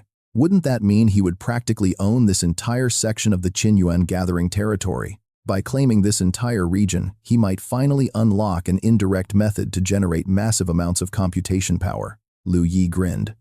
This truly was a magnificent surprise. Suddenly, a prompt appeared asking him to name Qin Yuan, number 727. Since you're completely white, he decides to name you Xiaobai. Sure, it's a bit simple, but it is definitely memorable. With the naming successful, Liu Yi knows he needs to farm those calamity stacks quickly. He has to upgrade Xiaobai fast before other Qin Yuan beasts beat him to the punch. The new Qin Yuan king poses a major threat, especially since his skill can seize states rather than just stealing some random calamity status. That's exactly why this Qin Yuan king must die. He was literally moments away from becoming the absolute ruler of this entire Qin Yuan spawning ground. But luckily for him, this whole territory belongs to Liu Yi now. Suddenly, strange rustling sounds echo. It's the dark Qin Yuan. Without a moment of hesitation, Liu Yi draws his weapon. Taking aim, he fires straight at them, dropping Qin Yuan number 789 instantly to the forest floor. Surrounded by heaps of dead Qin Yuan, Liu Yi orders Xiaobai to harvest. As his pet lunges forward, a system notification instantly flashes. Your soul beast has slain Qin Yuan number 789, adding 1 breakthrough stack. Suddenly, the dark swarm senses someone stalking them from the shadows. Hiding in the nearby brush, Liu Yi has been spotted. They communicate in whispers, their glowing red eyes locking directly onto his position. Sensing immediate danger, Liu Yi bolts. He spins on his heel, calling out to his loyal pet to make a quick escape. The dark swarm is hot on their heels. His instincts were spot on. The entire horde is relentlessly pursuing them now. He can't believe it. Weren't these beasts killing each other earlier? Why on earth did they suddenly team up? He needs to reach safety quickly, since fighting off a massive swarm here is suicide. Liu Yi accelerates as the beasts gain ground. Thousands of dark Qin Yuan swarm like demons, multiplying by the second. Summoning his strength, Liu Yi makes a desperate leap across. He yells for Xiaobai to hurry, but as his pet struggles to cross, the young man suddenly freezes in confusion. Why is his pet just pacing at the boundary line, unable to leave? Suddenly, a soul summon system alert flashes on screen. Bound by the zone's restrictions, your soul beast Xiaobai has successfully unlocked the advanced calamity status of the Qin Yuan spawning grounds. As his stacks climb rapidly, he realizes his pet is physically locked inside. Liu Yi stands completely stunned.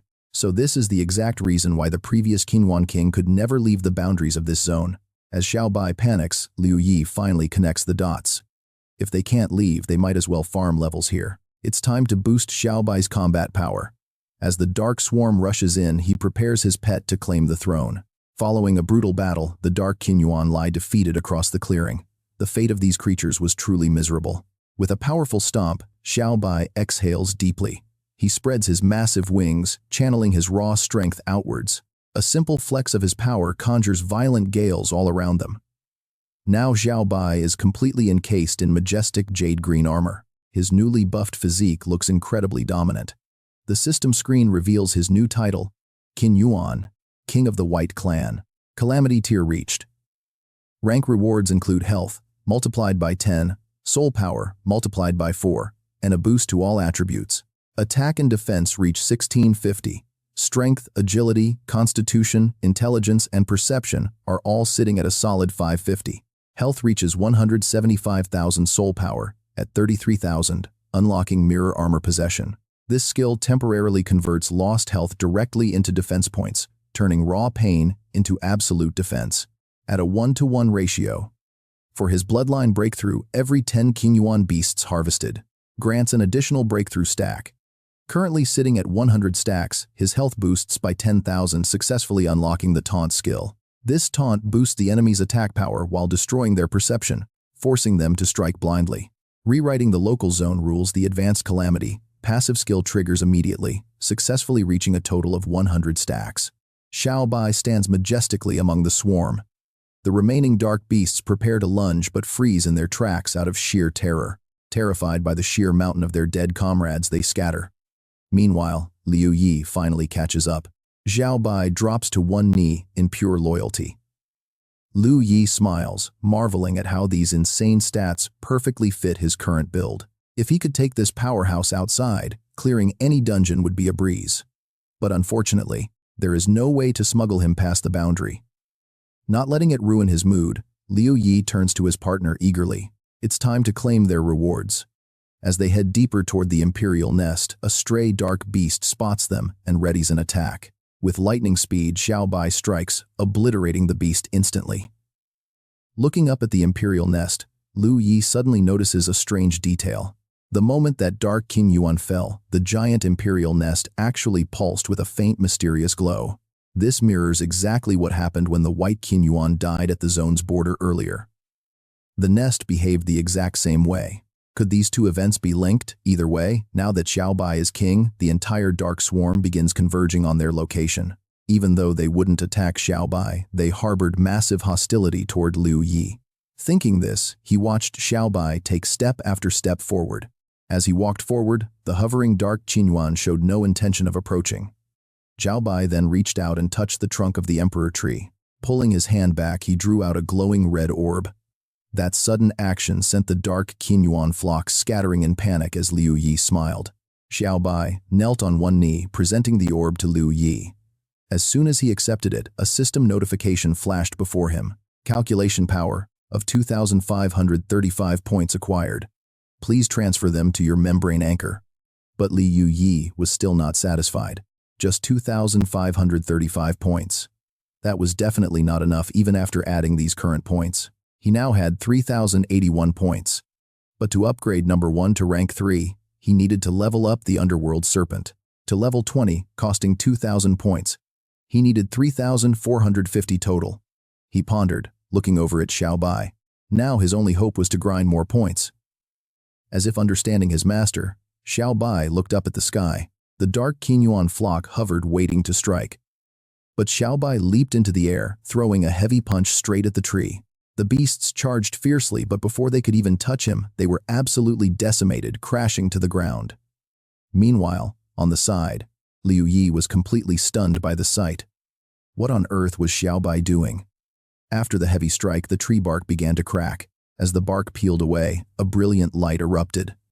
That was pure calculation power. Xiaobai walked over and offered it to Liu Yi. He accepted it in utter shock. A notification popped up showing 376 calculation points acquired. Please transfer them into your membrane anchor immediately. Liu Yi pondered. Could calculation power really be generated this easily? The entire area fell silent. The two stood in the middle of a vast wilderness. Liu Yi, recalled the calculation power they had just gathered, and started analyzing the situation. He observed the overall state of this entire Qingyuan gathering area. Though he could not directly speak with Xiao Bai, he now fully understood what was actually going on here. In this gathering area, there were two separate emperor trees. One belonged to the White Qingyuan clan outside the area, and the other was the emperor tree of the Dark Qingyuan clan inside the gathering area. This calculation power would actually generate whenever a member of the clan protecting their tree died. The corresponding emperor tree would then generate calculation power from deep within. Originally, this power was meant to defend against outside invaders. But once an enemy took absolute control of the emperor tree, the system inverted, becoming a perfect method to harvest endless calculation power from the enemy. Realizing this, he ordered Xiao Bai to harvest as much calculation power as possible. Even though wiping out an entire species felt incredibly ruthless. This was just a game. After battling the Dark Flock for a while, Xiao Bai emerged victorious, handing all the power to Liu Yi. Suddenly, a notification announced his calculation power had reached Tier 2. Your collection limit is now 8,000 points. Please upgrade your private territory to reach the outer area's 3rd tier. Liu Yi felt like crying. He knew it. Sitting inside his private sanctuary, number 1, he began to complain out loud. This is so frustrating. All these points are right here, yet I cannot touch them, he asked the underworld serpent. Is there any way to bring this Qingyuan gathering area with us to the 3rd tier? The serpent replied. You could merge number 1 with this gathering area in a symbiosis just like the White and Dark Qingyuan clans. But doing that with a zone this size means the calculation power required to upgrade your territory will skyrocket. It will increase 100-fold. Liu Yi sighed miserably. That is brutal. But what about Xiao Bai? Is there any safe way to take him along? The underworld serpent replied. A harmless way? Definitely not. But I suggest you leave him here to harvest calculation power. Perhaps one day we will need it. Liu Yi smiled wryly, thinking to himself that such a day was just a comforting illusion. The origin world would merge with reality in a few days anyway. How could he return for the points? Forget it, his 2nd-tier goal was met. He should not get too greedy. He said, I will listen to you and leave him. As for us, he shouted, upgrade. Upgrade number 1 to the outer area's 3rd tier. A notification flashed. The mature underworld serpent has reached level 20. The membrane suppression on the outer area has decreased by 30%. Currently, the outer area suppression on you is 38.6%, consuming 2,000 points. Number 1 reaches rank 3. Player power support limit increased. Membrane strength increased. Outer area suppression has weakened by another 5%. Mature underworld serpent level limit increased to 30. Number 1 upgraded. Current points 5,100. Accumulated points reach 10,000. Warning, number 1 is about to enter the 3rd tier. All affiliated members must immediately return to number 1, or their status will be automatically revoked. The underworld serpent has successfully upgraded. This directly pushed his territory to the 3rd tier. Liu Yi smiled, confident he was the fastest player to reach this zone. He thought the speed-boosting authority was already in his pocket. Suddenly, a group chat alert popped up, Wei Zi begging for backup. I've been swallowed by the Guishu. Then Piping Hot leader of the New Order replied with a confused question mark. Roulet's debut scoffed. So you're dead, Piping Hot added. Roulet and I had good luck and finally met up. We're on the 2nd floor. Tell us what's around you, and we'll see if we can come rescue you. Wei Shi cried. It's hopeless. I'm already on the 3rd floor and there are no private safe zones around here. Roulet's debut gasped at her insane speed. Wei Shi then begged, what about Knight? Is he on the 3rd floor? Help? Reading the messages, Liu Yi's jaw dropped in pure shock. How did Wei Shi manage to outpace even him? Wei Shi kept spamming, where is Knight? Help me. Liu Yi wondered how she cleared so many special dungeons by herself. Could it really just be her raw individual strength? Shaking his head, he walked away. The Outland was absolutely massive. Whether they'd even cross paths was a total mystery. Why overthink it? He just had to stay alert once they met. The group chat lit up again. Wei Si pleaded, Knight help Roulet, told her to stop shouting. No one else is that crazy. Have you really reached the 3rd floor already? Knight finally replied. I'm here, just arrived on floor 3. Roulet was completely speechless at those two. Wei Shi quickly sent over an image begging I snapped this photo earlier. If you spot this area, please save me. Agreeing to keep an eye out, Liu Yi watched countless Guishu drift in the sky as he stepped onto the Outland's third floor. Suddenly, a massive, golden-headed Guishu loomed. Using his first disguise framework to hide, Liu Yi gasped. Could it really be this coincidental? Double-checking the photo sent earlier, he fell into deep thought. Now the big question was to save her or not. Liu Yi recalled when Wei Shi stopped him. Back in the chat, she had sent a picture of the flower goddess, sitting on a rock with a key. Wei Shi wrote, "This is the key data I just managed to grab from the boss monster. I have no idea where the modular data processing center is or what this key even does." Stunned, Liu Yi muttered, "The modular data center key." He was currently standing on a cleverly disguised rock, shaped like a sleeping Guishu. He asked Mingxie, "What's the deal with this modular data center key anyway?" Mingxie asked back, "Where'd you hear about that?" He explained that it was a vital requirement to gain entry into the modular data processing center. Liu Yi understood immediately. "So, basically, if we spot it, we must seize it." Mingxie replied, "Absolutely.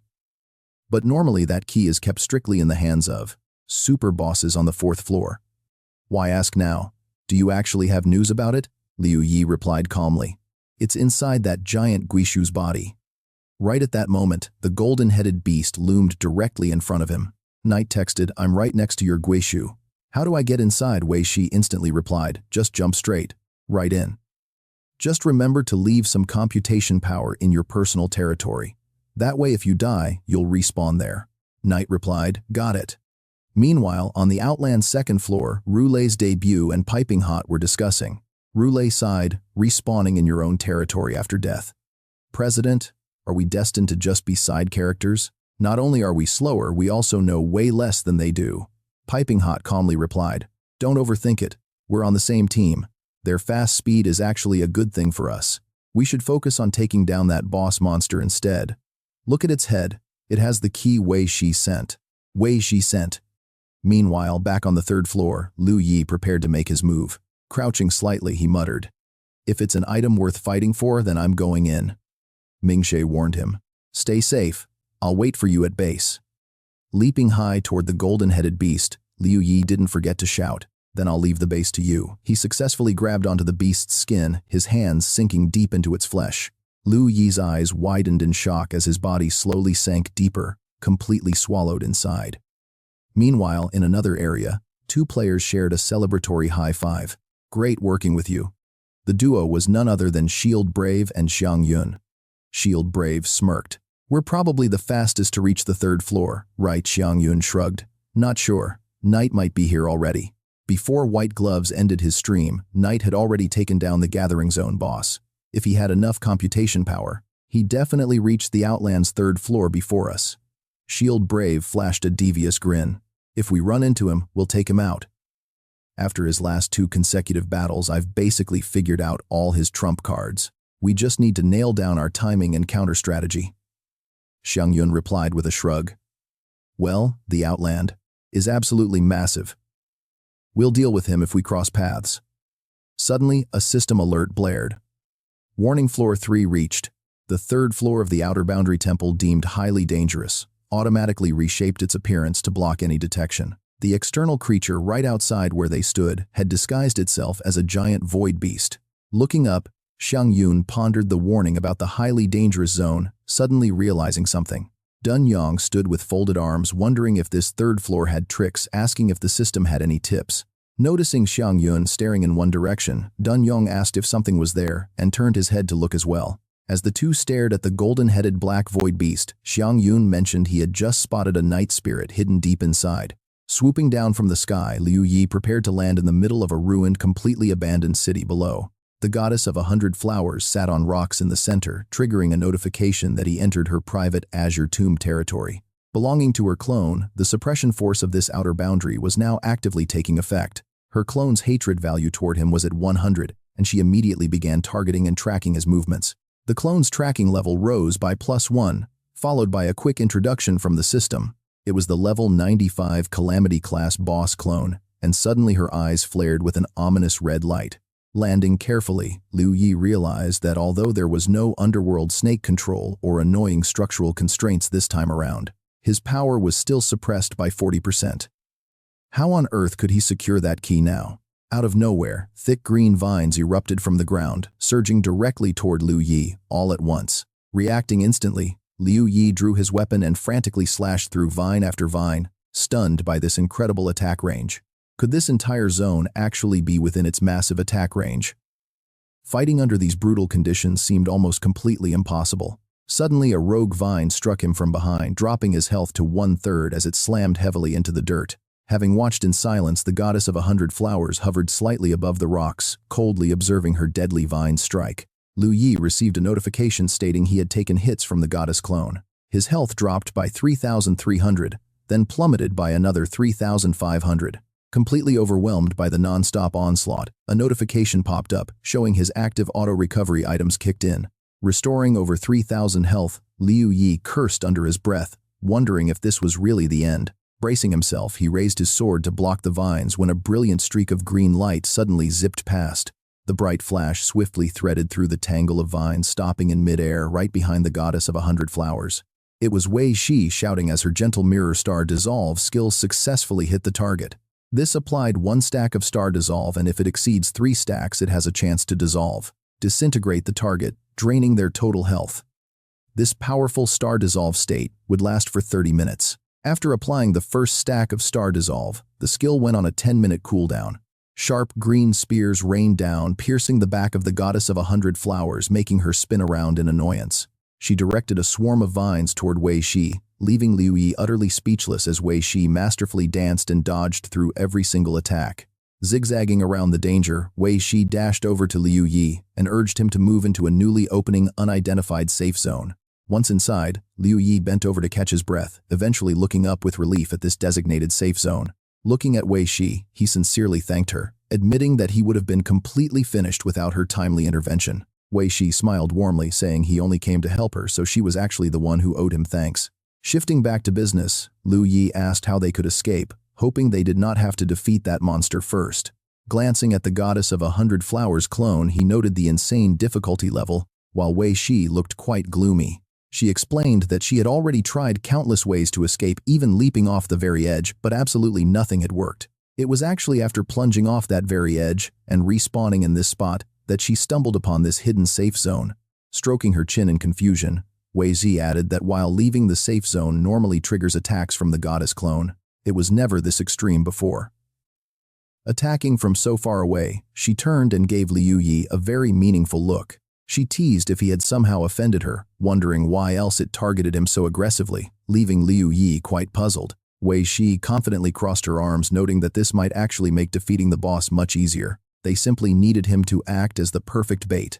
Leaning against the wall, Liu Yi asked what her plan was. He urged her to explain while secretly wondering how he could secure that critical key for himself. How do we beat this boss? Wei Shi reveals. She has a skill that just needs 3 clean opportunities to work. If they can lock down its status 3 times, the boss is done. And they have already pulled it off twice. Now if Liu Yi can draw the attention of the 100-flower goddess, Wei Shi is sure that last strike will finish her. Liu Yi remains silent. Meanwhile, outside the tomb, disguised as the black-headed gold shield, Guishu Dunyong questions Xiang Yun. Are you absolutely sure about this? Xiang Yun nods confidently, prompting a smug grin from Dunyong. Let us roll out then. The duo leaps toward the black gold Guishu, eager to split the primordial computational power currently resting inside Ye. Back with Liu Yi, he stands tall with 1 foot on a rock, weapon drawn and eyes locked dead ahead on his foe. The furious 100-flower goddess glares back at him.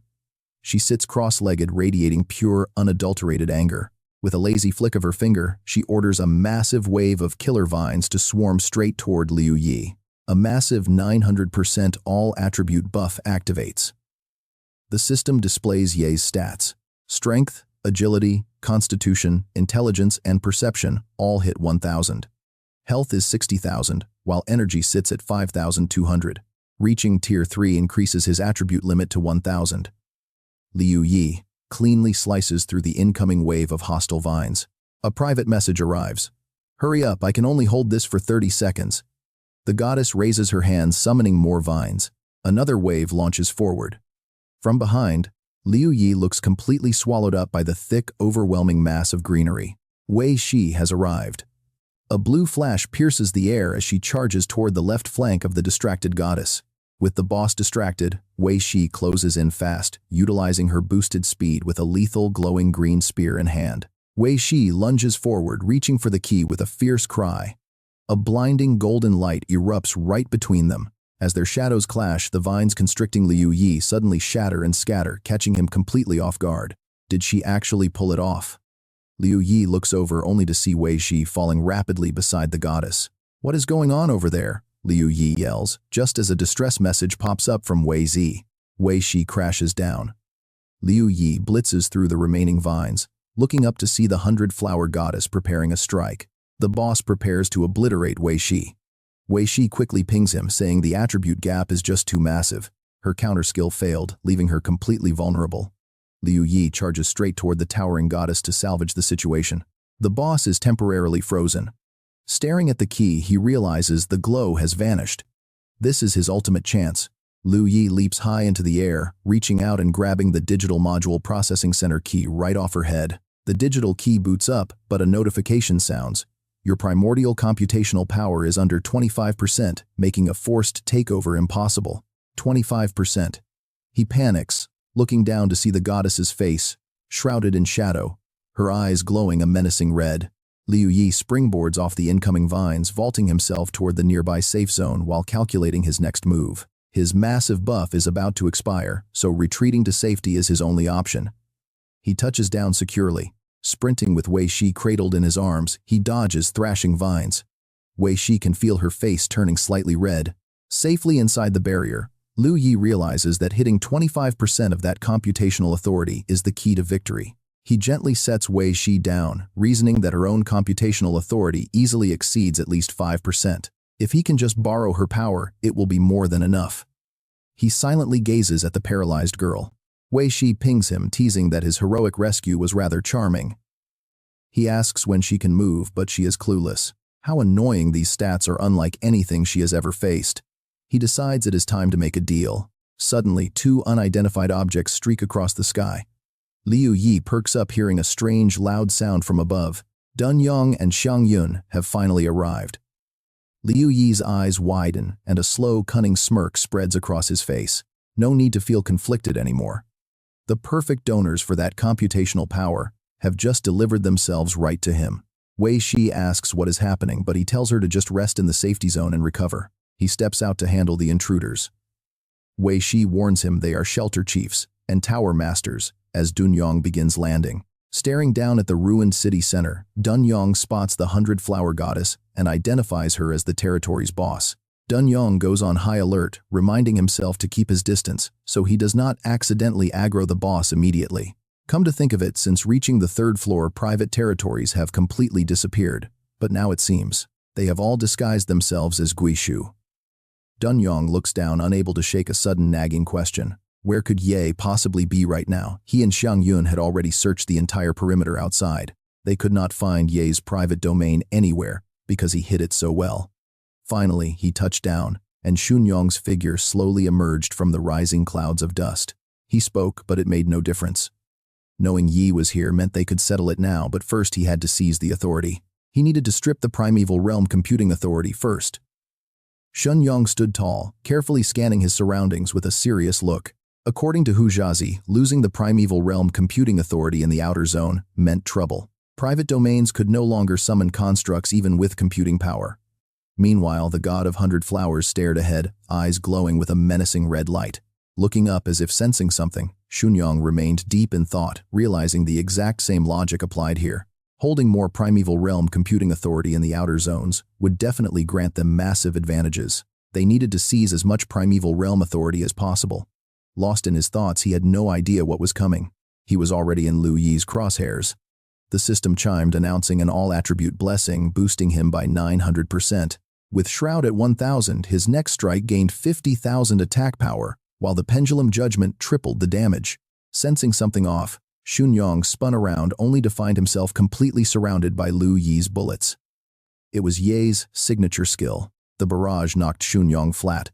Liu Yi celebrated, thinking it was over, but a strange feeling washed over him. Looking at his health bar, it was down to half. A warning flashed, stating he was hit by the opponent's blade armor. After the system finalized the damage calculation, his health plummeted by 40%. Meanwhile, Xunyang slowly stood back up. Wearing a wicked smirk, he muttered Ye's name.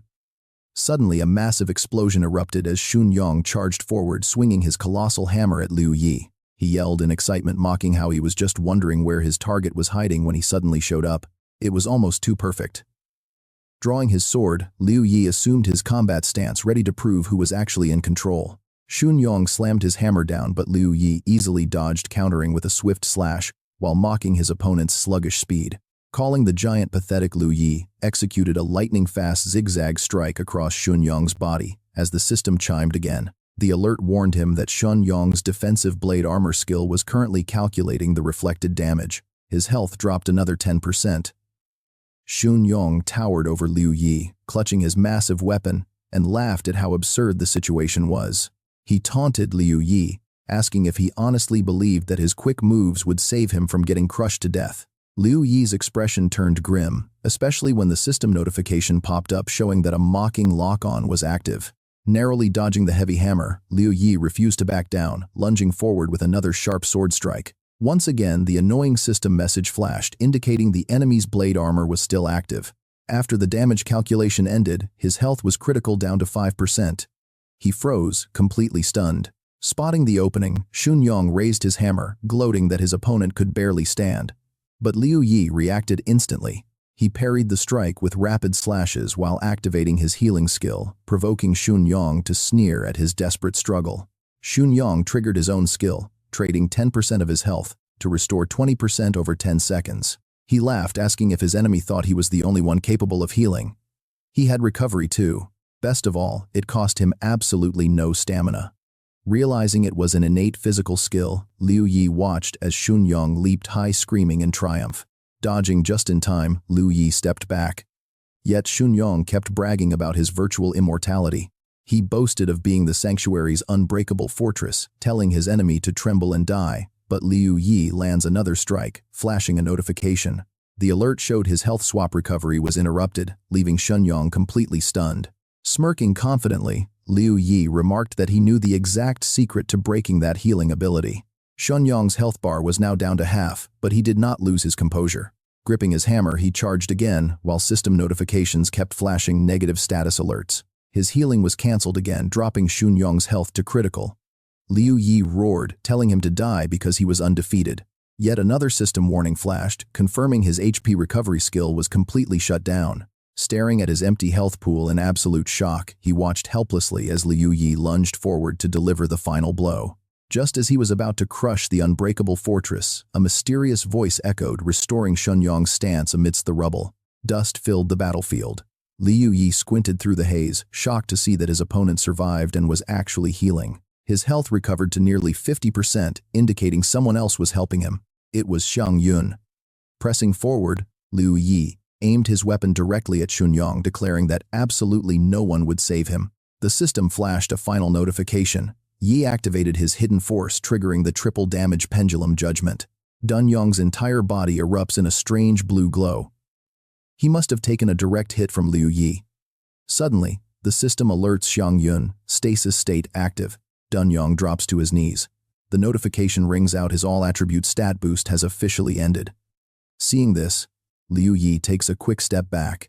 As healing energy wraps around him, Dunyang sighs in relief. Finally, you're here, man. I was about to be totally done for.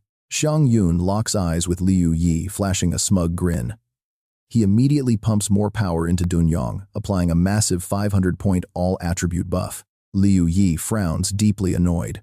Suddenly, a swirling vortex of brilliant blue light explodes from his position, expanding rapidly across the battlefield. His 900-point boost activates, unleashing a skill that drains 3,000 points of the target's mental power. A system warning flashes before Xiang Yun. His stats are taking a massive hit from Liu Yi's devastating mind-draining skill. 3,000 points are gone, leaving him with a measly 23. Xiang Yun is totally stunned. Seizing the moment, Liu Yi leaps high into the air, lunging straight at Xiang Yun. Since you gave away your protection, I will just take you out first. But Dunyang suddenly charges from behind with his hammer. Liu Yi quickly spins to block the blow. Liu Yi grits his teeth. This is getting annoying. The system alerts him about an active boosted blessing. His health is at 56,000 mana at 1970, and his ultimate skill is still on cooldown. He wonders if anything can counter this. Suddenly, an explosive skill triggers, completely stripping the target of all their equipped weapons. Before he can react, the impossible happens. Liu Yi's armor and sword instantly vanish into thin air, leaving him totally shocked. It is a skill called Bastion Burst. Dunyong must have unlocked this overpowered ability directly from Xiang Yun's custom blessing. That exclusive buff works completely differently from his own. Sensing an opening, Dunyong raises his giant hammer with a wild battle cry. "Let's see you survive this." A massive explosion tears through the ground, sending shattered boulders and debris flying everywhere. But Dunyong is left completely speechless. Liu Yi blocked that devastating blow with his bare hands. Watching closely, Xiang Yun yells to stay focused. "Keep pressure on him." Dunyong charges again, roaring. "Let's spice things up. Then I am converting my defensive stats directly into raw power. By exchanging my shield and health, I'll completely drain yours." He sneers, confident his massive health pool will secure the kill. Die. Another earth-shaking blast erupts far bigger than the last one. Watching from a safe distance, Xiang Yun mutters to himself.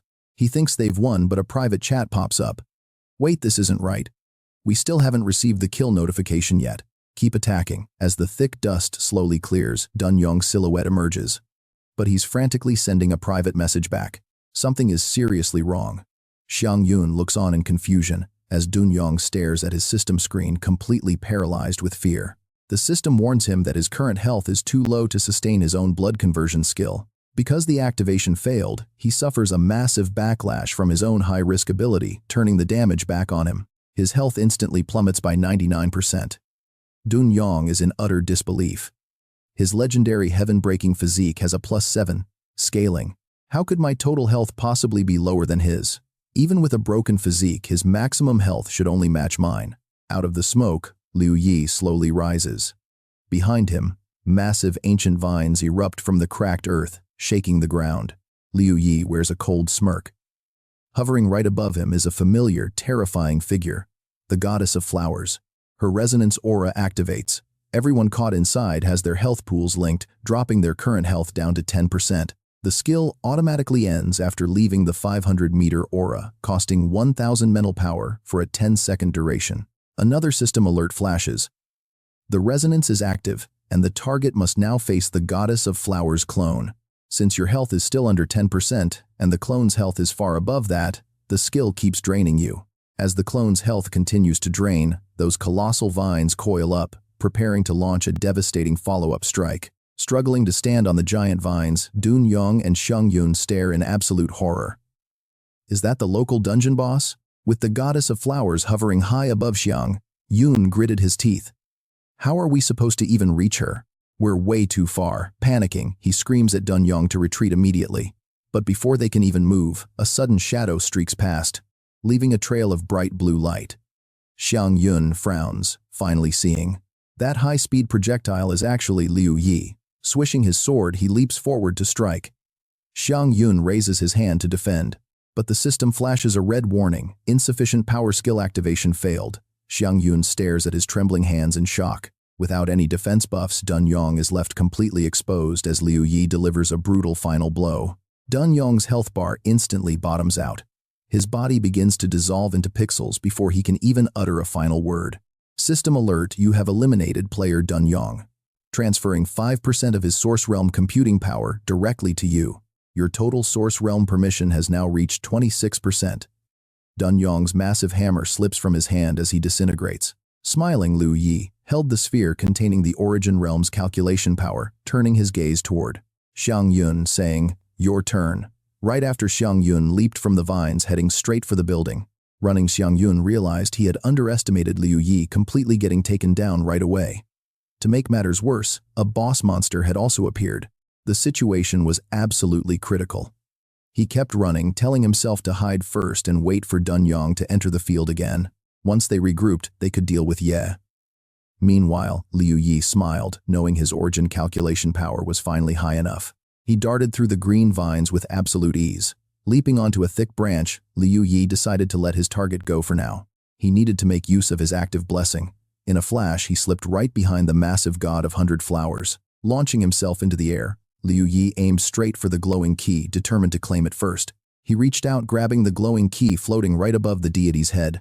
An immediate system alert popped up detecting his origin calculation authority had exceeded 25%. The system asked if he wanted to forcefully seize control of the data processing key. Liu Yi decisively selected yes. The system confirmed the seizure was a success. He now held the key to the data center. With the deity being a subordinate of the boss monster, the system offered him ownership. Talk about an absolute jackpot. Liu Yi accepted instantly. Suddenly, his body erupted in blinding light, unleashing a massive shockwave that caught Xiang Yun's attention. Forced to stop, Xiang Yun turned around in shock as the area ahead exploded. Thick dust covered the battlefield. Xiang Yun realized that neither Ye nor the boss monster had chased after him. Instead, the sounds of intense combat kept echoing from the battlefield. Was Ye fighting that massive boss monster completely alone? Realizing this, he immediately spun on his heels and dashed straight back toward Liu Yi's direction. This was his once-in-a-lifetime chance to eliminate Ye. Meanwhile, Liu Yi calmly stepped out of the ruins, examining his new key. He wondered what kind of power this data center key possessed, or if it was simply a tool to open doors. He decided he would ask Mingxi for the details later. But for now, there was work to do. Looking at the deity floating obediently beside him, Liu Yi smiled. It was finally time to reap the rewards. With this key, the entire tomb area was now under his control. His gaze hardened as he looked ahead. His only regret was not knowing where Xiang Yun had fled. Taking him out too would have been absolutely perfect. Luckily, he did not have to search. Xiang Yun walked right into his trap, spotting Liu Yi from a distance. Seeing Liu Yi standing completely unharmed next to the powerful deity, Xiang Yun froze in absolute disbelief. Had he miscalculated everything? Liu Yi smirked, amused to see the prey returning to the trap. He had no idea why Xiang Yun returned, but it was incredibly convenient. In a sudden flash, Liu Yi struck, leaving Xiang Yun lifeless on a rock. A system alert confirmed the kill, detecting 5% calculation authority. The victim's power was successfully stolen, boosting Liu Yi's own calculation authority to a solid 31%. Meanwhile, the group chat exploded. Wei Ji begged the guild leader to stop Ye from hunting the pavilion master alone. Other members chimed in, shocked that Ye was picking a fight with multiple high-level targets at once. They could not believe his recklessness. The New Order guild leader immediately demanded to know the situation. He tagged Ye, telling him to stay calm, while others declared they were completely doomed. Since Ye was silent, some wondered if he was already dead or too embarrassed to respond. But then Ye replied, thanking them, and calmly stating the problem was already solved. Wei Shi froze. The chat flooded with shock and question marks. Seconds later, a private message popped up on his screen. Yi asked when Wei Shi could move. She replied it would take about 10 minutes to prepare. She warned him that even though Xiang Yun was dead, dangerous floral clones still guarded the area outside. She suggested regrouping to plan, but Ye casually replied that he had already wiped out those clones as well, leaving Wei Shi utterly speechless. Liu Yi casually lifted a massive boulder with one hand, revealing a hidden passage. Tossing the rock aside, he and his new deity subordinate peered down into the dark, silent depths. Seeing no immediate danger, he leaped down, landing silently on his feet before scanning the mysterious underground chamber. He spotted a glowing pillar projecting a strange creature. Examining the terminal, he quickly calculated his current progress. To reach the 4th floor, he only needed 1,130 more points, which this zone surely held. Liu Yi touches the Imperial conch. A notification pops up. He has entered the private land of the Azure Tomb. His remaining computational power, another Liu Yi. He stares in absolute shock. So, this is why the clones of the flower deities have no usable design, making them completely useless. Deeply regretful, Liu Yi stares thoughtfully at the Imperial conch in front of him. Is the 3rd floor of the Outer Lands just this fragmented zone with zero computational power, or do all private lands lack it? If it's true that every single fragment zone on the Outer Lands' 3rd floor lacks this power, that would be highly impossible. But even a massive fragmented space like this doesn't have any, let alone those smaller zones. Shaking his head, he waves off these thoughts. No use in wild guessing. Better to just wait until he can explore more private territories before making a move. Suddenly, Liu Yi notices something unusual and starts investigating. Man, this is a real headache. Isn't there a shortcut straight to that glowing orb? Suddenly he spots a rotary switch on the wall. Liu Yi steps up, turns the dial, and opens the door. Inside, a brand new room appears, filled with countless floating orbs. He scans the area before heading right to the center. Suddenly, a notification chimes. He has found the key's teleportation device. The biomorphic data center portal is now active. Destination entrance of the biomorphic data processing center. Do you wish to teleport? Liu Yi is stunned, but a smirk quickly plays on his lips. Such a lucky break. Without hesitation, he commands, initiate it. But the system updates detected computational power is under 2,000. Insufficient energy. Unable to activate. His excitement fades, and his smile completely vanishes. 2,000. That means he needs to hurry. He must return to room number 1 to retrieve his computational power. Soon, stone slabs align to form a path leading outside. As Liu Yi and Wei Shi walk along the path, the flower deity stands waiting ashore. Liu Yi sighs, rubbing his forehead. This is way too rushed. First off, who knows if that portal is even real? And even if he does teleport successfully, there's no telling what's waiting on the other side. If it's dangerous, wasting 2,000 computational power just to get instantly killed upon arrival would be incredibly embarrassing. Behind him, Wei Zi chimes in, analyzing the skill's mechanics. There's absolutely no mention of any backlash, meaning it's likely a hidden attribute. It seems the higher one's personal stats are, the less likely they'll be affected. Liu Yi turns back to look at her, as she asks if he managed to secure that key on its head. Are you using that key to control it? Liu Yi doesn't answer. He keeps walking, leaving Wei Zi far behind. She rushes up to ask what that key actually does, and what this biomorphic data center is all about anyway. Are you leaving now? Take me with you. Liu Yi gives her a quick glance and asks how much computational power she has left. Wei Shi laughs nervously and admits she used it all up. Surprised, Liu Yi asks, all of it. She nods and explains that traveling to a private land is costly. You have to carry enough power to restrict elite monster spawns using structural controls, and then return to your own private land to recover. Activating those healing structures back and forth completely drained all of her computational power. Liu Yi is puzzled, but Wei Shi adds that if she hadn't, she wouldn't have reached the 3rd floor so fast. Liu Yi ponders. The structural skill description clearly states, using it within a territory consumes energy. So why didn't it drain any of his own computational power? Was it because of the underworld serpent's help? He suddenly stops, taking Wei Shi by surprise. Looking serious, he points out their previous encounter wasn't exactly pleasant. Can he really trust her this time? Wei Shi smiles, promising he can. With an unreadable expression, Liu Yi agrees. For now, she needs to stay in the Azure Tomb until his return. Meanwhile, over in Xiang Yun's private territory, Shun Yong and Xiang Yun are sitting together. Xiang Yun looks absolutely furious, while Shun Yong wears a bitter scowl. Breaking the tense silence, Xiang Yun speaks up, insisting that Ye isn't actually that strong. If they play their skills right, they can definitely handle him. But Shun Yong asks how they'd manage that. Inside that insane skill release range, the moment the battle starts, his raw power deduction will wipe you out instantly. He can easily crush you, and I'm no match either. Xiang Yun replies there is even more. Inside the Azure Tomb territory, there is still an elite boss monster controlled by Ye that they need to deal with. Holding a glowing blue orb, Xiang Yun reveals the time reversal orb, which records all player data. If a player dies, the orb shatters, allowing them to respawn at that recorded point with fully restored vitals. With this lifesaver in hand, Xiang Yun declares their only option is to call in some serious backup. A message from the Tower Lords suddenly pings. Hey, I need you back at private territory number 1 right away. Sitting on a massive flying boulder, Liu Yi stares thoughtfully at the dark serpent, recalling Wei Shi's words. Take a look. Traveling to the private territory demands massive computation power just to construct the barriers that keep boss monsters from spawning. And returning to your own private zone drains even more computation power just to trigger the healing structure. Going back and forth eats up everything. The dark serpent looks utterly confused, prompting Liu Yi to let out a sigh. Still, the serpent is trying to help him. Liu Yi speaks up, asking for advice about their target teleportation point. Any suggestions for this destination? The dark serpent assures him that it is indeed possible. But there is a huge risk. If the device is faulty, they will drop straight into floor 4, home to terrifying disaster-level boss monsters. In that scenario, death is absolutely certain. But Liu Yi counters, pointing out that a working device means reaching their goal in one single leap.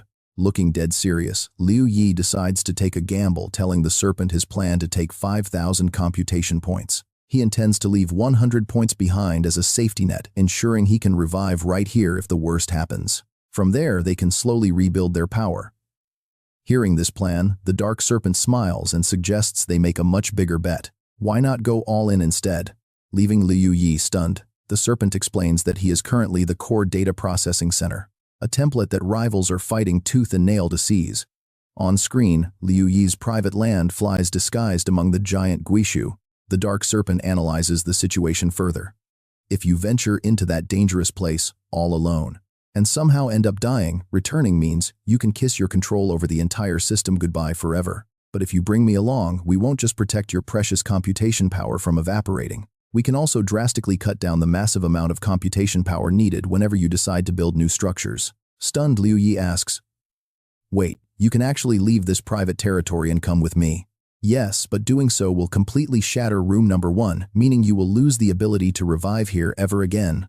Of course, your life will no longer be tied to this place either." Liu Yi falls deep into thought. He looks up and asks how much of its true power the serpent can unleash. With enough computation points 10 out of 10, the serpent coils up waiting. Liu Yi weighs his options. This is an incredibly powerful strategy, but highly risky. It offers some temporary security, but the serpent is right. In this desperate race against the clock, if he hesitates and plays it safe now, the ultimate secret of the origin realm will slip through his fingers. Realizing this, Liu Yi finally makes his choice.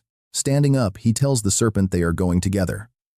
Instantly, the beast transforms into a brilliant green light. It spirals around his arm, praising his smart choice as glowing, intricate snake-like patterns etch themselves onto his skin. The glowing marks fade. Suddenly, the massive boulder beneath his feet begins to fracture, breaking into dozens of smaller fragments. As the pieces drift away, a loud system notification alerts him that the core entity of private territory number 1 has merged. The matured dark serpent has successfully fused with him, and his private territory is now recalculating into a brand new force. This reduces the outer region suppression force down to 44.6%, granting him a special levitation skill. This passive grants levitation but drops his speed by 90% outside. Liu Yi stares at the screen in complete disbelief. Did he just become his own walking private territory? Gazing straight ahead, his eyes lock onto a massive target. A gold-headed black guishu looms nearby. Leaping forward, he commands them to move just as his rocky footing completely crumbles into dust. Deep inside that gold-headed black guishu, Wei Shi stands waiting patiently, arms crossed defiantly over her chest. Suddenly, a voice echoes behind her. "That boy has a very familiar scent. Just like you, he is a chosen one." Wei Shi turns to face her companion, a small orange dragon known as Yinglong, an apocalyptic-class dragon. It warns that ever since the origin realm fell and was repurposed, they have all been reduced to mere tools. If you truly wish to avoid sharing our tragic fate, you must eliminate all other candidates to secure your own survival. She smirks. Yinglong quickly adds, pointing out that right now the boy actually seems to trust her completely. "This is your golden chance. Do not waste it." Wei Shi merely facepalms, seemingly nodding along with the advice.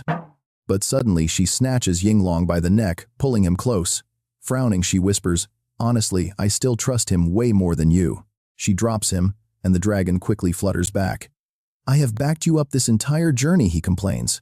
"And yet you claim you do not trust me. That is really quite a disappointing thing to hear." He told her that was exactly why he chose her, always questioning, never trusting blindly, always staying true to herself. He believed that in the near future, she would make the right choice anyway. Blushing furiously, Wei Shi stammered that this time was an exception, while secretly imagining Liu Yi holding her in his arms. Thinking how warm he was, she couldn't bear to let go. Suddenly, something plummeted from above, and Liu Yi landed, shattering the boulder beneath. The rock crumbled completely.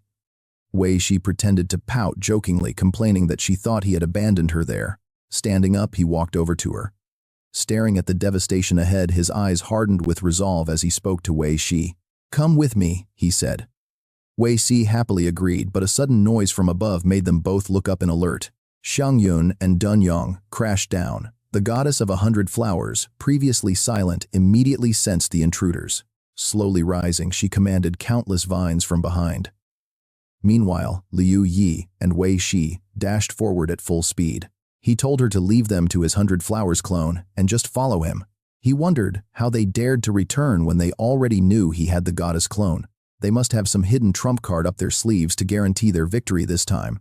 Liu Yi glanced back, unsure of what to expect, and decided to send his 100 Flowers clone to test them first. As the giant vines lunged at Xiang Yun and Dun Yong, a flash of light erupted alongside a cold voice. Wind mirror, instant slash. Instantly, the goddess and her vines were chopped to pieces, triggering a system alert.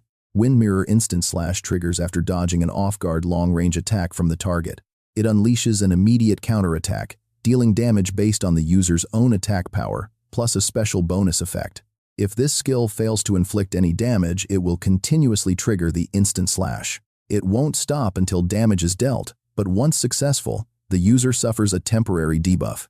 The user is weakened for 1 second, and every consecutive activation of instant slash adds another second to this debuff. Another notification popped up. Your goddess clone has been slain. Liu Yi froze in absolute shock. What on earth just happened? Running right behind him, Wei Shi explained that it was a follow-up skill of their flash strike. It easily overpowered the goddess clone's attacks, meaning they had already stacked multiple layers of their devastating flash strike. The system interface displayed that Wind Flash Strike directly binds attack power with agility. Each agility point adds 2 attack points, and each stack of Flash Strike doubles the next hit's power. Agility and attack power are multiplied.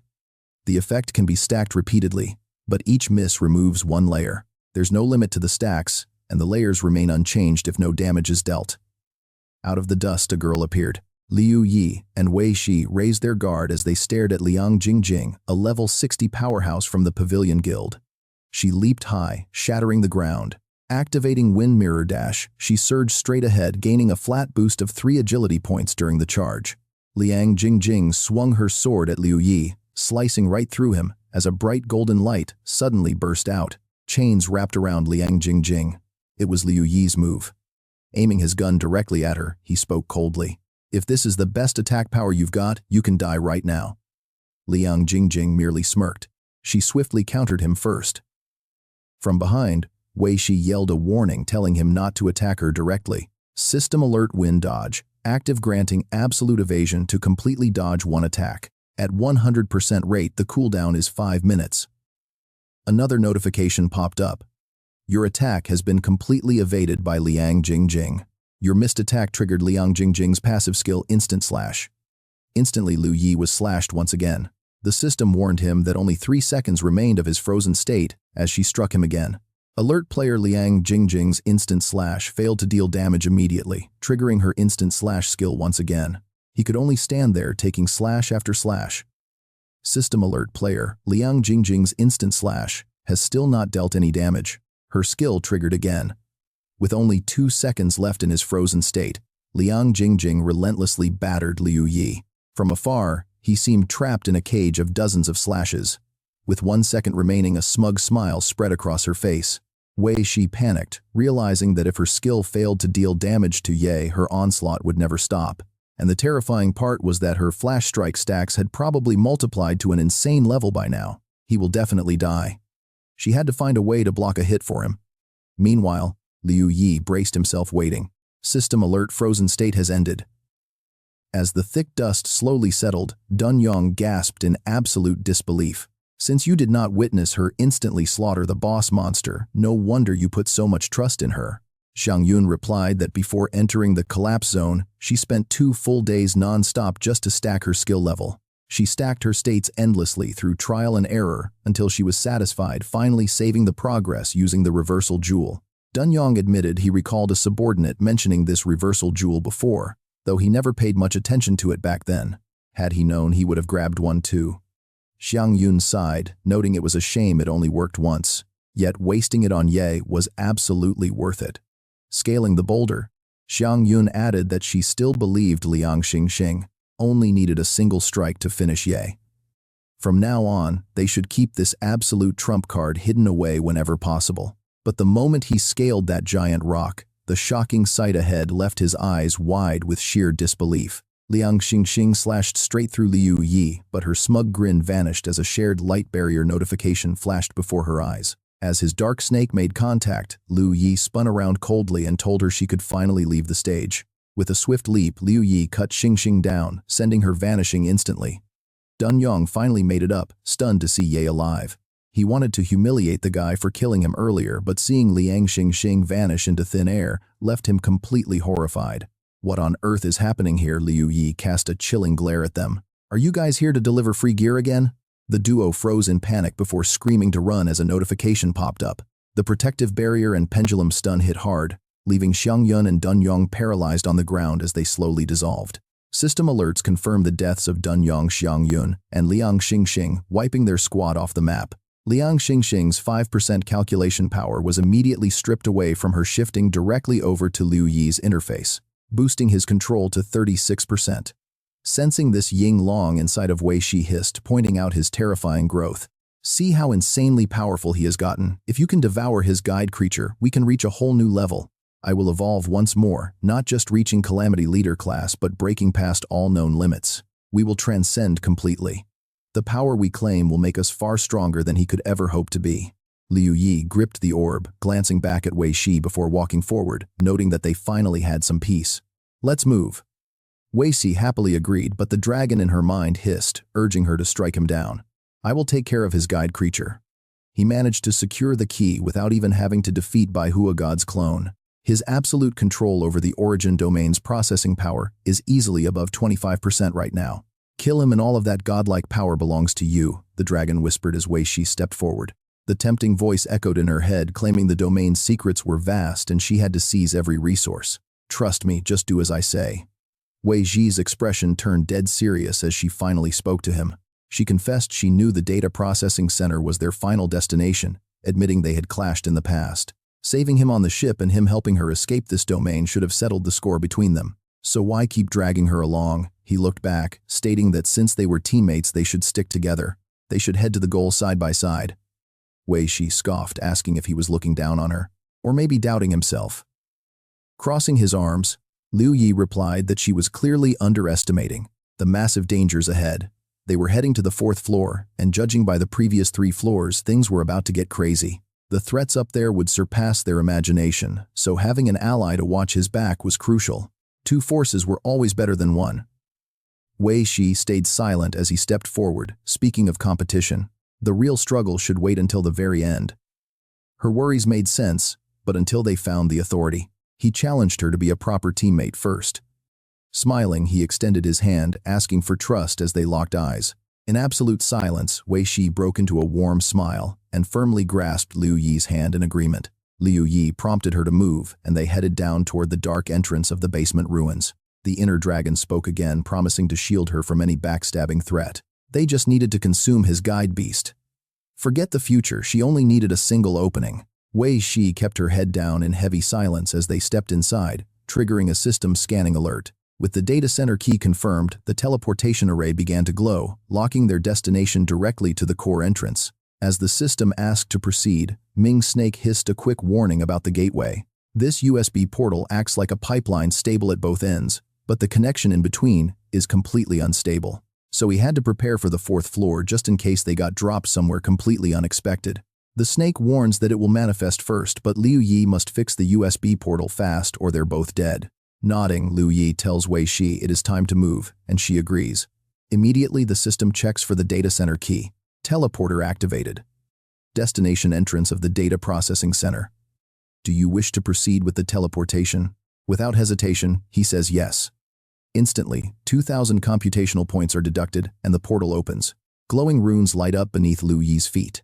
He turns to Wei Shi, giving her one final warning. He admits he has no idea what is waiting on the other side, but no matter how bad it gets, as long as they stick together, they will survive. Wei Shi nods seriously, and in a flash both of them vanish. Elsewhere, dark clouds choke the sky as endless lightning strikes. This is definitely not solid ground. Instead, massive floating boulders drift closely together. Suddenly the portal flashes, depositing Liu Yi and Wei Shi right here. Looking around, Liu Yi is absolutely stunned. Is this really the entrance to the data processing center? Standing there, he gazes upward. That sky represents the final tier of the Outlands, meaning they failed to reach floor 5. They are stuck on the 4th floor instead. But wait, Wasn't the fourth floor of the Outlands supposed to be crawling with Calamity-class boss monsters? Why is there nothing here but flat, empty floating rocks? The eerie silence leaves him completely baffled. Whispering under his breath, he frantically calls out for Dark Snake. Dark Snake responds, its voice dripping with pure shock. This cannot be. This is absolutely impossible. In the snake's memories, this place looked completely different. This bizarre sight starts making Liu Yi feel incredibly anxious. Suddenly, Yinglong's voice echoes, urging her to strike now. Wei Shi's face goes dark, and her eyes flare with a sinister red light. The dragon continues to pressure her. Clutching her head in agony, she snaps back that Yinglong is being incredibly annoying. Yinglong sneers, asking if she refuses to fight. Then let me help you. Instantly, something bizarre begins to erupt right out of Wei Shi's arm, horrifying her. Realizing what's happening, she quickly fires off a private message to Liu Yi. Watch out, I am being controlled. Just as Liu Yi reads the text, Wei Shi's arm begins to distort. It mutates into a massive claw, slashing violently toward Liu Yi. Reacting on pure instinct, he leaps backward to dodge the strike. The corruption continues to consume Wei Shi's body. In desperation, she screams, demanding to know if Yinglong forgot their promise. Yinglong coldly replies that their agreement was always about growth, and this is it. Now Wei Shi is completely consumed. Furious, she yells that he has pushed her too far. But Yinglong just scoffs that she will thank him later as massive limbs erupt outward. Then come the legs. Finally, as the smoke clears, Yinglong's full, terrifying form is revealed. A massive, towering orange dragon stands before them. It glares down at Liu Yi, leaving him utterly speechless with horror. He desperately messages Wei Shi, demanding to know what is happening. But Yinglong merely stomps, shattering the floating rock beneath them. The dragon charges with its jaws wide open.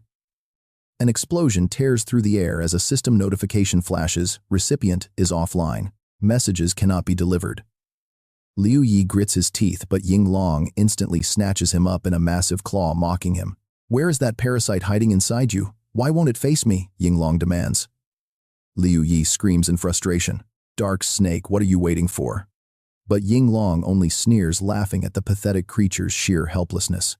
Did you honestly think you were some high and mighty native of the origin world? That place collapsed ages ago. Now it is nothing but a ruined, discarded wasteland, twisted and exploited by others, over and over again. The dragon laughs maniacally. Suddenly, red system warnings flash across the screen. Captured. Movement is completely restricted. Skills are suppressed and sealed away. You are locked inside the absolute domain of an apocalypse-class boss monster. All of your physical constructs are completely disabled. Yinglong sneers, boasting that no matter where that parasite hides on his body, it will all taste the same once devoured. Its jaws open wide to swallow Liu Yi whole as he screams for Dark Snake. Suddenly, Dark Snake erupts from his arm, wrapping tightly around Yinglong's massive body. The serpent finally speaks. I finally found my chance. Locked tight, Yinglong is forced to drop Liu Yi. Crashing down, he hears the snake urge him to trigger the evolution. My bloodline evolution in this sector is guaranteed to succeed. Bewildered Liu Yi asks how, since the dragon's domain blocks his system. Dark Snake demands him to stop worrying and just do it. The evolution here will not fail. Suddenly, the system screen flashes. Notification: construct failed. Rewriting data. Reconstructed successfully. The bloodline evolution in this entire sector is now guaranteed to succeed. Liu Yi stared at the system screen in shock. Yinglong watched the nether serpent's body fade, muttering, "Well, it seems. You knew I was here all along. But trying to fuse with my body just to devour me from within is pure foolishness. My rank is a whole major tier higher than yours. The only possible outcome of this, fusing with me, is that I will completely absorb you instead," Yinglong roared, calling him nothing but a tasty meal. Then it gasped in surprise, noticing a trace of the legendary Zhulong bloodline inside him. Is that where your confidence comes from? Too bad, it is pathetic. With a sudden burst of power, Liu Yi was blasted back. He was completely stunned. What was happening? Suddenly, a screen popped up. Emperor Nether Serpent has activated the evolution skill. Notification: the evolution of the Emperor Nether Serpent bloodline has failed due to system restriction rules. Evolution failed. Your computing power has decreased by 100 points. As the failure notification flashed, another system prompt quickly followed. Your Emperor Nether Serpent has successfully evolved. Promotion complete. It is now a pseudo Zhulong. Liu Yi was thrilled. Did it actually work? But then warning, the pseudo-Zhu Long failed to absorb Ying Long. Critical energy depletion collapse imminent. Liu Yi stared at the screen in disbelief. Ying Long laughed mockingly, sneering that even a successful evolution meant absolutely nothing now. You are barely at my level, and a fresh evolution demands an insane amount of energy that you just do not have. Without that energy, your very own newly awakened bloodline will consume you from the inside out until you die. You actually thought you could devour me. Looks like your perfect little plan has completely fallen apart. Liu Yi struggled to his feet, racking brain to find a way to save his companion. But how? Suddenly, Ying Long stumbled, cursing Wei Shi as a total lunatic, before collapsing to the ground. A prompt flashed. Your Emperor Pseudo-Zhu Long has successfully absorbed energy. Evolutionary restructuring is underway. Progress 1%, 2%, 3%. Liu Yi stared in shock. As Ying Long's body began to fade, Liu Yi wondered what was happening. Just then, a message arrived from Wei Shi. She wrote, "That beast did not even check who its master was. Sorry, guess I cannot go with you to the data center anymore." Liu Yi realized with a sinking heart. Did Wei Shi just sacrifice herself? Did her death drag Ying Long down to the grave with her? He stared at the empty space, completely silent. Holding his head in disbelief, Liu Yi quickly texted Wei Shi, thanking her for saving his life. Her reply came back. "Do not worry about it. I caused this mess anyway, so it was my duty." Besides, that annoying beast kept nagging. So annoying. Just make sure to level up again, okay? Carry me when you get back. He smiled and agreed. A system chime echoed. Wei Shi has died. Calculating rewards gained from assisting in eliminating the target player. For participating in the elimination of a player, you have been awarded 9% of the Origin Realm Computing Authority. You now possess 45% of the Origin Realm Computing Authority. Around him, the desolate landscape stretched out. Thick fog hung over the shattered, cracked earth. A small stone rolled by as a young man stepped forward into the endless haze. Completely alone in the silent emptiness, the young man slowly sat down on the dusty ground and let out a sigh. It is completely broken. Liu Yi scratched his head in frustration, realizing how difficult things had just become. The route to the simulation data processing center was totally severed. Leaning back, he stared up at the gray sky. Lost in thought, he muttered that this outer domain lacked any computing power for him to level up his stats. This is so annoying, I only have 1,000 points left. He fell completely silent, staring blankly ahead. Then the system's voice chimed in, telling him not to lose hope if other players also entered this zone. Liu Yi listened quietly, as the system continued to offer reassurance about their current situation. They will end up trapped here too, and we can easily take their computing power. Zhu Long materialized, looking at Liu Yi. Liu Yi checked the dragon's stats only to sigh. It had grown so powerful that he could no longer inspect its attributes. He lowered his head with a deep, defeated sigh, realizing this was indeed their only choice. Looking up, Liu Yi asked whether he should call it Nether Serpent or Zhu Long now. The dragon answered thoughtfully, "Whether I am called Nether Serpent or Zhu Long, those are merely labels for my race. You may simply address me as Q Yin." Liu Yi nodded quietly, falling back into a thoughtful silence. After a moment, he turned his gaze back to Chu Yin. "I know you are still hiding a lot of secrets from me, but since we have traveled this far together, you have always had my back. I never pushed for answers because time was short, but now that we are stranded and have nothing but free time, care to share some of those secrets with me. No holding back this time." Chu Long stays silent, arms folded, completely ignoring Liu Yi, staring intensely at him. After a moment he speaks, admitting that before reaching the 4th floor he absolutely would have hidden it.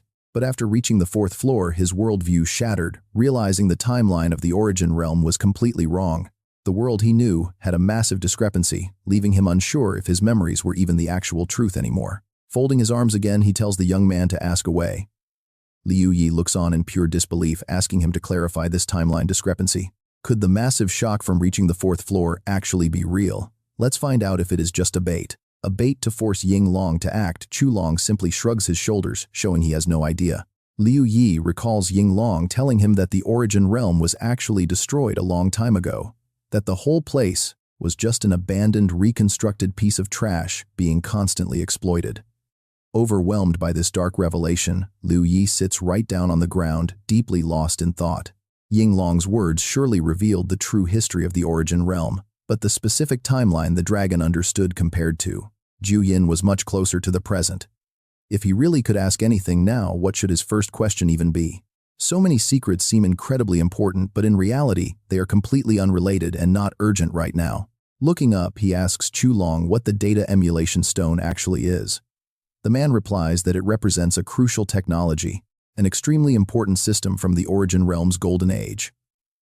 It can analyze the raw data of every single talent and skill, allowing anyone to effortlessly upgrade their own stats. Hearing this, Liu Yi is instantly taken aback by the sheer scale of it. He cannot believe his ears. Is this not the exact state players found themselves in once the game descended into reality? So the concept of authority is simply controlling this technology to let its power bleed directly into the real world. But this effortless way of upgrading is never clearly visible on the players. In the exact moment that the Origin Realm descended, the players' levels were immediately locked. What went wrong when this technology was finally put to use? Liu Yi continues to frown, lost in deep thought. Was this caused by humans, or was it preordained from the very start? What was the real purpose behind deploying this technique? Clasping his hands with a serious expression, he wonders if it was simply to disrupt the real world, or was there another objective? Snapping out of his thoughts, he turns to ask Chulong one last thing. Yinglong said, "The Origin Realm today is just a world rebuilt from scratch after total destruction. Who modified this world, and what was their goal?"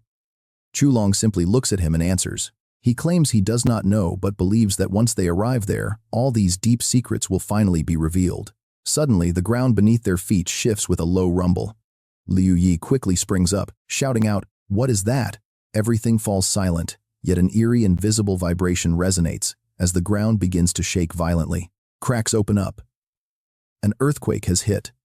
Without hesitation, Liu Yi leaps high into the air, shielding his face. A thick white mist rolls in, but suddenly everything vanishes. Was this entire chaotic event nothing but an illusion?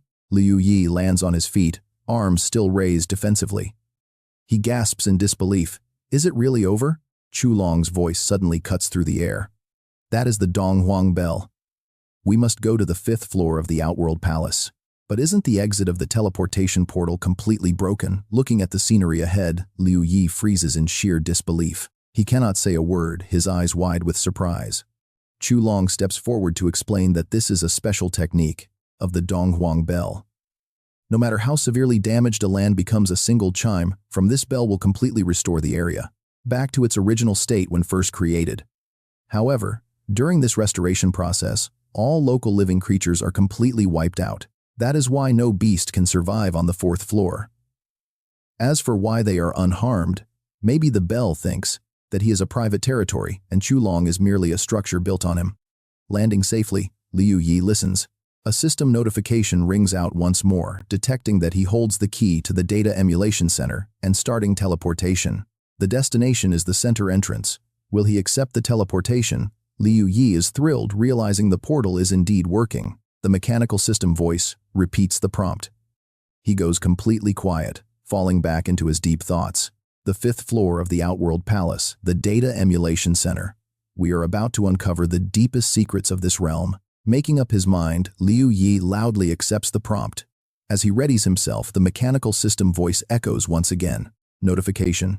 You have arrived at the 5th floor. Currently calculating the suppression force of the Outworld Palace. Total suppression is set at 45%. Your current combat strength is now suppressed by 55%.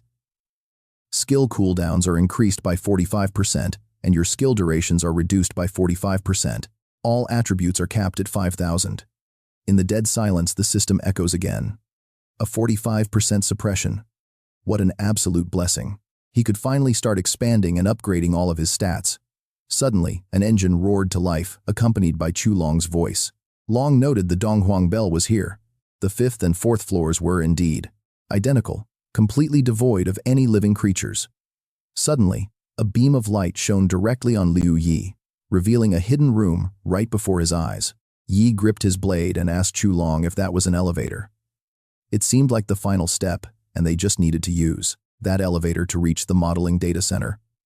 But looking at the massive bell, he grew curious and asked, Chulong, is that the Donghuang Bell blocking the elevator? Will it be dangerous if we try to walk past it? The old man replied that it was currently on cooldown, so its reset zone should be relatively safe for now. But they still had to stay alert since nobody knew when the cooldown would end, Chulong warned.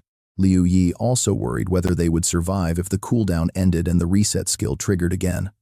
They had to move fast. They needed to see if they could bypass it to reach the elevator. Liu Yi sheathed his weapon and turned to Chu Long. Before leaving, they should destroy this place to stop anyone else from using the teleport portal to follow them. Long advised him not to bother explaining that this portal was strictly a one-way entrance. Even if they trashed it, anyone using the lower floor portals would still be teleported right to this spot. Liu Yi frowned, realizing there was no way to stop them.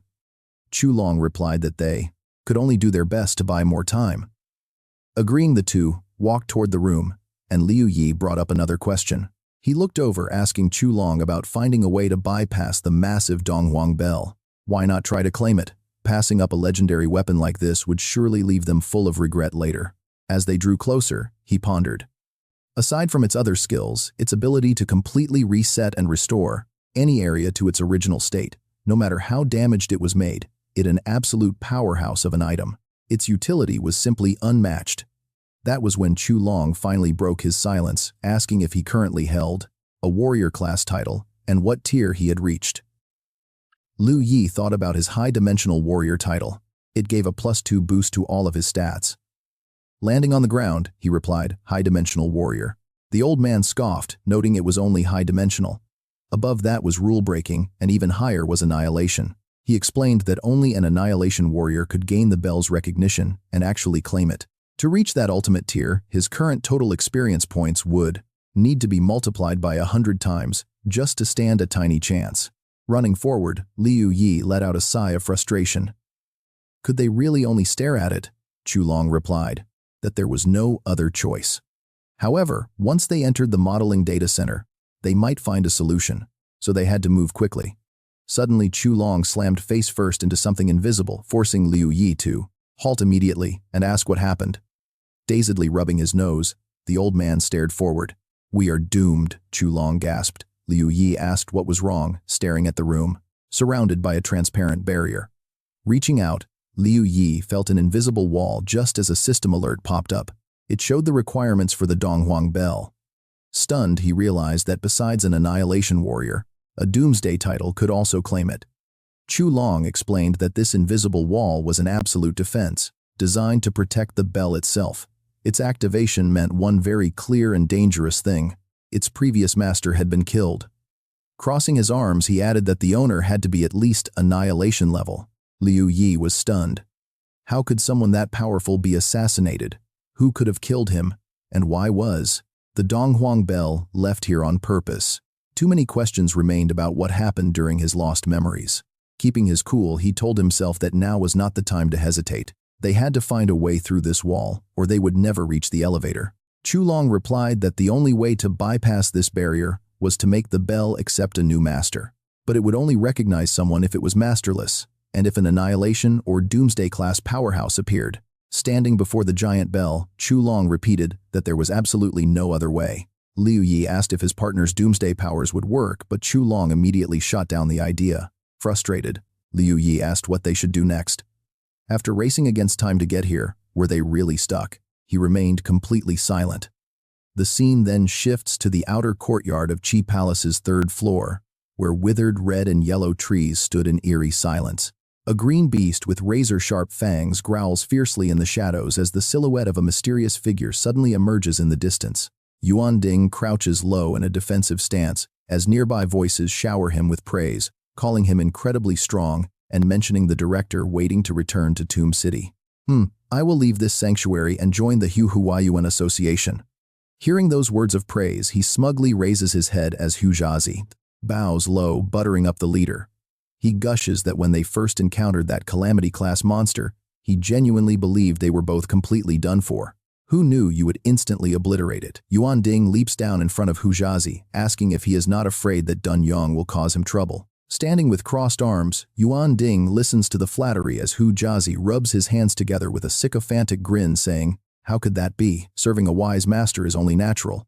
But seriously, the move you pulled back there, what skill was that? It looked like a standard technique on the surface, yet its sheer destructive power was on a completely different level. Yuan Ding remains silent, recalling the mysterious figure's words.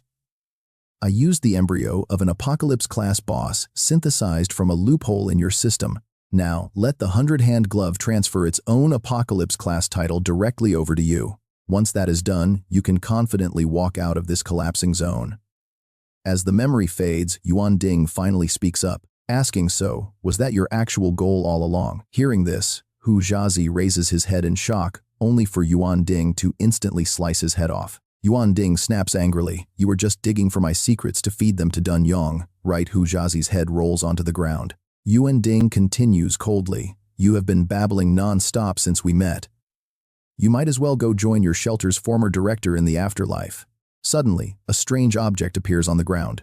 Yuan Ding turns and walks away, muttering, "As for everything else, we only need to spread rumors about my incredible power, and that will be plenty." Meanwhile, back at Liu Yi's side, he sighs in deep frustration. Both he and Chulong cross their arms, lost in serious thought. Liu Yi calculates in his mind, they have searched absolutely everywhere, yet there is absolutely no way inside. Helplessly staring ahead, he refuses to give up, focusing all his energy once more. But even his strongest strike failed to leave a single scratch on the barrier. Grasping his head, he wonders what to do. He deeply ponders the past. Did the president of the New Order actually succeed in his previous life?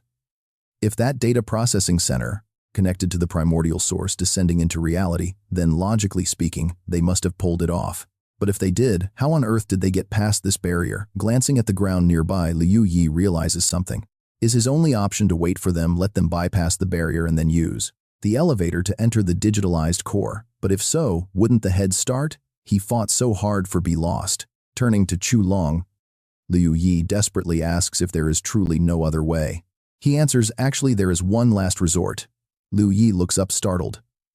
"Really?" Chulong explains he will try to merge with the barrier. He plans to use his Apocalypse class monster leader bloodline, hoping the barrier will recognize and accept his presence. The catch is he cannot afford any distractions while merging, and it will require a certain amount of time. Otherwise, all hope is lost. Liu Yi falls silent, pondering. So he needs time, and absolute quiet, and zero interruptions. Frowning, Liu Yi calculates who is currently left in this collapsing zone. The only threats he has not encountered yet are the New Order's leader Ru Lei and the director of Ho Huayuan. While Zhu Yin is merging, with the barrier only those three could disrupt the process. Among them, Ru Lei and the New Order president are still 2 levels down. Even if they bypassed them to rush here, given their current relationship, they could be convinced to wait patiently for Zhu Yin to break the barrier. That only leaves the director of Hu Huayuan. With only him left, Liu Yi can easily handle it. Snapping out of his thoughts, he tells Chulong, "Okay, leave the barrier to you. Leave the rest of these pests to me." As the atmosphere grows heavy, Chulong warns him, "Remember, the barrier must not face any external shock." Chulong then steps inside, and Liu Yi firmly replies, "Trust me." The transparent barrier gradually begins glowing red. Staring at it, Liu Yi reassures himself that with his speed, no one will arrive soon. As the red barrier ripples, Liu Yi's face hardens. Walking over to a nearby boulder, he sits down to watch over the area. The barrier turns deeper shades of crimson. Left completely alone outside, Liu Yi remains silent, lost in profound thought. Suddenly, he stands up and scans his surroundings. Taking slow, steady strides forward, he halts right in front of the massive barrier. He paces back and forth with deep curiosity, examining it closely until he notices a sudden shift on its surface. The harsh crimson slowly dissolves into a soft blue. If the entire screen changes color, does that mean that Zhu Yin's attempt will succeed? Absolutely thrilled by the sight, he steels his resolve and stands guard before the veil. Standing by the barrier with zero progress, he slumped onto a rock. He sighed inwardly, frustrated at how slow this was going after waiting so long. Looking down in deep anxiety, he covered his face in despair. He felt his patience rapidly slipping away, completely overwhelmed.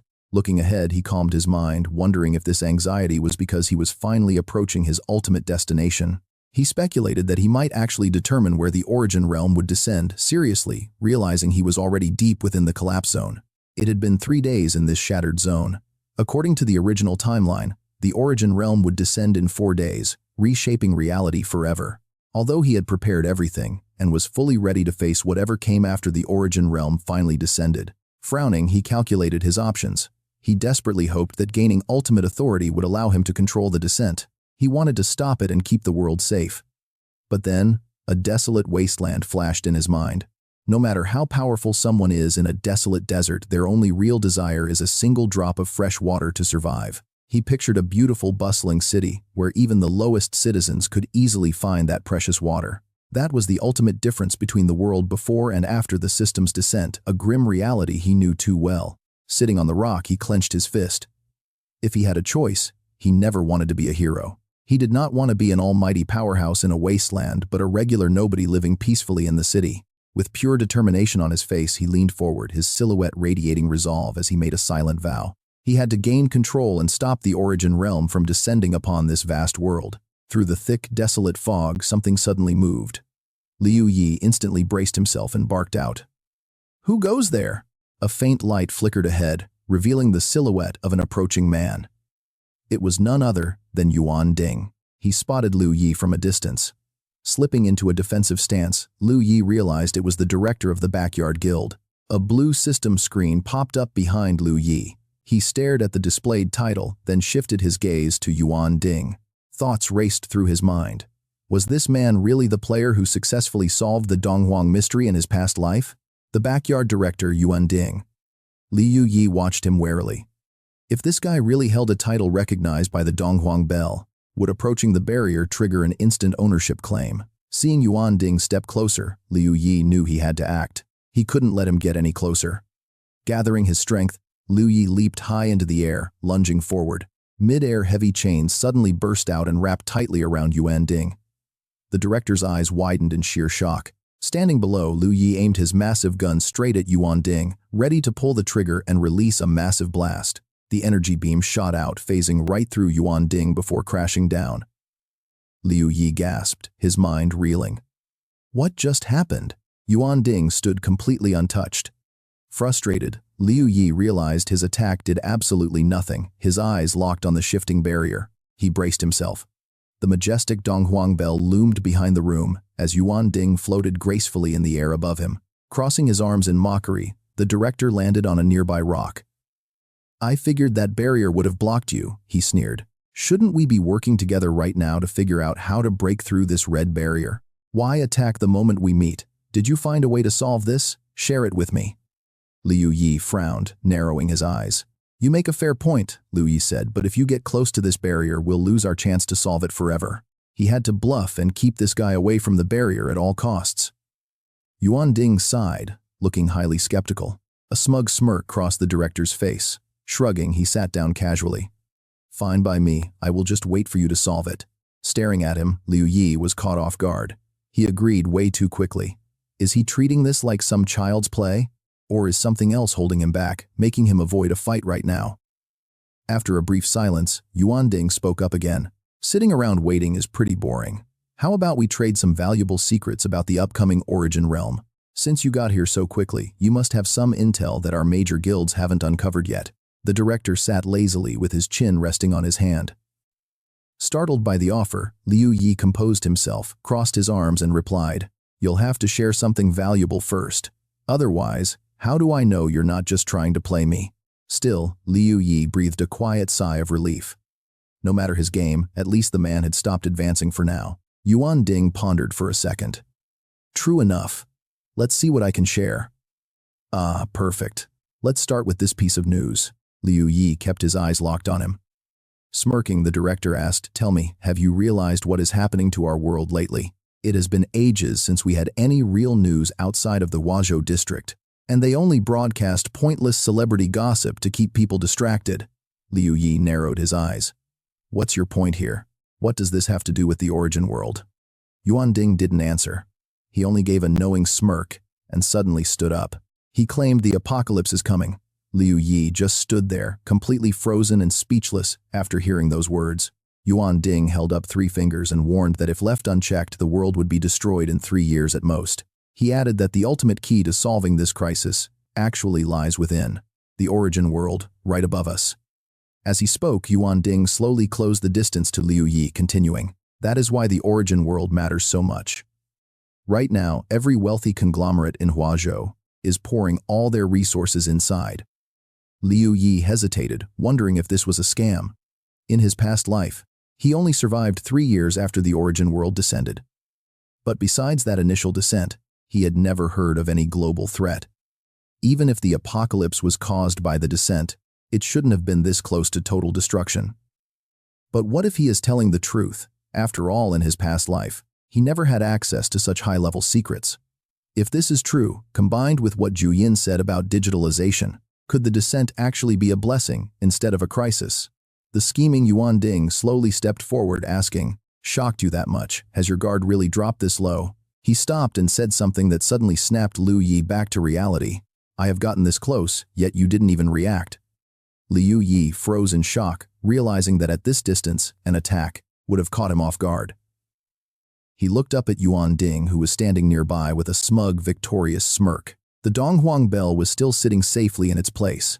Yuan Ding looked at it with curiosity, a subtle smile forming on his face. Folding his arms, he spoke, startling Liu Yi. "I believe your claim about the barrier being flawed. Because of that, I agree to let you fix it. Meanwhile, I hope you can trust my words as well."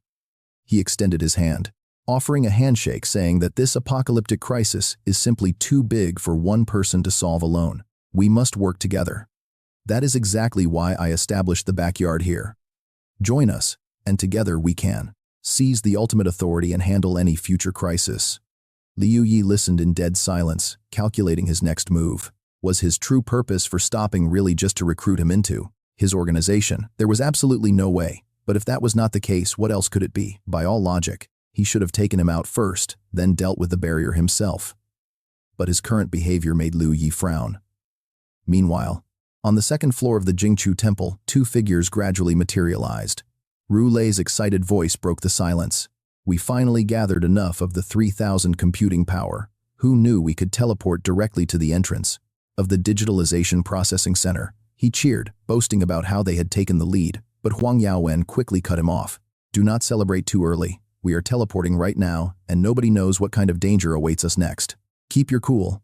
Ru Lei quickly replied, "Understood, guild leader. The teleportation portal is active." Back at the scene, you and I see Liu Yi and Yuan Ding standing face to face in dead silence. Then Liu Yi stepped back and sat down on a rock behind him, calculating his chances. At this close range, if he decided to attack, with his Doomsday or Doom Warrior title blocking him would be impossible. Liu Yi decided to gamble and play along, to see if he could expose his opponent's true objective. He finally spoke up. "If I directly agree to your offer right now, you definitely won't believe me anyway." He sat on the rock, acting as though he was considering the invitation, to create a temporary buffer between us, just in case we actually need to cooperate down the road, to overcome our common obstacles. "I agree to join the backyard, but right now I have to politely decline." After speaking, silence fell between them. One stood, one sat, both completely quiet. Suddenly, Yuan Ding smirked, preparing to sit on the rock opposite Liu Yi, saying, "Is that so? Your answer is quite reasonable. Now it is your turn to tell me what you know." Liu Yi frowned, focusing. He had won the gamble. The enemy did not rush straight toward the barrier, proving he had another motive. But what exactly was it? Liu Yi pondered deeply. Wait. Was there a chance that Yuan Ding possessed all the vital intelligence, including how to acquire the Donghuang bell? The two fell silent. Liu Yi calculated that the lack of attack was due to Zhu Yin, and resolving the barrier would take a bit more time. Lost in thought, Liu Yi realized he was trying to use this time to lure him into revealing secrets that the enemy did not know yet. If that was the case, did he just need to drop some shocking information to make the man forget about the barrier, gaining total control over it? Frowning, he wondered what to say. Liu Yi racked his brain for a good lie while staring ahead. He finally spoke up, claiming he knew Yuan Ding was here to sabotage the system's authority. Yuan Ding looked up, listening closely. Liu Yi sat on a nearby stone slab, pointing out that Yuan Ding was just doing someone else's dirty work. Liu Yi tried to appeal to his personal ambitions, all while wondering if Yuan Ding possessed a title capable of bypassing the powerful Donghuang bell. If he could break the barrier, he might be the first player. In his past life, this guy secured the data core, which ended up ruining the system upgrade functions. It was likely orchestrated by the backyard director. Liu Yi frowned, trying to piece together the connection. This linked him directly to Dai Ying, a mysterious figure mentioned by the New Order leader. What was their ultimate play after collecting these items? Why go to such lengths? Liu Yi spoke up, stating that whatever the goal, it all came down to fulfilling desires. He asked bluntly if Dai Ying was actually worth trusting, or if he was being used. Had he ever realized that his forced missions were the key keys needed to trigger his own future goals? Yuan Ding scowled deeply at those words, asking what secret Liu Yi actually wanted to share with him. Seeing that reaction, Liu Yi knew his bluff had hit the mark. He continued admitting he had not known about the upcoming apocalypse before. He warned him that a catastrophic disaster would soon strike, regardless of the 3-year timeline Yuan Ding mentioned. The true mastermind behind that disaster is Di Ying. He warned him not to be fooled by that monster. Dai Ying is the real culprit behind the future end times. Internally, Liu Yi couldn't believe his own wild lies. Yuan Ding stood there in deep silence with crossed arms, processing the claims until he suddenly snapped out of it. He stepped forward abruptly. Liu Yi jumped back in surprise as the powerful warrior blocked his path, glaring down at him. Yuan Ding growled, asking if he belonged to Tian Yao. Liu Yi drew a complete blank. Who or what was Tian Yao? Another random group. Yuan Ding glared with pure rage, spitting that only Tian Yao agents would suspect Di Ying. Yuan Ding claimed it all made sense now, explaining how Liu Yi got so strong. Liu Yi was completely baffled, wishing the guy would just make sense. Without another word, Yuan Ding charged straight at the barrier, forcing Liu Yi to curse under his breath. Something suddenly blocked the rogue warrior. Liu Yi panicked desperately, wondering if his fabricated story had somehow backfired on him. The system alert chimed, warning that the apocalypse title was active. All of his core attributes were rapidly dropping. Even his luck stat was plummeting. Yuan Ding violently broke free of the restraints, leaving Liu Yi completely stunned. He realized he had to expend his remaining power to lock the target down.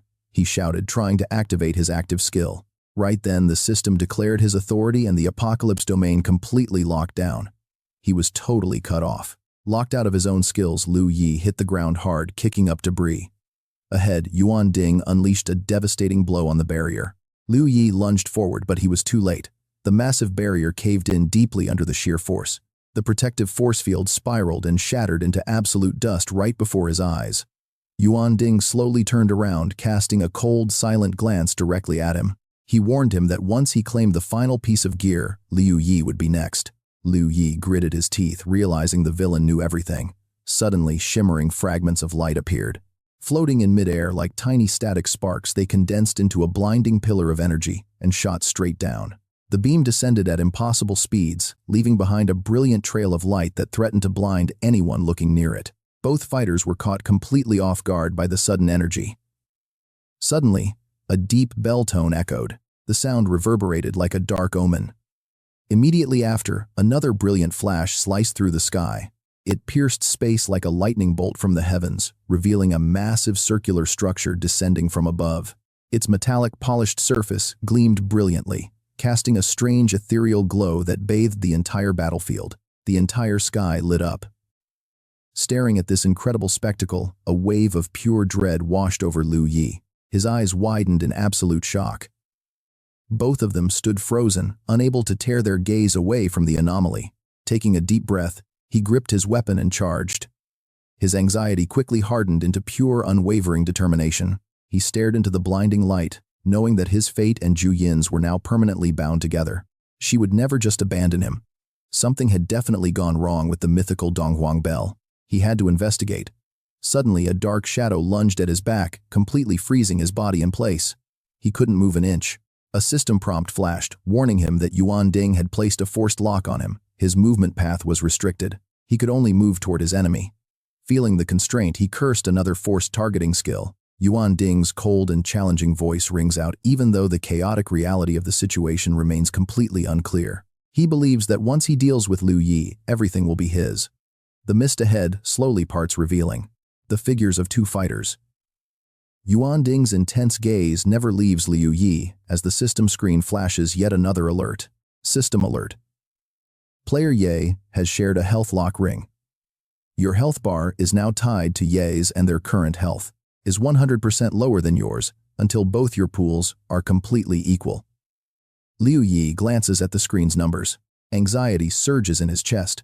Forcing himself to speak, Liu Yi mutters that these restricted skills are a real pain. How can he break free from this lock? To make matters worse, the system blares that Yuan Ding's skill is now active. His health will steadily decline, while any healing received is cut by 90%. The laceration stacks are building up. Level 1, losing 3,322 health per second for 15 seconds while Liu Yi frantically analyzes the threat. Was this skill specifically designed to counter him? Yuan Ding slowly steps forward, a cruel spark of amusement in his cold eyes. He mockingly praises the skill, noting it only requires enough focus, but Liu Yi fires back with a sharp, defiant tone. He notes that any target's health would drop below 10% under this attack. Yuan Ding smirks with absolute confidence. He mockingly asks what that 10% health can even do, claiming he prepared specifically for this fight. He chose skills that cripple healing, while his main damage relies on stacking passive bleeding effects over and over. Every strike amplifies the bleed damage. Once he drags out the combat and chips away at Liu Yi's remaining health. He challenges Liu Yi to guess how many passive stacks he can accumulate, pouncing forward mid-sentence to strike. At that point, those passive stacks will instantly wipe out Liu Yi's remaining 10% health in a single flash. Liu Yi quickly blocks Yuan Ding's downward slash, as both combatants plant their feet, locking themselves in a brutal struggle. Both fighters steel their stances, pouring every ounce of their strength into winning this decisive life-or-death clash. The system flashes laceration stacks +3. Sweat pours down Liu Yi's face as he grits his teeth, thinking. Facing such terrifying power, he wonders if this is the true strength of a post-apocalyptic titled rank. It completely overwhelms all of his attributes, capping them at 5,000. This absolute gap, combined with the enemy's mocking skills, makes escaping close combat completely impossible. Worse, it drags on. Laceration stack 23. Health decreases by 37,240 every second for 15 seconds. Laceration stack 24. Losing 39,120 health per second for 15 seconds. Alert, your remaining health is now 10%. Having less health than the damage dealt, the system locks his health pool, redirecting all incoming damage straight back to the target Yuan Ding. Yuan Ding cannot hide his sadistic delight, grinning widely as if victorious. He acts as if victory is already in his grasp. Across from him, Liu Yi stands trembling, drenched in sweat, his body shaking. His face is tight with agony. Yi's health is locked at 30,000 out of 300,000, the system coldly reporting. The situation is critical. His health bar is plummeting toward 0. Scanning the battlefield, a dark thought crosses Liu Yi's mind. His health is nearly gone. Once this shared life ring resonance ends, he knows he will not survive. He will not last even a single second. Yuan Ding notices the sudden flicker of hesitation in Liu Yi's eyes. He immediately mocks him, completely oblivious to any danger, his confidence soaring higher by the second. Instead, his ego swells as he tauntingly asks what Liu Yi plans to do next in this hopeless situation. Gasping for breath, sheer anxiety grips Liu Yi as Yuan Ding charges forward. A wave of frantic, chaotic thoughts flashes through his mind. Is this really where he falls? Facing his final moments, the end seems to stare him right in the face. Despair threatens to swallow him, but he forces himself to stay calm and collect his thoughts. He stops his panic, telling himself a chance still exists. Yuan Ding sneers, declaring that he is completely out of options and should just accept death quietly. Yuan Ding continues to advance, enjoying his imminent victory. He claims this entire collapsing sector as his own. Instantly, he accelerates, rushing forward like a violent storm, ready to crush everything in his path. He flies toward Liu Yi, but suddenly the battlefield takes a shocking turn. Liu Yi raises his blade, whispering that victory is actually his. Yuan Ding has no time to comprehend what is happening, before abruptly face-planting onto the ground. Stunned, Liu Yi wonders if the mighty boss just slipped on nothing. How could someone with max-level stats in a game possibly trip? Yuan Ding lies there, his face completely sour. He lies there, clueless about what just happened.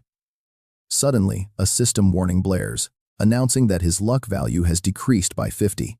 A curse of misfortune will now linger on his character.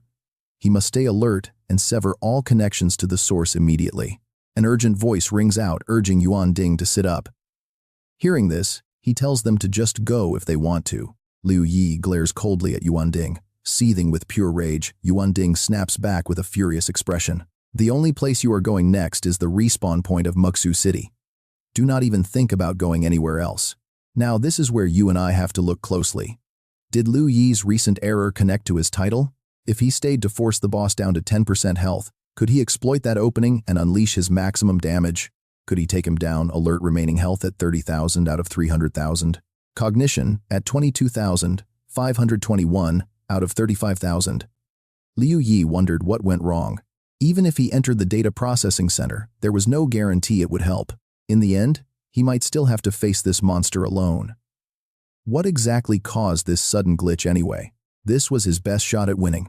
System alert: Yuan Ding's health is at 18 million out of 20 million.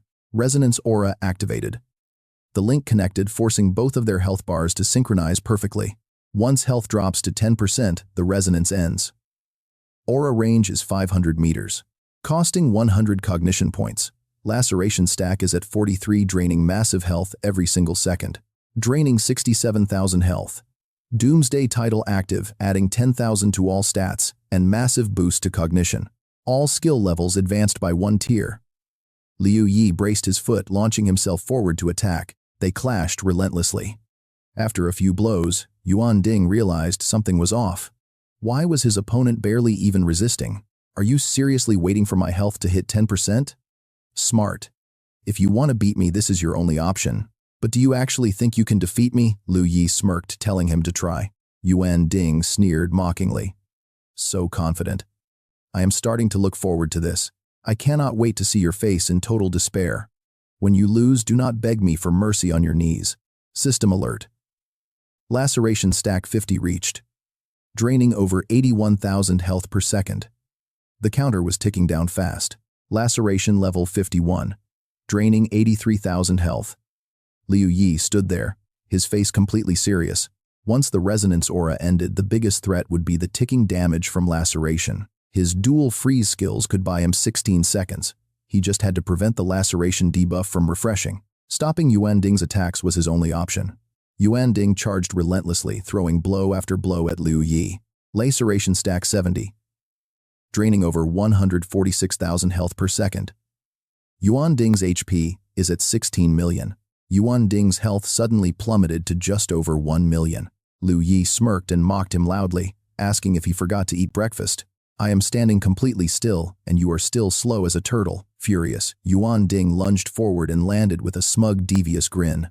Watch this, because this is where things get completely wild. Yuan Ding sneered, saying he was right. These laceration stacks are more than enough. Stacking them further is just a waste of time since I cannot break your annoying aura, so I will just trigger my own 10% health threshold. System scan. Resonance aura is still active. The 10% health threshold has been reached by all targets. Deactivating the resonance aura. Facing each other head-on, Liu Yi pulled out his gun and shouted, telling him he was begging to die. Activating his freeze ability, Liu Yi aimed directly at Yuan Ding. But suddenly, Liu Yi froze in shock. Yuan Ding just stood there looking incredibly smug.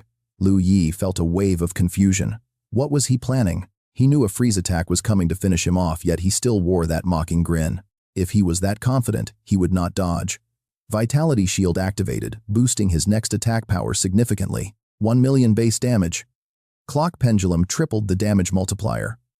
Pulling the trigger, Liu Yi roared for him to die. Facing the oncoming bullet, Yuan Ding did not even flinch, keeping his smug smile locked on the shot. The bullet struck Yuan Ding dead on, sending him flying backward from the sheer impact of the blast. A massive shockwave erupted. Liu Yi watched in absolute disbelief, shocked that the boss really did not dodge. Yuan Ding skidded across the ground quickly, stabilizing his footing. Liu Yi stared back in complete disbelief. The boss was still standing strong after taking that hit. He burst into laughter, leaving Liu Yi utterly baffled. Jaw dropped in complete shock, he muttered.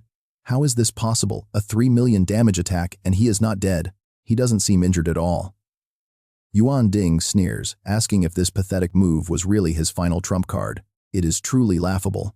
Just then, a system alert flashes showing his perception skill was shattered a second ago.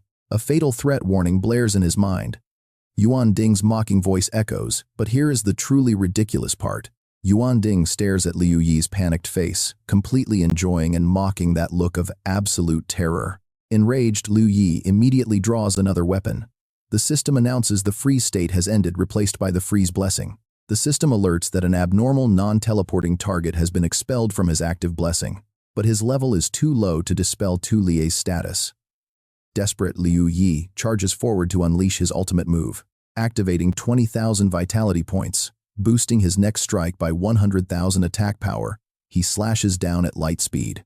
Unbelievably, Yuan Ding stops the deadly blade with just a single bare hand, casually speaking to his opponent. He mocks Liu Yi, calling him adorable. He had dominated their physical fight from the very start, yet Liu Yi still foolishly chose to attack him up close. Completely losing his cool from the taunts, Liu Yi falters. Suddenly, Yuan Ding lunges forward with a vicious shout. Declaring that the kid is out of tricks, he promises to end him right here, demanding to know his secrets. He wants to know what strange cheat locked Liu Yi's health pool, preparing to unleash 4 times the power for a final strike. A single massive punch sends Liu Yi flying. Gritting his teeth, he struggles to his feet while Yuan Ding stands there laughing. He expected Liu Yi to run, giving him a brief chase. Instead, Liu Yi wasted those last 2 seconds, giving himself false hope. He wanted to crush him slowly with deep despair, but Liu Yi charging in on his own was just incredibly boring. Still, he tells him not to yield yet or he will die instantly. The freeze state now has only 1 second left. Smugly, the villain asks if there is even a single trick left in Liu Yi's arsenal that could possibly threaten him. It is a utterly hopeless situation. But suddenly, Yuan Ding looks down at his hands in shock, realizing his weapon is gone. Standing battered before him, Liu Yi whispers through the pain, proving that he does indeed have one final trick up his sleeve. A game alert flashes, Void Palace, no accessory required. A skill signal activates, triggering a weapon ban on his opponent. The target is banned from using any weapons for 1 full minute. The drawback, Liu Yi randomly loses a skill for 2 minutes. The activation range of this skill is directly tied to the level of the equipped item. Its current range is just 1 meter. A system alert warns that his own key skill is now locked for 120 seconds. Liu Yi hated resorting to this due to the massive backlash, but he had absolutely no other options left right now. It was his absolute last shot to take down Tu Li. Both combatants stand frozen, but Yuan Ding still wears a highly confident, arrogant grin. Yuan Ding sneers, asking if he simply cannot use his energy anymore. Inside, Liu Yi studies his opponent's arrogant face, calculating. Yuan Ding wonders what other tricks Liu Yi could possibly have without his energy. Could it be an exclusive attribute skill he used earlier? If it is an agility-based exclusive skill, covering all attributes, things are bad. Hopefully, he does not possess such a broken ability. If he has a full attribute skill, how can he fight all of his own abilities or on cooldown? If the enemy really has a multi-attribute skill that triggers an explosive power boost alongside defensive bastions, it is over. Combined with a health exchange combo, Liu Yi is completely finished. Taking a step back, dark thoughts begin to flood his mind. He curses under his breath. Where is the debuff he was counting on? Why hasn't it activated yet? He must find a way out. While the enemy is still playing around, he needs to reach the data center. This mystery zone might be his only solution. It sounds crazy, but facing an unbeatable opponent, it is his only real choice. Stepping into the unknown is far better than dying right here.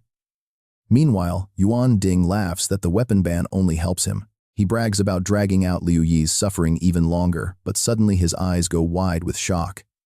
Seizing this brief moment of distraction, Liu Yi bolts. As he runs, he senses someone teleporting in. Whoever it is, they cannot be worse than his current situation. As he lunges toward the elevator, Yuan Ding immediately gives chase, screaming that escaping is a pipe dream. He activates his explosive power along with his defensive bastion. He exchanges his own health to bolster the bastion.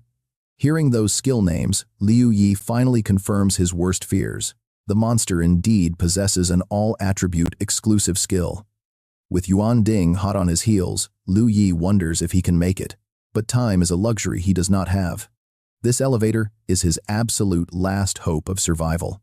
Suddenly, a blinding flash of white light erupts. Liu Yi cheers as he makes it inside.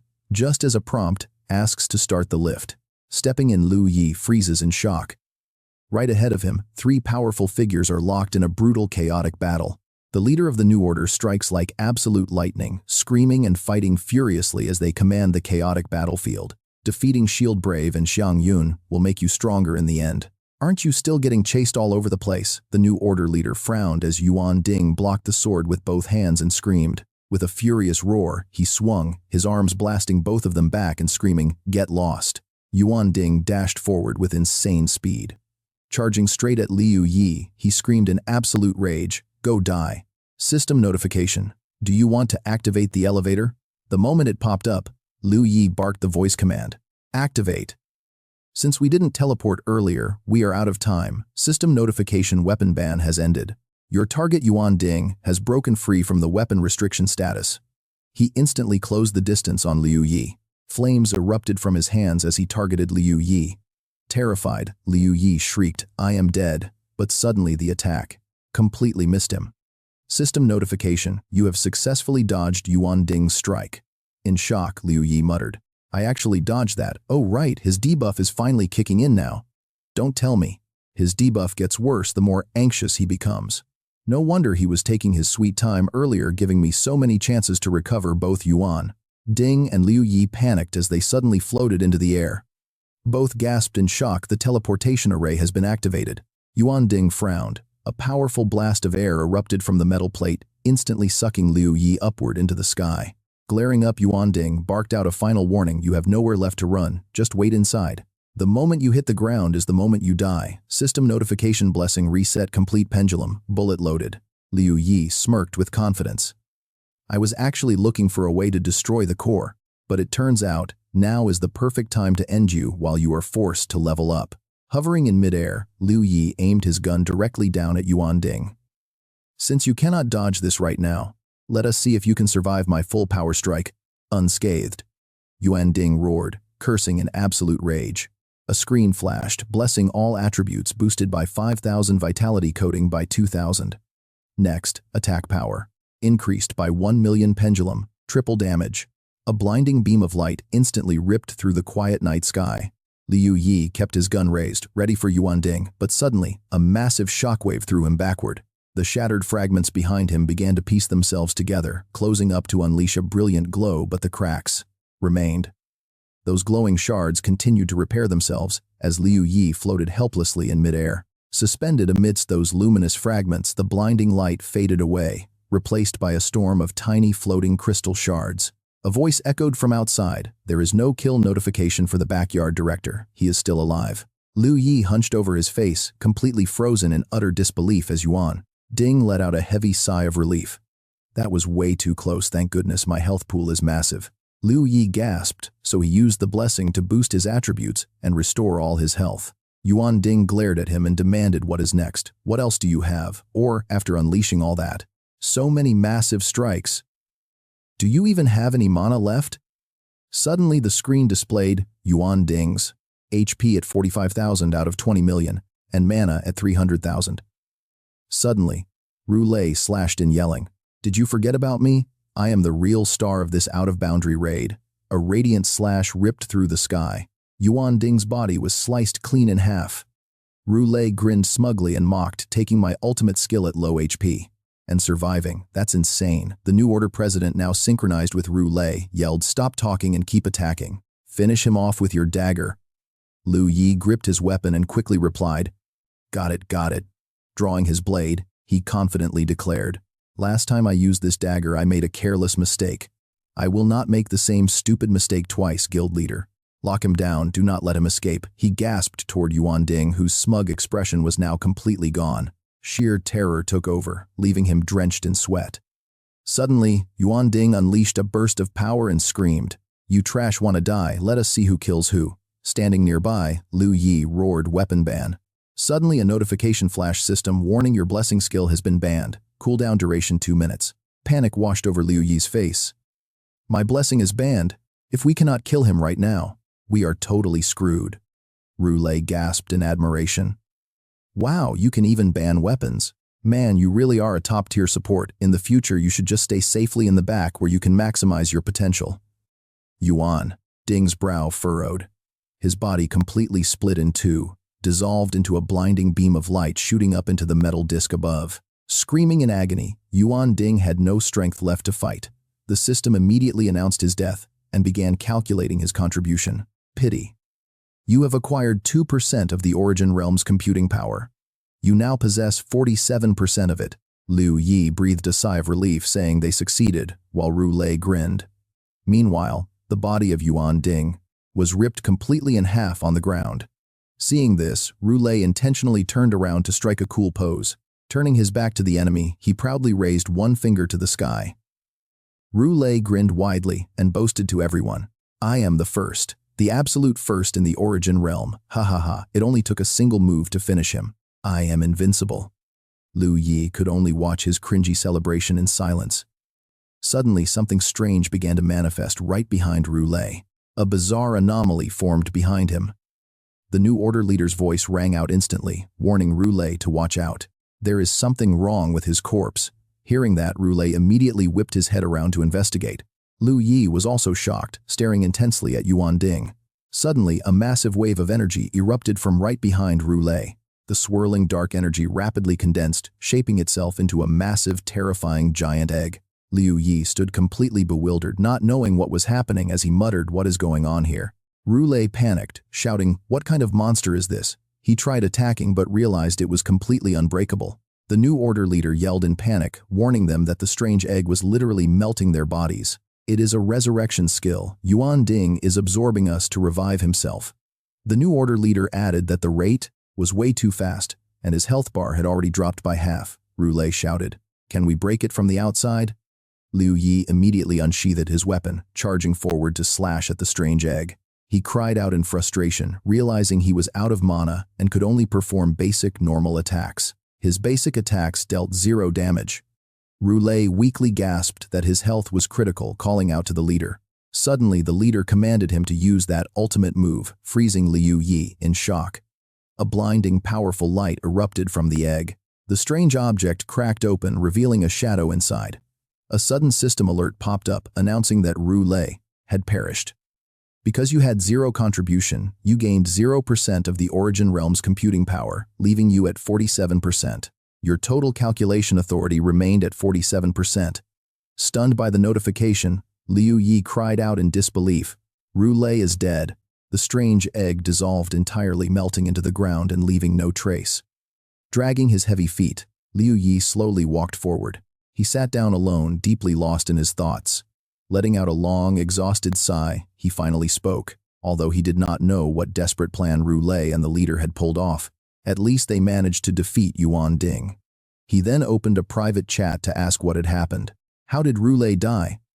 The player Steaming Hot replied that Roulet had used a level 60 skill with a heavy toll. He cancelled the target's resurrection skill, but nobody expected the backlash on Roulet would be this extreme. Roulet chimed in, lamenting his tragic fate of dying right at the finish line in a classic double suicide play. Well, forget it. The strongest elites always pave the path for the rookies. I guess I've achieved true legendary status now. Steaming Hot chimed in with deep gratitude, admitting that without their sacrifice, he would have perished right then and there. Even if they defeated the back garden's director, they had no way to counter that final resurrection trick. Roulet then requested that everyone look after and protect their leader in his absence. The leader is weak, so he won't survive long without me. Steaming Hot quickly reassured him to set his mind at ease. He promised to keep the leader safe. Roulet smiled, calling it a deal, though fighting Yuan Ding proved something else. He realized Liu Yi was way weaker than him, but assumed he was still strong enough to protect their weak leader. Steaming Hot agreed. Soon the entire atmosphere turned incredibly somber. Liu Yi quietly glanced over at the companion beside him. The New Order leader noted that Yuan Ding had been teleported here just like them. Even if he still kept his calculation power, he was not sent back to Mohu City.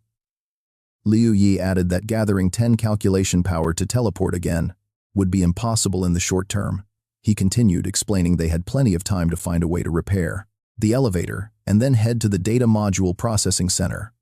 The New Order leader noted that he and Yuan Ding were incredibly fast. He recalled how he and Roulet had farmed calculation power together after meeting up. Even upgrading their own territory could not match their speed.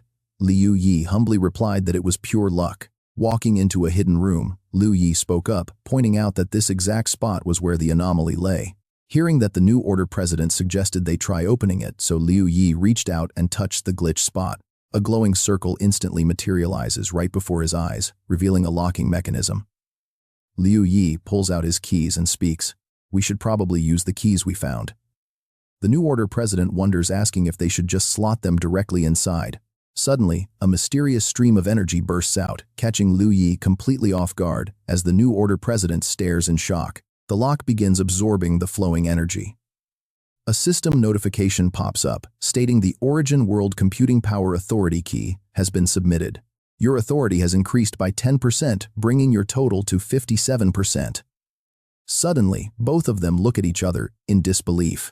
Then both of their eyes lock onto what is straight ahead. A deep, bottomless pit suddenly opens up, prompting the president to speak. There is a teleportation portal down there. Where does it lead? Liu Yi answers that they will find out once they descend, and both jump. A massive vortex swirls in the sky above a bizarre secret realm. A notification announces that the Central Digitization Module Processing Center has officially opened. Liu Yi mutters in absolute shock, wondering if this truly is the central hub for processing and managing all the digital modules. Then, what lies above them, a deep, endless black hole opens up overhead. The New Order president observes that, based on this sight, this must be the actual entrance. The only problem is this dungeon requires a minimum of 10 people just to step inside. Liu Yi replies that it is not a problem since they can easily patch it with some restructuring. This leaves the president utterly confused. Restructure?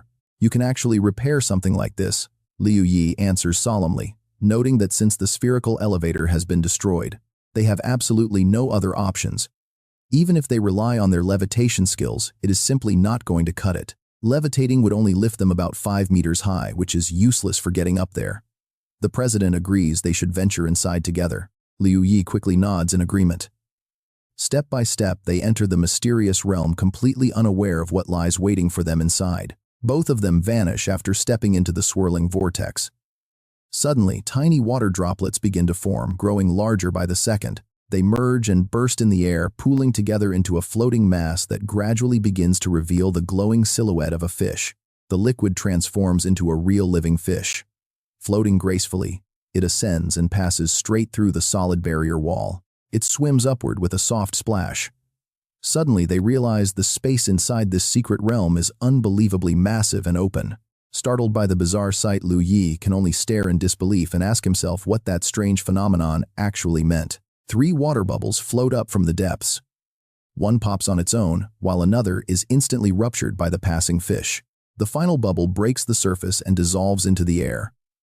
Scanning his breathtaking surroundings, he continues to speak. This is indeed the Digitization Module Processing Hub. But wait, why has the New Order president suddenly vanished from sight? Only then does he realize he is all alone. A sudden system alert chimes, detecting his massive level of computing authority. Having the absolute highest authority in the entire realm, he is granted the legendary title of the Sole Torchbearer. As the designated initiator, the player will inherit every single stat and overpowered skill of their in-game avatar. This core computing node governs all digitization features.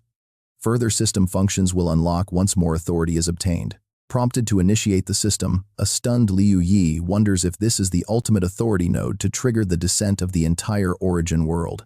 A private chat window pops up from the fiery New Order president Yeju, urgently asking where he is. The president sends another message, explaining that the system kicked him out because his computing authority was too low. He asks what Liu Yi is still doing inside. Standing on a massive bridge, Liu Yi realizes his moment has finally arrived. Overwhelmed with emotion, his hands tremble as he holds the absolute authority. A highly satisfied look washes over his face. He finally has a genuine opportunity to rewrite his own destiny. Ahead of him, the bridge stretches into the endless clouds. Wiping away his tears, a look of pure determination fills his face as he opens up the system panel. The screen displays his legendary title of Sole Torchbearer, confirming him as the sole initiator of the system's digitization. The player will physically inherit every single skill and attribute from their overpowered in-game character. The Origin world's computing authority will dictate all unlocked functions, urging him to wait for the final synchronization. It requires 10 units to fully activate. Liu Yi ponders, realizing this power is completely unique to him. He is the only one who can trigger the world's descent. If he simply logs off and never comes back online, and refuses to press the button, the cataclysm will never happen. Clenching his fist, another urgent message suddenly flashes by. Yeju keeps spamming, asking if he made it inside if he claimed the authority, and begging for a reply. A prompt asks if he wishes to log out. Hesitating for a brief second, he whispers a quiet goodbye to the game. Pressing the button, Liu Yi instantly vanishes as his consciousness drifts back safely, returning him to his real-life body. Lying on his bed, looking completely satisfied, Liu Yi sits up, slips on his slippers, and the scene shifts to the rooftop. Liu Yi stands on the rooftop looking down at the city from above as he recalls the past. The city is completely devastated, with skyscrapers reduced to ruins, and in a tragic corner, two skeletal remains lie together. A mother and child hugging tightly, showing not just motherly love but the raw reality of romance in the apocalypse. With scattered debris covering the floor, Liu Yi smiles, shouting that he did it, raising his hands high in the air. He leaps up in pure joy. The next morning, those ruined skyscrapers of the past are completely intact today. A mother and child walk hand in hand, laughing, while that sweet couple happily embraces each other nearby. A schoolgirl rests her chin in her hands, smiling out the window, as Liu Yi feels absolute joy. He thinks to himself that he has stopped the Yuan realm from appearing, keeping the world safe forever. Liu Yi raises his hands in triumph. The scene shifts to a starry night sky, where suddenly space itself violently distorts for a brief moment. It returns to normal as the starry sky vanishes instantly. On a nearby beach, not far from where Liu Yi stands, on a luxury yacht drifting out at sea, panicked voices suddenly ring out. "Look over there, what is happening?" The crowd panics as the sea route to the other continent completely disappears. The entire ocean surrounding Huazhou is completely cut off, just like a game running out of memory and failing to render, displaying only a fraction of the map. What on earth is this? Night falls, but a skyscraper's top floor remains lit. Yuan Ding sits at his desk. He hurls his virtual reality headset aside, stands up abruptly, and walks over to the glass window. He grabs his pinky finger and brutally snaps it out of joint, gritting his teeth to endure the agonizing pain. Instantly, his finger snaps back to normal. Yuan Ding composes himself and immediately makes a phone call. He reports, "I apologize, I failed. Yes, I died after being double-teamed by Ye and Huang Yaowen. I will find a way to level up quickly. I have already sent men to investigate. Updates are coming." The other side asks if the culprit has been identified. "Not yet." "Fine, keep a close eye on that Huang Yaowen. If they are communicating in the real world, we will definitely extract clues by keeping close tabs on him." Yuan Ding hangs up, squeezing his phone with sheer rage as the glass window reflects his dark, menacing expression. With a face twisted in fury, he growls with pure hatred. "I will find you in the real world and eliminate you, Ye." The next morning, the new guild leader of Order sits at his desk, deep in thought. Nervously tapping his fingers on the desk, the door suddenly flies open, and the guild leader immediately asks, "Did you find Ye?" The man shakes his head, causing the hopeless guild leader to slump back, muttering Ye's name. What is going on? Why did he go offline at such a critical moment? If he already has control and never logs in again, what are we supposed to do? He scratches his head in frustration. Could he be a spy from Tianyao sent specifically to sabotage us? There is only one day left. We cannot wait any longer. The scene shifts to the riverbank. Liu Yun speaks up. "Bro, do not get too cocky. With your crazy focus in the Yuan realm, I will definitely surpass you one day." Hearing this, Liu Yi stops holding a white towel and smiles. "Well, I guess I will just have to push you harder before you do." He laughs, adding, "Come on, let us run another lap."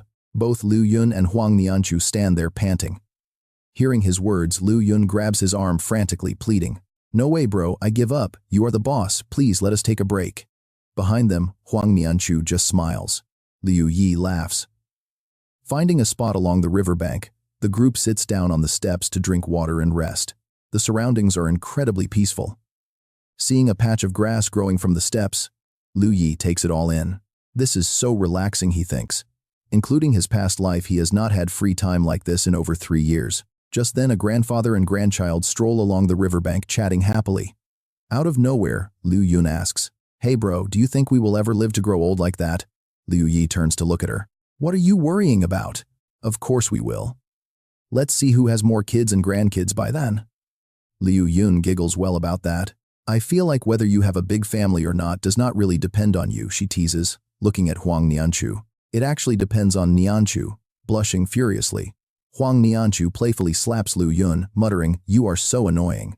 He is standing right here. Stop teasing me. I will not let you off." Liu Yun laughs, saying, "Ah, please no." As Huang Nianchu tickles her, she quickly surrenders, laughing, Okay, I was wrong. I am sorry." Next time, she'd definitely keep her mouth shut in front of him. Meanwhile, the guys nearby are already whispering, "Hey, look over there. Man, if only I had 2 gorgeous girlfriends like that. What a lucky bastard." Hearing the envious whispers, Liu Yi could only sigh internally. Whenever Liu Yi and Huang Nianchu went out, they always drew trouble. Suddenly, a dark memory of two local thugs flashed through his mind. Wow, what a babe, let's pull her into the alley and have some fun. In that memory, Liu Yi frantically shielded his sister. He remembered screaming, "Yun, run!" Shaking his head, Liu Yi snapped back to reality, reminding himself that those dark days were long gone. Clenching his fist, he believed that as long as things remained peaceful like this, the world wouldn't plunge into chaos. Horrors like that wouldn't happen again. And even if they did, the chances were slim, plus they still had the law on their side. Kind bystanders would always help. He just needed to keep his head down and plan his life carefully. With a solid plan, a brighter and peaceful future was practically guaranteed for him and his loved ones. Even if he got exhausted along the way, he could stop whenever he wanted. Even if he grew to hate his own goals, he could always make a pivot. After all, the worst outcome was just some temporary exhaustion, not some life-or-death situation where laziness meant instant doom.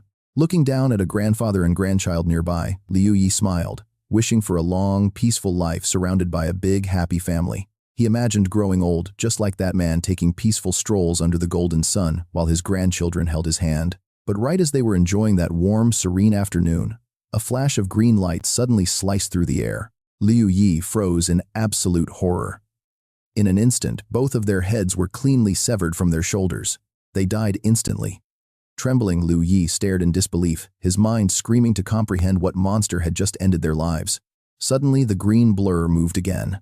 Turning his head, he realized it was the roadside bush, now grown massive, twisted, and incredibly hostile. A mutated plant. Had the origin realm descended early? Countless questions raced through his mind because the descent wasn't supposed to happen yet. Why was a mutated beast showing up in the real world already?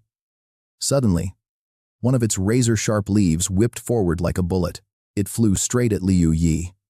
Liu Yi shoved him aside, yelling, "Brother, look out," as she took the deadly blow. Before Liu Yi could even process what happened, Liu Yi collapsed with a deep slash. Huang Nianchu caught her screaming her name. As another leaf lunged to finish her off, Liu Yi threw himself in front. He quickly analyzed the threat. Plants aren't naturally sharp. It was only dangerous because of its insane velocity. If he could just disrupt its momentum, this weed would be completely harmless. Acting fast, Liu Yi wrapped his scarf around the flying leaf. When a second one lunged, he used the trapped leaf as a shield. He quickly bound the second leaf too. When a third leaf whipped out, he slammed his foot down, pinning it to the pavement. With a violent yank, he pulled the mutated plant taut. Gritting his teeth, he knew someone had to sever its roots immediately. Otherwise, his efforts would be completely useless. He yelled to the crowd, "Don't just stand there staring. Help me kill this thing. If it kills more people and levels up, we regular humans won't stand a chance against it." The men around hesitated, terrified. Seeing this, Huang Nianchu ignored them, gently laying the injured Liu Yi down to rest. Once the bleeding was under control, she picked up a massive stone, hoisted it high, and smashed it straight into the mutated root. Liu Yi felt a surge of hope. Meanwhile, Huang Nianchu rallied the useless onlookers, shouting, "Hey, get over here and help us. Smash the roots, and it dies. It's pinned down right now, so there's nothing to fear." Seeing such a gorgeous girl take charge, the cowards suddenly found their courage. "Quick, let's help the pretty lady. There's nothing to be afraid of. Kill it." Together, they finally destroyed the plant. Later, at Haishi Hospital, Huang Nianchu revealed she had contacted Liu Yi's family. "I've arranged the absolute best treatment for her," she reassured him. But looking at Liu Yi's pale, anxious face, her expression softened. The doctors warned that she didn't just lose blood. A highly potent toxin is in her system, and whether she'll wake up is entirely up to her now. Standing beside her bed, Huang Nianchu squeezed her hand. "Please, Yun, you have to fight this." Liu Yi's mind raced. The origin realm hadn't descended yet, so why were these mutated creatures already appearing? What went wrong? Logically, claiming the Firebearer title was supposed to be the trigger for the descent. As long as the realm wasn't active, nothing from that world should affect reality. But now, he had to face a terrifying possibility about these mutated organisms. What if they didn't arrive with the descent but had actually been lurking in their world all along? He clenched his fists. The cataclysm was scheduled for tomorrow, which was when these monsters were supposed to spawn in massive numbers globally. But with high-level players mobilized, humanity would normally wipe these early threats out with relative ease. Only the beasts lurking deep within the primeval forests would survive. But then, a chilling realization hit him. Could it be He remembered the gardener's grim warning: if left completely unchecked, this world would end in just 3 years. Liu Yi wondered if these strange mutated beasts were actually spawned by the descent of the origin realm. Turning on his heel, he quickly instructed Huang Nianchu. I have some urgent matters to settle. Watch over Ah Yun for me. Hearing this, Huang Nianchu asked anxiously, Where are you going, big brother? Liu Yi said, nothing determined to uncover the truth behind this bizarre situation. He reassured her, I can save Ah Yun. Just keep her safe for now. As she cried out in worry, Liu Yi only frowned and stepped away. Meanwhile, over in the hospital lobby, a group of patients were huddled together, desperately whispering about their crazy ordeal. Why won't anyone listen to us? Absolutely no one believes a single word we say. One man clutched his head, his voice dripping with pure frustration. And the worst part, the cameras lost signal right at that exact moment. Another patient chimed in. It gets worse. It is not just street cameras. Even the videos we took are gone. All the footage of those monsters on our phones has completely vanished. Another sighed heavily, wondering what was happening to their world. One guy suddenly leaped to his feet with fierce determination. We cannot let this go, we need to make some noise. The others asked how. Before he could even finish his sentence, time and space suddenly froze. Just like that, the man completely forgot what he was saying. Wait. Make a scene about what? What on earth were we just talking about? The group muttered in confusion. Some scary incident this morning sent us all here. But what actually happened? Were we just paranoid? Never mind, let us just drop it. Meanwhile, inside the Origin Realm's data processing module, Liu Yi finally logged back into the game. With a dead serious expression, Liu Yi checked his inbox. The leader of the New Order had left a flurry of urgent messages for him. Yi, did you finally get the system authority? This power directly affects the safety of our real world.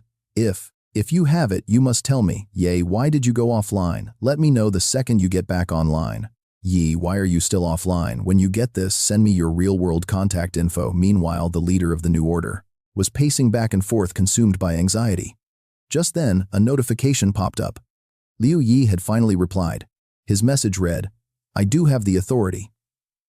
But before I use it, I need some answers about the threat connecting the Origin Realm to our reality.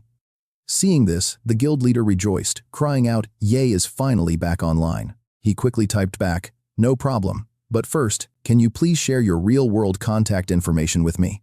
Yi shut him down instantly with a cold, no. The guild leader sighed and replied, fine. What exactly do you want to know? Yi messaged back, stop wasting time. I want the entire story from beginning to end. If you do not know where to start, just lay out the timeline. The New Order leader was taken aback by his sudden coldness. What is up with him? Why is he suddenly so aggressive? Shrugging it off, he decided to lay out all the facts. He had to make Ye understand their grim reality. He replied, all right. But before I tell you what I know, I need to show you a few files first. He sent over images of massive oceanic and continental borders. Here are the borders of our Hua continent alongside other lands. Beside them are classified photos of wild mutated beasts popping up, and this last one is our universe. The once vibrant starry sky had vanished, completely swallowed by an endless pitch-black void. Liu Yi stared in shock. The guild leader continued typing. Our world is facing 2 massive extinction-level events. First, every 2 years, an entire continent literally vanishes, taking every living soul with it. Right now, only our Hua continent is left. Second, random monsters are spawning globally, born from mutated local flora and fauna. They used to only spawn in remote wildlands, but now they are invading major cities. Soon, even common household animals and plants will start mutating right inside civilian homes. Once that happens, the resulting chaos will be absolutely catastrophic. Liu Yi was stunned. He knew they had lost contact with the outer continents years ago, but he never imagined they had literally ceased to exist. Frowning, he quickly typed back, we live on a spherical planet. Land masses do not just vanish chunk by chunk without a trace. If a whole continent vanished, the gravity shift would literally blow the planet apart. And as for those monsters, I have never seen a single news report about them. If this were true, humanity would already be in a state of mass panic. The guild leader realized Ye had never encountered the Earth Shadow. He messaged back to explain anyone who witnesses these world-ending events will gradually lose all memory of what they saw. Unless, of course, they have made contact with the Earth Shadow. Liu Yi muttered, forget. If someone witnesses something that terrifying, how could they just easily forget it? Liu Yi ran the concept through his mind. The guild leader quickly replied, "But it is the cold, hard truth." Ye pressed him. "Then what is causing this memory wipe?" According to the Earth Shadow, it all traces back to 3 mysterious figures 15 years ago. They appeared at Mount Buzhou and did something that triggered these global anomalies, to bleed into our reality. Everything we know is from them. Liu Yi immediately typed back, "Who exactly is this Earth Shadow?" The guild leader replied honestly, "You might not believe me, but we actually have no idea who they really are." He only left a contact method periodically telling them what to do. Thanks to this, they avoided countless deadly dangers. They gathered massive treasures, and it was Dai Ying who first revealed the sheer importance of the origin world. This saved countless lives, making everyone revere Di Ying as a god. Li Yi then asked if Di Ying was actually telling the truth. The root of everything lies at Mount Buzhou.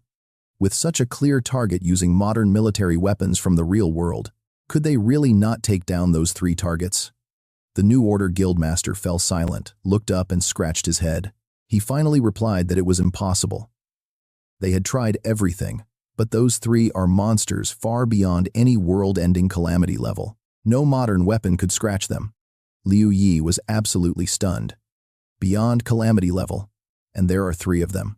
The New Order guildmaster asked, noting that Dai Ying claimed only the Origin World Authority could save their planet. He admitted he could only share so much, asking what this mysterious authority actually was in the first place.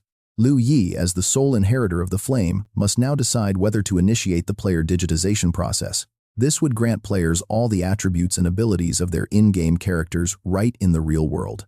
The New Order guildmaster gasped in shock. Just by activating player digitization in reality, everyone gets their in-game abilities. In that instant, humanity will gain tens of thousands of powerful warriors. If that really happens, they would absolutely have the power to face those 3 mysterious beings. He quickly urged Liu Yi to hurry up. "Activate the flame transmission. This will save everyone." Reading the message, Liu Yi turned his gaze back to the system. The system screen flashed, prompting the decider to initiate the player digitization process immediately.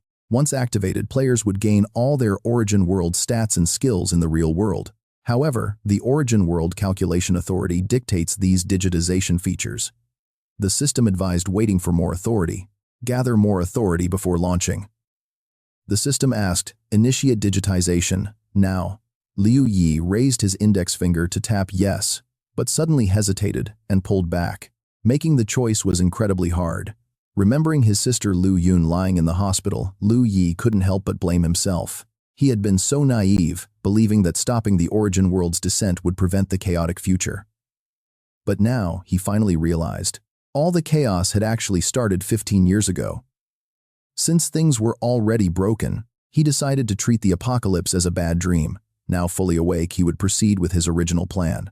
He pressed the button to confirm, thinking that if the real world could not offer him a peaceful, stable life, he would build one himself. In this dark, bloody future, he would survive and conquer for his own sake, for his sister, and for everyone he cherished. Suddenly, a new system notification flashed on the screen. He only possessed 57% of the calculation authority.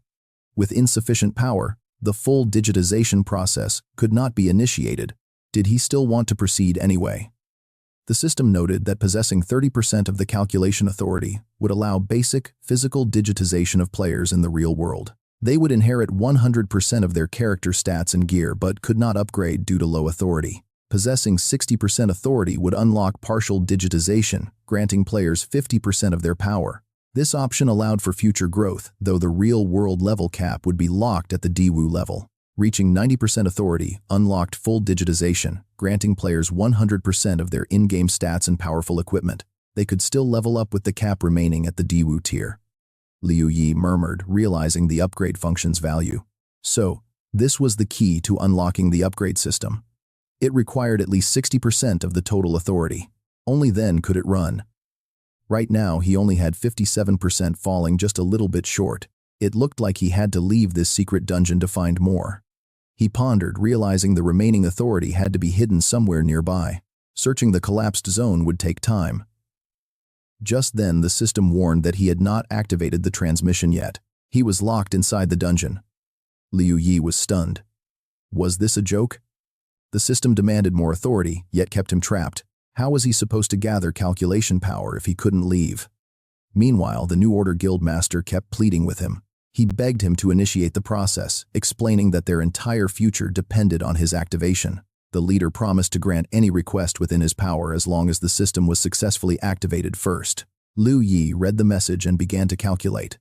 The New Order guildmaster surely carried some calculation authority on him as well. If he used the descent of the origin world as bargaining leverage, would the leader actually agree to hand over his power? He quickly sent a reply, demanding his calculation authority. The confused guildmaster asked why, so Liu Yi forwarded the system notification, leaving the leader completely speechless with awe. So, this is the true power of the Origin Realm's computing authority. The president asks Liu Yi how much authority he currently holds. Liu Yi replies with 57%. The New Order president is thrilled, texting back that it is perfect, he has 33%. Together, you and I know they can activate everything. But Liu Yi is completely taken aback. How does the president have 33%? But doing the math, it makes sense. He had 5% and Roulette had 5%. Killing the gardener gave them 3% plus 2 keys for 20%. That equals 33. Liu Yi then asks him. Liu Yi asks if he is really okay with this. The president quickly replies that nothing is more vital than the digitalization. Liu Yi stays silent. The president texts asking what is wrong. Liu Yi responds asking if there is really no other way. The president says there are no other options. Aside from clearing dungeons for authority, the remaining shares are divided among survivors. The only other way is to kill the holders. Liu Yi asks if he must personally kill him to get his authority. The president confirms this is correct. Realizing what must be done, Liu Yi is left completely stunned and conflicted. He clutches his head in frustration. What should he do? He cannot escape from here, and he cannot bring himself to murder the president. Is this truly a dead end? He desperately searches for a way out. Suddenly, a resonant bell echoes. Liu Yi recognizes it instantly. It is the sound of the Donghuang bell. It is echoing from outside the dungeon. Oh no. What if the president gets killed out there? If he dies, the upgrade fails. The system cannot activate without him. He frantically sends a text to the president asking if he is all right. The president replies, "Where did that bell come from? I am fine." Suddenly, an unfamiliar voice echoes through the air. Nine Yin happily shouts that he finally succeeded in his near-death escape. Hearing this, Liu Yi instantly recognizes the voice of his loyal beast. Nine Yin happily explains that the modular transformation unit Liu Yi traded him before absorbed most of the fatal damage, saving him from the trap. But there is a silver lining. I did not just get the Donghuang bell, I also successfully upgraded to Apocalypse rank. Liu Yi begins to calculate. 9 Yin is his emperor beast and also his bound soul pet. If he lets 9 Yin eliminate the president, you and I have to wonder, would he still receive the computing authority? He asks 9 Yin where he is. 9 Yin replies that he is currently at the exit of the sphere, about to break out. Liu Yi asks if he will receive the computing authority of any player that 9 Yin manages to eliminate. 9 Yin confirms it works, asking if he should strike now. Overjoyed, Liu Yi sends a final message to the New Order president. He warns the president that he will eliminate him now, which will completely reset his level and leave him extremely vulnerable. Once the Origin Realm descends, monsters will overrun everything, and real-world order will collapse into complete chaos. Without your current level advantage and status, you might be easily replaced or targeted by your enemies. You could be easily replaced by rivals once the Origin Realm descends. The president sends back his final resolute response. The president asks if he can be spared half a day to level up afterward. Liu Yi replies that he hopes so, but with such high computing authority, he cannot guarantee what the Tinder system will do. The Tinder system might automatically activate on its own. The president raises an eyebrow, a calm smile spreading across his face. The president tells him not to hesitate. Once the digitalization begins, there is finally a beacon of hope. We can finally solve the real-world crisis. Without it, we are all just sitting ducks waiting to die. The president has absolute faith, claiming a level 1 reset will not make him weak. He tells Liu Yi to finish it. The system announces that the Emperor Beast 9 Yin has slain player Boiling Heat, with no other players participating. You have acquired 33% computing authority. Your total Origin Realm authority now stands at 90%. Scan complete. You are the only active player. Current location is the hidden dungeon at the core module, processing large public dungeon data. Outer clearing conditions have been fully met. Commencing reward calculation. You have received 10% computing authority. Total origin realm authority has reached 100%. Required condition met. The Tinder hidden function is activating. Aside from data broadcasting, the owner will receive unique modifications. Following data broadcasting, the Tinder host will undergo a special systemic physical reconstruction. Your level will bypass real-world limits. However, standard experience points are removed. Only special experience can trigger level-ups. Data broadcasting is about to automatically initiate. A 60-second countdown has been successfully started. Liu Yi screams in panic, wondering if removing standard experience means his level will be reset back to 1. Am I really facing the origin realm as a level 1? You and I can only watch as he collapses in despair. Alright, you and I are about to see our hero panic because surviving this weak phase is going to be brutal. Plus, he needs some kind of special experience to level up. But what does that even mean? Clutching his head in pure frustration, Liu Yi screams inside. What the hell is going on? Once the primordial realm descends, he will have to rely on Yun, who is currently hospitalized from poison. But once the world merges, that tiny bit of toxin will be nothing for a level 50 player. Liu Yi keeps plotting. After undergoing his special modification, his rank won't be limited by the Imperial Mansion anymore. If the real world also has an Imperial Mansion, what about computing power? According to the leader of the new order, those 3 mysterious figures might be controlling it. Suddenly, Liu Yi feels the Imperial Mansions beginning to gather. Suddenly, the sky turns pitch black. A massive rift tears open, and Juyin emerges from the darkness. A stunned Liu Yi watches as Juyin mutters about the tough barrier, asking Juyin, "How did you get in here?" Juyin snaps, "No time to talk." He hands over a mysterious glowing seed. Holding it, Liu Yi asks, "What is this?" Juyin explains that it is his condensed essence, which will soon absorb half of Liu Yi's earned experience points. It will level up alongside you. Once it grows strong enough, I will manifest in your world through this very seed. Liu Yi is baffled. Wait, manifest through this? Can't you just follow me directly back to my world? Besides, you know I'm a player. We don't share the same world. But Juyin just shrugs off his shock. That's exactly why I can step out now, learning more about you as we both continue to level up.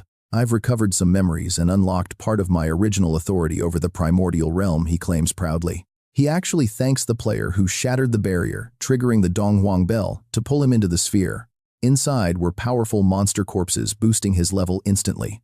But this only makes Liu Yi question him even further. Wait, do your memories of me actually contain details about my own world and the primordial realm? How are they even connected? What on earth is going on? Juyin admits he doesn't know, only that the primordial realm was once destroyed. Later, a mysterious couple found it and reshaped it into this game-like state to save their own world. Disappointed, Liu Yi sighs. Is that so? I really hoped you could come back directly with me. If you could actually come with me, your god-tier strength would easily sweep away our enemies and end this crisis. Folding his arms, Liu Yi shrugs. But that's fine. As long as I upgrade your seed, I can still summon you. It's just a bit more tedious. Liu Yi looks at Juyin, plotting. Wait, if you aren't coming with me, can I take the Donghuang bell instead? You're already overpowered enough to dominate this place without it anyway. Juyin goes silent, so Liu Yi cautiously points out that it's useless to him now. Shockingly, Juyin agrees, making Liu Yi gasp in absolute disbelief. But wait, you and I need to pay close attention here because Juyin is about to hand over something absolutely game-breaking. Juyin reveals a sealed orb.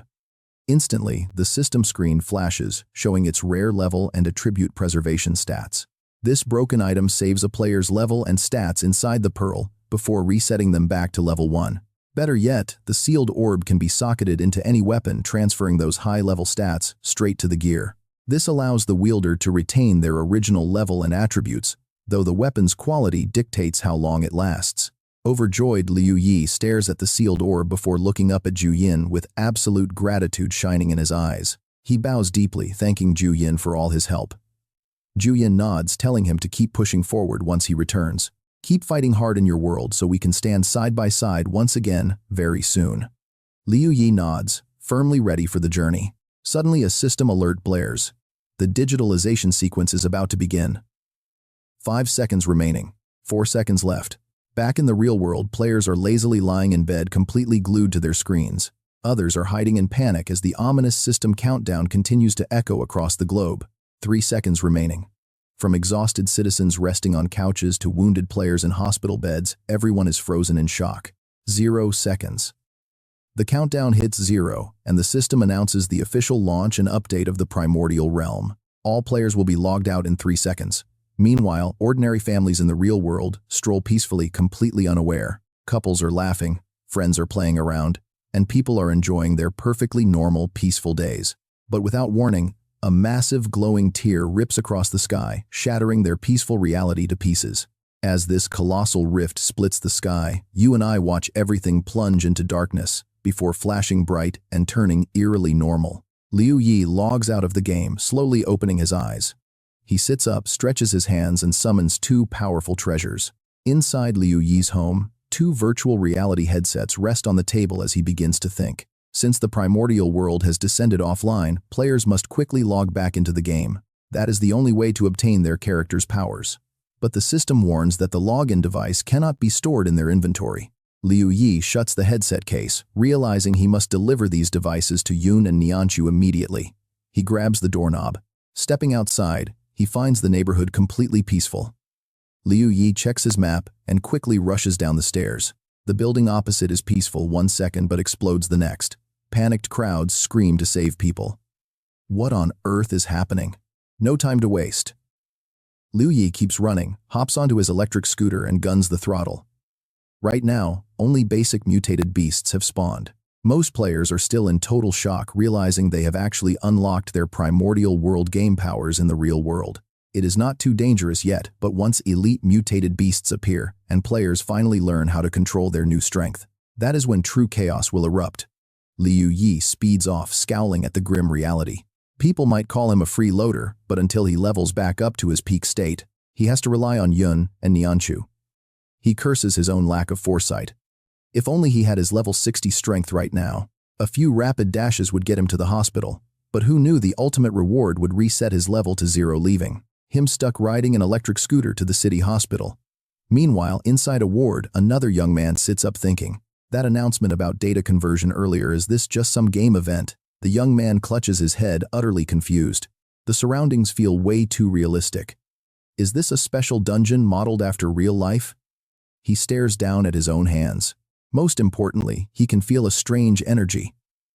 This is a sensation he could never experience in the real world. With terminal cancer, he had undergone countless rounds of chemotherapy. Unless he was playing the game. In reality, simply standing up was a struggle. Suddenly, the hospital door swings open, and his family walks inside. The young man looks up in surprise. Memories flash back of his weeping mother sitting beside his hospital bed. Your mother and I cannot handle this financial burden anymore. Do not blame us. His father hands him a headset saying he bought it. Play the game well, son.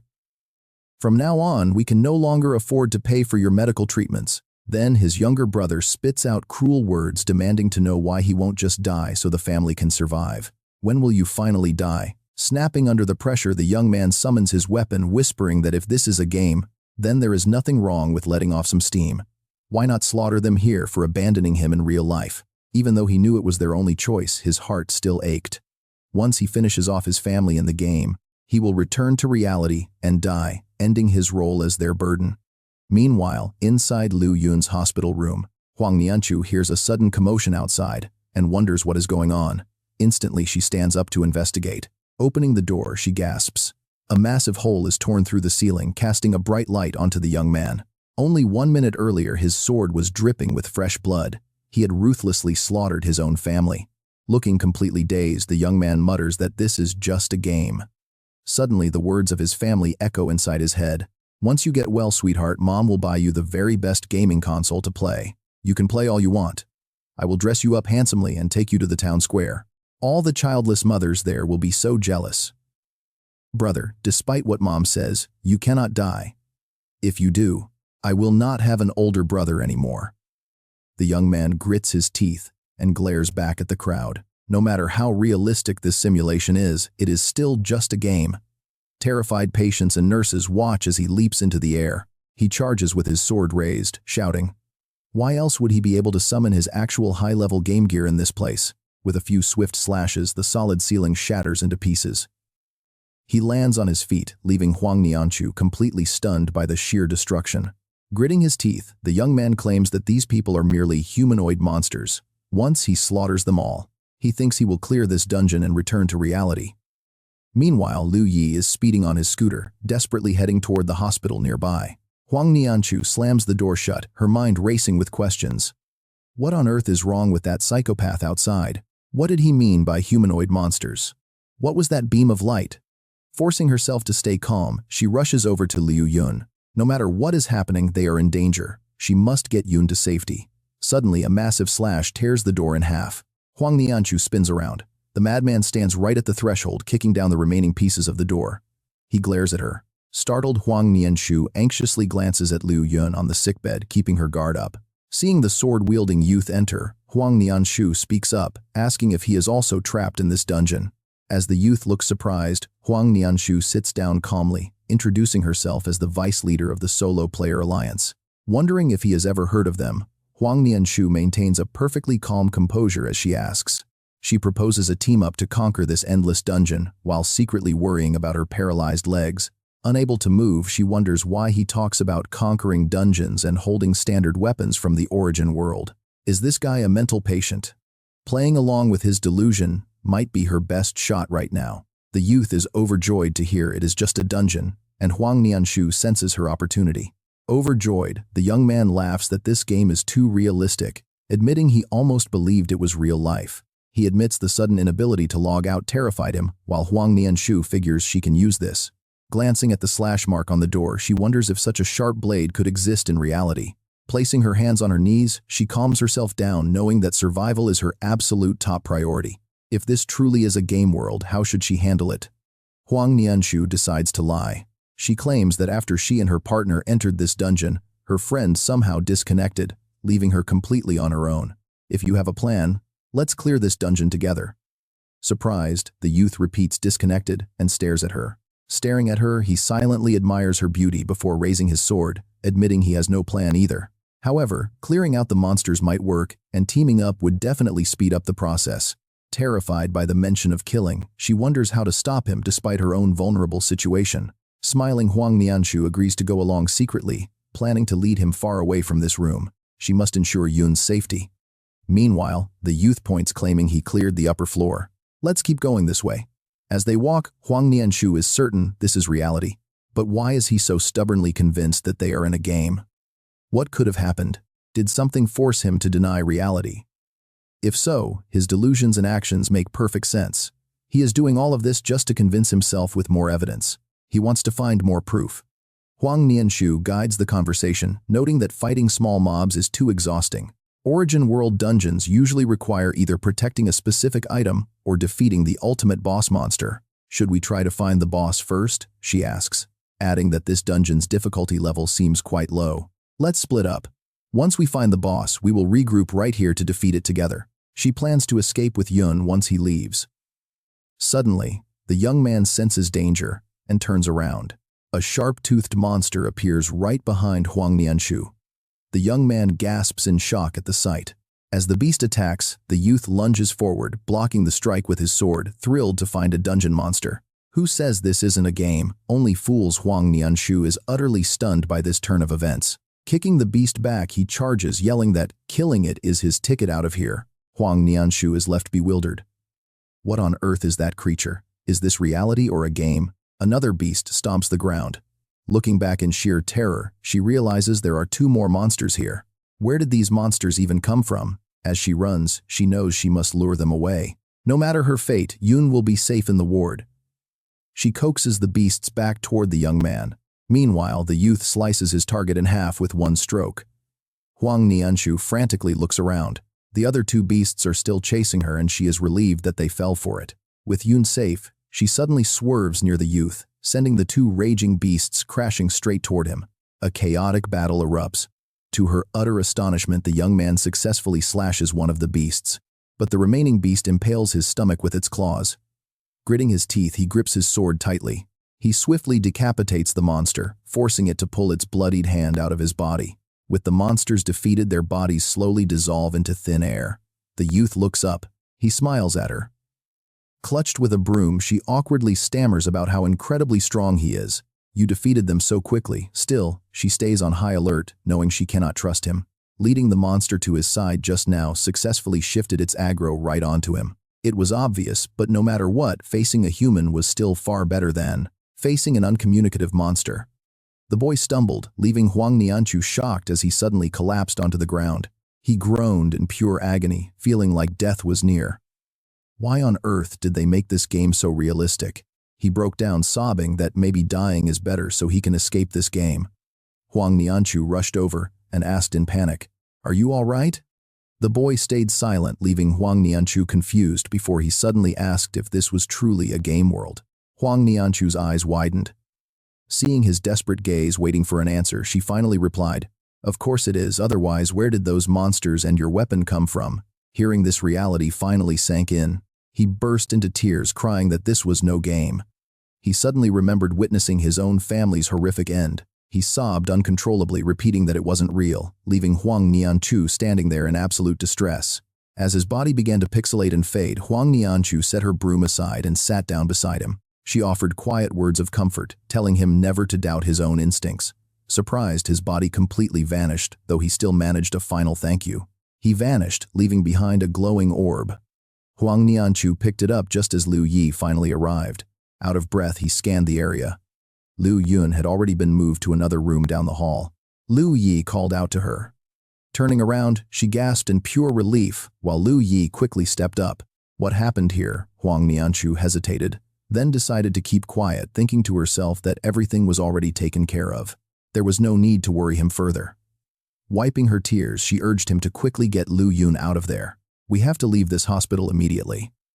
Something is seriously wrong here, and it is getting way too dangerous."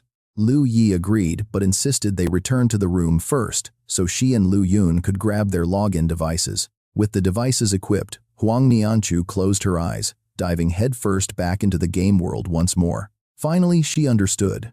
This explains why that guy was so incredibly powerful earlier, and even wielded an Origin Realm weapon. No wonder her family wanted to exchange all their wealth for Origin Realm resources. She quickly turned to Liu Yi. "What on earth is going on?" Liu Yi began to explain, but suddenly Liu Yun woke up screaming, warning them of danger. Confused about their location, she looked around.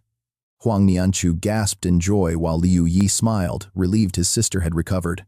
Leaning against the wall, he realized he needed to carefully plan their survival before the Origin Realm fully descended. Looking out the window as sunlight poured in, Liu Yi turned back, reflecting deeply on what he truly wanted. All he wanted was a stable place to live. Sure, there might be classes, oppression, and chaos to some degree, but it absolutely must offer hope where hard work can bring success and the promise of a better tomorrow. He knew that to secure this hope, his own power had to keep pace with the changing times. That was why he fought so hard in the Origin Realm, aiming to obtain enough strength before it merged with reality. He wanted to grab that hope with his own hands, but the New Order president's words had completely shattered his plans. If the world was truly going to be destroyed in 3 years, then all his efforts right now would be completely pointless. Clenching his fists, he stared ahead with burning determination. In a world with zero hope, no matter the effort, he had to find out if the president was lying. If it was all a hoax, he would proceed with his plan to escape with his sister. But if true, he had to level up immediately and raise his 9 yin seed to level 8. Only then could he summon the 9 yin into reality and eliminate the crisis at its source. But first, he needed to figure out how to gain special experience points while also searching for a certain item. A primordial weapon was necessary to socket his sealing orb, which he could then equip to unleash its true potential. The sealing orb allows a player to seal their level 60 stats and earned titles inside it. It can be socketed into any weapon above normal grade, with the socketing duration depending entirely on the gear's level. Socketed weapons can also be permanently infused using a legendary Donghuang artifact. Using knowledge power, the user can record the exact state of any visible area. This allows the recorded zone to be restored to that saved state at any time with the range depending on the knowledge power spent. During the recording, if the Donghuang artifact leaves the designated zone, the save file will automatically become invalid. Liu Yi glanced at his sister and Huang Nianchu. No matter what his goals were, he had to protect them. Liu Yi's very first thought is to protect her, but he can only pull that off once his powers are fully restored. Crossing his arms, Liu Yi leans back, plotting his very first move. To regain his power, he needs a primordial weapon, but where can he find one? Suddenly, the three feel a massive tremor. The floor beneath their feet suddenly crumbles. Stunned, Liu Yi falls straight down, staring up into the dark void. A massive spatial portal tears open, sucking everyone inside. Liu Yi's mind races in complete disbelief. A dungeon. This never appeared here in his past life, let alone one this massive and terrifying. If it existed, he definitely would know. Liu Yun screams in panic. Liu Yi quickly tells him to stay calm. With their level 50 power, he and Nian Shu don't need to fear any dungeon. But what on earth triggered this terrifying anomaly? The only difference between this timeline and his past life is Yun and Nian Shu reaching level 50. Did this massive dungeon actually spawn just because of them? Liu Yi yells out, "Remember, once we enter, if we get separated, you must prioritize your own safety first." Before they can answer, they are sucked in, leaving Liu Yi panicking. This is bad. He still hasn't found a weapon capable of socketing the sealing orb, let alone one that a level 1 player like him can equip. If this dungeon really spawned because of Yun and Nian Shu, then it has to be a high-tier dungeon. Talk about deep trouble. Suddenly, Liu Yi is also sucked in, and his system panel flashes with his player stats. Player Liu Yi, level 1. Experience 0 out of 100. Title Special Entity Level unrestricted by the World Core. Basic attributes doubled attack and defense at 10. But Liu Yi knows trouble brings opportunity, a chance to finally gain experience and level up. If this works like the primordial realm, clearing this dungeon will grant him massive experience, resolving all his nagging doubts about this unusual system. Once those burning questions are finally answered, the ultimate path to leveling up in the real world will finally become clear. Meanwhile, the scene shifts to a dark, abandoned basement. Under flickering lights, 5 players find themselves teleported into this creepy dungeon. Liu Yi takes a quick look around. A terrified doctor stammers, wondering where they are. He only went to work, so how did things get this chaotic? A nurse nearby starts crying out for her mother, while a panicking patient clutches his head, utterly terrified. He panics about terrifying monsters, wondering if they transmigrated. Observing them closely, Liu Yi realizes he indeed got separated from Yun and Nian Shu. If this dungeon truly targets those two, what kind of danger are they facing right now? Staring down the pitch-black corridor, Liu Yi clenches his fists, determined to find a way to help his friends. But first he must find a weapon he can actually equip. Without one, helping others is completely out of the question. Without a proper weapon, he is just a level 1 gunner. He wouldn't even be able to defend himself, let alone others. He would just be a useless burden. Suddenly, an arrogant voice barks out, telling everyone to shut up and stop crying. Like howling wolves, Liu Yi turns to see Xiao Yi holding a sword, confidently declaring that he will protect them all. He boasts that this era belongs to him. Liu Yi wonders if he is a player, while the patient begs him to stop. The patient warns him that this is no game, and that they are facing real, terrifying monsters. You can't just wave around a toy replica from the primordial realm and expect to win. Xiao Yi smirks, highly offended. This is real, authentic primordial realm gear. He boasts that after being forced out of the game today, he suddenly retained all his in-game powers and gear. Xiao Yi dramatically swings his sword loudly, boasting that a chosen one like him can do absolutely anything, promising to easily protect them all. The confused doctor asks what a primordial realm character even is, while the patient turns back to Xiao Yi. He asks if Xiao Yi has lost his mind. After all, he is also a player with a higher level. So why doesn't he have those in-game powers? Xiao Yi proudly puts his hands on his hips. He claims he is the chosen one. Watching him, Liu Yi gets a strange sense of familiarity, but shrugs it off. It doesn't matter who he is. As long as he can bait the monsters while Liu Yi searches for equipable gear, he is happy to let the guy act as a human shield. Suddenly, both Xiao Yi and Liu Yi sense danger. The terrified nurse asks about a strange noise. The patient tries to stop Xiao Yi from doing anything stupid. He tells him to get back, but Xiao Yi confidently swings his sword, telling them not to worry. Sharp claws emerge from the darkness, revealing a level 20 mutant rat monster. Liu Yi warily analyzes the situation and begins to strategize. If this dungeon really spawned because of Yun and Nian Shu, then level 20 beasts should only be the starting mobs. He watches Xiao Yi confidently charge forward, wondering if the guy can even handle a level 20 monster. This monster was way out of his league. Thank goodness another player was there, or Liu Yi would have been completely helpless. To take down this massive beast, Xiao Yi built up speed and lunged forward. He managed to slash the monster, but took a heavy counterattack in return. Xiao Yi gritted his teeth as the beast opened its massive jaws and crashed to the ground. Everyone cheered in absolute relief. Taking it down in a single blow was incredible, leaving Liu Yi secretly thrilled. An instant kill, one patient muttered in pure awe, guessing his level must be at least 40. They gasped in awe, asking Xiao Yi how he obtained such insane game powers. It made everyone jealous, but Xiao Yi suddenly froze. Staring down at the bleeding wound on his ribs, he screamed in agony, wondering why the pain was so intense. This was nothing like the game. As the defeated monster dissolved, another patient screamed a warning. More were coming. They begged Xiao Yi to deal with them, but he backed away in sheer terror, sobbing that he was done fighting. He kept groaning about the pain. Seeing his cowardice, an angry patient marched over to scold him. "What are you doing, Xiao Yi Pain? Forget the pain. We are all relying on you to save us, so how can you back down now? Go kill those monsters for me." Xiao Yi muttered those words, his expression twisting into dark rage as he gritted his teeth. With one clean slash, Xiao Yi sliced the patient in half, snapping that beggars cannot be choosers. The man died instantly. Everyone stood frozen in absolute horror. The nurse gasped, completely speechless as the word murder echoed in the air. He just committed murder. Liu Yi's face grew dead serious as another patient was suddenly kicked hard in the gut. The poor man was thrown right toward the two beasts. They drooled hungrily, eyeing their next delicious meal. Watching the beasts feast in horror, the medical staff trembled. But amid the chaos, someone noticed something strange. "Wait, you and I are seeing this right." Bypassing monsters without fighting, Xiao Yi instantly ordered everyone to follow him. While the beasts were distracted by their food, Xiao Yi pressed his back against the wall, slipping away. He signaled the staff to follow. The moment the monsters looked away, they broke into a desperate, frantic run. Xiao Yi glanced back, frowning to see two doctors standing frozen like statues. He hissed at them to hurry up. The terrified nurse gasped in panic. Looking at the gruesome sight, she realized she had no choice but to follow him. With no other option, she bolted forward, knowing that even if the rest of them teamed up, they stood zero chance against those beasts. Liu Yi shared her thoughts, knowing that even if he hated following this guy, he had to move. If they waited until those monsters finished eating, it was certain death. Suddenly, the male doctor stopped. He held out a small scalpel, leaving Liu Yi utterly confused. Trembling with fear, the doctor spoke up. He refused to follow a murderer.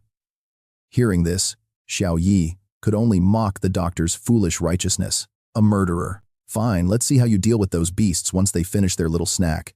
He urged the nurse to run and bolted. Left behind, the panicked doctor gritted his teeth, lowered his scalpel, and realized he had to run. But the monster was already finished eating. It turned and blocked the exact wall the doctor was trying to sneak past. Licking its lips in satisfaction, the beast suddenly glanced over. The doctor froze, turning completely pale as his heart sank. The monster lunged.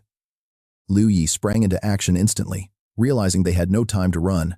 Grabbing the doctor's scalpel, he wondered if it counted as official system equipment, gritting his teeth in doubt. His kitchen knife at home had been too low grade to qualify, but the high-quality steel of a scalpel was definitely superior. Would the system actually let him register this as valid weapon equipment? Suddenly, the system rang out, confirming the scalpel as normal grade level 1 equipment. "Now this is where you and I get to see him shine." With total confidence, he declared he feared nothing anymore. He activated the sealed orb, socketing it into the blade as he charged. The terrified doctor collapsed onto his butt.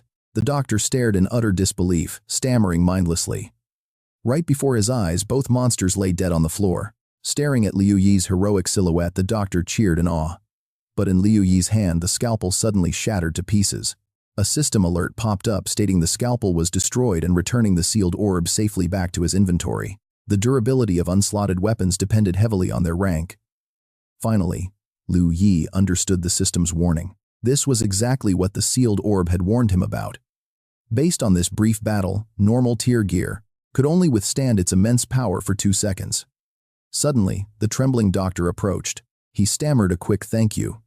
But before Liu Yi could even reply, a loud rumble echoed from down the hall. Liu Yi inwardly sighs as more monsters approach.